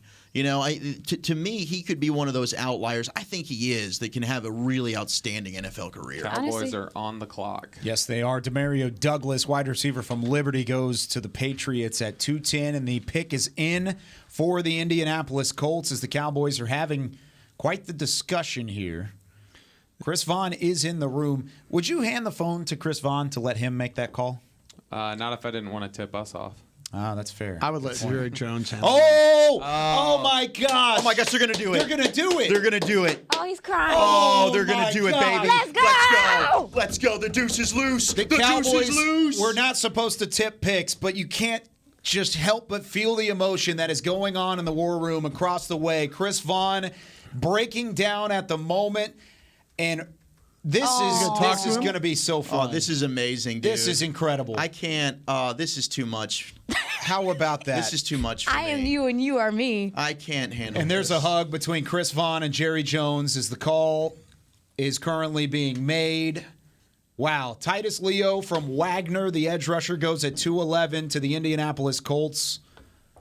We'll break down plenty of what's about to They're happen. letting him do it. Chris- He earned it. Chris He Vaughn earned is it. going to type in the phone. That's amazing. He earned it too. That Like, really don't get is. it twisted. He's going to call the home number. He's just going to call his kid. Is what he's going to do. Wow. That is really special. Oh, this audio will be cool. This secret audio will be cool. No doubt. Yeah. No doubt. Oh, look how excited everyone is! But you're getting a weapon. Dude, Yes, you are. You wanted to You're add getting a weapon. playmaking. You wanted to add speed. Yeah, electric. He's such a good change of Deuce pace. is incredible. They had to get films running over there. Yeah. Those cameras were in here earlier. We're going to be on a nice feature on NFL Films at some point down the line, aren't we? Well, Wow. Oh man, I love this kid. what's the height? He's 5'5". He's 5'5". Five, five. Yeah. He's small, but who gives a damn? Well, my point is one of the only small receivers that we've seen on the Cowboys that played with Dak Prescott that had success was Cole Beasley, and I that was a connection that helped Dak. I felt like really Well, yeah, grow. he's the runner as a running Yes. back. He is so. This kid can catch. He can run. receiving. Yeah, all that stuff's really. Yes. Wow. That is so amazing. Oh wow. He's That lit. that is beautiful. And don't think this is a pick that's just Sympathy thrown pick? out there. He No, worked this is for this. This is big This value. This is heck great time. value. We've Big talked time. about him even in the 5th round. I mean, he to me is the best running back. You take away some of the warts with the other guys. I get the wart with him is the size, but he's a playmaker. He's durable, runs routes, makes people miss, can score from any point of the field. I love Deuce Vaughn, man. Pick is in officially on NFL Network. Of course, we know there's a lot more going on behind the scenes at the moment, and You got a weapon, dude. That's big lit. this is a fun pick. Yes. This is what we were cheering for earlier. Can we get Chris back down here, guys? Can we make that happen? Deuce in open space. Not right now. Bye. Maybe in like an hour. Let's give him some time. But Oh, he's going to have to work on some free agency stuff that's too. true. That's true. Wow. That's I'm amazing. so I'm so happy for them. excited. Well, somebody tell him about the player. Somebody see the player? Anybody watch the player? We've all Smaller, watched him. smaller stature, but he can benefit because he's hard to see behind the line. Behind some bigger offensive linemen. He's a playmaker. I mentioned the workload that he had at K-State, the durability he showed, extremely good pass rusher. He can pass catcher. He runs routes, and you see him run routes out of the slot.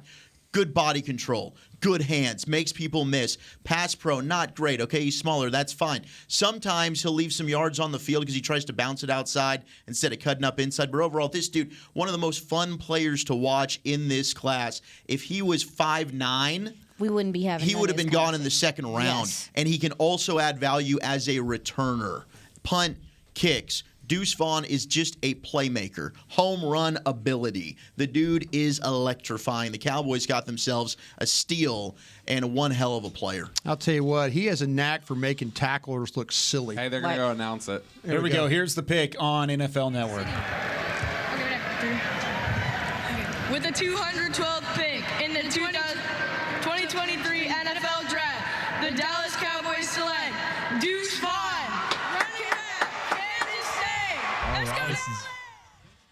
Let's go. Let's go. Yeah, this is it's hard. my favorite pick ever. Me too. This is hard to be.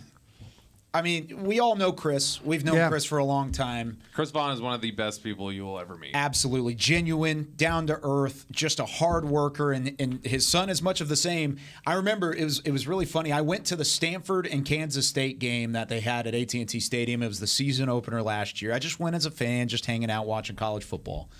And I kept remembering, or kept looking up and seeing 22 running all over the field. And I said, who is that? Who is that guy? I don't know who he is, anything about him, but the deuce is loose is what I just kept hearing over and over and over again because he ran all over the Stanford Cardinal in that game. Oh, and they're showing the film. Then, of course, you heard about it, Chris Vaughn, and the connection between the two. Big-time weapon. Straight speed, straight agility. He's succeeded and been an under-the-radar prospect in every step of the imagination, every step of the way. Here he is into the NFL, and what a moment it is for that family. What a moment it is for this franchise, and you can see the reactions in the war room.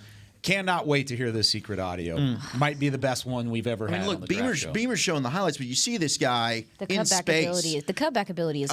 No doubt. The start-stop quickness, the burst. It's really some of the best you'll see in the draft. I mean, he's got special ability to run at full speed and then stop. And then get back to full speed at a blink of an eye. When you want the vision, the cutting ability. We were talking about his dad. He allows these blockers, the blocks to develop, and he takes full advantage. He's like, everybody patient, and he's quick enough to get through where he needs to be. Now, I'll say this about him here. When you look at like the long speed, there might be, I don't think he has that elite long speed. Yeah. But he will finish his share of runs. He really, really will. You don't see him get knocked off his feet all that much when he catches the ball. Soft hands. There's so many. He's been this height since high school. Yeah. He's figured out how to play at 5'5". So it's not going to change, but that kid right there's got some special traits to him. He really does. NFL Network just put it up there that he is the shortest running back taken in the NFL draft over the last 25 years. And we don't care. No. I'll tell you, some of the other guys they showed were productive. Yes. Deion Lewis, Super Bowl champion with the Patriots, right, was one of those guys. Tariq Cohen has had some good moments with the Chicago Bears. These are guys that just because they were small, they came into the NFL, they did some damage. Deuce Vaughn could easily be the best of the bunch. Okay, how about this? First team All-American, second team All-Big 12. He led the FBS in all-purpose yards with 1,936 yards last year. Led all of college football in all-purpose yards. He finished second in his career for yardage at Kansas State. You want to know who he was behind? Another shorter player. Darren Sproles. So there's been some success in the NFL out of that program and out of vertically challenged players at certain points throughout their campaign. And Deuce Vaughn, welcome to the Cowboys. Even with the height, he's to me, and it's just pretty much the height. He's like a fourth-round player, and so this is value here. You're talking about back end of the sixth, and all the issues that are presented right now with the running backs left on the board. This is easy to me.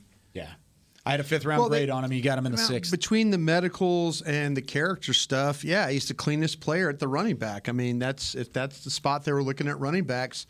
He was the cleanest one to take. He's very talented. Don't get me wrong. He's one of the most elusive players, not just backs. He's one of the most elusive players. He's one of the best weapons offensively in the draft period. He really is. Wholeheartedly agree. And when I first watched him, because I'm a smaller person, I didn't care about his size. I understand that the football folks are going to care about his size, but when a guy is a guy, we talked about this, Brian. Yeah. The guy's a guy.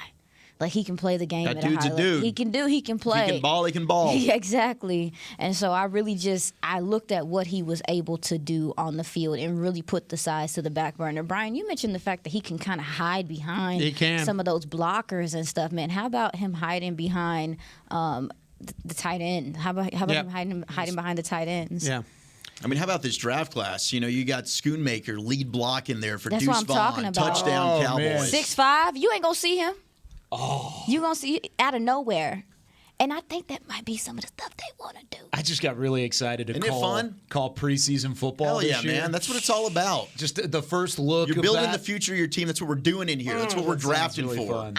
I honestly, too, I mentioned it earlier, Dak Prescott getting a shifty weapon. Obviously, Brandon Cooks is there, but can you imagine them running like crossing routes in the slot? Oh. It's a problem. That speed How is about a problem. TP and him on the field at the same time? Tracking that. That's a serious problem. Good luck. Linebackers can't cover him. Safety, good luck. I would do anything to get the secret audio. What was said leading into that decision?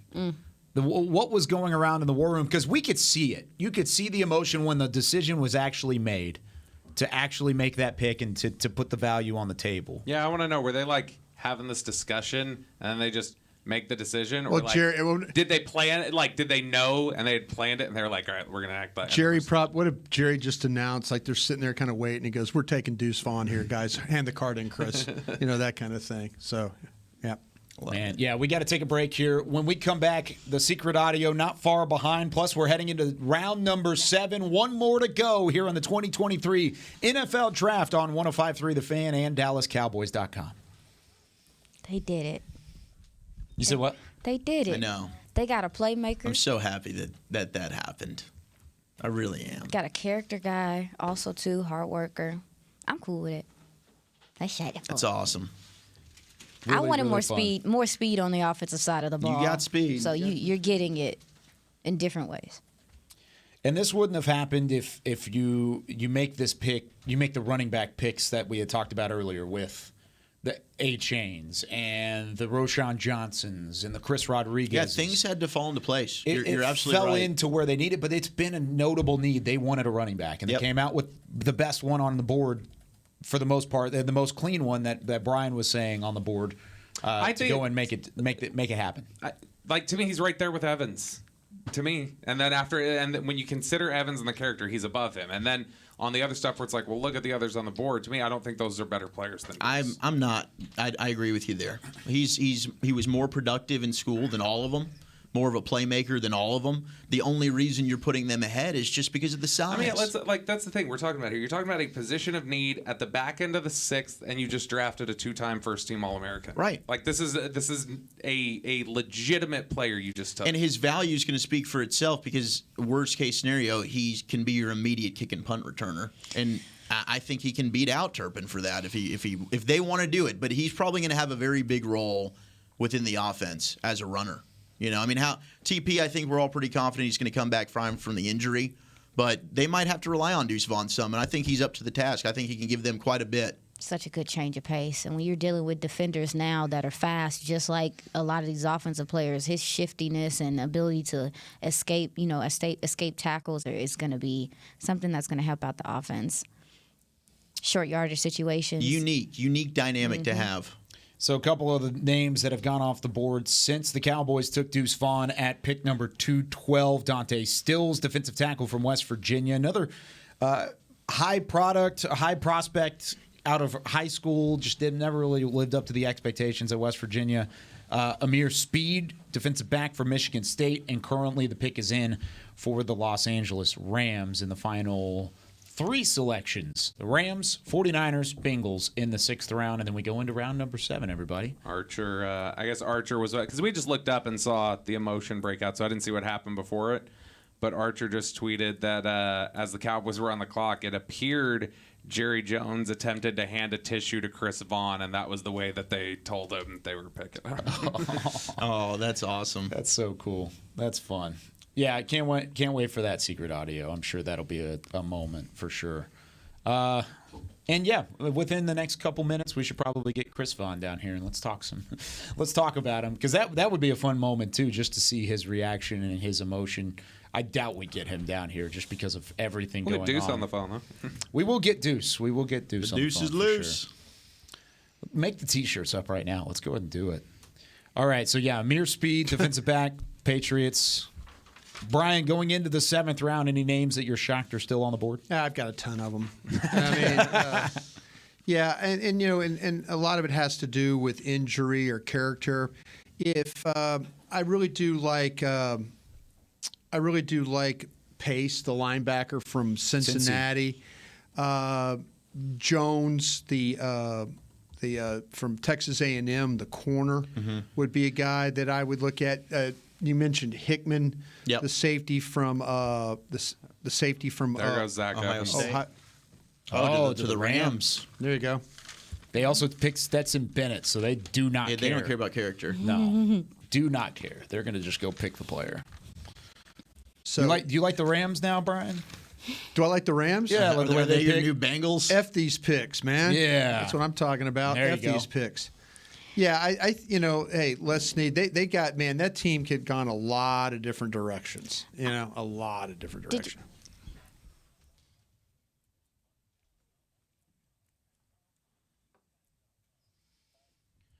What a moment for the Dallas Cowboys franchise and for Chris Vaughn, one of the scouts in that department, has Deuce Vaughn, running back for Kansas State, taken in the 6th round, 212 overall, the all Big 12 and All-American running back from the Wildcats, is now a Dallas Cowboy. We've got a couple picks to catch you up on since then. Dante Stills, the defensive tackle out of West Virginia, goes to the Cardinals at 213. 214, the Patriots take Amir Speed, defensive back out of Michigan State. Great name for a defensive awesome back. Name.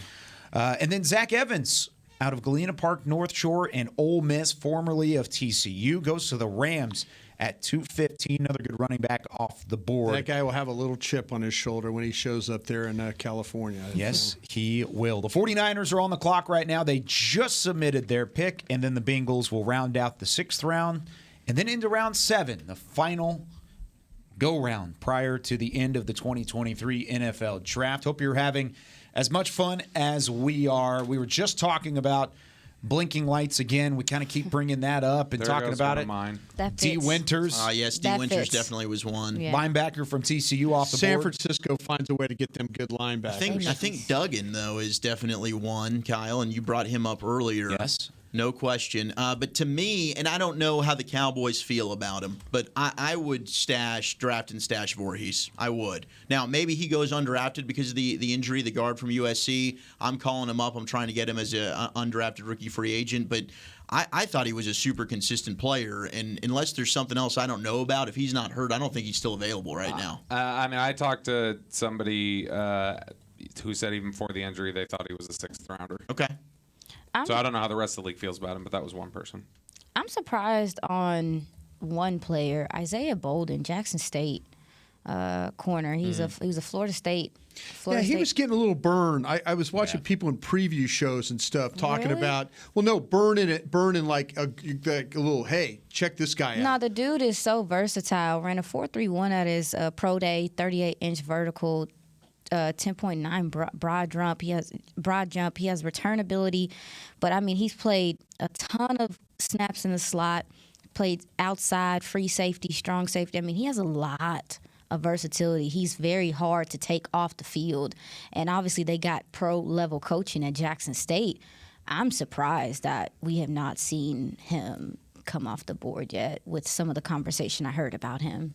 Another punter off the board to round out the 6th round. Brad Robbins from Michigan is going to Cincinnati. So D. Winters, linebacker from TCU, goes to the 49ers at 216.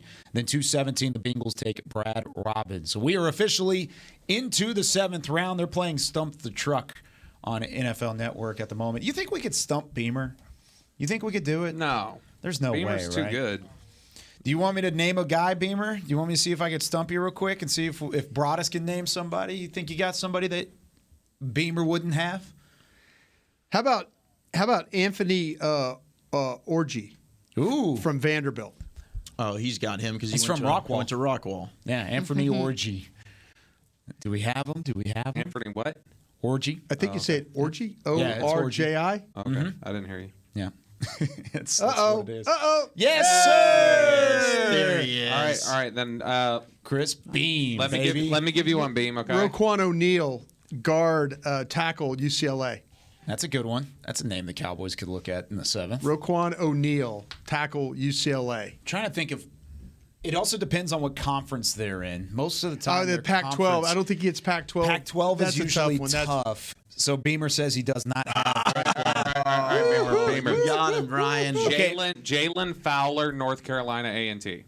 Oh, he has a lot of D. Is that FCS or is that Quarterback. D2? Yeah, I don't know which one it is, but it's quarterback. North Carolina A&T. What was that guy from Shepherd, the quarterback from Shepherd? Tyson Oh, Bagent. Tyson Bagent. You don't have Bagent, or you? Bagent might get drafted. He was at the combine. What about Demorad? Tim Demorad from Fordham. That sounds like a name you just made up because you want to say a dirty joke. So I'm trying to think what that name sounds like. He was Brugler's 15th quarterback. I watched him. He's got a cannon. Oh, He's got a ham cannon. All right, I know you've got Hunter Lipke. Oh yeah, little Hunter fullback. You got Hunter Lipke. Oh, he's still on the board. He is. He wouldn't be a bad 7th rounder. Him is. I would love that. Him is still on the board. I mean, to value the fullback position, but you could put him anywhere on your offense. No, he's solid, man. He's a grinder. I think that would be fun. I'm all in on the Lipke train. I know there's a lot of Cowboys fans out there that really like him too. All right, so the Bears at 218, followed by the Lions, the Jets, the Colts, and the Vikings. The Bears just kicked off the 7th round by taking defensive tackle Travis Bell from Kennesaw State. Even without the off-the-field issues, he had his problems, but I would think somebody would want to take Eli Ricks at this point. I would. I probably. I think so too. I mean, I gambled on that one. That I thought that maybe somebody would, they look at the tape and they would go, okay, this guy's got some talent and all that. But I wonder if the guys at LSU or Alabama, the support staff, might have killed him on that. I mean, they're very easily could have. Yeah, there's people that. I mean, Georgia could have too. Yeah. Or Bama could have too. Yeah. The only names I say Georgia. No. You said LSU though, right? Yeah, I because did. he started at LSU. Did you mention Bama too? Yeah. Oh, okay. So the only two players in my top 100 that are even remotely on the board is Eli Ricks and Andre Carter from Army. Eli Ricks from, of course, Bama and LSU, and then Andre Carter from Army. Diabate from Utah, the linebacker. There's Ronnie Hickman, Brandon Joseph, Notre Dame. Nobody liked Cam Jones at Indiana. I did, but not like you did. I thought he was really good. I liked him. Now, he does have injury issues, and that's probably why he's not around here. But I liked him quite a bit. I don't see him flagged. Pace is still on the board? Pace is still there? Yeah. Yeah, Trice and Pace. I believe that.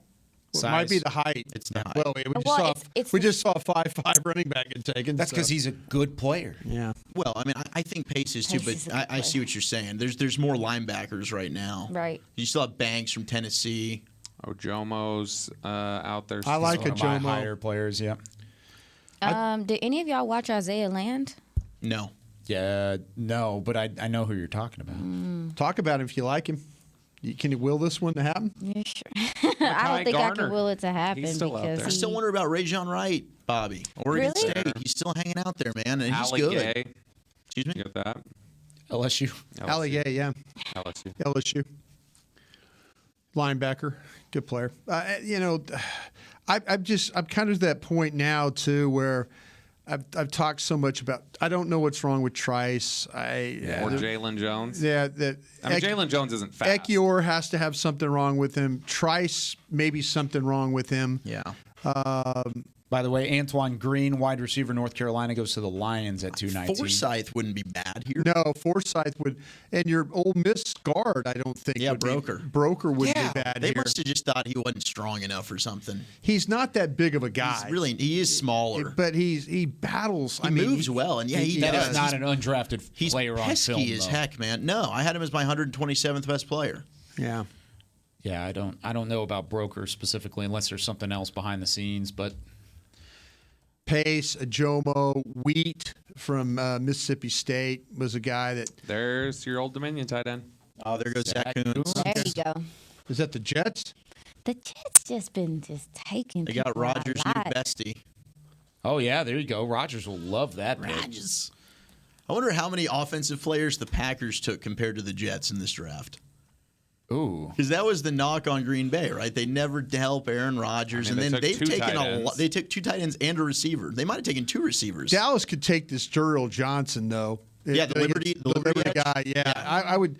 It gets down close there. They might not want to fight for him in free agency. They brought in that Roquan O'Neal, the tackle from UCLA. Yep. Another guy they might not want to fight. What about that Hawaii tackle?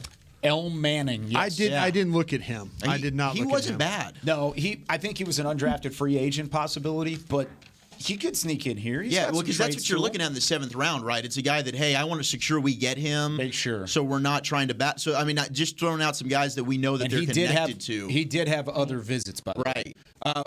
We do have the newest Dallas Cowboy on. Yay! Let's go. Deuce Vaughn. Dallas Cowboy. Has it sunk in yet for you to hear those two back-to-back like that, Deuce? I'm not going to lie, it has not yet. I'm sure it will over the next couple of hours, but, man, I'm super excited, man. So I hope you weren't watching our coverage. I do hope you were. I hope you were, Deuce. We would have 100% ruined the moment because we were excited, along with everybody else in that war room, about what was about to happen. Explain that moment for you and what it was like hearing that phone call. It was crazy. I was sitting there and just talking to a couple of my friends. I was sitting next to me at the party, and I looked down. There was a Dallas a Dallas area code that popped up, and I had to pause for a couple of seconds just to think about it. But got on the phone and heard Jerry Jones's voice, and it's all started to feel a little bit more real. And man, just unbelievable. I can't even put it into words how excited I am right now to get to work. And this is unbelievable, man. Well, Deuce, hey, congratulations of overcoming the character concerns of your dad. Usually that will hurt a player. No, your old man is in the scouting community is one of the all-time greats, and congratulations. I know they're your family. By the way, did you get all your ability from your mom? I did. You did? All from the mom's side. Your mom has great vision, right? You got that elusiveness about her? All right, cool. But look, seriously, congratulations. Was it one of those things when you went into this, though, Deuce, did you have expectations, or did you say, hey, I'm just going to let this thing play, and wherever I end up, it's the will, that's what's going to happen? Yes, sir. For myself, it was never really when I was selected, but it was where. For myself, it was going to be the place with the right fit, the place that had the belief in me to come in and take my opportunity and to be able to run with it. That's how it was coming out of high school at Kansas State, and I feel like that's how it is going to Dallas. A place that can be able to give me a platform to go and work my butt off and eat crumbs to do everything I can to make not only the team successful but myself successful. And I feel like that happened today, and I'm so excited about it.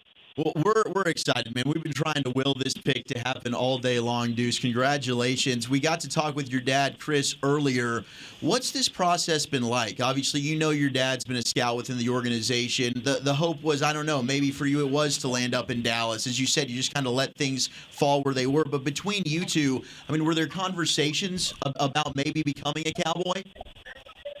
Not necessarily about becoming a Cowboy. There are definitely conversations about, like I said earlier, going to the right fit, understanding that, like I said earlier, again, this is a big thing that we talked about. It didn't matter when I went or if I was drafted, but just understanding that all we needed was a chance. And so I always had in the back of my head that Dallas would be a great spot to land because I've always wanted to play with that star on the side of my helmet. And man, for it to come to fruition in the way that it did, and to be able to see him on the other side of the screen in the war room, it was huge, man. It was unreal. So last December, when you were breaking the hearts of Horned Frog fans and winning the Big 12 title at AT&T Stadium, were you thinking to yourself, "Oh, I could be playing here just next fall"?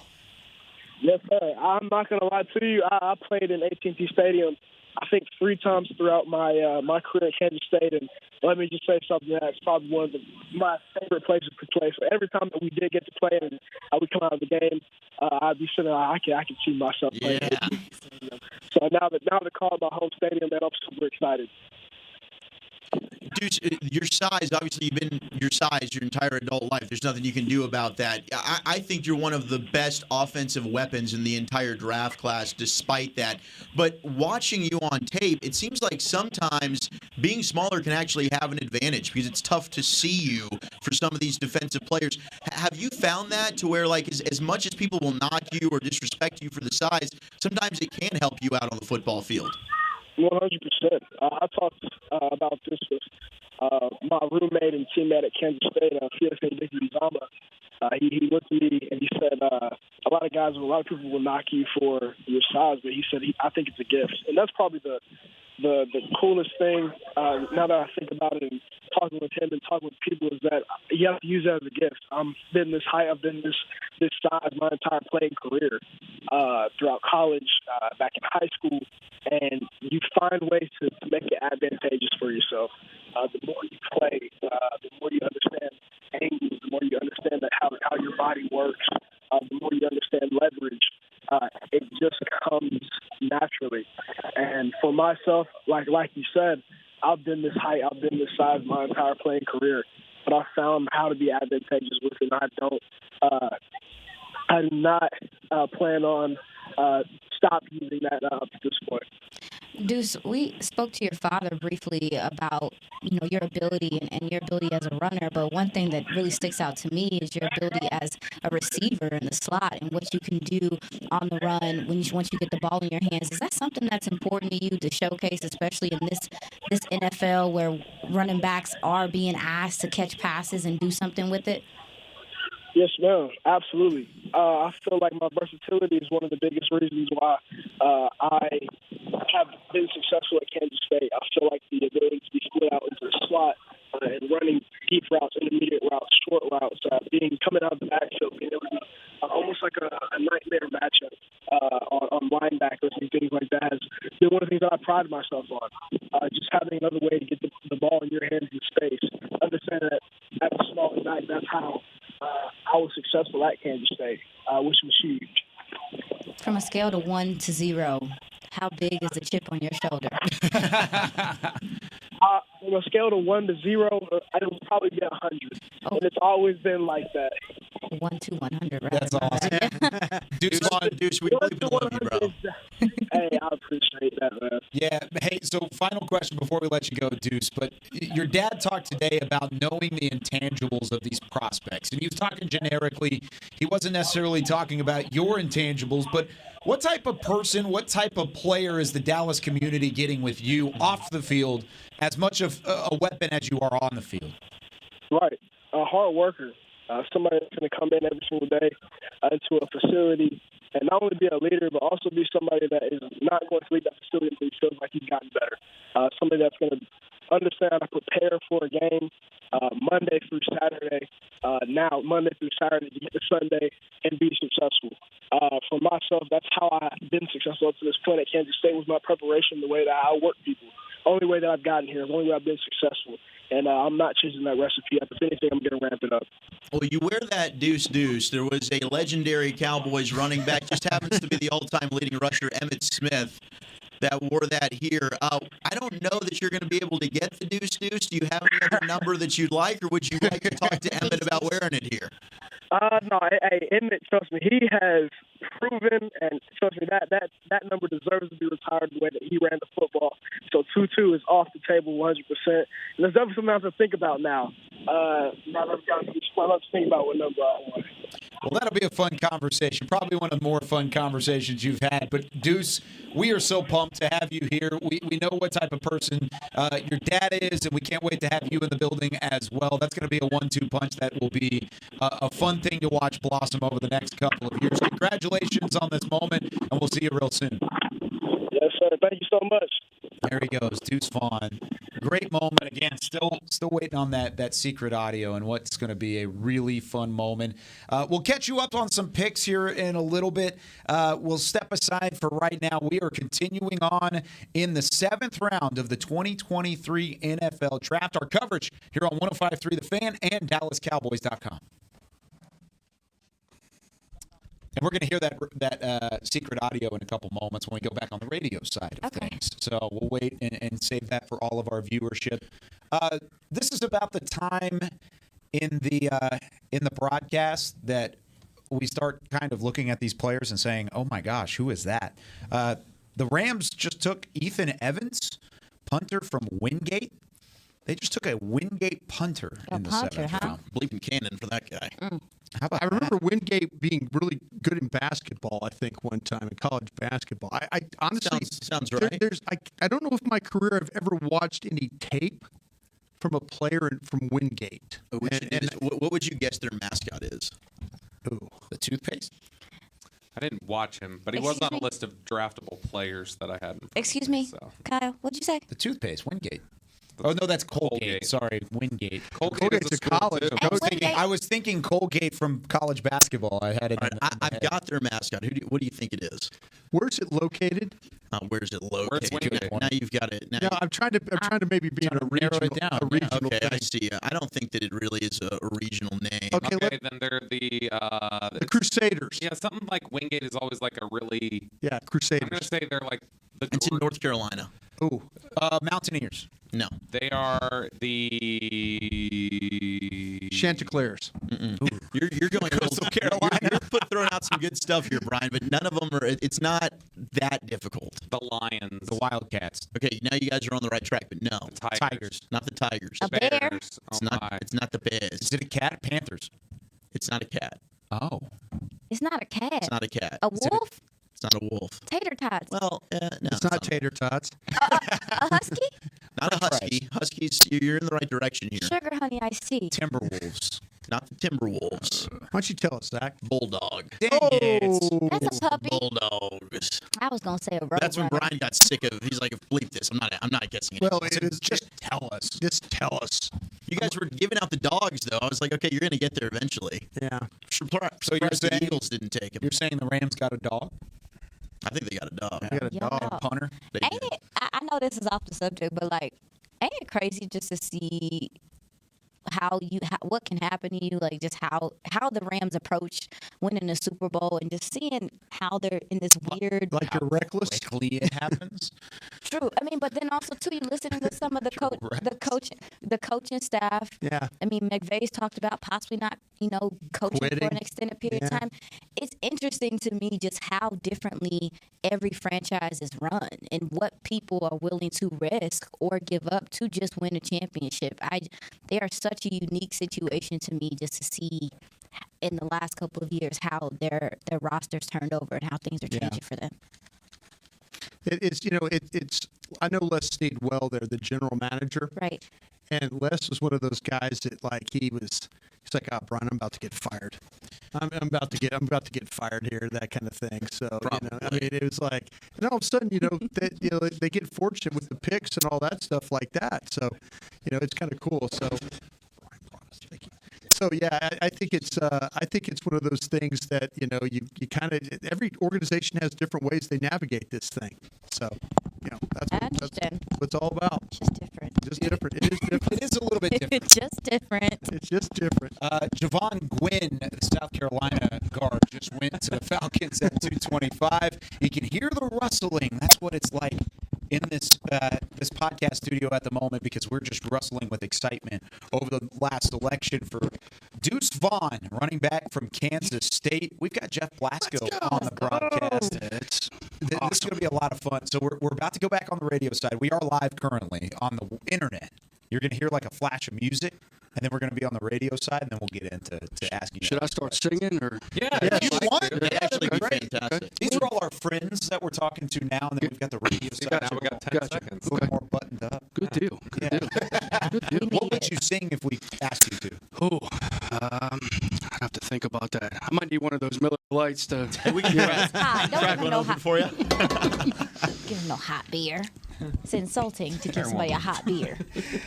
Welcome back to our coverage. Yeah, I mean, you can in a moment. It's a little bit warm. We have Jeff Blasco, the offensive line coach here for the Dallas Cowboys. Running backs coach. I am so sorry. Yeah, you were on the offensive line. That's right. Now That's promoted right. to running backs coach as the Cowboys just elected Deuce Vaughn with the 6th-round pick in the NFL draft. They still have one more selection that we're waiting on in the 7th round. But Coach Blasco, first off, thanks for taking some time. How exciting is this? Because I'm sure you have a relationship with Chris. Yep.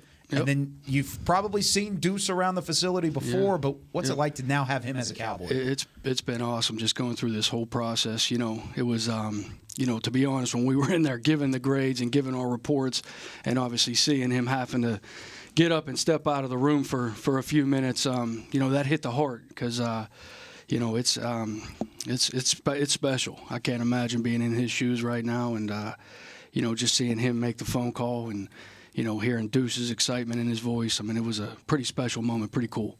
Well, Coach, I mean, this is a stacked running back draft. It was really, really deep. A lot of good names in here, and we've seen a lot come off the board. But where was Deuce kind of in your order of running backs, and what about him really stood out to you in this process? Yeah, he was right in the thick of it throughout the whole process. In the run phase, obviously, just his quickness, his ability to make people miss.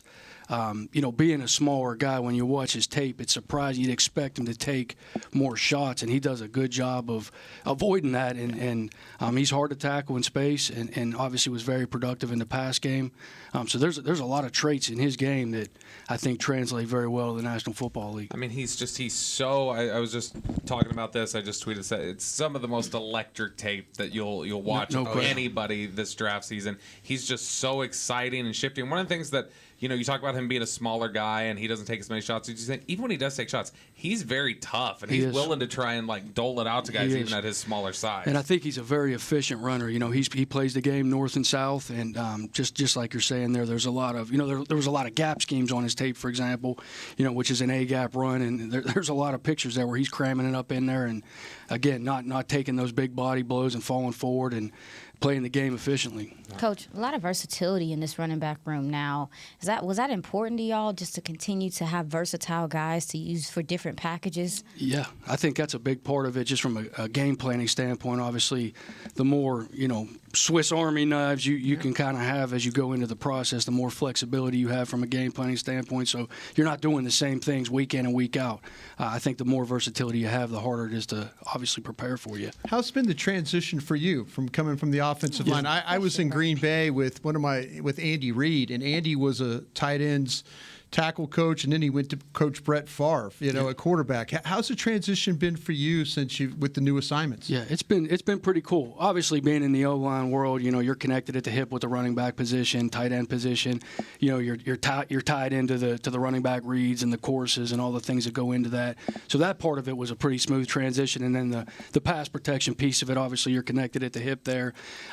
There are phases, obviously, that I wasn't connected with. Didn't really have to worry about the ball, like I do now. But a large part of it, it's been a pretty seamless transition because of the connection there as it relates to the run game and the protection piece of it. Yeah, you talk about that. Is that kind of an advantage for you, maybe taking over as the running backs coach, because there is so much symmetry in what has to go on between both levels? You can kind of let the running backs know, hey, this is what we're teaching up front here with your offensive line. Try to how to follow through blocks and the scheme and all of that. Yep, and that's been the cool piece of it is I've kind of taken the approach of going from the front back just to train the why. Why? What is Zach Martin trying to accomplish here? What is Tyler Biadasz trying to accomplish here? And here's why your track, your course, you pressing the heels of the offensive lineman. This is why these things are so important, because it has to be obviously directly connected to and married to what the guys up front are doing and trying to accomplish. Nothing better though than I always remember this with the line. The line is like those backs. Sometimes they don't want those backs to get in and help them chipping and stuff. No question. Because it's like, don't mess me up. Yep. You're a great man now for this job. Like, listen, don't get in the way of those tackles. No doubt. If you're going to set, you're going to set wide over here and stay out of that guy's way. No for doubt. sure. No doubt. You got to detail that piece of it up. Absolutely. When we jump back to Deuce, when you watched the tape and you studied him, just how advantageous and how big a boost is just the kind of receiver that he is too? Yeah, I think, anytime, obviously you're looking at the runner first, but the next piece of it is obviously the pass protection phase, and I think, he just pops off the tape. His ability to catch it, and operate with a lot of green grass, he's pretty special, fun to watch. So that should add another dynamic, attribute to our offense. Coach, something I find fascinating, and we talked about it, is just how the running back position is changing and how having receiving qualities or being able to have soft hands coming out the backfield is something that teams are looking for. Yep.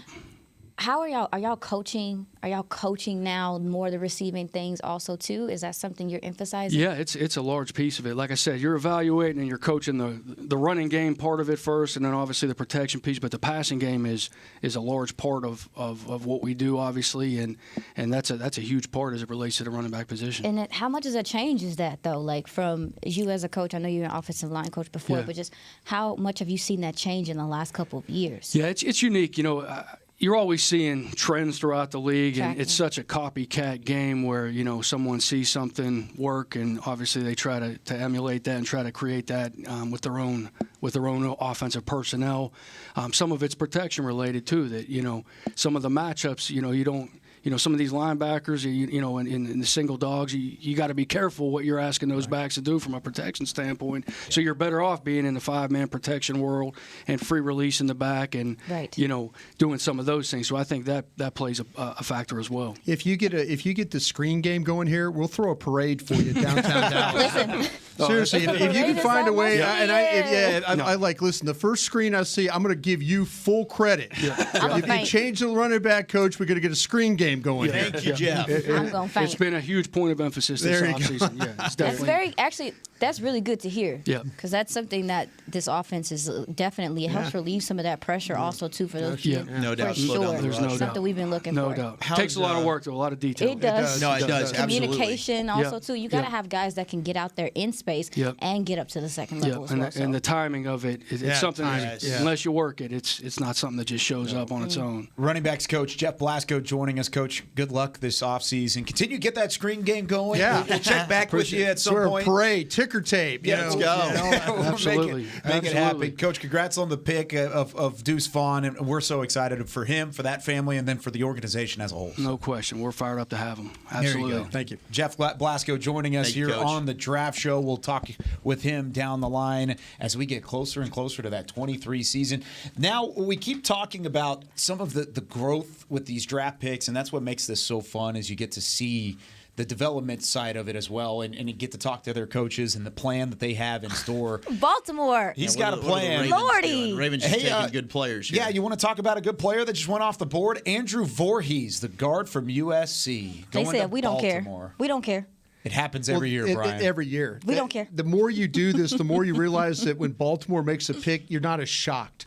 You're really not as shocked about it. You're like, okay, good player falls to them, that kind of thing. So Yeah. Yeah. If the Ravens take him, then he's probably solid. 5 years of starting experience, played both tackle and guard at USC. I thought he drives his legs well to finish blocks, very good in the run game, showed a good base and awareness to pick and pass off twists and pressures, works his hands well, has consistent technique. Thought he was a better run blocker than a pass blocker, but not a bad pass blocker. He can be slow getting to the second level. He is a catcher. That's something that I noticed that Brian taught me, but he's very consistent overall. I think you know what you're getting with him. Hopefully the ACL injury, he heals well. But at this point in the draft, to be able to draft this guy, stash him, and then he can be a future starter for you in a year, I think it's exceptional value here for Baltimore. I have a question for you, gentlemen, since you guys all watch tape. Is it? So do you. What is it? I feel like we've said that a number of times today. He run blocks better than he pass blocks. Yeah. Are there more limitations with the pass blocking? Is that something that in this particular class that we've seen more guys struggle with the pass blocking and be better at the run blocking? It used to be the other way. That's what I'm saying. That's why I'm asking. It used to be that I think teams are trying to run the ball better now. Yes. I mean, look, for example, of all the running backs in this draft. There used to be an emphasis. Everything was spread. Everything was shotgun. Everything was 2-point stance. And now it's about trying to be a little bit more balanced. And I think you're getting guys putting their hands on the ground a little bit more, coming off the football. Yeah, getting older guys too. The thing like we've seen the last couple of years with the pandemic, the extra years, you're seeing like I know a lot of offensive linemen we looked at this draft, they were 6-year guys. Yep. 6-year guys. And, that's what you do. You develop a little bit more strength, maybe helps you a little bit more in your run blocking. All right. As much as I love talking about Andrew Voorhees, you know what we've got stashed in the back that I've been waiting for, that I think Cowboys Secret Nation audio? has been waiting for? Oh, it's coming. This is possibly the most anticipated secret audio of my draft show career. I'm not sure. I don't want to speak for anybody else's, but here is Deuce Vaughn getting the phone call from his father, Chris Vaughn, on his selection to become a Dallas Cowboy. Hey, buddy. How's it going? Hey, it's going good. This is Dad. My phone wasn't working. Look at here, man. You want to come to work with me next week? I wouldn't mind that at all.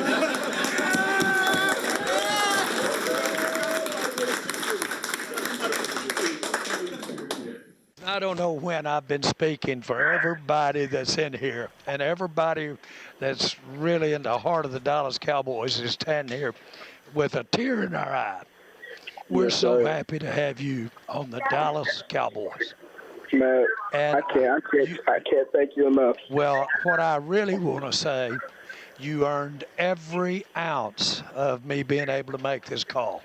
Every ounce. And I'm so excited. There's just something magical about this moment that may be bigger than we even realize here talking to you on the phone. But you is now a Dallas Cowboy. Your daddy just handed the card in right here. Yes, It's got him on it. Congratulations. Congratulations. Thank Here's you. I'm Coach ready to work, McCarthy. man. Here's Coach Mike McCarthy. Hey, Deuce, Mike McCarthy, congratulations. What's up, Coach? I appreciate it. Well, I'll tell you what, I've been doing this a long time. This is so special for you and your father and your family, and I know you'll do a great job for us. Look forward to getting you here. 100%. I'm ready to get to work. And if you could make sure you drive, so make sure your dad's on time for work, we'd appreciate it. I can do that. Okay. I can do that.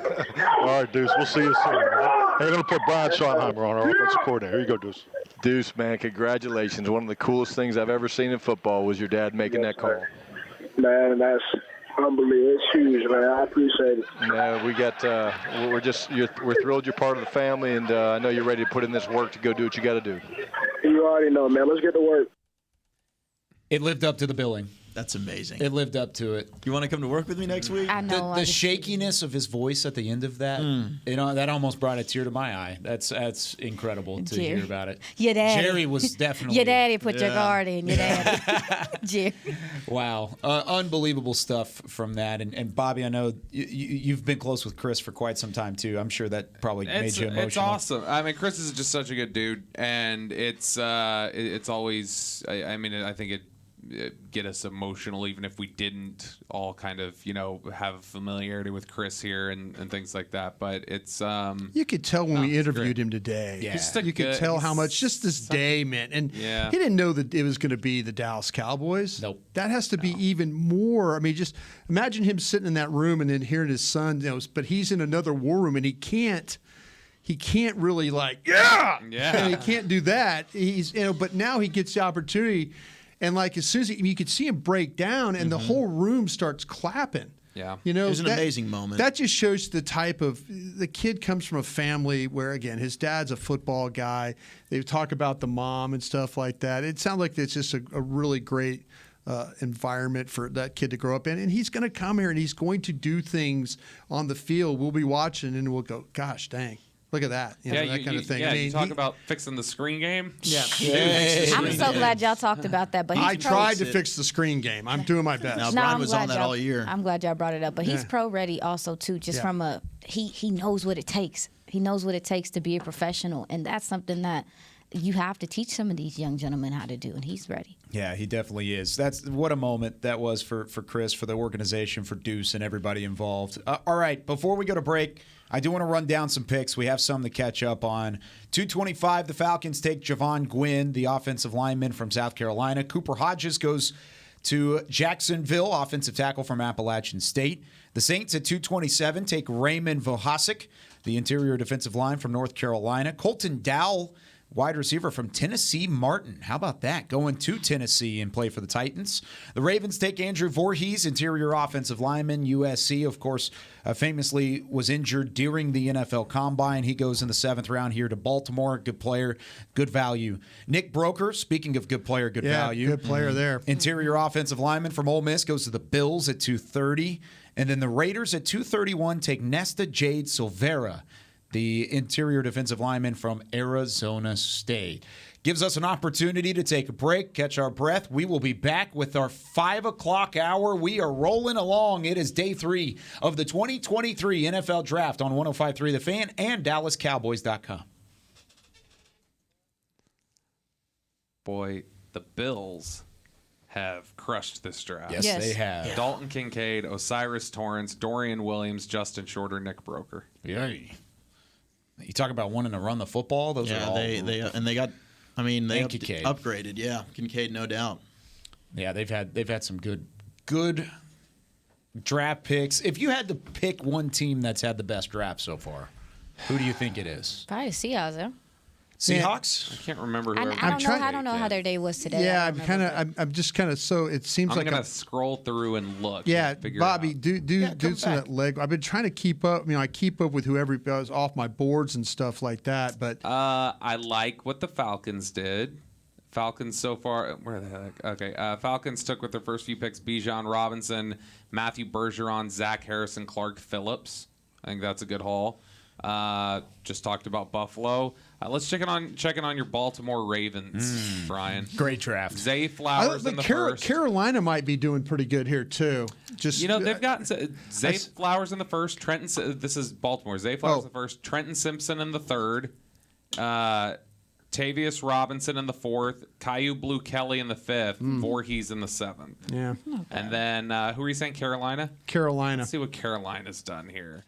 Carolina took Bryce Young, Jonathan Mingo, DJ Johnson from Oregon, Chandler Zavala, and Jamie Robinson. Okay, maybe I thought it was a little bit better than that. There was some because I'm highlighting where these guys are being taken off my top 210, and it seems like I had a pocket of Carolina players all together there. So Philadelphia's taken Jalen Carter, Nolan Smith, Tyler Steen, Sidney Brown, Keely Ringo, and Tanner McKee. That Tanner McKee thing just make it look a little weird, but the rest of it was fire. Fine. They had, but see what the Giants have done. They got to be good. Giants have had a good draft. Deontay Banks, John Michael Schmitz, Jalen Hyatt, Eric Gray, and Trey Hawkins. Yep. Yeah. What about the Commanders? They have taken Emmanuel Forbes, Jartavius Martin, Ricky Stromberg, Braden Daniels, KJ Henry, and Chris Rodriguez. Not bad. I got to figure out. I keep saying this, but I got to figure out what happened with Trice. I got to figure that one. It's funny because I had him at 76. Dane had him at 88. Daniel Jeremiah had him at 141. So something's going on there that. They had him as we all had him as a draftable guy, and now there goes Carrington Valentine to the Packers. Zach did not like him at all. Y'all mentioned Darrell Johnson from Liberty. Yeah. That he's still here. Do you think that he's an option? I would think so. Yes. I think when they get to Dallas' spot, I think that's a name you absolutely should bring up. Mm-hmm. Yeah. I'm currently eating a muffin, but yes, I think he's too. Absolutely a chance for the Cowboys in the 7th round. Right around the time where he would go anyways, and also you're hunting physicality, you're hunting traits. I think he fits that mold at 244. Somebody's telling me to look at Pittsburgh's draft. Okay. They said Steelers? Yeah, because they were saying the Steelers did have a good draft. Yeah, they had Broderick Jones, Joey Porter Jr., Keanu Benton, Darnell Washington, Nick Herbig. Yeah, I'd say that's pretty good. That's pretty stout. I had, when we were talking earlier about medicals and everything else, I was told 2 of the worst medicals were DeJuan Jones and Darnell Washington. They just said that doesn't shock me. Darnell Washington is a knee, right? I think it's 2 knees. Oh, yeah. That's what Bobby said the other day. Which teams have you guys mentioned with the good drafts? Steelers, Ravens, Buffalo. Giants was in there too. I think. Yeah, the Giants in there. Yeah. Andre Jones. Andre Jones from Louisiana. Linebacker. You know, since he hasn't had a bad draft, Miles Murphy, DJ Turner, Jordan Battle, Charlie Jones, Chase Brown. Nope. Your Princeton receiver. But then they took a punter, and so their whole draft gets canceled. Their whole draft is out. Let's just go ahead and put it away.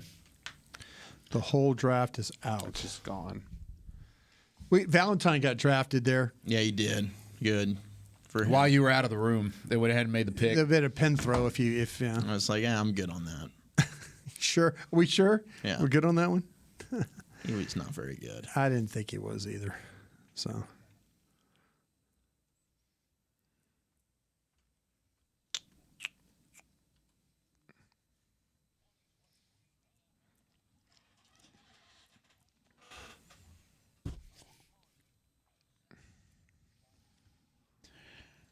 $25 selections to go in the 2023 NFL Draft. It is round number 7. We are about 30 minutes away from wrapping this one up and chalking it up to the 2023 season.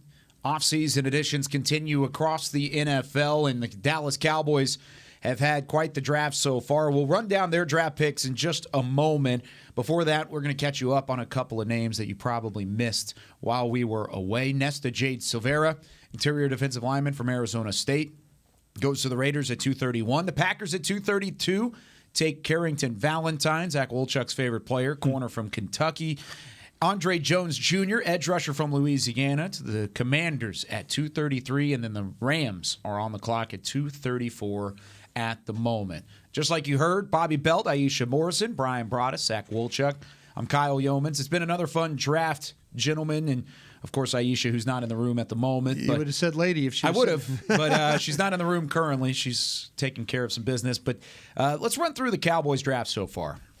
26th overall, Mozzie Smith, interior defensive lineman from Michigan.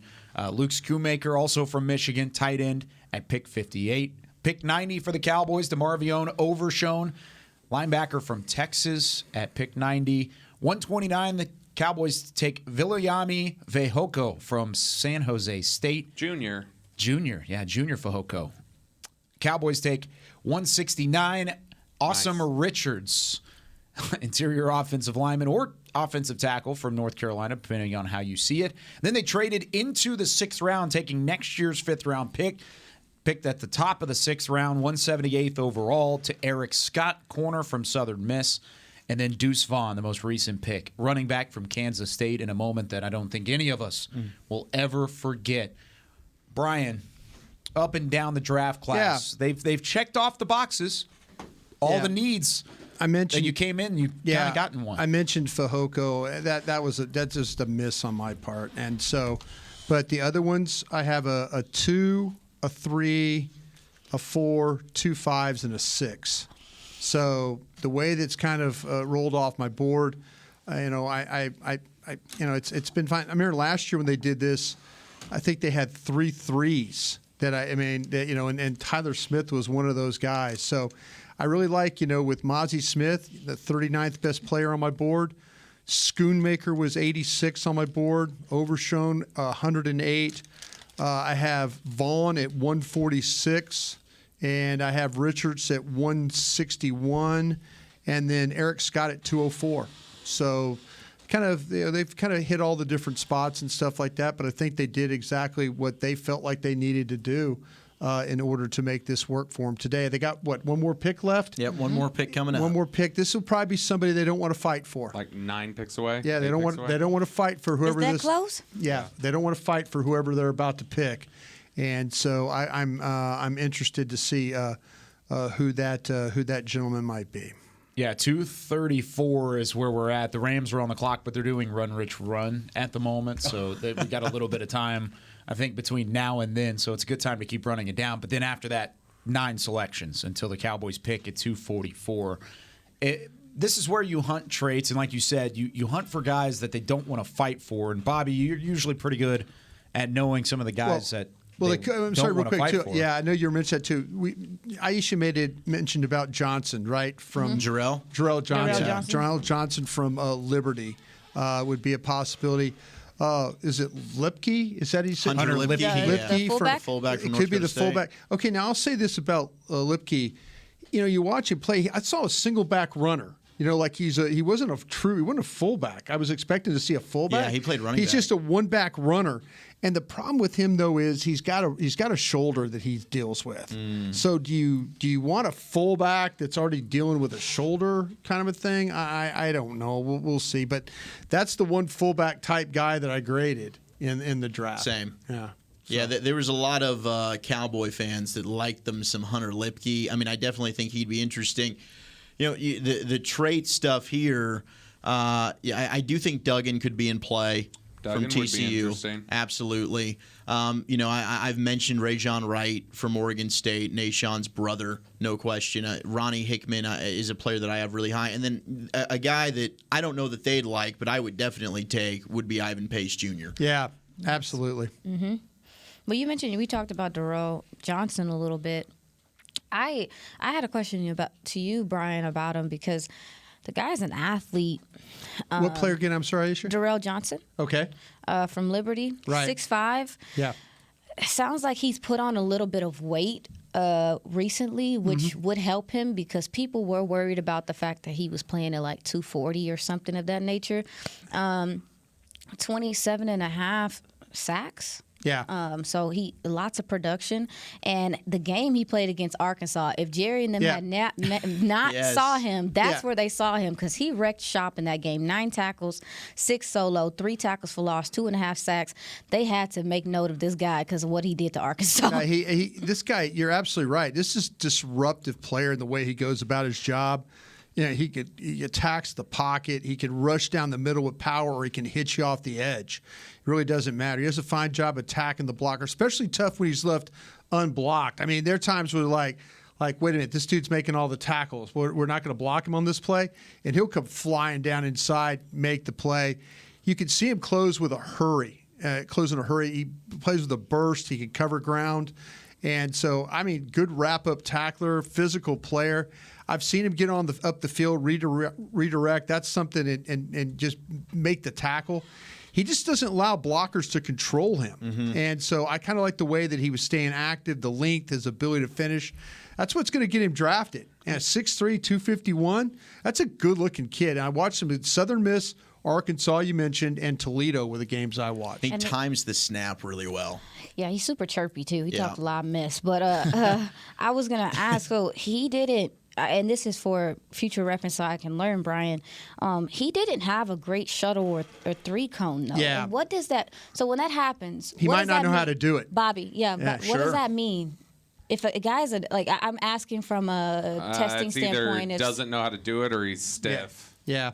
But you don't see a stiff player You when don't. you watch I don't. him. And See that's good why bend from and him. that's why I was asking, maybe it's just something that he didn't work on because that's the only thing that you could really knock about what he does. So, yep. Yeah, I like the think sometimes these guys can do the shuttle drills or 3 cones, and they have no idea. They always keep hitting the cone. They'll run, hit the cone, and that means you have to do the drill over. I've seen guys just wear themselves out, and finally the scouts just let them go, and then it's a horrible time, and that's what the time that gets posted. Okay. So sometimes it's just about how well you actually do the drill. Okay. The Rams at 234 just took Jason Taylor the second, safety from Oklahoma State. I had a pin throw moment over here. I was kind of hoping he would fall into range. You're a fan of it? What was that? Is he the dad? Is his dad Jason Taylor? I don't believe so. I know there's a Taylor. Is it? Okay. No, it's not. Okay. Because I know when Jason Taylor's son plays at LSU. I think he was a freshman. Yeah. Yeah, this is Jason Taylor out of Oklahoma State. Okay. I thought he was a fun late day 3 possibility. There goes your boy, not able to help himself. Kenny McIntosh. They've taken 2 running backs now, the Seahawks. Can't help himself. Johnny can't help himself. He can't. How about that? Who was the other guy that they had? That was always Penny. Yes. I was always injured too. Penny's at Philly. Now he's a Philadelphia Eagle. Yeah, Kenny McIntosh. Go ahead. If you want to take that thing to break. Yeah, we can go to break. I thought we could maybe stretch it a little bit, but let's do that. Let's go to break. You're listening to 2023 NFL Draft coverage on 105.3 The Fan and DallasCowboys.com.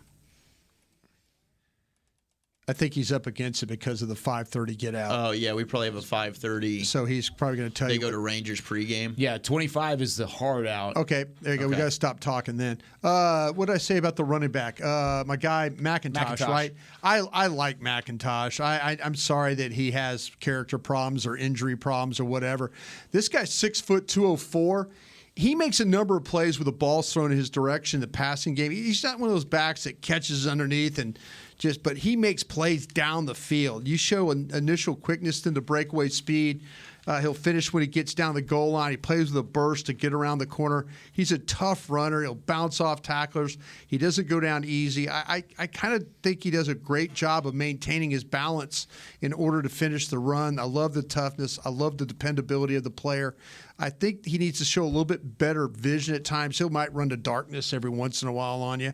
But there's snaps where he'll struggle to allow the blocks to develop, and then he'll get tangled up with his blockers and stuff like that. But you could see early in his career, he's going to be a third down guy because he can pass protect and he can catch the ball all over the field. Yeah, I'm with you. Tremendous foot quickness and extended burst, and you see him, to your point, running routes down the field. So he is a weapon as a receiver, and he runs good routes. He's a difficult matchup for linebackers and even safeties, so can run between the tackles. I thought, if Tony Pollard wasn't a guy that was tagged by the Cowboys, he's got a lot of Pollard-like traits to where he could have filled that role, but evidently, he's got the character issues. He slid down this draft, but injury. The injury issues there. That's why. Yeah, you did say that. All right, so there you go. But good pick for Seattle here late, even though they took Charbonnet earlier, so whatever. Kind of interesting. They're just obsessed John with running Snyder, backs. he loves him some running backs. It's a steady pick. Yeah. Did you teach him that? No, did heck no. take He that was a from running you? back at St. Thomas in Minneapolis, so that's why he thought he was Walter Payton. Were you drafting like long snappers nonstop when you were? I thought about it. I'd be absolutely Give me all of them. I'd be like the Patriots, so I could draft everybody. Get the snapper, get the punter, get the kicker, get everybody. They can just do whatever they want and nobody say nothing. They can do whatever they want. The Patriots? Their value be all over. Nobody cares. They've started catching heat We just had lately. back-to-back picks that are tough. Ryan Hayes went out of Michigan, went to the Dolphins. I liked him. There's the big one. And then Duggan went to the Chargers. And then Max Duggan just went off the board to the Chargers at 2:39. Kellen Moore saw himself in Max Duggan. And I've been saying instead of Wow. He did. Jeez. He did. He was this tough.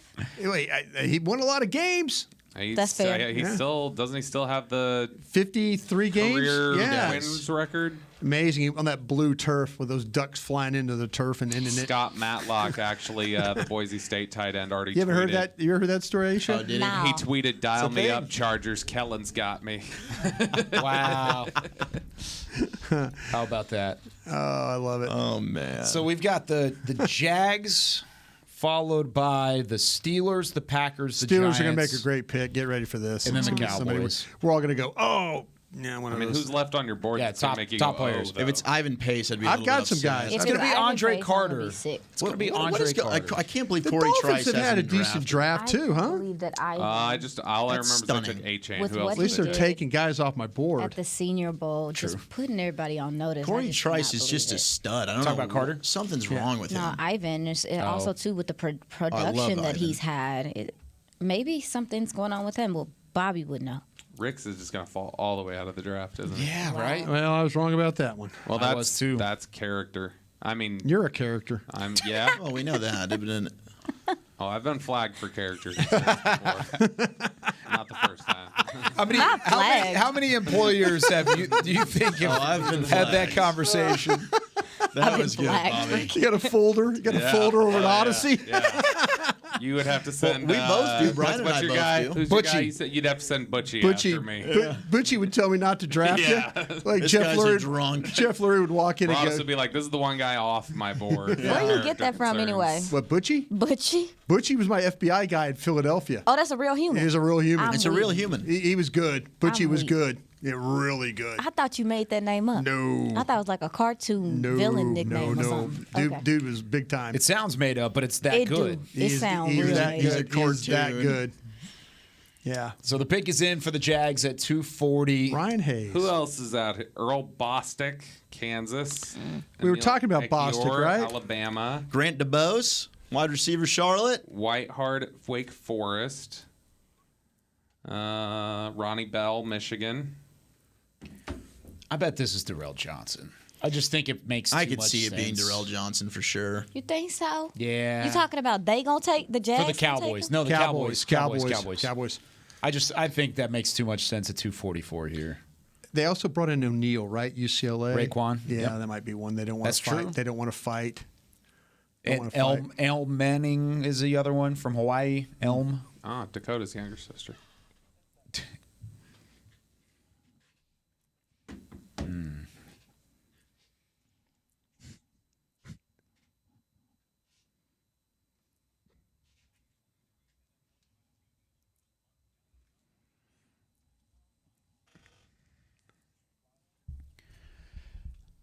Back here from the Star in Frisco, catching you up before the Cowboys are on the clock in 3 different selections. The last 5 picks. Jake Witt, offensive tackle from Northern Michigan, goes to the Colts at 236. The Seahawks take Kenny McIntosh. They can't help themselves, Brian. They cannot help themselves. Running back from Georgia goes to Seattle at 237. 238, the Dolphins take Ryan Hayes, offensive tackle from Michigan. And then how about this one for the Dallas-Fort Worth Metroplex? Everybody stand up and applaud. Kellen Moore. The Chargers at 235 take Max Duggan, quarterback from TCU. All right, Kellen. Get it, Max. And then the Jaguars just took a player listed as defensive lineman / running back. That's exactly what. I thought I was seeing. Is this a rugby dude? Derek Parrish. Oh, from Houston. Yep. Did you see him? No. Oh God, I thought you were doing some high level scouting. I really wish I had. He's a fullback. Oh, okay. Is what he is. Okay. Yeah. Yeah, Okay. Derek Parrish is a fullback out of Houston. Ryan Hayes is going to end up being a starting tackle for the Dolphins. Think so? I think so. That would be fun. I think. He's the undersized guy. He's like 298 or something like that. I got a report on him. Weight wise, he wasn't that heavy, but he's 6'7". You know, he's tall, so the bend's not always there. Yeah. But I mean, heck, he started at left tackle for a college football playoff team the last 2 years. Throws people around. I really liked Ryan Hayes, and he was super impressive against Van Ness. But as Brian would say, who wasn't? Hey, you talked about Pittsburgh making a good pick here. They just took Corey Trice Jr. from Purdue. Did they really? They absolutely did. Corey Price I'll Jr. tell you what, my guys. Trice. Oh my gosh, Pittsburgh! What the heck, man? Well, got a bad Is habit that of doing it. Shoddy just walked in? I think that might have been the most. Congratulations, He just walked out of Pittsburgh. The best value pick of the entire draft. I don't disagree, honestly. I have a question. Yes. When you watched him, did you see him play any type of zone, or was he always playing man? No, he was always playing. He was always playing. Which you would think would translate, right? No, I'm starting to.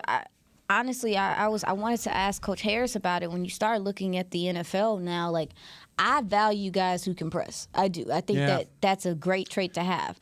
But what's happening is, there's a need for zone corners. Like there's a need, like the press man corner is. I feel like so many guys even in this draft could play press, but can they play zone?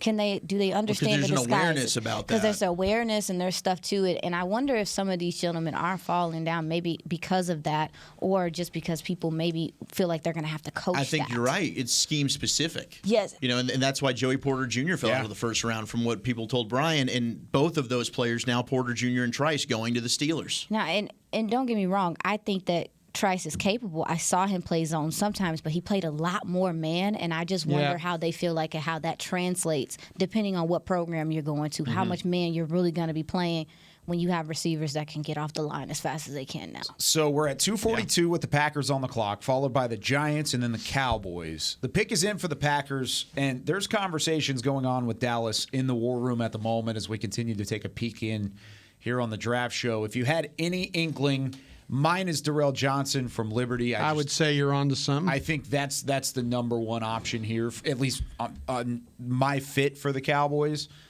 But then you've got some other names here. Can you pass up any of these names, Bobby, that you've got sticking around? Oh, like an Andre Carter. I'm rattled. I got a top 100 bad player Texas left. Rangers news. Ivan Pace. Ivan. Is it I would take DeGrom Eli news? Ricks. That's who I would take. That would be fun. I would take Eli Ricks. Right I would here. take Ivan.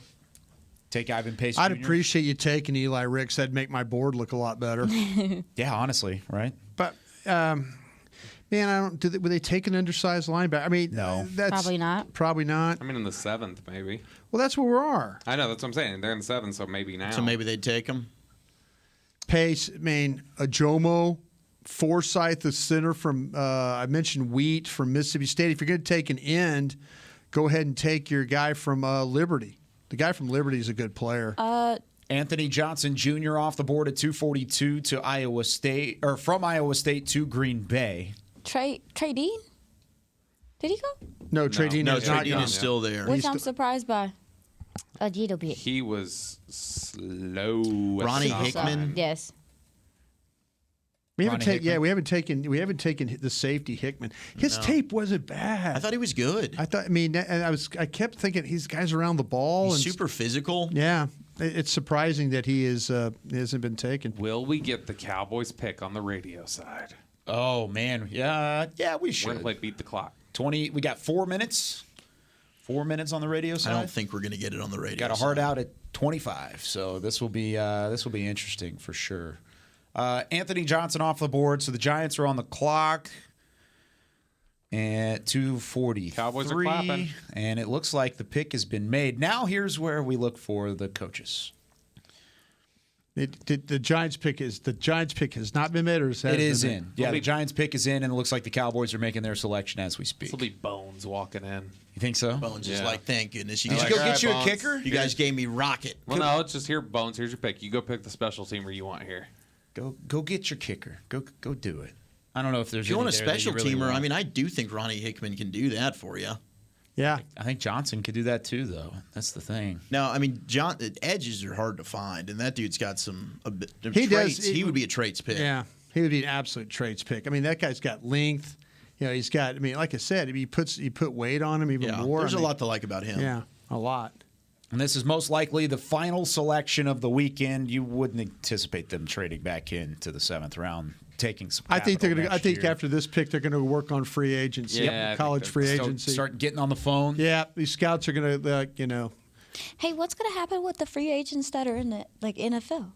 Do they start maybe going to? Yeah, you'll start to see some of them start to sign as tonight. well. You'll start Twitter, like all the beat writers will put like the out, teams that didn't fill whatever need. You'll start to see, hey, we're more interested. Come now. on, That'll Giants, heat up. put your pick in, or let's see it so we can move. We can get going here. I don't want to. I mean, we've carried this thing all the way on the radio. I want to finish on the radio. 2.5 Leave minutes. it to the Giants to screw us over here. Beamer, are we allowed to tip this one pick? I'm kidding. I'm not serious. I mean, I would do it. But Do you have it? I don't have it, but if I got it, I would do it. Teasing me? You're teasing me over here? Beamer doesn't have it either, is what he said. So. I know. I was kidding. Yeah. Anyway, I wasn't serious. Don't hurt me. But I'm serious. I want our radio listeners to know it. I do too. That's what I'm. Well, they can hang around about the it. stream. That's true. Use the If we Odyssey do app. have to get off in the next 2 minutes, which we do, and you miss the Cowboys pick, you can catch us on DallasCowboys.com for the remainder of the draft. We will go all the way through the rest of the 259 picks, and we will continue all the way Put up a into bow the on press this thing. conference. Oh, here we as go. well. It's offense. Jordan Riley, Oregon defensive tackle, goes at 243 to the Giants. And so that means the Cowboys pick is in and are on the clock. We are on the clock to try and get this in there. 1 minute. So we got Schottenheimer talking, so it is offense.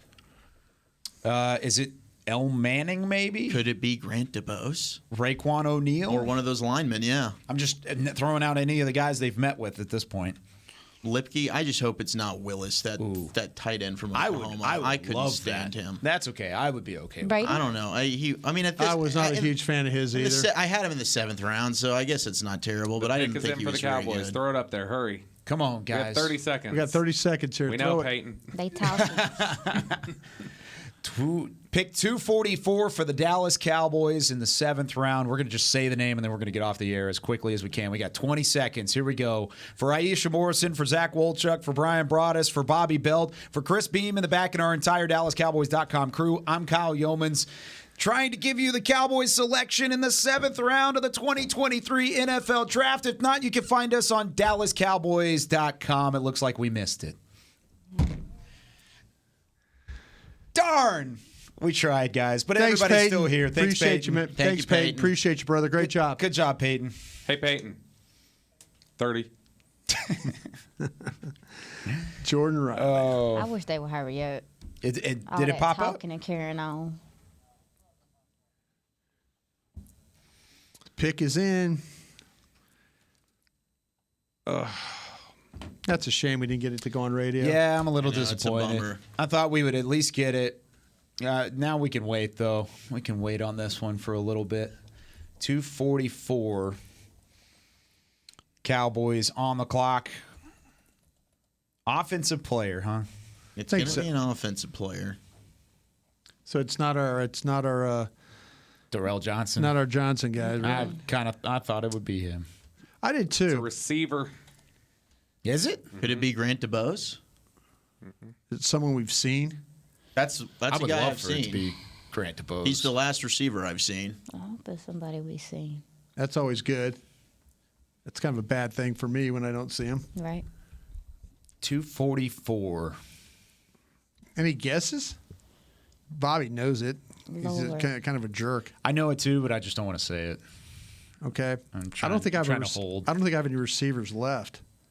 I don't have a lot on this guy. Let's just say it that way. I did not watch this guy. Yeah. Lovely. What is You this? guys are really Sorry, getting me guys. excited. No, It's a I just guessing don't game. understand Y'all why are it keeps supposed to have happening. fun. Just start naming receivers. Go. That are still It's available. not Jared, is it? It's Jackson Smith and Jigba. Yes, they made the trade. Let's go. They just were like, we're going to take him again. It's time. Actually, I might have something on him. Just a second. So you already know who it is, then, huh? I think so. It'd be nice if they just posted it so we could Yeah, talk. It's a Power 5 school. Oh, is it? Yeah. It is, yeah. This is when you need. Is it a Kansas receiver? This is when you need Dane Brugler here. He would just start rattling them Just off. rattle it off. Shout out, Dane Brugler. Shout out to Dane, my guy. Always fantastic. That's a good thing. I can just pull up the beast. Yeah, pull up the beast, and if we don't have it, pull up the beast and see. Oh, Beamer says the write-up is not in the That means beast. it's got to be really somebody out of the ordinary here. Okay. Apparently the measurables. All right, so it's not Grant DeBose then. Looks like this mysterious player started his career at linebacker. Mm-hmm. I'm trying to think of there it is. Jalen Brooks, receiver, South Carolina. Jalen Brooks. He started his career at Wingate and then went to there's Tarleton Wingate. State. They're known as the Bulldogs. The Bulldogs, No baby. way. So Josh Clark, our web guy at the Fan, tweeted us and said he got a scholarship offer to play soccer at Wingate. Hey, there you go. There we go. Holy moly. He turns 23 next Sunday, which just happens to be my wedding day. How about that? Congratulations. Thank you. Started the college career at Wingate, then transferred to Tarleton State. So he played out in Stephenville for a little bit before going to South Carolina, and he played for the Gamecocks last year. 6'1", 201 pounds. He had a 4.69 40, 1.56 split, 35-inch vertical, and a 10-10 broad jump. So those are the measurables, and that is all I have on the player. I thought I might have called him at Tarleton, but I didn't. He was already at South Carolina. He's got size, 6'1", 201. He kind of average. What's his speed again? What'd you have on his speed? 4.69. Yeah, 4.69, 4.31, 20-yard shuttle. Shout out to the 4.69. Hey, Isaiah Bolden went. He did. One pick later to there we go. New England Patriots. I think he might be one of the first HBCU players off of the board. So Well, talk to him. heck yeah. Did you do a report? Yeah, I did. I talked to you guys about him. Give it to us. This is a versatile player. You He did can the play. work. You did the work. Oh yeah, no, yeah. I talked about him earlier. This guy can play all over your secondary. I think that they were just trying to get an idea for where he would fit perfectly. But his versatility, if nothing else, should be the reason why he's on the field. Here's some more on the newest Cowboy, Jalen Brooks. Started 12 games in 2022. He returned to the team in the summer of 2022 after leaving the previous fall. Did not play in the Gator Bowl versus Notre Dame because of an off-field issue. In 21, he started the first 6 games, but left the team in October for personal reasons, like I mentioned a moment ago. 2020, he played the final 6 games with starts in the final 4. Did not gain eligibility from the NCAA as a transfer student until the season's 5th game. While he was at Wingate in 2019, played 12 games with 11 starts. He was all South Atlantic Conference, transferred from Wingate to Tarleton State after the 2019 season at the spring semester, but did not ever play football for Tarleton. So there you go. Those are a couple of notes on him. So it sounds like he was on and off the field for the most part, right? Started 12 games this year, 33 catches, 504 yards, averaged over 15 yards a catch, 1 touchdown receiving. So not Definitely, this seems like a traitsy guy that they're looking at. The production wasn't overly impressive when you look at him, but he also played with the quarterback that I don't love. I had one receiver left on my board. When it I came did too. In. That's all I had. Hey, you want to take a flyer on a guy? He's got the size that we know McCarthy likes. Why not? Yep. I think that's what this is. This is a flyer pick and something that it could work out. It could not, but it's the 7th round. I don't have an issue You with didn't it. want to fight for the guy. Kind of like Absolutely. Brian, what are the moments like right this second? Whenever everyone's in there and they're all getting on the phone right now, correct? Yeah, what's going on now is you got some guys that are going to stay behind and finish this draft up, and make sure that's put to bed and you get through all the compensatory picks. Maybe somebody will pick up the phone and, the way it is right now, you're probably worried about, let's get organized here. The coaches will get with the scouts, and then they'll go into start recruiting some of these kids. One of the all-time great recruiting stories of Dallas Cowboys history is Sean Payton working Tony Romo basically the whole day 3 of the draft and just trying to convince him to come. You go, we had Tony on the board in the 5th round. We just never could get to him. Sean did a great job of recruiting him. It was really, really impressive. And then Bill Parcells closed, Jerry Jones closed. But that's what you're doing. Stephen Jones will give you the marching orders. They'll meet as a group, and they'll talk about, okay, we need, say, 2 running backs for camp. We need 3 offensive linemen.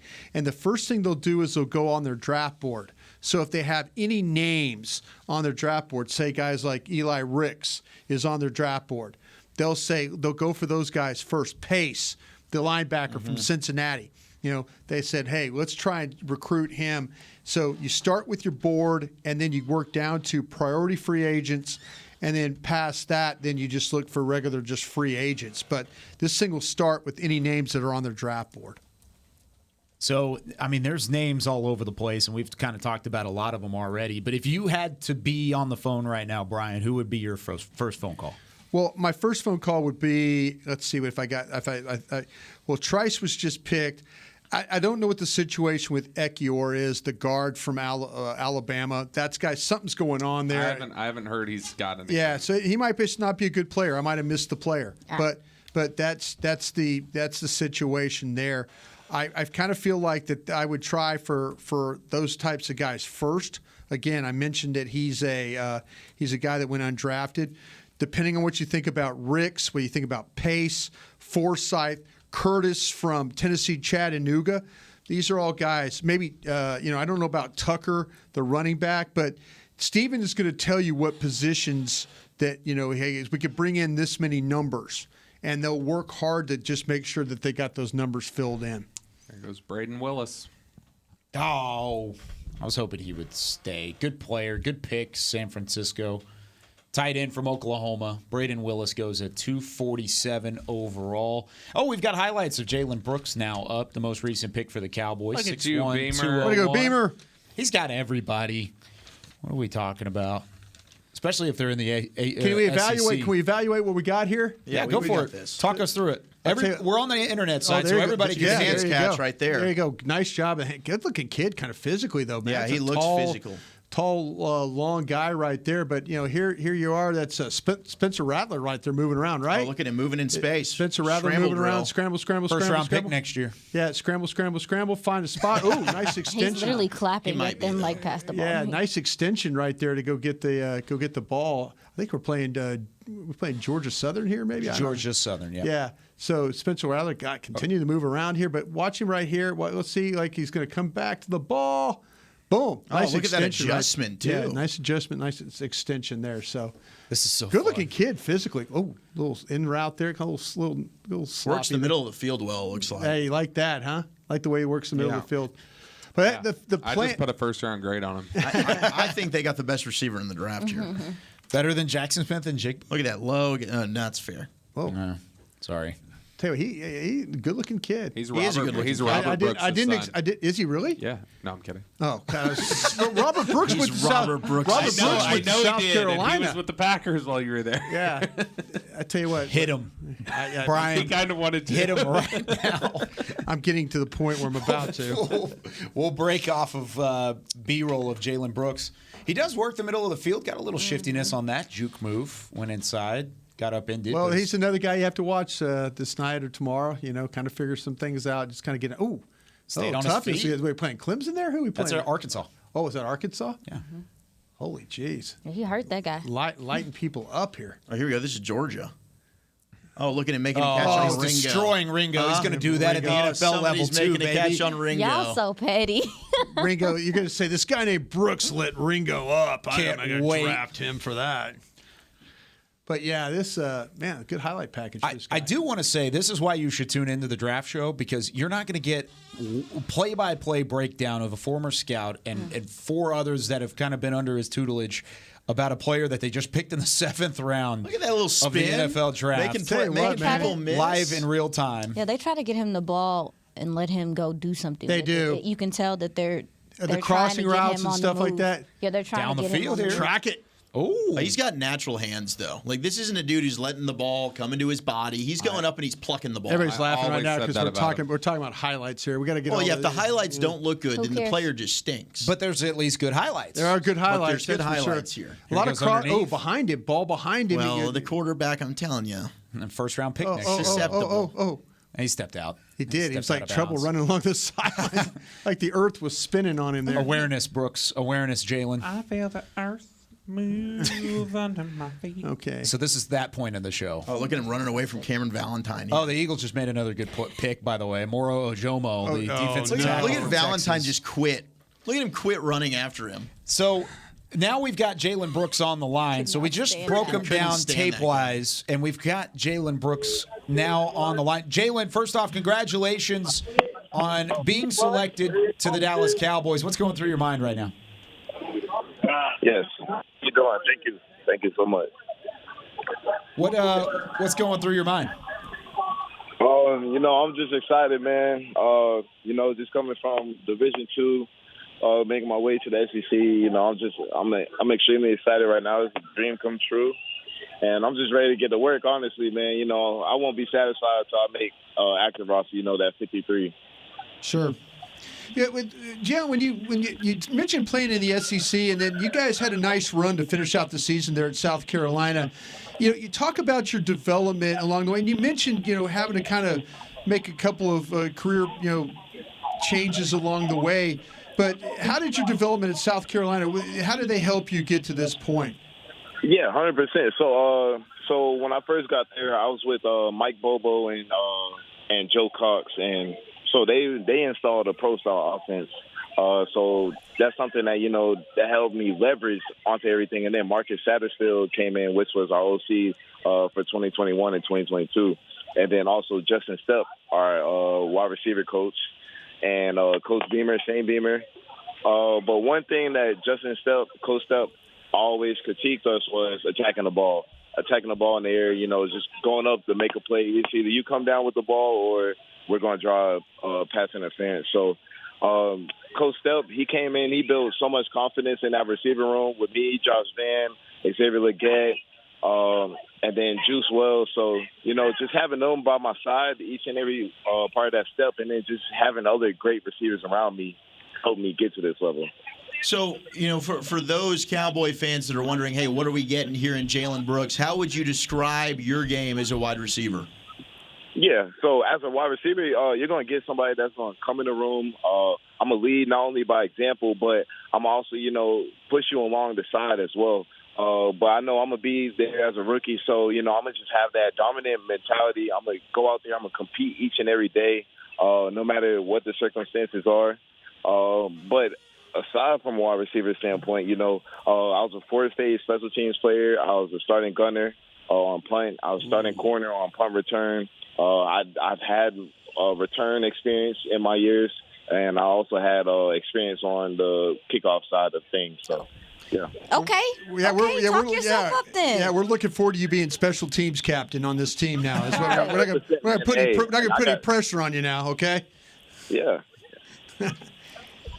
So there you go. I have no problem with that at all. There you go. There you go. Jalen Brooks joining us here on the Draft Show. Any other questions for Jalen before we get out of here? I just wanted to tell him that I know he mentioned, how important it is for him to be like on and off the field, to be a leader. And it looks like you won quite a few awards while you were with South Carolina. You were recognized for your community service, overcoming adversity. Does that mean something to you that you were recognized off of the field as well?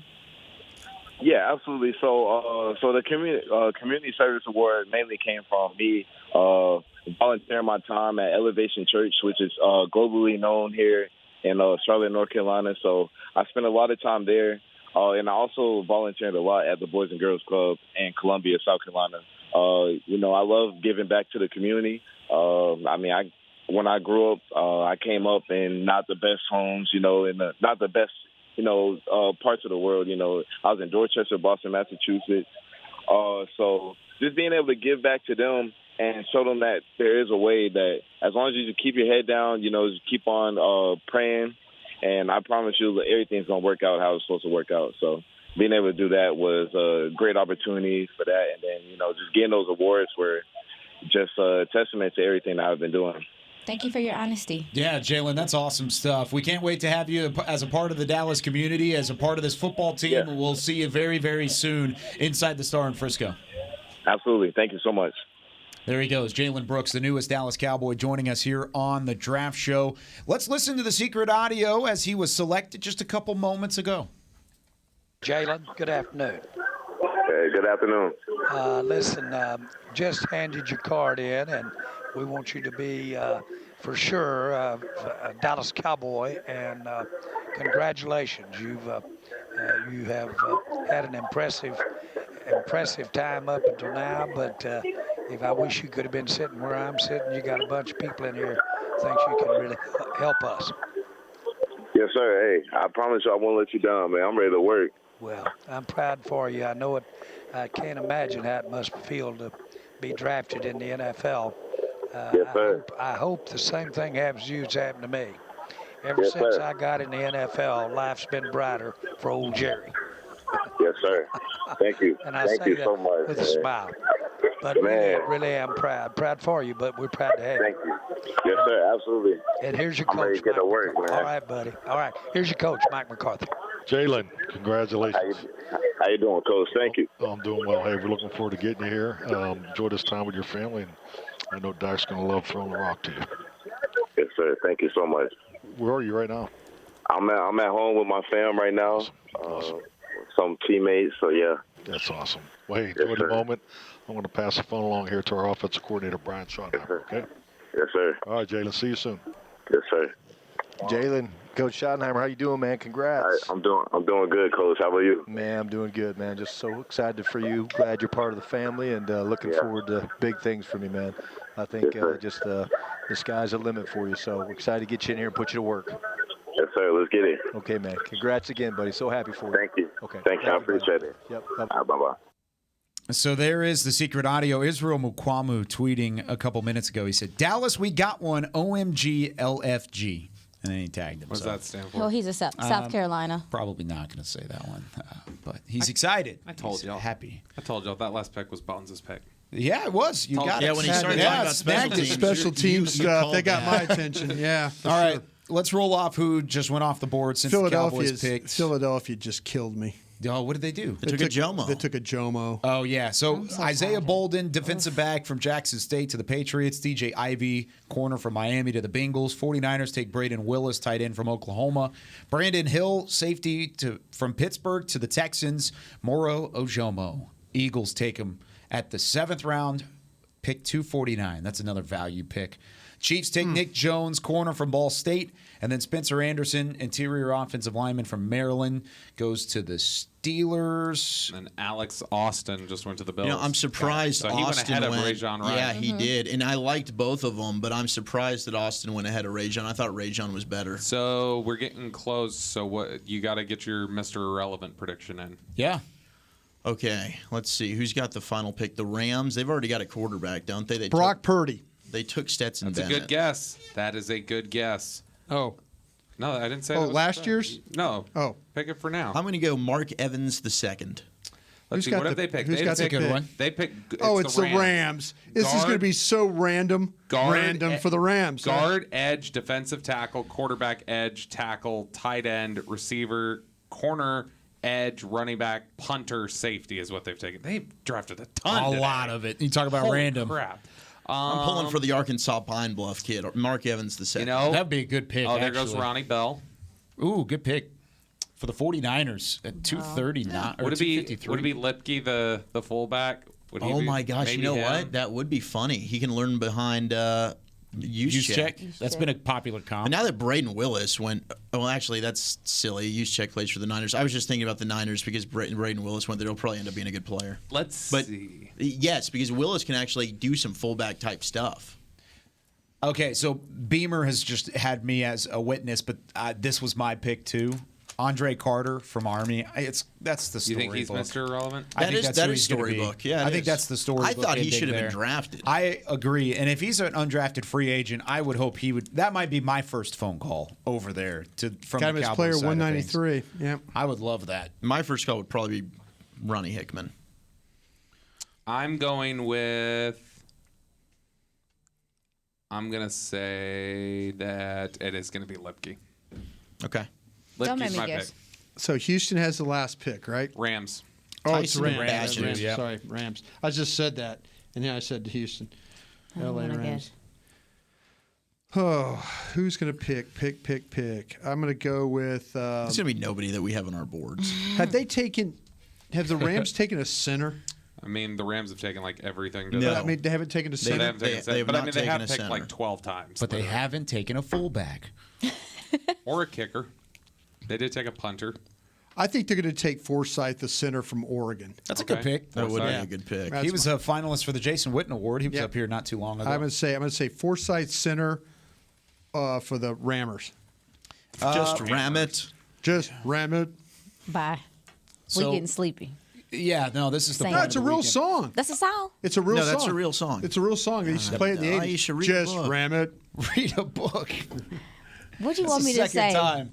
You can hit him too if you You can want. hit me in the face. Y'all want me to know a song called Just Ram You know, It? for a team that Really? says F them picks, they have picked a lot. They traded away a lot. They're eating a lot of cap. Yeah, now they're like, give me the picks back. But they have not had a bad draft. Steve Avila, Byron Young from Tennessee. I mean, Stetson Bennett's questionable, but Nick Hampton, Warren McClendon, Davis Allen from Clemson. Oh, the at Houston tight safety end. just went. Oh, Javarius Owens. He's not bad. I don't think he's better than Hickman, though. I don't think he is either. I didn't have him. I also liked Not better than Whole Brandon round after Joseph Hickman. either. I liked No, Trey he's not. Dean from Florida more than him, too. Trey Dean's got football bloodlines, man. Yeah. He's a guy they should probably call him. He's big, 6'2", 200 pounds. Make the pick. Say he's going to be Mr. Irrelevant. Who's your Mr. Irrelevant?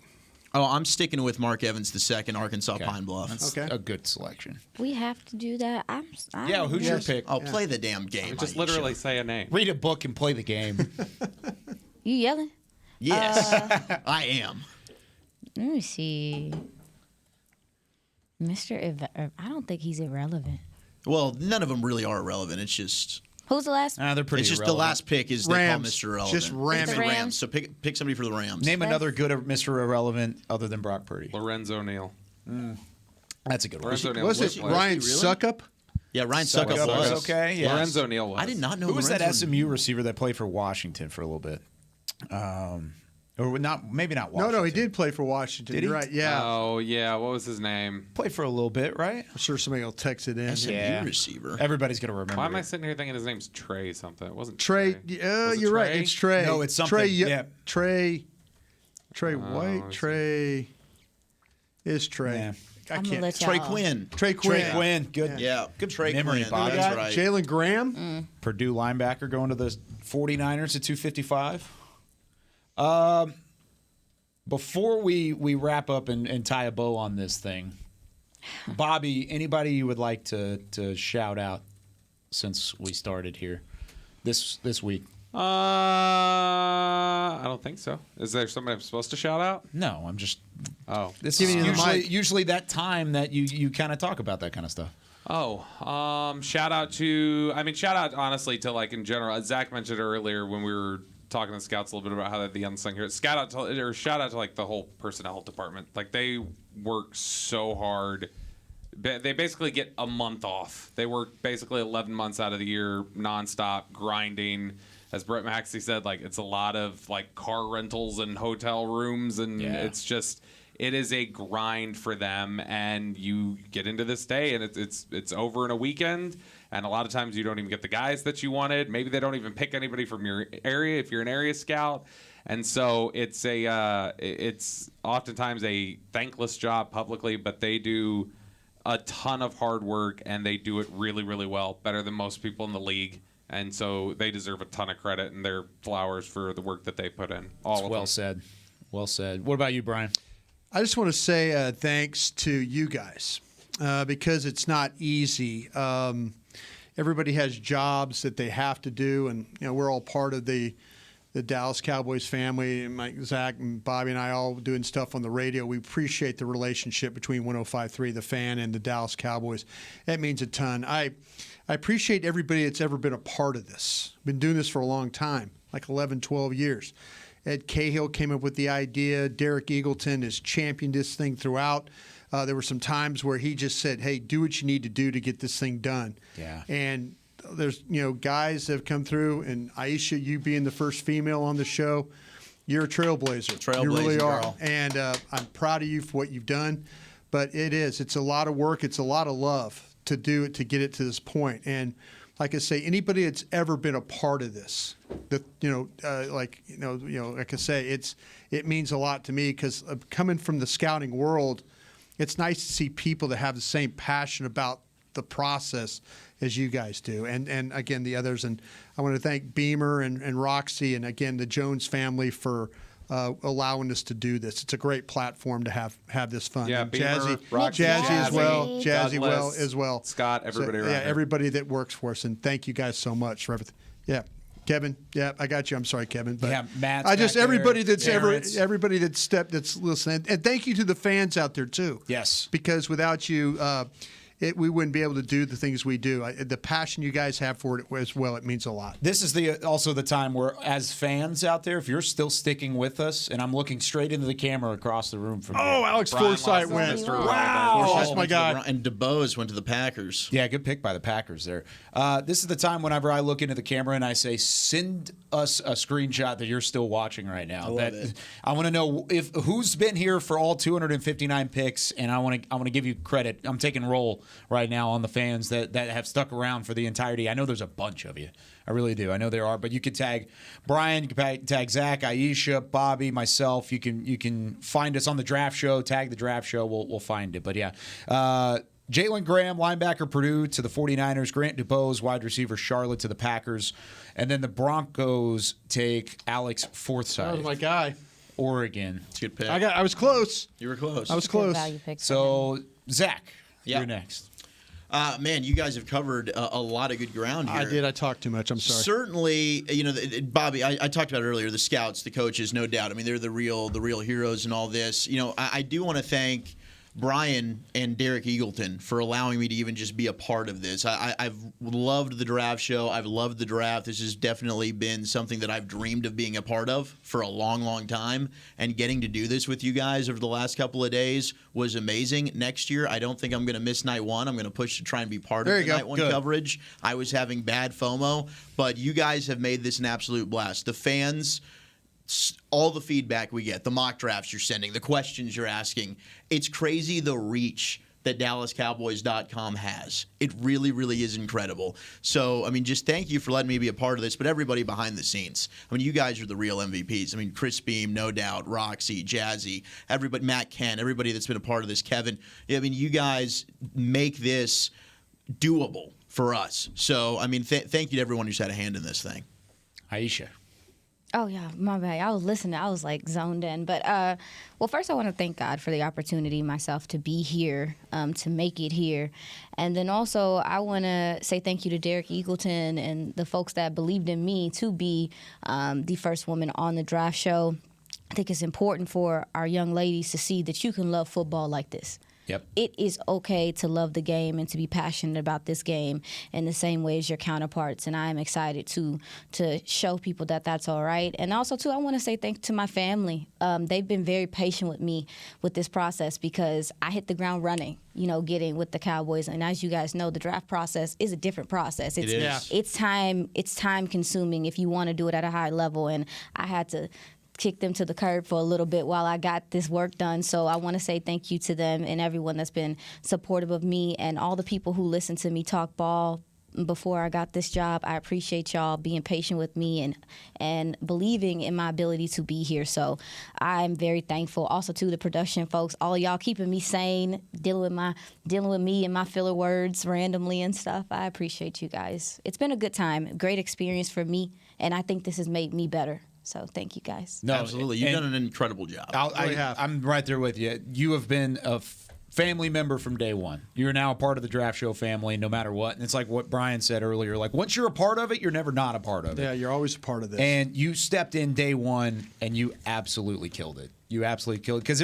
it's out of your comfort zone. It's out of all of our comfort zones when you first step in here, because it's a different beast. It really is. And Zach, I'll speak to the same thing for you as well. Stepped in day one and absolutely killed it. Thank you, brother. You guys were phenomenal, and I loved working with both of you. I loved working with Bobby and Brian again. I thought Zach was mid. Yeah, that's fair. But that's all right. Slacker. But, I admit. Kendall Williamson from Stanford off the board to the with end. 289. We are gosh. officially on the clock with Mr. Irrelevant. We'll take that pick live as it happens.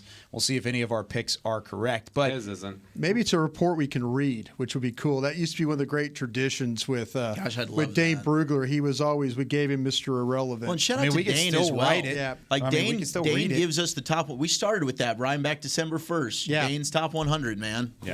Yeah, Dane's a member of the Draft Show family. Yeah. Once you're a He part of it, is. you're never not a part of it. Yep. David Hellman, everybody that's been around, Ed Cahill. You blew up my mentions. Good. Shout out John, Lee Chambers, Justin Aldridge, Mike, Jacob Owens. All these people are tweeting now. Good. That's awesome. We love Good you. stuff. Special thanks from me. Thanks to all of you guys for being around. Again, thanks for everybody that's been on the production team. It's been months and months of hard work. Derek Eagleton, Nick Eatman, everybody upstairs, the social team that has pushed all our content out over the last couple of weeks and months. Too. Yeah, William love Boykins. You. I love you, William. He's a Draft Show family member legend. too. Yep. No doubt about that. I'm trying to make sure we didn't leave anybody out. The scouting department, the personnel department across the way, our friends at Miller Lite. We're not just sellers. We're going to drink all these. I'm just telling you that right Yes. now. Are you kidding me? A cold one, though. Yeah, a I cold. was about to say maybe not these specifically right now, but later they will be. We're going warm like we do in Germany. Yeah, but this year number 4 for me. This one was a little tougher for me. I'm not going to lie to you. Had a But lot you were on my planning plate. a wedding. Yeah, That was a lot going on. had a lot on my plate, but I've had. You got so to put much up with fun. us. I do, but I love that. I love putting up with you Look guys. at you getting married. Next week. Somebody like you. Oh, I got 8 days. Here's Mr. Irrelevant as we wrap up the 2023 NFL Draft. CEO of Irrelevant Week with her family to announce the last selection of the I miss the old man. Come on, Hunter Lipke. Mr. Irrelevant. Mark Evans. Thank you, Kansas City and the National Football League, for the great weekend. We've been having a blast. 48 years ago, my father, Paul Salata, who played in the National Football League, started the Mr. Irrelevant organization to honor the last player selected. He felt that it was irrelevant whether you were selected first or last, and it was honored to be drafted at all. And we still believe that. So we look forward to bringing the next. Yeah. All right, underdogs. Yeah. We look forward to bringing the next Mr. Irrelevant out to Newport Beach, California, and celebrate him. And the final pick in the draft, with the 259th pick in the 2023 National Football League Draft, the Los Angeles Rams select Deuce Vaughn Johnson, a defensive tackle from Toledo. We thought it would be random, and it was pretty random.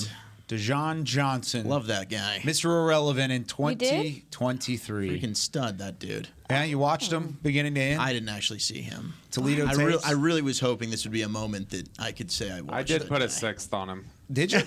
I didn't see. I thought he has a tremendous bull rush. He's quicker than fast. Are you reading Dane's? Not, the lateral agility is something he needs to work Can on. slide inside on 3rd down, rush from the 3 tag. Shout out to the fighting Barry churches of the Toledo. Holy Rockets. Toledo. Holy Toledo. Gosh, I There you love go. you, Barry. I miss you, bro. All right. That does it for us. This has been so much fun working with every one of you guys throughout this process. Every one of you at home as well. Draft Nation, you guys are fantastic as always. Anybody else good? No, you're going to close this thing up at the top of the hour. Good for you. Let's do it right at the top of the hour. For everybody that's been involved with the draft show all season long, for Bobby Belt, Brian Broada, Zach Wolchuk, and Aisha Morrison, I'm Kyle Yeoman saying so long. We'll see you next year. This has been a production of DallasCowboys.com and the Dallas Cowboys Football Club. How about this, Cowboys?